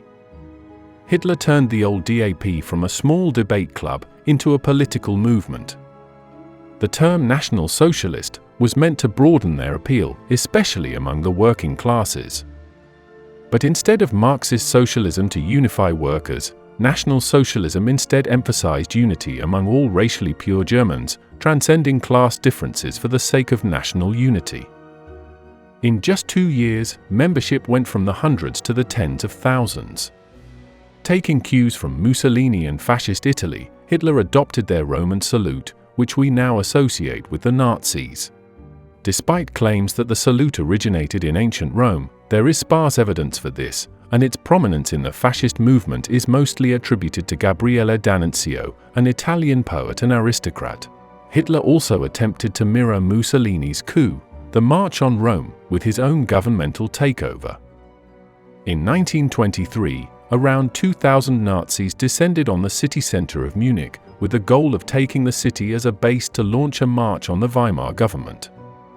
But the coup, called the Beer Hall Putsch, failed, and Hitler was arrested soon after. During his imprisonment, Hitler wrote Mein Kampf, or My Struggle, outlining his political ideology, which included extreme nationalism, anti-Semitism, anti-communism, and the desire for Lebensraum, living space for the German people. He also came to the conclusion that the Nazi Party would have to come to power by legal means, not by overthrowing the government in a coup. Although the coup failed and Hitler was imprisoned, it brought significant national attention to the Nazi Party and its leader. Upon his release, he reorganized the party, and by 1929, it was expanded all over Germany. The Nazi Party propagated the idea that the Weimar Republic was a Jewish republic, blaming Jews for Germany's defeat in World War I and subsequent economic and social troubles. This fact was exploited to suggest that Jews had disproportionate influence over the Weimar government. Furthermore, the fear of Bolshevism, exacerbated by the Bolshevik Revolution in Russia and the Spartacist uprising in Germany, led to the Nazi portrayal of the Republic as weak and unable to protect Germany from a communist revolution. Nazi propaganda fused anti-Semitism and anti-communism into the concept of Judeo-Bolshevism, suggesting a conspiracy between Jews and communists to destroy Germany. Hitler frequently linked Jews and communists in his speeches and writings, resonating with many Germans disillusioned with the Weimar Republic. Similar to the black shirts in Italy, the Nazis relied on their own paramilitary wing, the SA, or brown shirts, that used violence and intimidation against political opponents. In the July 1932 elections, the Nazis became the largest party in the Reichstag, but they did not have an outright majority. Political instability continued, with frequent changes in government and no party able to secure a stable majority. Key conservative leaders, including former Chancellor von Papen and President Paul von Hindenburg, believed they could control Hitler and use his popularity to stabilize the government. Despite initial reluctance, Hindenburg appointed Hitler as Chancellor on January 30, 1933. And so, Hitler and the Nazi Party became head of government using the democratic Weimar framework, without a coup. With the Nazis in power, this was the start of the Third German Empire, the Third Reich. The Reichstag fire on February 27, 1933, allegedly set by a lone Dutch communist, was blamed on the entire Communist Party and used by Hitler to push for the Reichstag fire decree, which suspended civil liberties and allowed for the arrest of political opponents. After the Reichstag passed the Enabling Act on March 23, 1933, Adolf Hitler was granted dictatorial powers, allowing him to enact laws without parliamentary approval. This act effectively dismantled the democratic structure of the Weimar Republic and is often considered the start of Nazi Germany. The Nazis quickly moved to eliminate political opposition, banning political parties, dissolving trade unions, and arresting or killing opponents. In June 1934, during the Night of the Long Knives, Hitler ordered the purge of the SA leadership and other potential rivals, consolidating his control over the military and the Nazi Party. Following President Hindenburg's death in August 1934, Hitler combined the roles of Chancellor and President, assuming the title of Führer and becoming the undisputed leader of Germany. With the parliamentary state dissolved, Hitler established a totalitarian regime entirely under Nazi control. Joseph Goebbels, as Minister of Propaganda, orchestrated a massive campaign to glorify Hitler and promote Nazi ideology. The regime controlled all media, including newspapers, radio, film, and literature, ensuring a uniform message across the nation. The Gestapo, secret state police, and the SS, originally Hitler's personal bodyguards, played crucial roles in maintaining control through surveillance, intimidation, and elimination of dissent. The SS, led by Heinrich Himmler, became a powerful organization overseeing the police, concentration camps, and security forces. Political opponents, including communists, socialists, and trade unionists, were brutally suppressed, and the concentration camp system expanded to imprison and eliminate those who opposed the regime. Hitler's image was cultivated as the infallible leader and savior of Germany, with loyalty to him being a central aspect of Nazi ideology and his image omnipresent in public life. The 1936 Olympics were held in Berlin in August. These games became highly political, serving as a propaganda tool for Hitler and the Nazi regime to showcase the supposed superiority of the Aryan race and the strength of Nazi Germany. The event was marked by grandiose displays of Nazi symbolism and extensive use of modern technology for broadcasting, making it the first Olympics to be televised. The Germans did win the total medal count, but despite the regime's intentions, the hosting of both the Summer and earlier Winter Games in 1936 restored Germany's pride on the world stage. The regime sought to indoctrinate the population from a young age. The education system was overhauled to emphasize racial purity, nationalism, and loyalty to Hitler.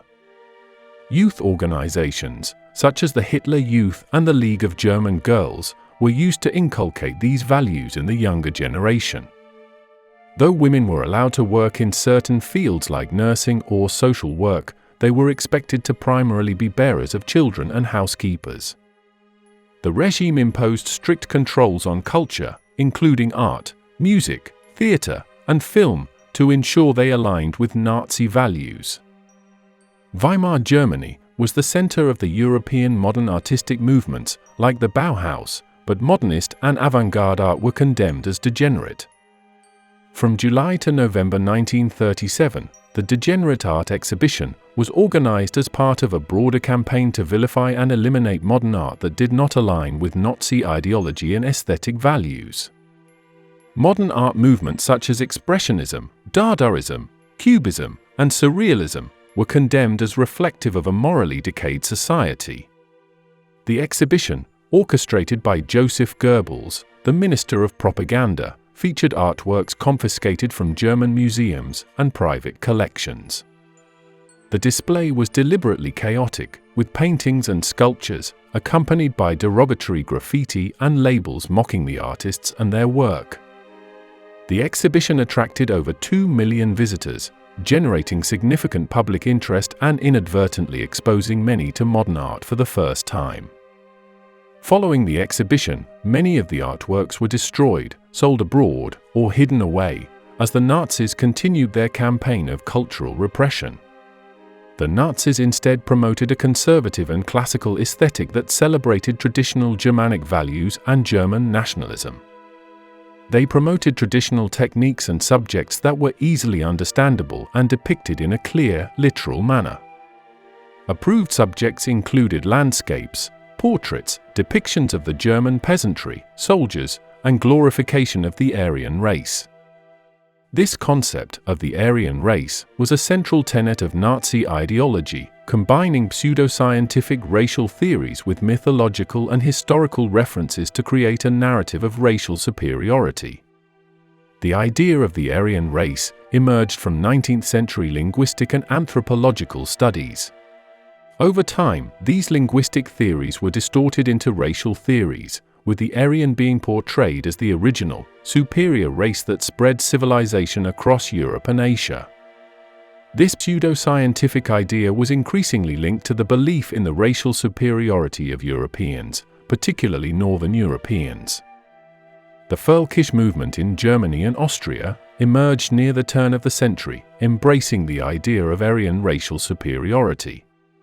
This movement combined nationalism, racial purity, and a romanticized view of ancient Germanic culture. The Aryan myth became central to Völkisch ideology, with the belief that the Germanic peoples were the purest descendants of the Aryan race. This ideology often included anti-Semitic and anti-Slavic elements.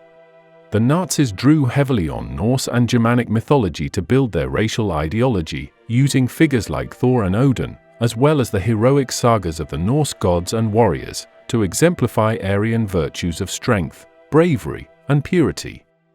The medieval Teutonic knights and other Germanic warriors were romanticized as precursors to the Nazi movement, symbolizing a pure and noble Aryan past.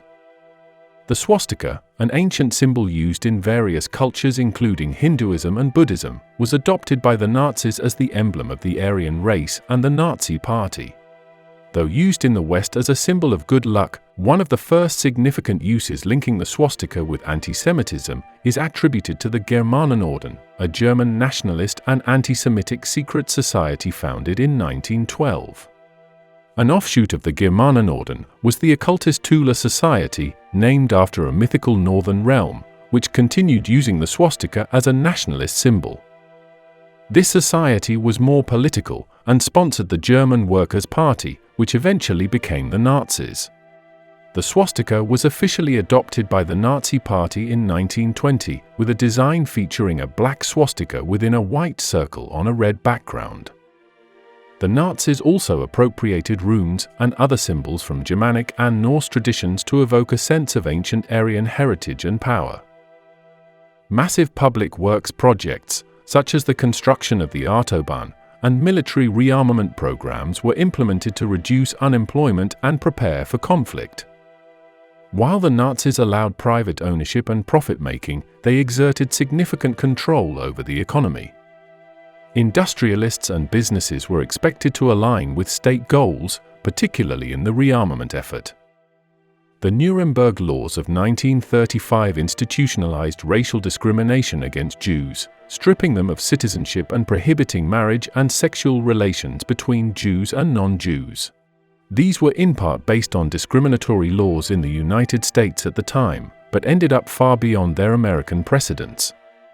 Jews were increasingly marginalized, persecuted, coerced to emigrate, and eventually imprisoned or targeted for extermination. The laws eventually expanded to other groups, and soon, the regime persecuted other undesirables, including Romani people, Afro-Germans, disabled individuals, political dissidents, homosexuals, and others. These groups faced discrimination, forced sterilization, imprisonment, and death. On November 7, 1938, a young Polish Jew shot and fatally wounded a German diplomat in Paris. The Nazi regime used their diplomat's death as a pretext to incite a violent pogrom against Jews. On the night of November 9, 1938, Nazi paramilitary forces, both the SA and SS, and German civilians, attacked Jewish homes, businesses, synagogues, and institutions in a coordinated and widespread assault. Over 200 synagogues were destroyed, and thousands of Jewish-owned shops and homes were ransacked and looted. The name Kristallnacht, or Night of Broken Glass, refers to the shards of broken glass that littered the streets from the smashed windows. Cemeteries, schools, and hospitals were also targeted and vandalized. Around 30,000 Jewish men were arrested and sent to concentration camps, where many were subjected to brutal treatment. In the aftermath, the remaining Jews in Germany faced increasing pressure to emigrate, as the country entered a new and more violent era of anti-Semitism and persecution. Alongside Fascist Italy and Nazi Germany was another totalitarian state, although this took a different form. The Communist Party of the Soviet Union was the only legal party, and all political power was concentrated in its hands. The party controlled the government, the military, and all aspects of society. Stalin, the Soviet leader, developed a cult of personality, presenting himself as the infallible head of state and the embodiment of Soviet strength and unity. His image was omnipresent, and he was portrayed as a genius and savior of the nation. The state controlled all aspects of the economy through central planning. The first five-year plan in 1928 and second five-year plan in 1933 aimed to rapidly industrialize the Soviet Union and collectivize agriculture. Industrial goods and oil production increased substantially, but private farms were eliminated, replaced with collective and state farms. This process was accompanied by significant violence and resulted in widespread famine, particularly the Holodomor in Ukraine, where 3.5 to 5 million perished from the policies. The NKVD, the People's Commissariat for Internal Affairs, played a central role in maintaining state terror and enforcing Stalin's policies. It conducted mass surveillance, arbitrary arrests, and executions. During the Great Purge, up to 1.2 million people, including party members, military leaders, intellectuals, and ordinary citizens, were executed or sent to the Gulag labor camps in Siberia. The purges aimed to eliminate potential rivals and dissenters and consolidate Stalin's power. The old Bolsheviks were the first to go, along with Trotsky supporters. Trotsky himself was assassinated in his Mexico City home during exile in 1940.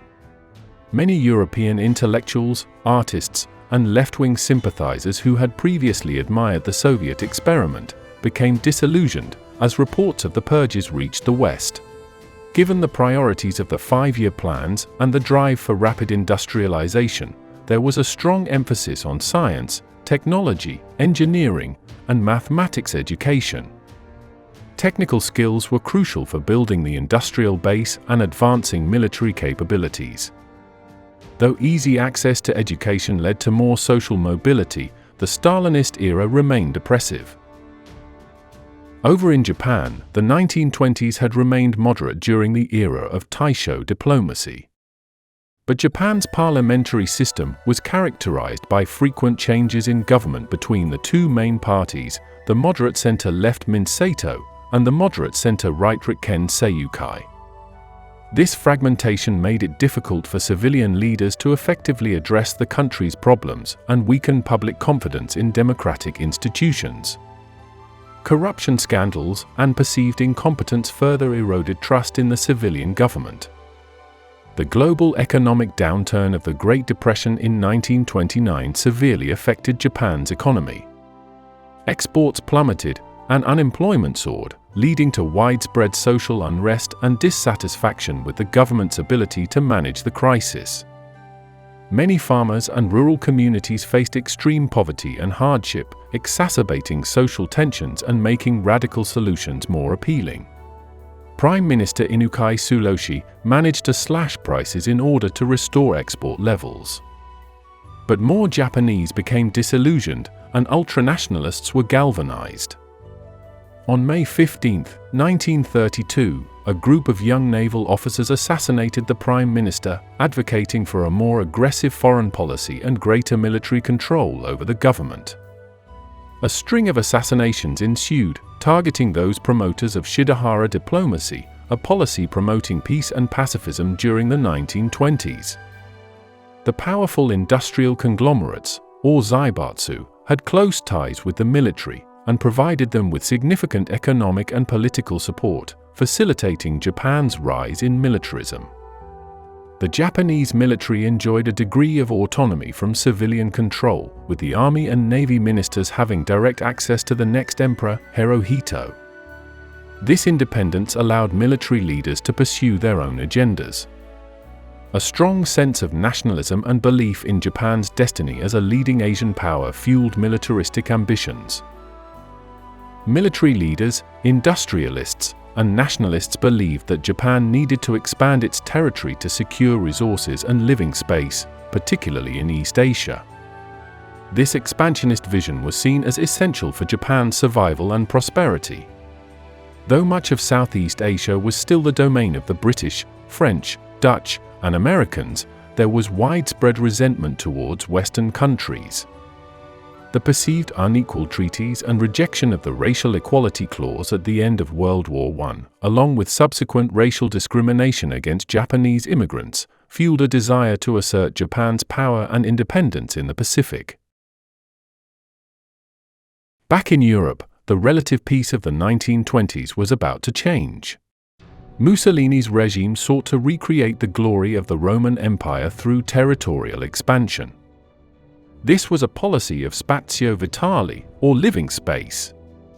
Italy aimed to avenge its previous defeat at the Battle of Adwa in 1896 and strengthen its position in East Africa by linking its existing colonies in Eritrea and Somaliland. A skirmish between Italian and Ethiopian forces at the Walwal Oasis in December 1934 provided Mussolini with a pretext for invasion. On October 3, 1935, Italian forces under General Emilio de Bono, crossed from Eritrea into Ethiopia, facing little resistance and captured key towns. Mussolini intensified the campaign with modern military tactics, including tanks, aircraft, and chemical weapons, violating international conventions, demonstrating the weakness of the League of Nations. Britain and France were weary from the last war, and were strained by administering former Ottoman and German territories, and did not intervene. By early 1936, Italian forces had advanced deep into Ethiopian territory, and on May 5 they entered the capital. Emperor Haile Selassie fled into exile, and Italy declared victory, annexing Ethiopia and integrating it into Italian East Africa along with Eritrea and Italian Somaliland. The occupation was marked by brutal reprisals and ongoing resistance from Ethiopian guerrilla fighters called the Arbegnok. In Germany, Hitler looked to the east and saw the greatest enemy to his Aryan master race. He saw millions of Slavs living on vast reaches of land. If he could conquer this land, Hitler envisioned establishing German settler colonies in the east, where ethnic Germans would live on large estates managed in a feudal-like system, maintained as an expanded Reich. The regions identified for expansion were primarily in Eastern Europe, particularly the vast, agriculturally rich lands of the Soviet Union. Poland and other Slavic countries were also targeted. Despite Hitler's power within his state, Germany itself remained weakened by the restrictions of the Treaty of Versailles. But Hitler took measures to dismantle it bit by bit. In October 1933, Hitler withdrew Germany from the League of Nations and the Disarmament Conference, rejecting the post-war international order. In March 1935, Hitler reintroduced conscription, openly defying the Treaty of Versailles. The size of the German army was expanded beyond the 100,000 troop limit. The Kriegsmarine and the Luftwaffe, the Navy and Air Force, were rebuilt. In March 1936, German troops reoccupied the Rhineland, violating the treaty's demilitarization clause. The bold move alarmed France, but was met with little resistance from Britain, further emboldening Hitler. Britain was dealing with domestic issues of its own. After leading his country during the Great War, King George V, after a reign of over 25 years, was dead. He was succeeded by his son, who became Edward VIII. Edward's desire to marry Wallis Simpson, an American divorcee with 2 living ex-husbands, led to a constitutional crisis. The British government, church, and public opinion were largely against the marriage. Edward had to choose between the marriage and the throne, and shockingly, he abdicated his position to marry Simpson, becoming the first British monarch to voluntarily relinquish the crown. His younger brother, Albert, ascended the throne as King George VI. Edward's later tour of Nazi Germany and photos with Hitler led to rumors that he was a Nazi sympathizer. King George's ascension helped stabilize the monarchy after the abdication crisis. He was seen as a modest and dedicated monarch, in stark contrast to his brother. The period saw Stanley Baldwin as Prime Minister until 1937, followed by Neville Chamberlain. Neville Chamberlain's government is still particularly known for its policy of appeasement towards Hitler's Germany. This policy aimed to avoid war through diplomatic concessions, hoping for peace, or at least gain time in order to better rearm and prepare for a war. Hitler was quick to take advantage of this perceived weakness. The march west ended for now, as Hitler sought allies of his own, and he looked to annex his own homeland, Austria. After the dissolution of the empire after World War I, Austria was established as a republic. There remained deep divisions between Social Democrats and Conservatives. In 1932, Engelbert Dollfuss, of the Christian Social Party, became Chancellor, and after a brief civil war, the Social Democrats were suppressed and banned. Dollfuss then established the Federal State of Austria, a one-party, Austro-fascist regime under the Fatherland Front. Austro-fascists differed from the Nazis in that they promoted Austrian nationalism, Catholicism, and the preservation of Austrian independence in the face of the predominantly Protestant Germany. Unlike their Nazi neighbors, the Austrians were not concerned with racial ideology and fully aligned with the Catholic Church. But Austria had Nazis too, hoping to cede their independence to Germany. In July 1934, Dollfuss was assassinated during an attempted coup by these Austrian Nazis. The coup failed, but underscored their growing influence. Kurt Schuschnigg succeeded Dollfuss as Chancellor and continued Austro-fascist policies, but faced increasing pressure from Nazi Germany. Mussolini, who sought to maintain Austria as an independent buffer state between Italy and Germany, initially opposed Hitler's moves to annex Austria. Mussolini initially viewed Hitler with some skepticism, but recognized the potential for a powerful alliance. Over time, Mussolini's stance softened, partly due to increasing international isolation and the realization that Italy and Germany could benefit from closer cooperation. The first demonstration of Germany and Italy's cooperative strength was in the aid of another authoritarian, in Spain. Spain had remained a monarchy until 1931, when it formed a republic. But it had been politically unstable and economically troubled for years, leading to deep polarization between left-wing factions advocating for reforms and right-wing groups seeking to maintain traditional structures. A military coup against the democratically elected Second Spanish Republic, led by General Francisco Franco and other nationalist officers, aimed to overthrow the leftist government. The coup's partial success resulted in a full-scale civil war between the Republicans, who supported the government, and the nationalists, who backed the coup. The conflict quickly drew international involvement, with the Republicans receiving limited support from the Soviet Union, but Britain and France, fearing a greater war, did not intervene. Many leftists from outside Spain came to help the Republicans, like the International Brigades, and foreign volunteers, including George Orwell, who went on to write Animal Farm and 1984. Both Hitler and Mussolini supported Francisco Franco's nationalist forces in the Spanish Civil War, further aligning their interests. Hitler and Mussolini provided troops, tanks, and aircraft, which played a crucial role in the nationalist advances. The Battle of Madrid, the Battle of Jarama, and the Battle of the Ebro saw intense fighting, with both sides committing atrocities against civilians. The bombing of Guernica by German and Italian aircraft became a symbol of the war's brutality.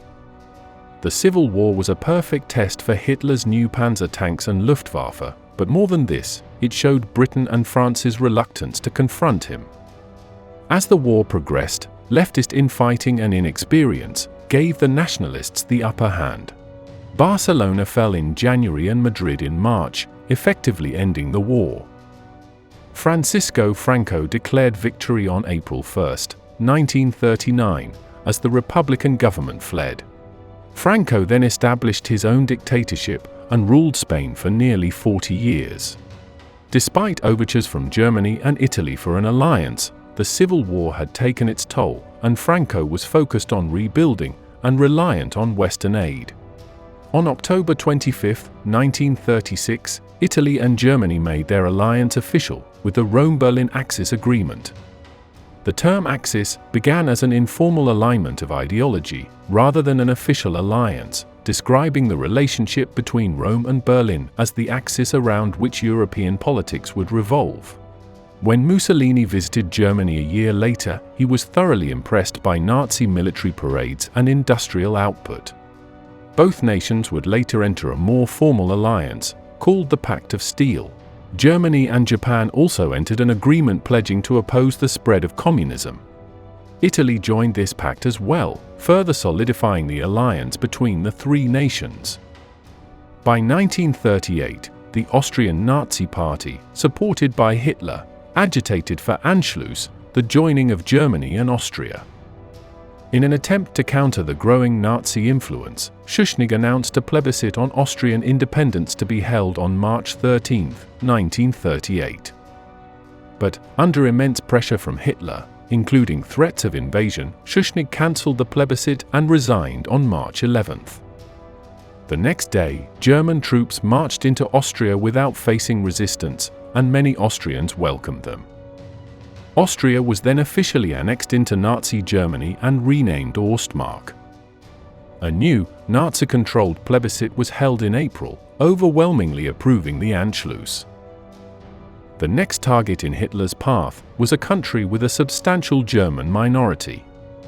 Czechoslovakia had established itself as a parliamentary democracy with Tomáš Masaryk as its first president, becoming known for its democratic institutions and relatively progressive policies. The new country inherited a substantial amount of the former Austrian Empire's industrial base, particularly in the Czech lands. They also inherited its ethnic diversity, including a substantial minority of Germans living in the Sudetenland. The Sudeten German Party advocated for greater autonomy for the German minority and maintained close ties with Nazi Germany. In 1938, Hitler intensified his demands for the Sudetenland, leading to international pressure on Czechoslovakia from Britain and France, who sought to avoid another war. The Munich Conference, in late September, saw Britain, France, Germany, and Italy agree to allow Germany to annex the territory. Hitler promised this would be the end of his territorial ambitions. Czechoslovakia was excluded from the negotiations. Following the Munich Agreement, German troops occupied the Sudetenland in October 1938, seizing vital industrial and defensive infrastructure without military resistance. The remaining land was briefly reconstituted into a second republic, but the country's political and territorial integrity was severely weakened, and Slovak nationalist leaders sought to break away from Czechoslovakia. Hitler, now convinced of the weakness of the Western powers, went after even non-German territories. In March 1939, Nazi Germany invaded the Czech lands, partially annexing and occupying the regions as the Protectorate of Bohemia and Moravia. Slovakia declared independence but was forced to ally with Nazi Germany as a client state. The Treaty of Versailles had established the Free City of Danzig as a semi-autonomous city-state under the protection of the League of Nations. It was not part of Germany or Poland, but was primarily inhabited by ethnic Germans who favored reunification with Germany. This was Hitler's next target. Poland was granted certain rights in the city, including the use of the port and control over the customs, as Danzig was an important economic hub for Polish trade. In 1939, Hitler intensified diplomatic pressure on Poland to allow the return of Danzig to Germany. He also demanded the construction of an extraterritorial highway and railway through the Polish corridor to connect East Prussia with the rest of Germany. Poland, backed by guarantees from Britain and France, refused Hitler's demands, recognizing that conceding to these demands would severely weaken its sovereignty and security. Despite an intense mutual lack of trust, England and France turned to the only power capable of preventing German hostility towards Poland: Stalin and the Soviet Union. But the Soviets were making deals of their own. On August 23, 1939, Germany and the Soviet Union signed the Molotov-Ribbentrop Pact, a non-aggression treaty that included secret protocols dividing Eastern Europe into spheres of influence. This pact cleared the way for Germany to act aggressively toward Poland without fear of Soviet intervention. And on September 1, 1939, Germany invaded Poland. Britain and France could no longer stay silent. Days later, they declared war on Germany. The start of World War II. While these initial moves were occurring in Europe, in the East, conflict had begun much earlier. In seeking to address its economic woes and secure resources for its burgeoning population, Japan looked to the Asian mainland.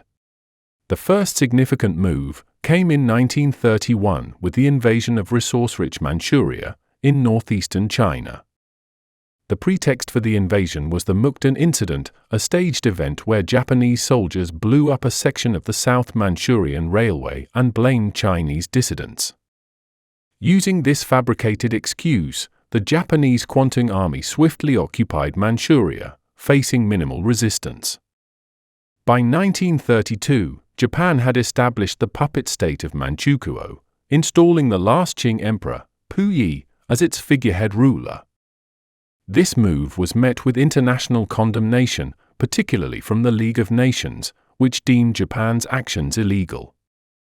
But Japan simply withdrew from the League in 1933, signaling its commitment to an expansionist agenda. Meanwhile, within the Republic of China, Chiang Kai-shek and the KMT nationalists were too preoccupied with the communist threat to deal with Japanese encroachment. Chiang Kai-shek was kidnapped by Chinese warlords in 1936 and convinced to instead negotiate with the communists in order to deal with the more pressing Japanese threat. Once again, the nationalists and communists formed a united front against a common foe. In 1937, tensions between Japan and China escalated at the Marco Polo Bridge incident near Beijing and erupted into a massive invasion of China and the start of the Second Sino-Japanese War. The Japanese moved quickly, capturing the old capital of Beijing.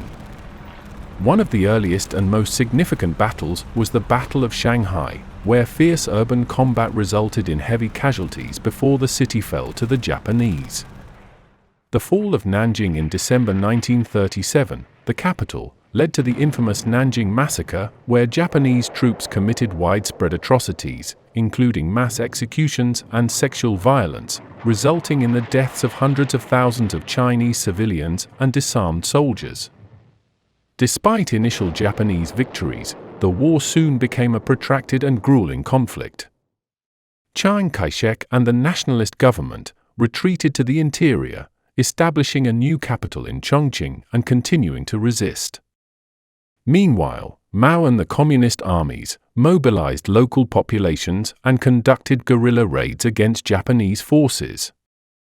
Japan's aggressive expansionism continued into the early 1940s. They sought to create the Greater East Asia Co-Prosperity Sphere, a concept promoting Japanese leadership over a bloc of Asian nations free from Western influence. This vision involved not only the conquest of China, but also the annexation of Southeast Asian territories rich in natural resources such as rubber and tin from Malaya, and oil from the Dutch East Indies. But this region was still under the influence of European and American powers. Would Japan be up to the challenge? In Europe, Germany was on the march. Germany's invasion of Poland in 1939 involved a combination of rapid, coordinated air and ground assaults. This was the Blitzkrieg strategy, or lightning war. German forces attacked from multiple directions, from the north, East Prussia, the west, Germany, and the south, Slovakia, which had allied with Germany. This multi-pronged assault overwhelmed Polish defenses. In the east, in accordance with their pact with the Germans, the Soviet Union took control of their own sphere of influence. Apart from eastern Poland, the Soviet Union launched a large-scale invasion of Finland in November, the start of the Winter War. Despite the overwhelming size of the Soviet force, Finnish troops utilized their knowledge of the terrain and the harsh winter conditions to employ effective guerrilla tactics and defensive strategies, notably on the fortified Mannerheim line. The Finnish forces, under the leadership of Field Marshal Gustav Mannerheim, managed to achieve significant victories against Soviet forces sometimes up to 5 times as large. The Soviets, initially unprepared for the severe winter with temperatures reaching -43 degrees Celsius, faced logistical challenges and low morale. But by February, they had reorganized and reinforced their troops, launching a renewed offensive that eventually breached the Finnish defenses on the Karelian Isthmus. Facing the threat of total occupation, Finland entered into peace negotiations. Finland had to cede approximately 11% of its territory, but it maintained its independence. By 1940, the Soviets had moved into the Baltic states and eastern Romania, and suffered no pushback from the Germans due to their pact. On April 9, 1940, Germany launched Operation Vesubung, the invasion of Denmark and Norway. Denmark capitulated almost immediately, offering minimal resistance. The invasion of Norway was more challenging, involving fierce fighting between German forces and Norwegian, British, and French troops.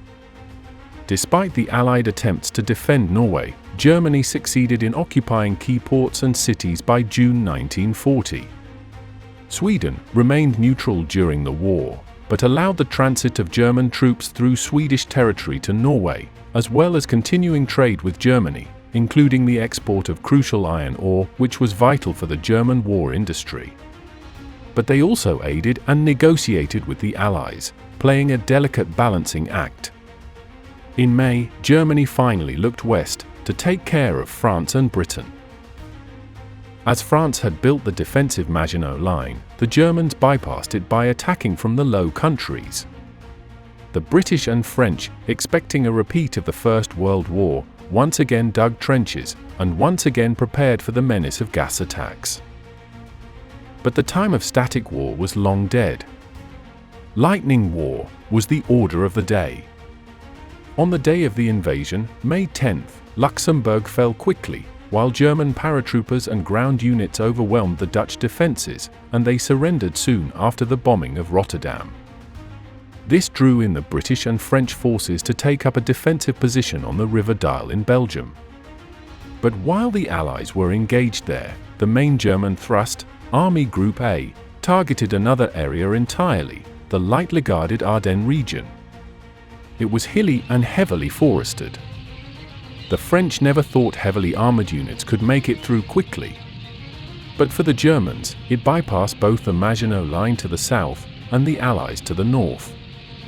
Army Group A then broke through the French lines and executed a rapid advance westward toward the English Channel. This effectively cut off the Allied armies from the rest of France. With the Allied forces trapped, the British government executed a plan to evacuate the British, French, and Belgian soldiers from the port of Dunkirk.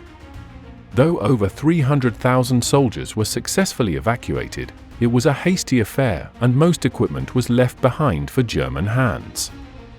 After the Dunkirk evacuation, the Germans shifted their focus southward. The French army, demoralized and disorganized, was unable to mount a significant defense against the advancing German forces. The French government declared Paris an open city to avoid its destruction, and German forces entered Paris on June 14 without resistance. In just 3 days, France sought an armistice.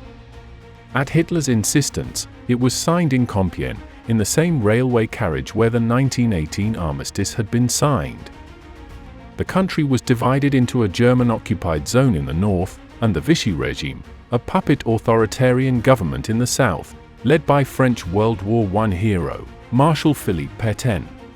Pétain's government dismantled the democratic institutions of the French Third Republic and established an authoritarian regime. Pétain assumed extensive powers and promoted a conservative, nationalistic agenda under the slogan Work, Family, Fatherland. In less than a year, the swift blitzkrieg attacks gave Hitler control of both Central and Western Europe. Now all that stood between Hitler and victory was the lonely island of Britain. Winston Churchill became Prime Minister of the United Kingdom in May, succeeding Neville Chamberlain, who had lost the confidence of Parliament due to his handling of the war. An amphibious invasion was planned, Operation Sea Lion. In preparation for the assault, the Luftwaffe targeted shipping convoys and ports in the Channel, attempting to lure out the Royal Air Force. But the RAF maintained its defensive posture, avoiding heavy losses. The Germans shifted to a new phase, called Eagle Attack, intensifying bombings on RAF airfields and communications networks. Despite significant damage to airfields, the RAF, under Hugh Dowding, managed to keep most of its airfields operational and continued to defend effectively, thanks to the resilience of its pilots, ground crews, and the use of a new early warning device. This was Chain Home, a coastal radar system.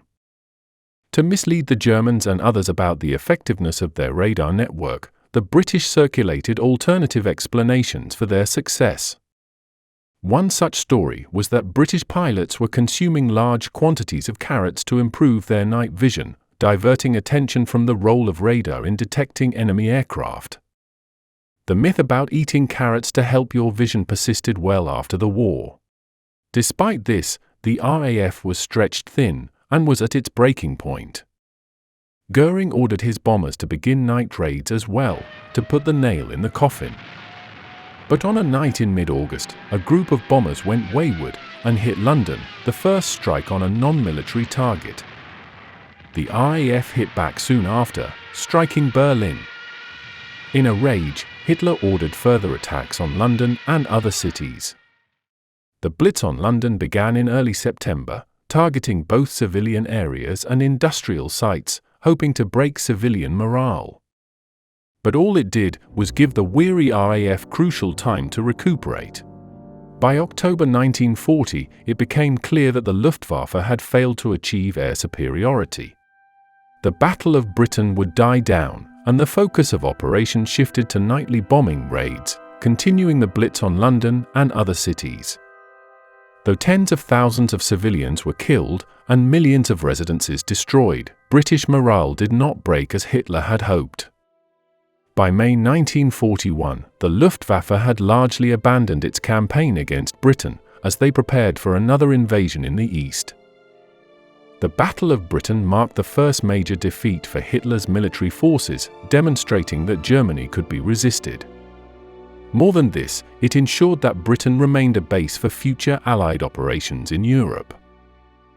But Britain knew it couldn't hold on to Europe alone. And there was just one country left that could make the difference. The United States had made a miraculous turnaround after the Great Depression, thanks to the efforts of President Roosevelt, who had just been re-elected for a third term. He and Churchill had written correspondence and became friends over their shared experiences in their respective navies. Though the American public remained firm in their neutrality, the government shipped supplies to Britain over the Atlantic. By May 1941, under the Lend-Lease Act, Roosevelt was supplying Britain, China, and later other Allied nations with food, oil, and military equipment at no charge. But this became quite dangerous, as the Germans used U-boats to create a blockade around the Isles to starve Britain into submission. Though the Germans were instructed not to target American ships, some were struck accidentally. Lucky for Hitler, public opinion in the United States still preferred neutrality. For now, Mussolini and the Italians aimed to expand their influence elsewhere, in the Mediterranean, Africa, and the Balkans. The Mediterranean had been dominated by Britain as a gateway to the Suez Canal and their territories in Asia. But Mussolini's claims of Mare Nostrum, or Our Sea, meant the British had to be driven out. Italy needed to keep their supply lines to Libya, while the British needed theirs to Egypt. Initial skirmishes remained inconclusive, but that soon changed after a night in November 1940. The British launched an air raid at Taranto, severely crippling several Italian battleships and weakening Mussolini's naval power. In March, at the Battle of Cape Matapan off the coast of Greece, the Royal Navy sunk several more ships, and the Italian Navy would cease to be a problem. But Hitler decided to send men to aid the Italians. They had unsuccessfully been trying to capture the island of Malta, a British colony and key to controlling the central Mediterranean. The island endured intense bombing by the German and Italian air forces, but despite being heavily damaged, it held out due to resupply efforts and the resilience of its defenders. It remained a vital base for disrupting Axis supply lines to North Africa. This was crucial, as the Italians had opened a new campaign in the region. In September 1940, Italian forces launched an invasion into Egypt, hoping to seize the British-controlled Suez Canal. They made it to Sidi Barrani, a small coastal town. In December, the British launched Operation Compass, a counter-offensive to push back the Italians. Commanded by General Richard O'Connor, British and Commonwealth forces swiftly defeated the Italians, capturing key positions like Bardia and Tobruk. By February 1941, the British had advanced deep into Libya, taking Benghazi and capturing tens of thousands of Italian troops. To support the faltering Italian forces, Hitler sent the Afrika Korps, led by General Erwin Rommel, to North Africa in February. Rommel quickly regained the initiative, launching a series of counterattacks and retaking much of the territory lost to the British. As the British were driven back to the border of Egypt, the Afrika Korps cut off an Australian-led garrison in the Libyan port of Tobruk. Rommel laid siege to the city, as the garrison took up defensive positions underground and in caves, earning them the moniker of the Rats of Tobruk. It came to be taken as a badge of pride. They held out for over 7 months, before being relieved by the British. In the East African Campaign, Italian forces initially gained ground, but a determined Allied counteroffensive, including troops from South Africa, India, and East African colonies, recaptured key territories in Eritrea and Ethiopia, leading to the restoration of Emperor Haile Selassie. The Italians also initiated attacks in the Balkans. They had already annexed Albania in 1939, and in October 1940, Mussolini launched an invasion of Greece from his puppet state.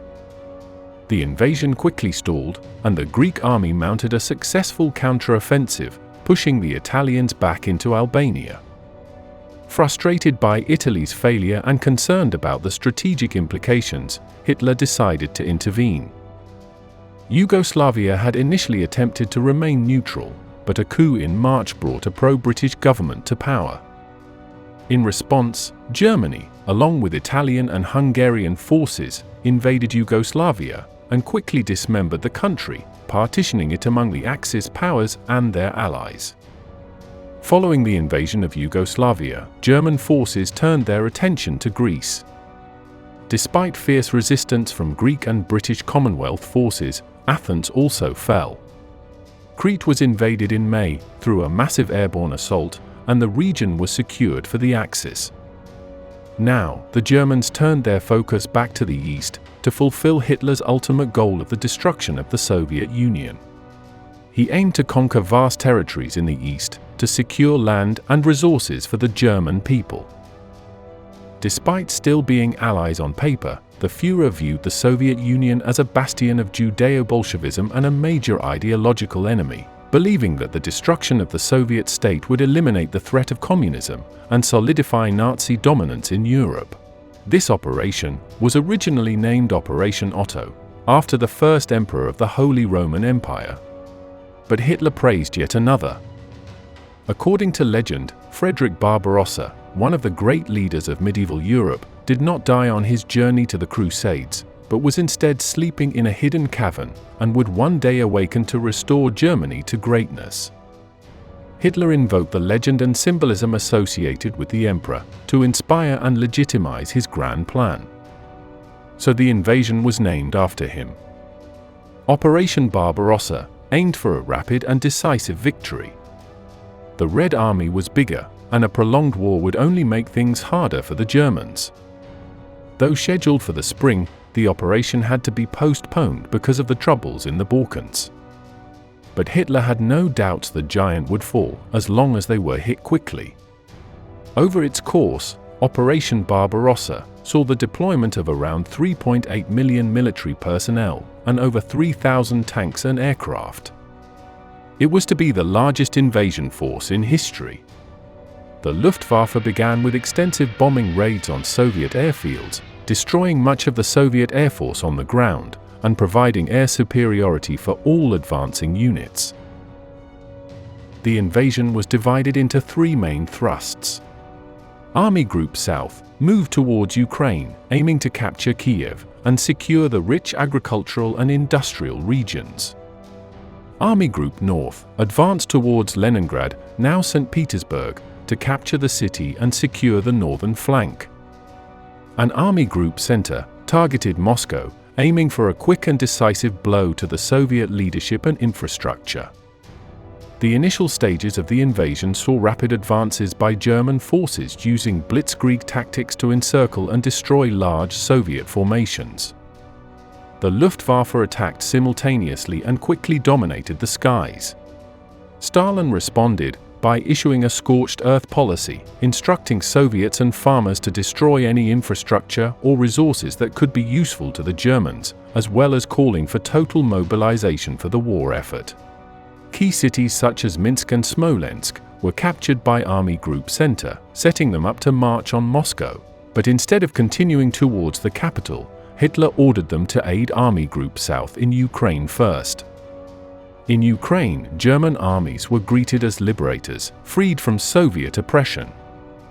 Army Group South then continued towards the Crimean Peninsula and laid siege to Sevastopol, aided by their massive 80-centimeter railway gun, the Heavy Gustav.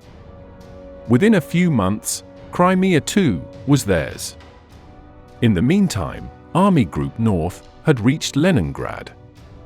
The siege was one of the longest and most devastating in history, enduring for 872 days. The city faced severe shortages of food and fuel. There was immense suffering and deaths of an estimated 1 million civilians from starvation, exposure, and shelling. Despite the dire conditions, Leningrad's defenders and residents showed remarkable resilience, maintaining the city's defense against German and Finnish fighters. By October 1941, Army Group Center was closing in on Moscow, but logistical issues stretched supply lines thin.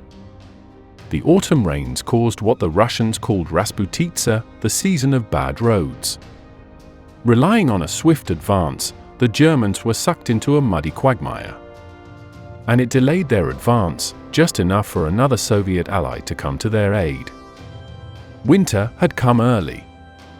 Transport vehicles stalled in freezing temperatures, and some officers wanted to wait until spring to resume the attack.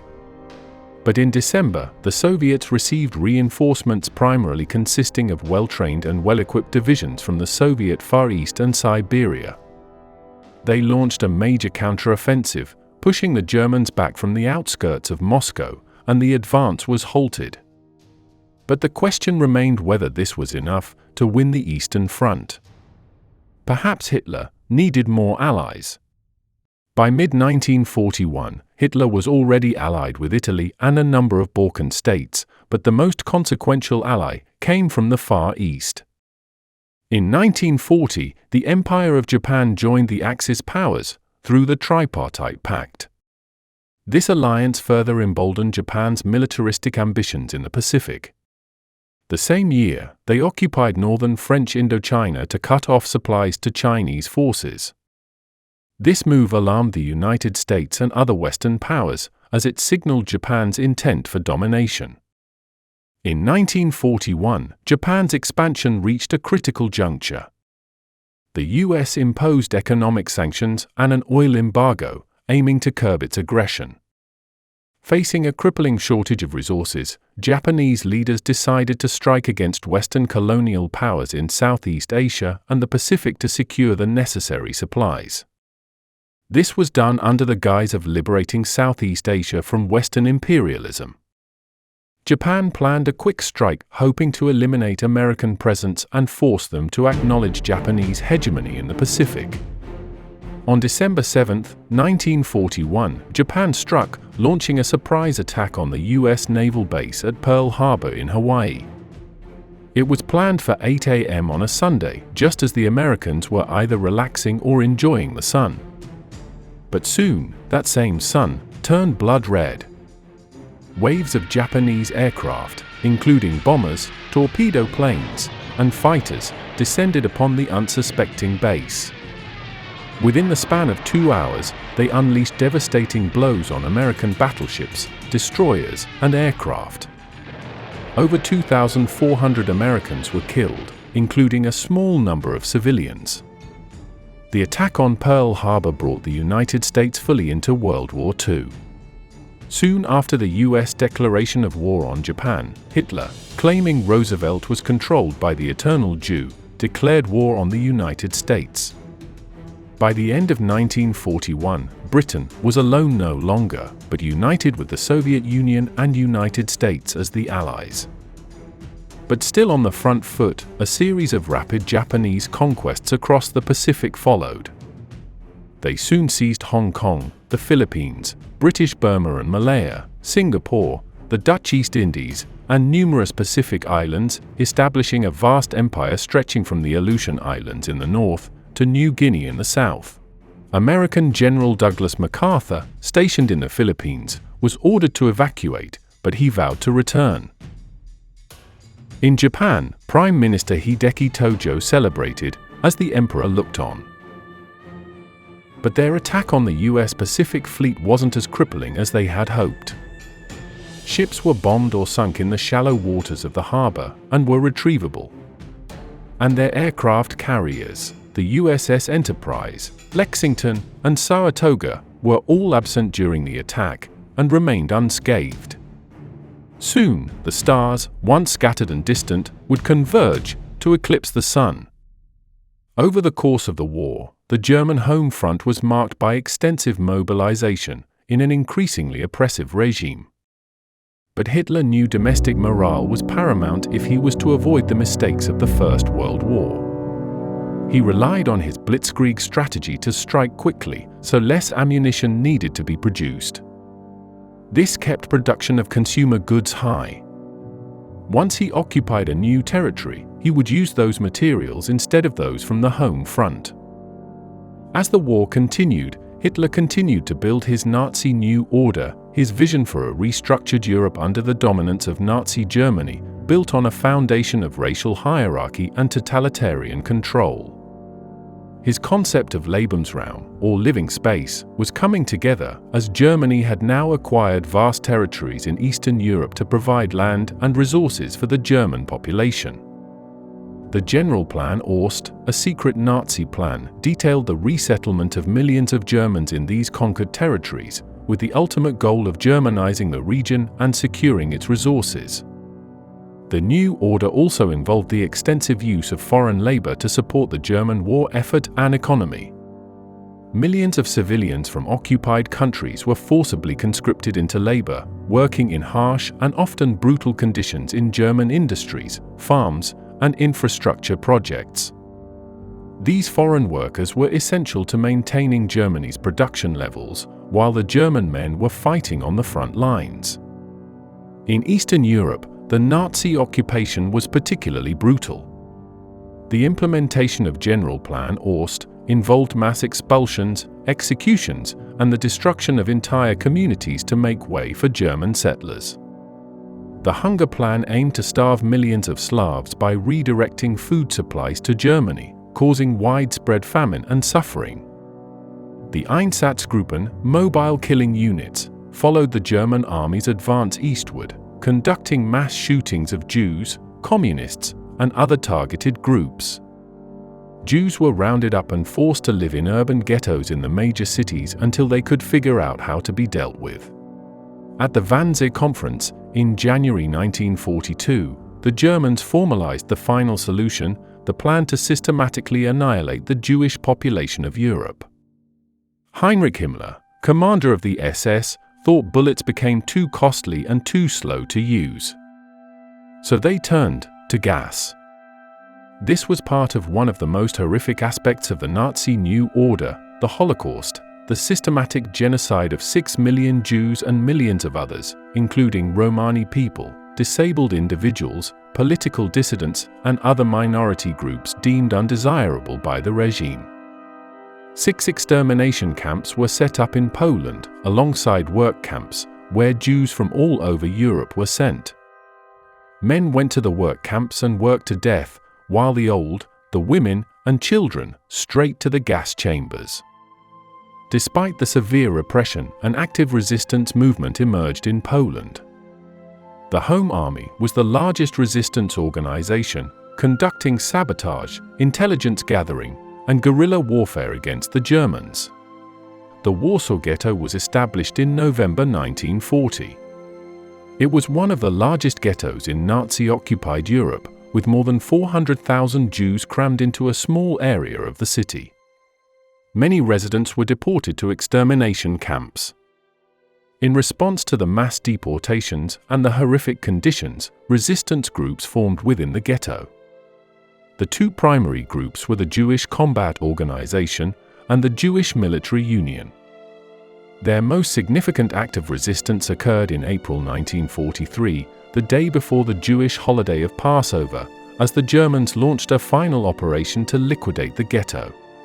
Jewish fighters launched a coordinated attack against the German forces using homemade weapons, smuggled firearms, and Molotov cocktails. Despite being vastly outnumbered and outgunned, the Jewish fighters employed guerrilla tactics, utilized the ghetto's underground bunkers and tunnels.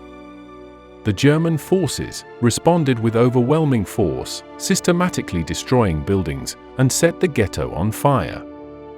The uprising officially ended after a month, on May 16, when the Germans declared victory and blew up the Great Synagogue of Warsaw as a symbolic act.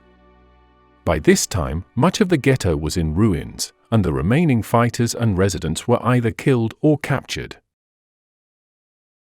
The Japanese occupation of Southeast Asia was brutal in its own right. Japan aimed to extract the region's rich natural resources, like rubber, oil, and rice, to support its war effort. This involved reorganizing occupied territories for maximum production and forcing millions of locals into labor. Politically, Japan established military governments to enforce strict control, replacing colonial administrations and promoting the idea of the Greater East Asia Co-Prosperity Sphere to gain local support. Culturally, Japan attempted to impose its language and traditions, using schools and media for propaganda while suppressing local customs. The occupation saw numerous Japanese war crimes and atrocities, including massacres, summary executions, and the forced conscription of women as comfort women for Japanese troops. Forced labor on the Burma-Thailand Railway resulted in tens of thousands of deaths due to malnutrition, disease, and mistreatment. Despite these harsh conditions, resistance movements emerged across Southeast Asia, engaging in guerrilla warfare, sabotage, and covert operations. In the Philippines, the Hukbalahap guerrillas fought against the Japanese, while in Malaya, the Malayan People's Anti-Japanese Army played a significant role. Resistance movements often united diverse ethnic and political groups, such as the cooperation between communist and nationalist factions in the Vietnamese resistance led by the Viet Minh. Initially, Japan's early victories in Southeast Asia and the Pacific bolstered national confidence. The government, led by Prime Minister Hideki Tojo, employed extensive propaganda to foster a sense of unity and purpose among the populace. The government instituted strict rationing of food, fuel, and other essentials to support the military, and the public was encouraged to conserve resources and contribute to war efforts through campaigns such as metal collection drives. In the Soviet Union, the battle on the home front was known as the Great Patriotic War. When Germany launched Operation Barbarossa in June 1941, the Soviet Union suffered significant territorial losses and mass evacuations, with millions of citizens and key industrial enterprises relocated to the east. This led to the centralization of the Soviet war economy, overseen by the State Defense Committee, which redirected all resources toward military production. Factories were dismantled and reassembled beyond the Ural Mountains, ensuring continued production despite the proximity of the front lines. During the war, industrial output increased remarkably under the Soviet labor force, which included women, children, and the elderly. Despite these efforts, Soviet civilians faced severe rationing and scarcity of food, clothing, and essential supplies. Housing and infrastructure were destroyed by bombing raids and battles, forcing many to live in inadequate and overcrowded conditions. To maintain morale and foster a sense of patriotism, the Soviet government launched extensive propaganda campaigns.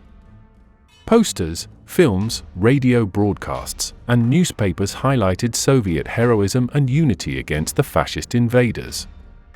The Stakhanovite movement was promoted to encourage extraordinary productivity among workers, while cultural mobilization saw writers, artists, and musicians contributing to the war effort through their work. Following the attack on Pearl Harbor in December 1941, which prompted the U.S. entry into the war, the nation swiftly transformed its economy to meet the demands of a global conflict. The federal government played a crucial role in directing the war effort. Agencies such as the War Production Board and the Office of War Mobilization coordinated the conversion of peacetime industries to wartime production. This shift led to an unprecedented increase in industrial output, with the US producing more war materials than any other Allied nation. The labor force expanded to meet the demands of wartime production. Millions of men enlisted in the armed forces, leading to labor shortages that were filled by women and minority workers. Over 1 million Black Americans and other minorities left the rural South to industrial cities in the North, although they continued to face discrimination and segregation. The WWII campaign sought victory against fascism abroad and racism at home, highlighting the ongoing struggle for civil rights.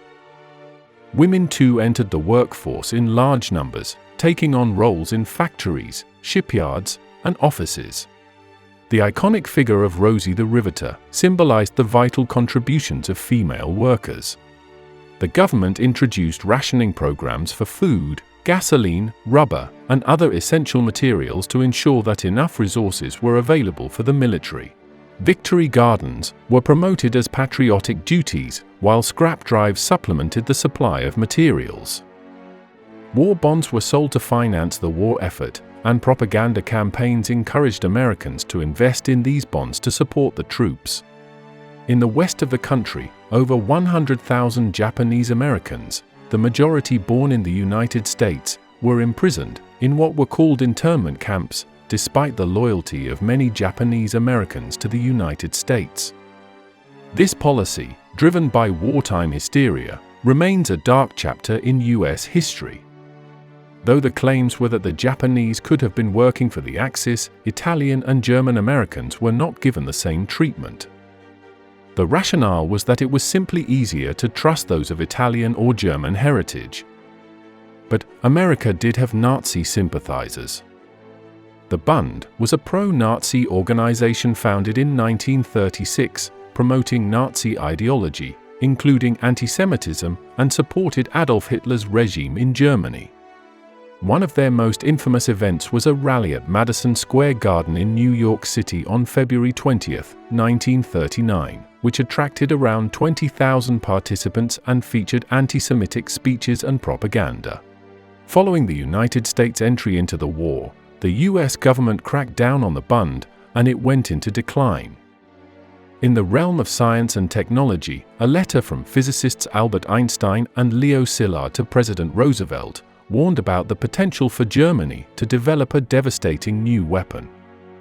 In response, the Manhattan Project, a top-secret initiative, was formally established in 1942 and brought together some of the greatest scientific minds. And the result would be nuclear. Though the Americans entered the war, it was not as desperate a situation as in 1917, and victory for Germany was still very much in the cards. Though it looked dire for the Allies, they finally brought about a series of crucial victories, which shifted the momentum of the war. By mid-1943, the Allies had gained the upper hand in the Battle of the Atlantic, as sustained Allied offensives against U-boat bases and production facilities further weakened the German submarine fleet. In the North African campaign, neither side could overpower the other.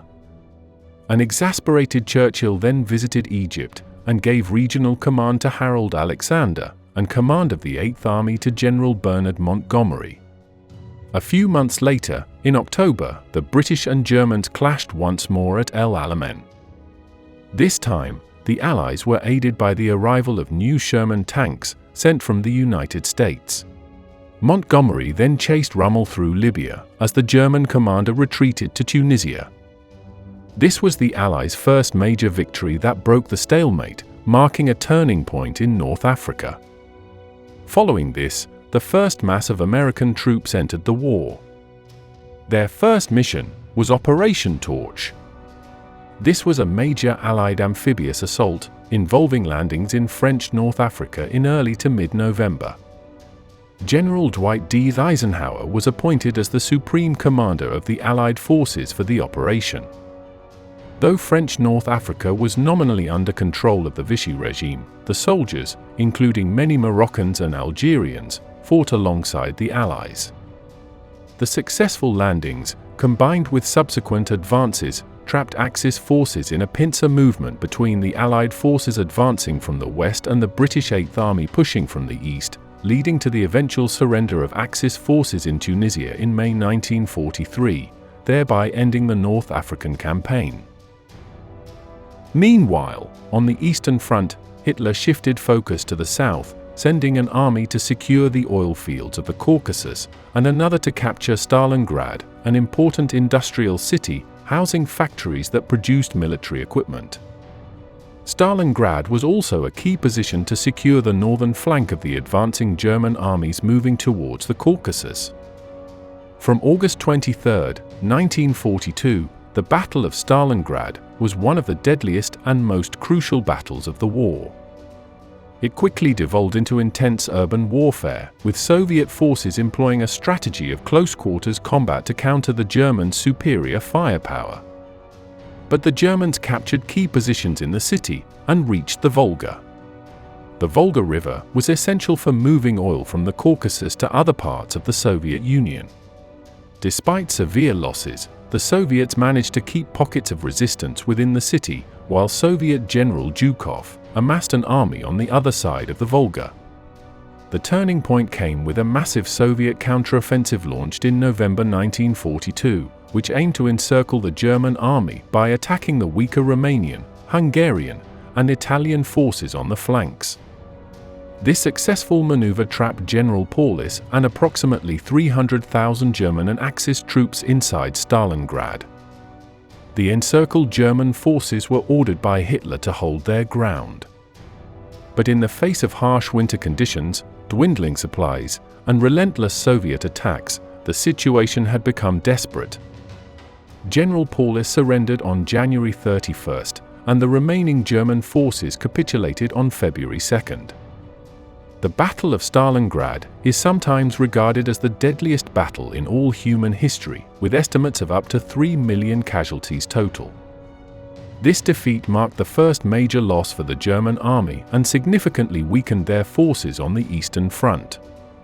This momentum was further solidified by the Battle of Kursk in July and August 1943, the largest tank battle in history. The Soviets relied on their T-34s, the backbone of their armored forces. But the Germans upgraded their own Panzer tanks, introducing the Panther, a counter to the Soviet tanks, and the Tiger I, capable of destroying any Allied tank at long range. But despite the extensive firepower, this battle would not be won through strength, but intelligence. The British had shared decrypted German Enigma codes with the Soviets, and they were well aware of the German plans. The Red Army constructed extensive defensive lines, including multiple layers of minefields, anti-tank ditches, barbed wire, trenches, and fortified bunkers. After withstanding the German assault, the Soviet counteroffensive established air superiority and picked off the German tanks. The Soviet victory at Kursk thwarted the last major German offensive on the Eastern Front. Following the attack on Pearl Harbor, Japan sought to eliminate the United States as a strategic power in the Pacific, thereby securing its dominance in the region. The Japanese aimed to lure American aircraft carriers into a trap and destroy them, thereby solidifying their control over the Pacific. U.S. Navy cryptanalysts had broken Japanese naval codes and were aware of the planned attack on the island of Midway, allowing Admiral Chester Nimitz to prepare an ambush.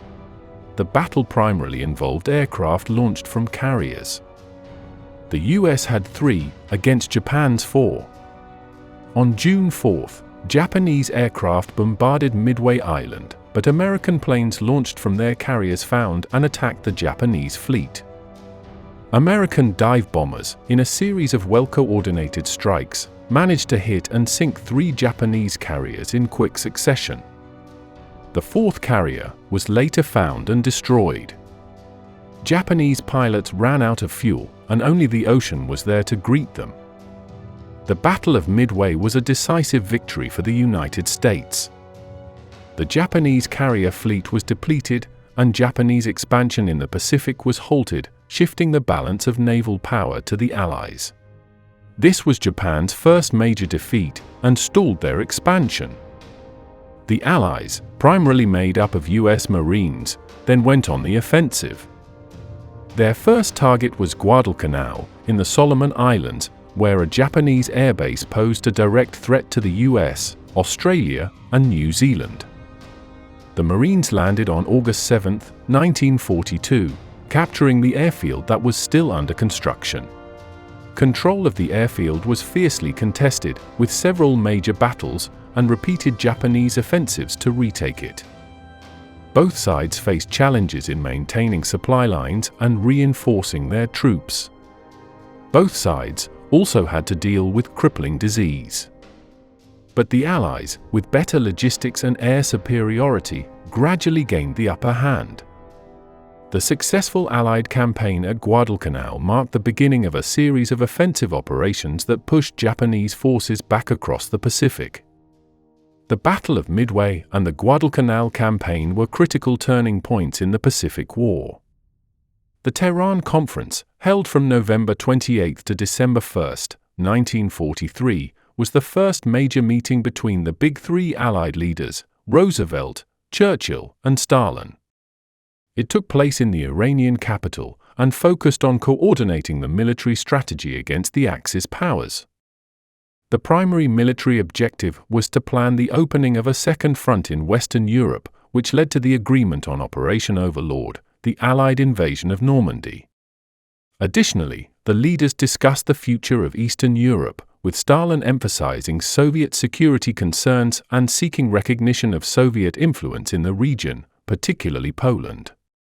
The conference also laid the groundwork to establish an international organization to replace the failed League of Nations and maintain peace and security after the war. Following the defeat of Axis forces in North Africa, the Allies turned their attention to Italy. There were two major routes to invasion, either through Sardinia or through Sicily. The Allies decided to go up through Sicily. They tricked the Germans, dumping the corpse of a homeless man off the shore, disguised as a Royal Marines officer, with papers claiming the invasion would instead be through Sardinia, but that the Allies would fake an attack on Sicily. The invasion of Sicily itself, codenamed Operation Husky, began in July. Because of the deception, the island was easily captured by the next month, opening the Mediterranean for Allied shipping and paving the way for the invasion of mainland Italy. The fall of Sicily led to a crisis in Italy. Benito Mussolini was deposed and arrested. Marshal Pietro Badoglio assumed power and began secret negotiations with the Allies. In September, the British Eighth Army, under General Montgomery, crossed the Strait of Messina and landed in Calabria, followed by the main landings at Salerno in September. Italy officially surrendered to the Allies, but German forces quickly moved to disarm Italian troops and take control of key positions, continuing the fight against the Allies. Despite fierce German resistance, reinforcements and naval gunfire support helped secure the beachhead. Concurrent with the Salerno landings, British forces conducted Operation Slapstick, landing at the port of Taranto in southern Italy and encountering little resistance. The German defensive line, known as the Gustav Line, ran across Italy and included the stronghold at Monte Cassino. The Allies launched several assaults on Monte Cassino between January and May 1944, facing intense German resistance. The town and the historic Benedictine monastery were heavily bombed and destroyed during the battle, but in May, Polish and other Allied troops succeeded in capturing the hilltop, breaking through the Gustav Line.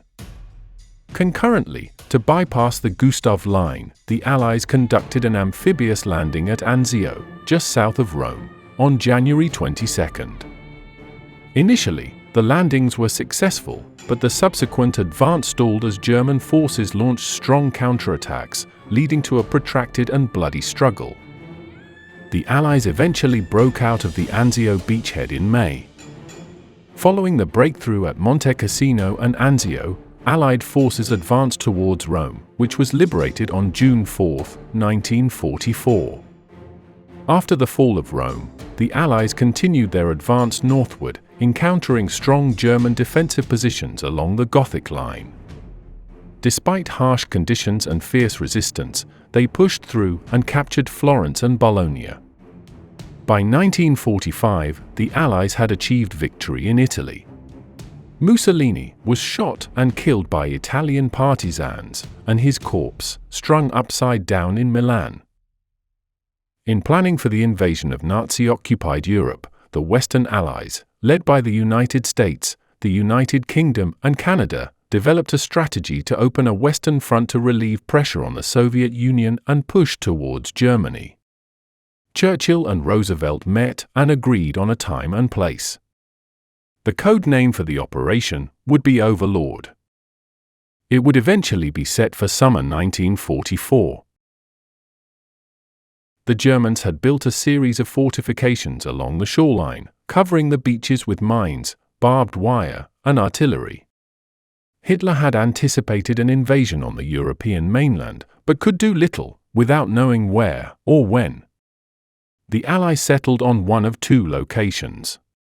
The shortest distance from Britain, Pas-de-Calais, or the beaches of Normandy. As Pas-de-Calais was the most obvious choice, Normandy was chosen as the invasion point.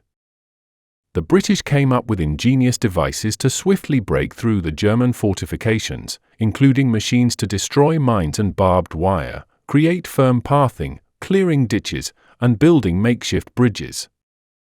To deceive the Germans, the Allies built up a completely fake army unit in Kent, just across from Pas-de-Calais, part of a deceptive planning operation called Bodyguard. American Dwight Eisenhower was given the supreme command of the Allied forces for the invasion. After a short postponement, the first Allied planes flew over Normandy on June 6, 1944.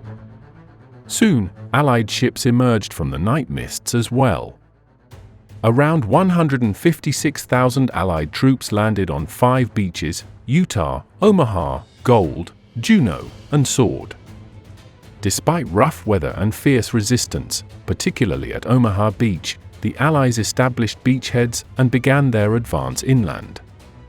By the end of June, over 850,000 had landed at Normandy. In desperation, Hitler struck back by attacking civilian sites in Britain with a new weapon. This was the first of a new series of cruise missiles, fittingly called Vengeance. The first of these was a flying bomb called the Vengeance Weapon 1, or V1. They had to be fired from the shorelines in northern France, buzzing into London and exploding in unpredictable locations. Situated on the shorelines, these were soon dismantled after the Allied invasion. But on the heels of the V1 was the much more potent V2, capable of reaching Britain from much further away. These remained a problem until the Allies pushed the German lines back enough until they were out of range. That summer, the Americans head west to secure Cherbourg. In the meantime, British and Canadians launched a series of operations to capture the city of Caen. Though the British were repeatedly repelled, they eventually took the city by the end of July, but stiff German resistance meant they couldn't continue any further.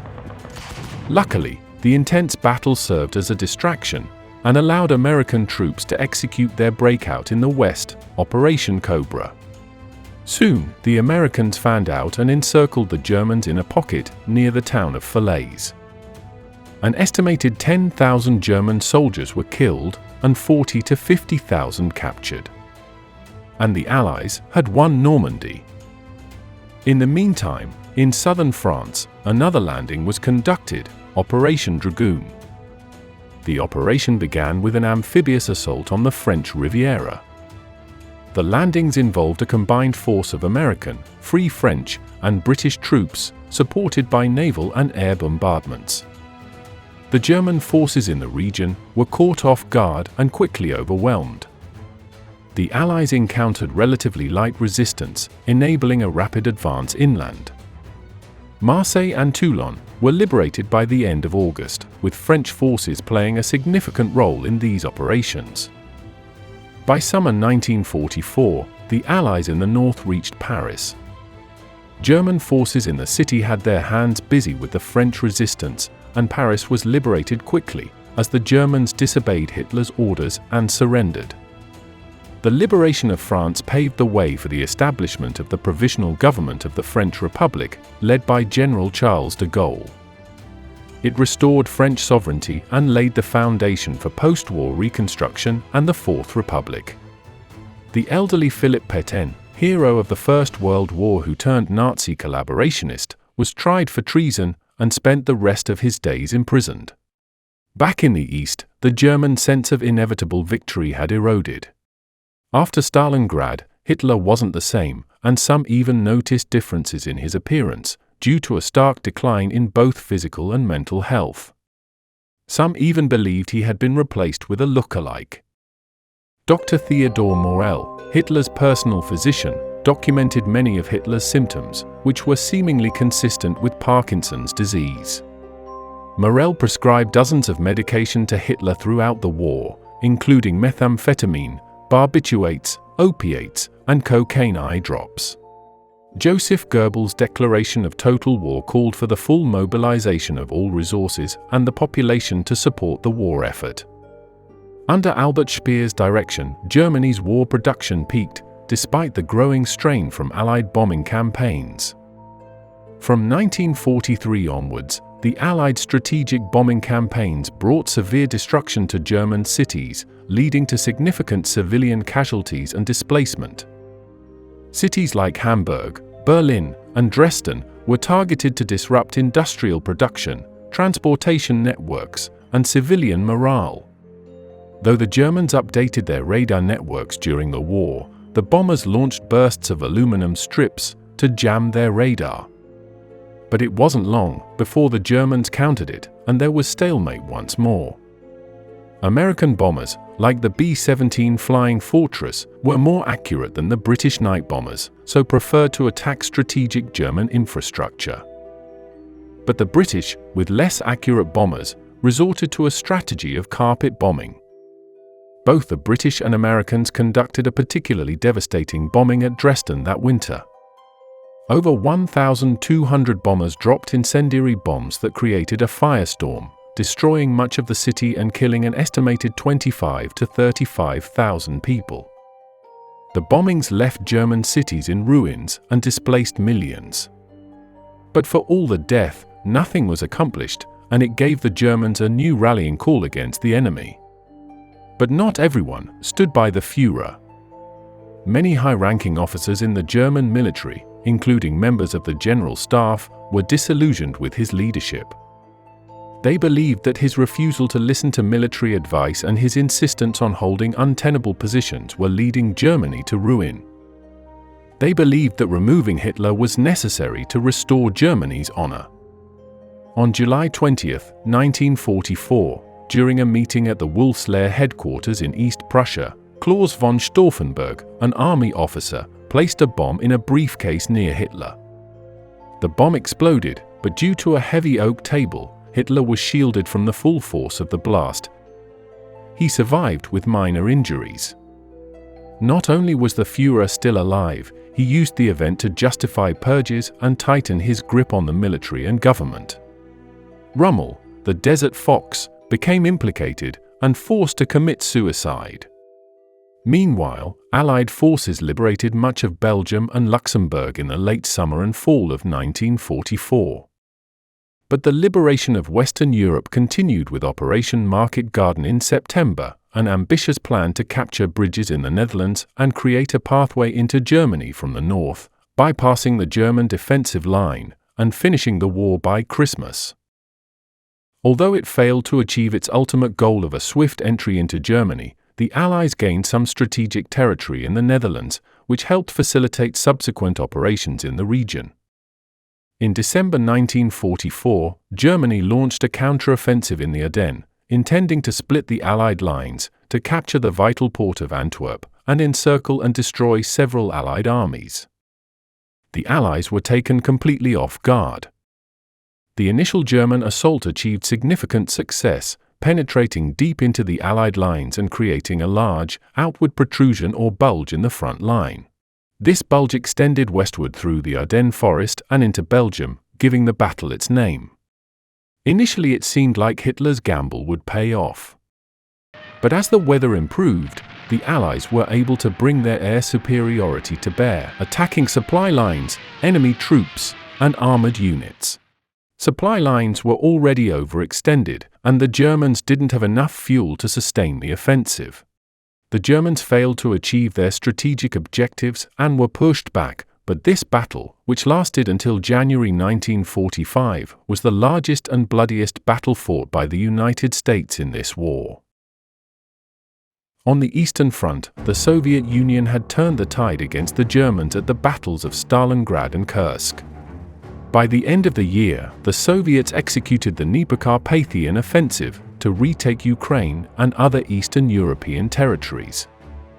As the Germans retreated, they too scorched the earth, destroying railroads, bridges, and other infrastructure to hamper the Soviet advance. But by November, the Soviets recaptured Kiev, pushing the Germans out of Ukraine and towards Romania and Poland. Stalin was able to turn his attention towards the north, where Leningrad was still under blockade and the population starving. After a siege of 2.5 years, Leningrad, former capital of Russia, was finally liberated. Soon after, the Soviets had also retaken Crimea. In June 1944, Stalin launched Operation Bagration, named after Pyotr Bagration, a Russian general during the Napoleonic Wars. Like Stalin, he was also of Georgian origin. With the Germans now fighting on two fronts against three formidable foes, the Germans began losing ground in the east at a record pace. German Army Group Center was destroyed, and the Soviets recaptured much of Belarus and parts of Poland, pushing westward to the Vistula River by late summer. As the Red Army rolled on, they uncovered the first ghastly sites of the Nazi extermination camps in Poland. There is evidence the Allies had knowledge of the Holocaust prior to this, but the full scale could not have been known. Nearby, in Warsaw, the Polish resistance attempted to liberate the city from the German occupation. Despite being nearby, the Soviet Red Army did not provide assistance. The Polish Home Army was anti-communist, so for Stalin, it was better to let enemy clash with enemy. By October, the Germans regrouped and defeated the Polish Home Army, destroying the city and mass murdering up to 200,000 civilians. During the wait, the Red Army shifted their goals north, capturing the Baltic states, and south, to spread communism to the Balkans. Here lay the Axis allies of Romania, Bulgaria, and the states from the partitioned Yugoslavia. Romania was the first to fall as the Red Army captured Bucharest and secured its oil production. Next, Red Armies marched on Bulgaria and Yugoslavia as German troops in Greece retreated to avoid being surrounded. By late 1944, the Soviets had moved into most of the Baltic states, the Balkans, and Poland, creating their communist buffer state between them and Germany. In the Pacific, the Japanese still reigned supreme, but after Midway and Guadalcanal, the tide shifted. The Allied strategy in the Pacific, known as island hopping, aimed to bypass heavily fortified Japanese positions and capture strategically important islands. The strategy aimed to isolate and bypass heavily fortified Japanese positions, facilitating the Allies' advance toward the Philippines and ultimately Japan. Operation Cartwheel launched in mid-1943, with the primary goal of neutralizing the significant Japanese base on New Britain Island, near Papua New Guinea. The operation consisted of two main phases: the seizure of the Central Solomons, including New Georgia and Bougainville, and advances in New Guinea. Soon, the majority of the Marshall Islands were also captured. The next island hop was to the Marianas. At the Battle of Saipan in summer 1944, the Americans aimed to secure the Mariana Islands as a base to launch bombing raids straight at the Japanese homeland. The location was also crucial in blocking Japan from their colonies in Southeast Asia. The Japanese High Command recognized the American invasion as a direct threat to the Japanese homeland and launched a counteroffensive. This culminated in a major fleet engagement at the Battle of the Philippine Sea, in which the Imperial Navy hoped to destroy a significant portion of U.S. aircraft carriers. This encounter resulted in a decisive and lopsided victory for the United States, allowing the Allies to capture the Marianas soon after. With the near-total destruction of their carriers, the Japanese could no longer conduct large-scale air operations. Instead of moving on to the next island, Taiwan, the Americans decided on liberating the Philippines from Japan first. After all, General MacArthur had made his promise to return 3 years earlier. In late October 1944, American troops landed on Leyte in the east and quickly secured the island. But the Japanese attempted a counterattack, resulting in one of the largest naval battles in history. The battle resulted in the near-complete destruction of the Imperial Japanese Navy as an effective fighting force. These losses were irreplaceable for Japan, which struggled with depleted resources and industrial capacity. This battle also marked the first organized use of the Divine Wind Special Attack Unit, or kamikaze. These were Japanese volunteers, who brought back the old sense of Japanese honor, pledging to die in a blaze of glory in order to help the empire. In a desperate gamble to stop the fearsome US Navy, kamikaze units would fly their aircraft into American warships, causing a great explosion. Kamikaze attacks also occurred on land, as the Japanese strapped bombs to themselves and launched their bodies underneath American tanks. The Battle of Leyte would last another 2 months before the Americans secured the entire island. Soon, American troops landed on the main island and marched towards the capital of Manila. The Japanese remained in the city and fought to the death. Once a beautiful city, the historic capital was reduced to rubble, while over 100,000 civilians were killed. It remains the largest urban battle fought by the United States. The battle for the Philippines was won, but the cost was high. Japan was now in Allied sights. But how would they invade? The Yalta Conference, held in February 1945, in Crimea, was a crucial meeting between Roosevelt, Churchill, and Stalin as the war neared its end. Britain and the United States were encroaching from the west, while the Soviets from the east, and it was clear Germany had no recourse. The focus shifted from strategy to post-war reconstruction and the political reorganization of Europe. The leaders agreed to divide Germany into occupation zones controlled by the United States, the United Kingdom, the Soviet Union, and France, with Berlin also divided into different sectors. Discussions about the political future of Eastern Europe were extensive, as the Americans again championed a nation's self-determination, while the Soviets wanted more territory within their sphere of influence.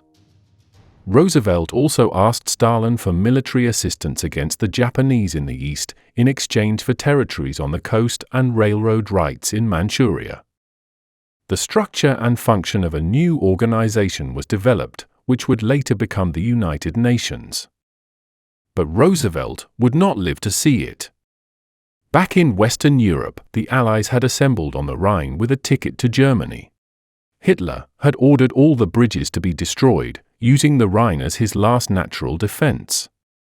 But as American armies explored the south, they were astonished to find the Ludendorff Bridge still intact, as the demolition failed to destroy the bridge completely. Seizing the moment, American troops quickly moved to cross the bridge over the Rhine. The bridge finally collapsed on March 17, but by then, the Allies had established a strong position across the river. American General George Patton also conducted a quick nighttime crossing in the south, facing minimal resistance.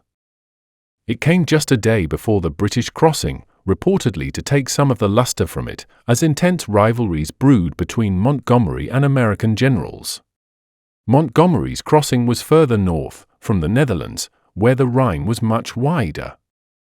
So the famous king of set-piece operations prepared a meticulous 3-army assault, including bombers, paratroopers, and artillery.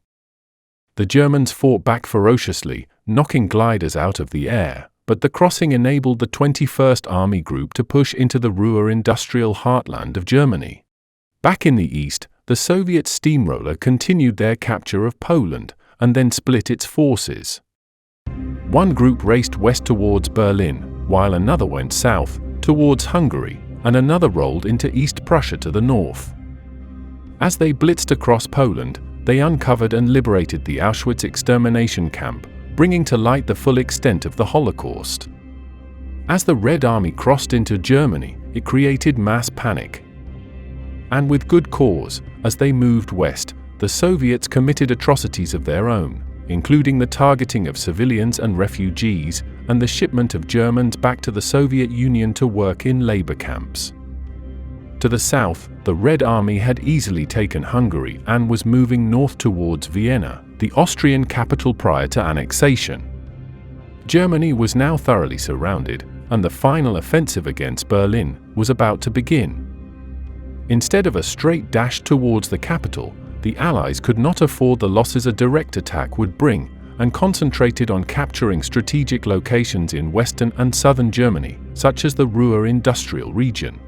As the Americans advanced to the south, the Canadian First Army, part of Montgomery's British Army Group, launched operations to liberate the remaining areas of the Netherlands in the north and west. As the noose tightened, Hitler became increasingly more erratic and confined to the Führerbunker beneath the Reich Chancellery. As Berlin braced for its inevitable fall, the Allies found themselves mourning the loss of a towering figure. While sitting for a portrait, President Franklin Roosevelt suffered from a terrible headache. He was carried to his bedroom, and doctors were immediately summoned. But the immense stress and workload of leading the nation through the war took a significant toll on his health. President Roosevelt had suffered a stroke and passed away on the afternoon of April 12. His over 12 years in office is testament to why he is widely regarded as one of the greatest American presidents. But the death of the leader of one of the three major Allied powers gave Hitler a small sense of hope. But by mid-April, the Soviets had destroyed it. The Berlin suburbs were attacked from the south by General Konev, while Zhukov's army in the east started shelling the city on April 20th, Hitler's birthday. Stalin deliberately encouraged competition between the two marshals, suggesting that the first to reach Berlin would receive the most glory. It only took 5 days for them to encircle the city. As the Western armies continued pushing east, the Americans and Soviets finally met at the River Elbe. It was a momentous occasion, as soldiers from very different worlds celebrated a moment of warmth and solidarity. If only they knew, as they clasped hands in unity, that the very German ground beneath their boots would soon become the fault line of a divided world. German forces, including remnants of the army and the SS, along with local militias and Hitler Youth units, mounted a desperate defense. Combat was brutal, as soldiers fought from house to house and street to street. The German defenders were vastly outnumbered and outgunned. The Reichstag building was captured by Soviet troops and the red flag hoisted for all to see. Adolf Hitler, confined to the Führerbunker beneath the Chancellery, was helpless. On April 30th, 1945, as Soviet troops closed in, Hitler, knowing the end was near, committed suicide, his unwavering final statement denouncing international Jewry. Eva Braun, his longtime mistress and wife of just a day, died alongside him, with their dog, Blondie, a German shepherd. Propaganda minister, Goebbels, committed suicide with his wife Magda, after poisoning their 6 children. Magda so praised the Führer that all her children had names that began with the letter H.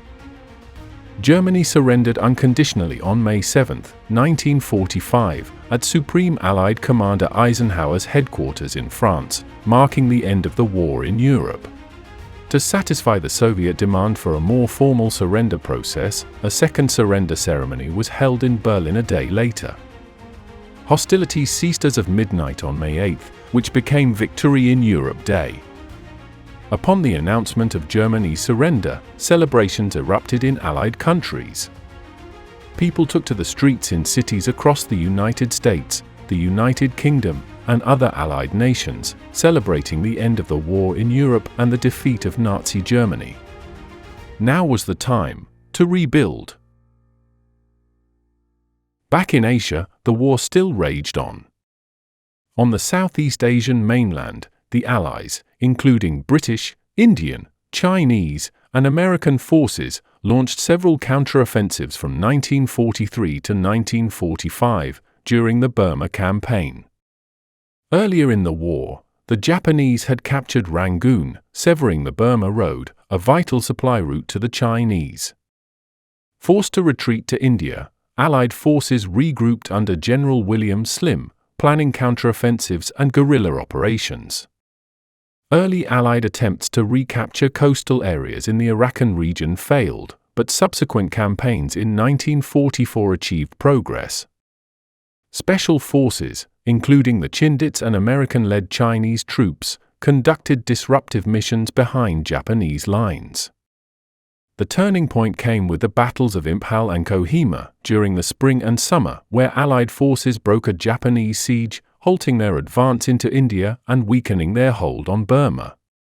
In late 1944, the Allies launched operations to recapture northern and central Burma, and later the capital of Rangoon in the south. By March 1945, William Slim's forces captured Mandalay, securing central Burma. Chinese forces recaptured the northeast, but were halted by the monsoons as the British continued south, crossing the Irrawaddy River and approaching Rangoon by May. There, they were joined by other Imperial British troops, including Gurkhas and Indian fighters. But as they entered Rangoon, they discovered the Japanese had abandoned it. They retook the city with little resistance. The successful Burma campaign restored control over the region and re-established vital supply routes. The next stop was a planned offensive on Malaya, but the war in the Pacific would change Allied plans. In the Pacific, surrounded and blocked off from raw materials, it was now Japan itself that was under threat. Iwo Jima became strategically important for both the United States and Japan. The island hosted 2 Japanese airfields, and a third was under construction. On February 19, 1945, U.S. Marines landed on its beaches. But they were heavily fortified, with the Japanese employing a network of bunkers, hidden artillery, and extensive tunnels. The Japanese strategy involved allowing the Americans to land with minimal opposition and then engage them with well-prepared defensive positions. But the Americans kept fighting across all kinds of barriers, both Japanese and natural. One of the most iconic moments of the battle occurred on February 23 when U.S. Marines raised the American flag on Mount Suribachi, the highest point on the island. This event was captured in a famous photograph and became a symbol of American perseverance and victory. It was again recreated using a bigger flag. Despite the symbolic victory, fighting continued for several more weeks. The Japanese defenders used the island's network of caves and tunnels to launch counterattacks and ambushes, but ultimately failed to resist the Americans. The capture of Iwo Jima provided the U.S. with a base for fighter escorts and an emergency landing site for bombers attacking Japan before an inevitable invasion. But out of the 21,000 Japanese soldiers, only 216 were taken prisoner. It was clear the Japanese were willing to defend their territory to the last man. This made the Americans rethink the potential costs of an invasion of the Japanese home islands. They decided to use a tactic seen on the Western Front in Europe, strategic bombing. Japan had been out of range of American bombers, but an upgrade to the B-17 Flying Fortress was introduced just in time. This was the B-29 Superfortress. It was used sparsely in 1944, and wasn't very effective until the Americans switched to incendiary bombs. The raid on Tokyo on March 9th resulted in one of the deadliest and most destructive bombings in history, as the wooden domiciles in the Japanese capital erupted in flame. This raid, called Operation Meeting House, is considered the single most destructive bombing raid in history, with an estimated 100,000 civilians killed and over 1 million more left homeless. The raids on Osaka, occurring a few days later, also caused extensive damage and further weakened Japan's ability to continue the war. But as the American bombers had no escorts and needed to fly at low altitude, they were easily countered by Japanese fighters. Though they had secured Iwo Jima, it was clear the strategic bombing campaign wouldn't work. The Americans resigned themselves to the one thing they had hoped to avoid: a full-scale invasion. Okinawa was the largest of the Ryukyu Islands and provided a strategic location for the Allies to launch a planned invasion of the Japanese home islands. Capturing Okinawa would give the Allies a base for air operations and a staging area for troops and supplies. After a week of bombardment, US forces began landing on the beaches of Okinawa on April 1st, or L-Day. The initial landings were met with surprisingly light resistance, as Japanese forces had withdrawn to the interior of the island to prepare for a more tenacious defense. The Japanese strategy, under the command of General Mitsuru Ushijima, involved a deep defense in the southern part of the island. This included a network of caves, tunnels, and fortified positions designed to inflict maximum casualties on the attacking forces. The battle saw some of the fiercest fighting of the Pacific War. The Japanese once again launched extensive kamikaze attacks against the Allied fleet supporting the invasion, causing significant damage to ships and resulted in considerable loss of life among Allied sailors. Despite fierce resistance, US forces gradually advanced, capturing key positions and inflicting heavy casualties on the Japanese defenders. The battle concluded with the capture of the southern portion of Okinawa and the defeat of the remaining Japanese forces by June 22. General Mitsuru Ushijima committed suicide. The Battle of Okinawa became the deadliest battle in the Pacific, with over 50,000 Allied casualties and over 100,000 for the Japanese. The Allies now had the daunting task of invading the Japanese homeland. But despite suffering heavy losses and facing defeat, Japan showed no signs of surrendering. Intelligence reports suggested that Japan was preparing for a massive defense, including mobilizing civilians. It was estimated that an invasion could cost hundreds of thousands of lives. Vice President Harry S. Truman was sworn in as the 33rd President of the United States the same day as Roosevelt's death, and took on the responsibility of leading the country through the final stages of the war. Doing so meant making difficult decisions. Faced with the prospect of a costly invasion of Japan and seeking to force a quick end to the war, President Truman decided to use the fruits of the top-secret Manhattan Project initiative. This was the program to develop atomic bombs, harnessing the power unleashed when an atom was split. Under the leadership of J. Robert Oppenheimer and General Leslie Groves, and with contributions from the UK and Canada, the project had achieved significant scientific breakthroughs. By mid-1945, two types of bombs were successfully created. Faced with the prospect of a costly invasion of Japan and seeking to force a quick end to the war, President Truman decided to use the new weapon. A final ultimatum for unconditional surrender was ignored by the Japanese, and a week later, on August 6, 1945, the first atomic bomb, nicknamed Little Boy, a uranium bomb, was dropped on Hiroshima. An estimated 70,000 to 80,000 people died instantly. Tens of thousands more died within the following days and weeks. Truman issued another ultimatum for Japan to surrender, but there was radio silence. On August 9th, the second atomic bomb, Fat Man, a plutonium bomb, was dropped on Nagasaki. Though it fell far from its target, it was much more powerful than Little Boy and resulted in approximately 40,000 to 75,000 immediate deaths. The Americans again threatened continued bombings. And to make matters worse, the Japanese had to deal with an old enemy. On August 9th, the Soviets launched a multi-pronged offensive into Manchukuo, Inner Mongolia, and northern Korea. The invasion was part of the Allied strategy to defeat Japan and fulfill the promises made at the Yalta Conference, where the Soviet Union agreed to enter the war against Japan. The Japanese Kwantung Army was significantly weakened by the transfer of many units to other fronts and lacked its earlier strength. The combined shock of the atomic bombings and the rapid Soviet advance into Manchuria shattered the Japanese military's confidence in their ability to continue the war. The Japanese High Command realized that their strategic situation had become untenable.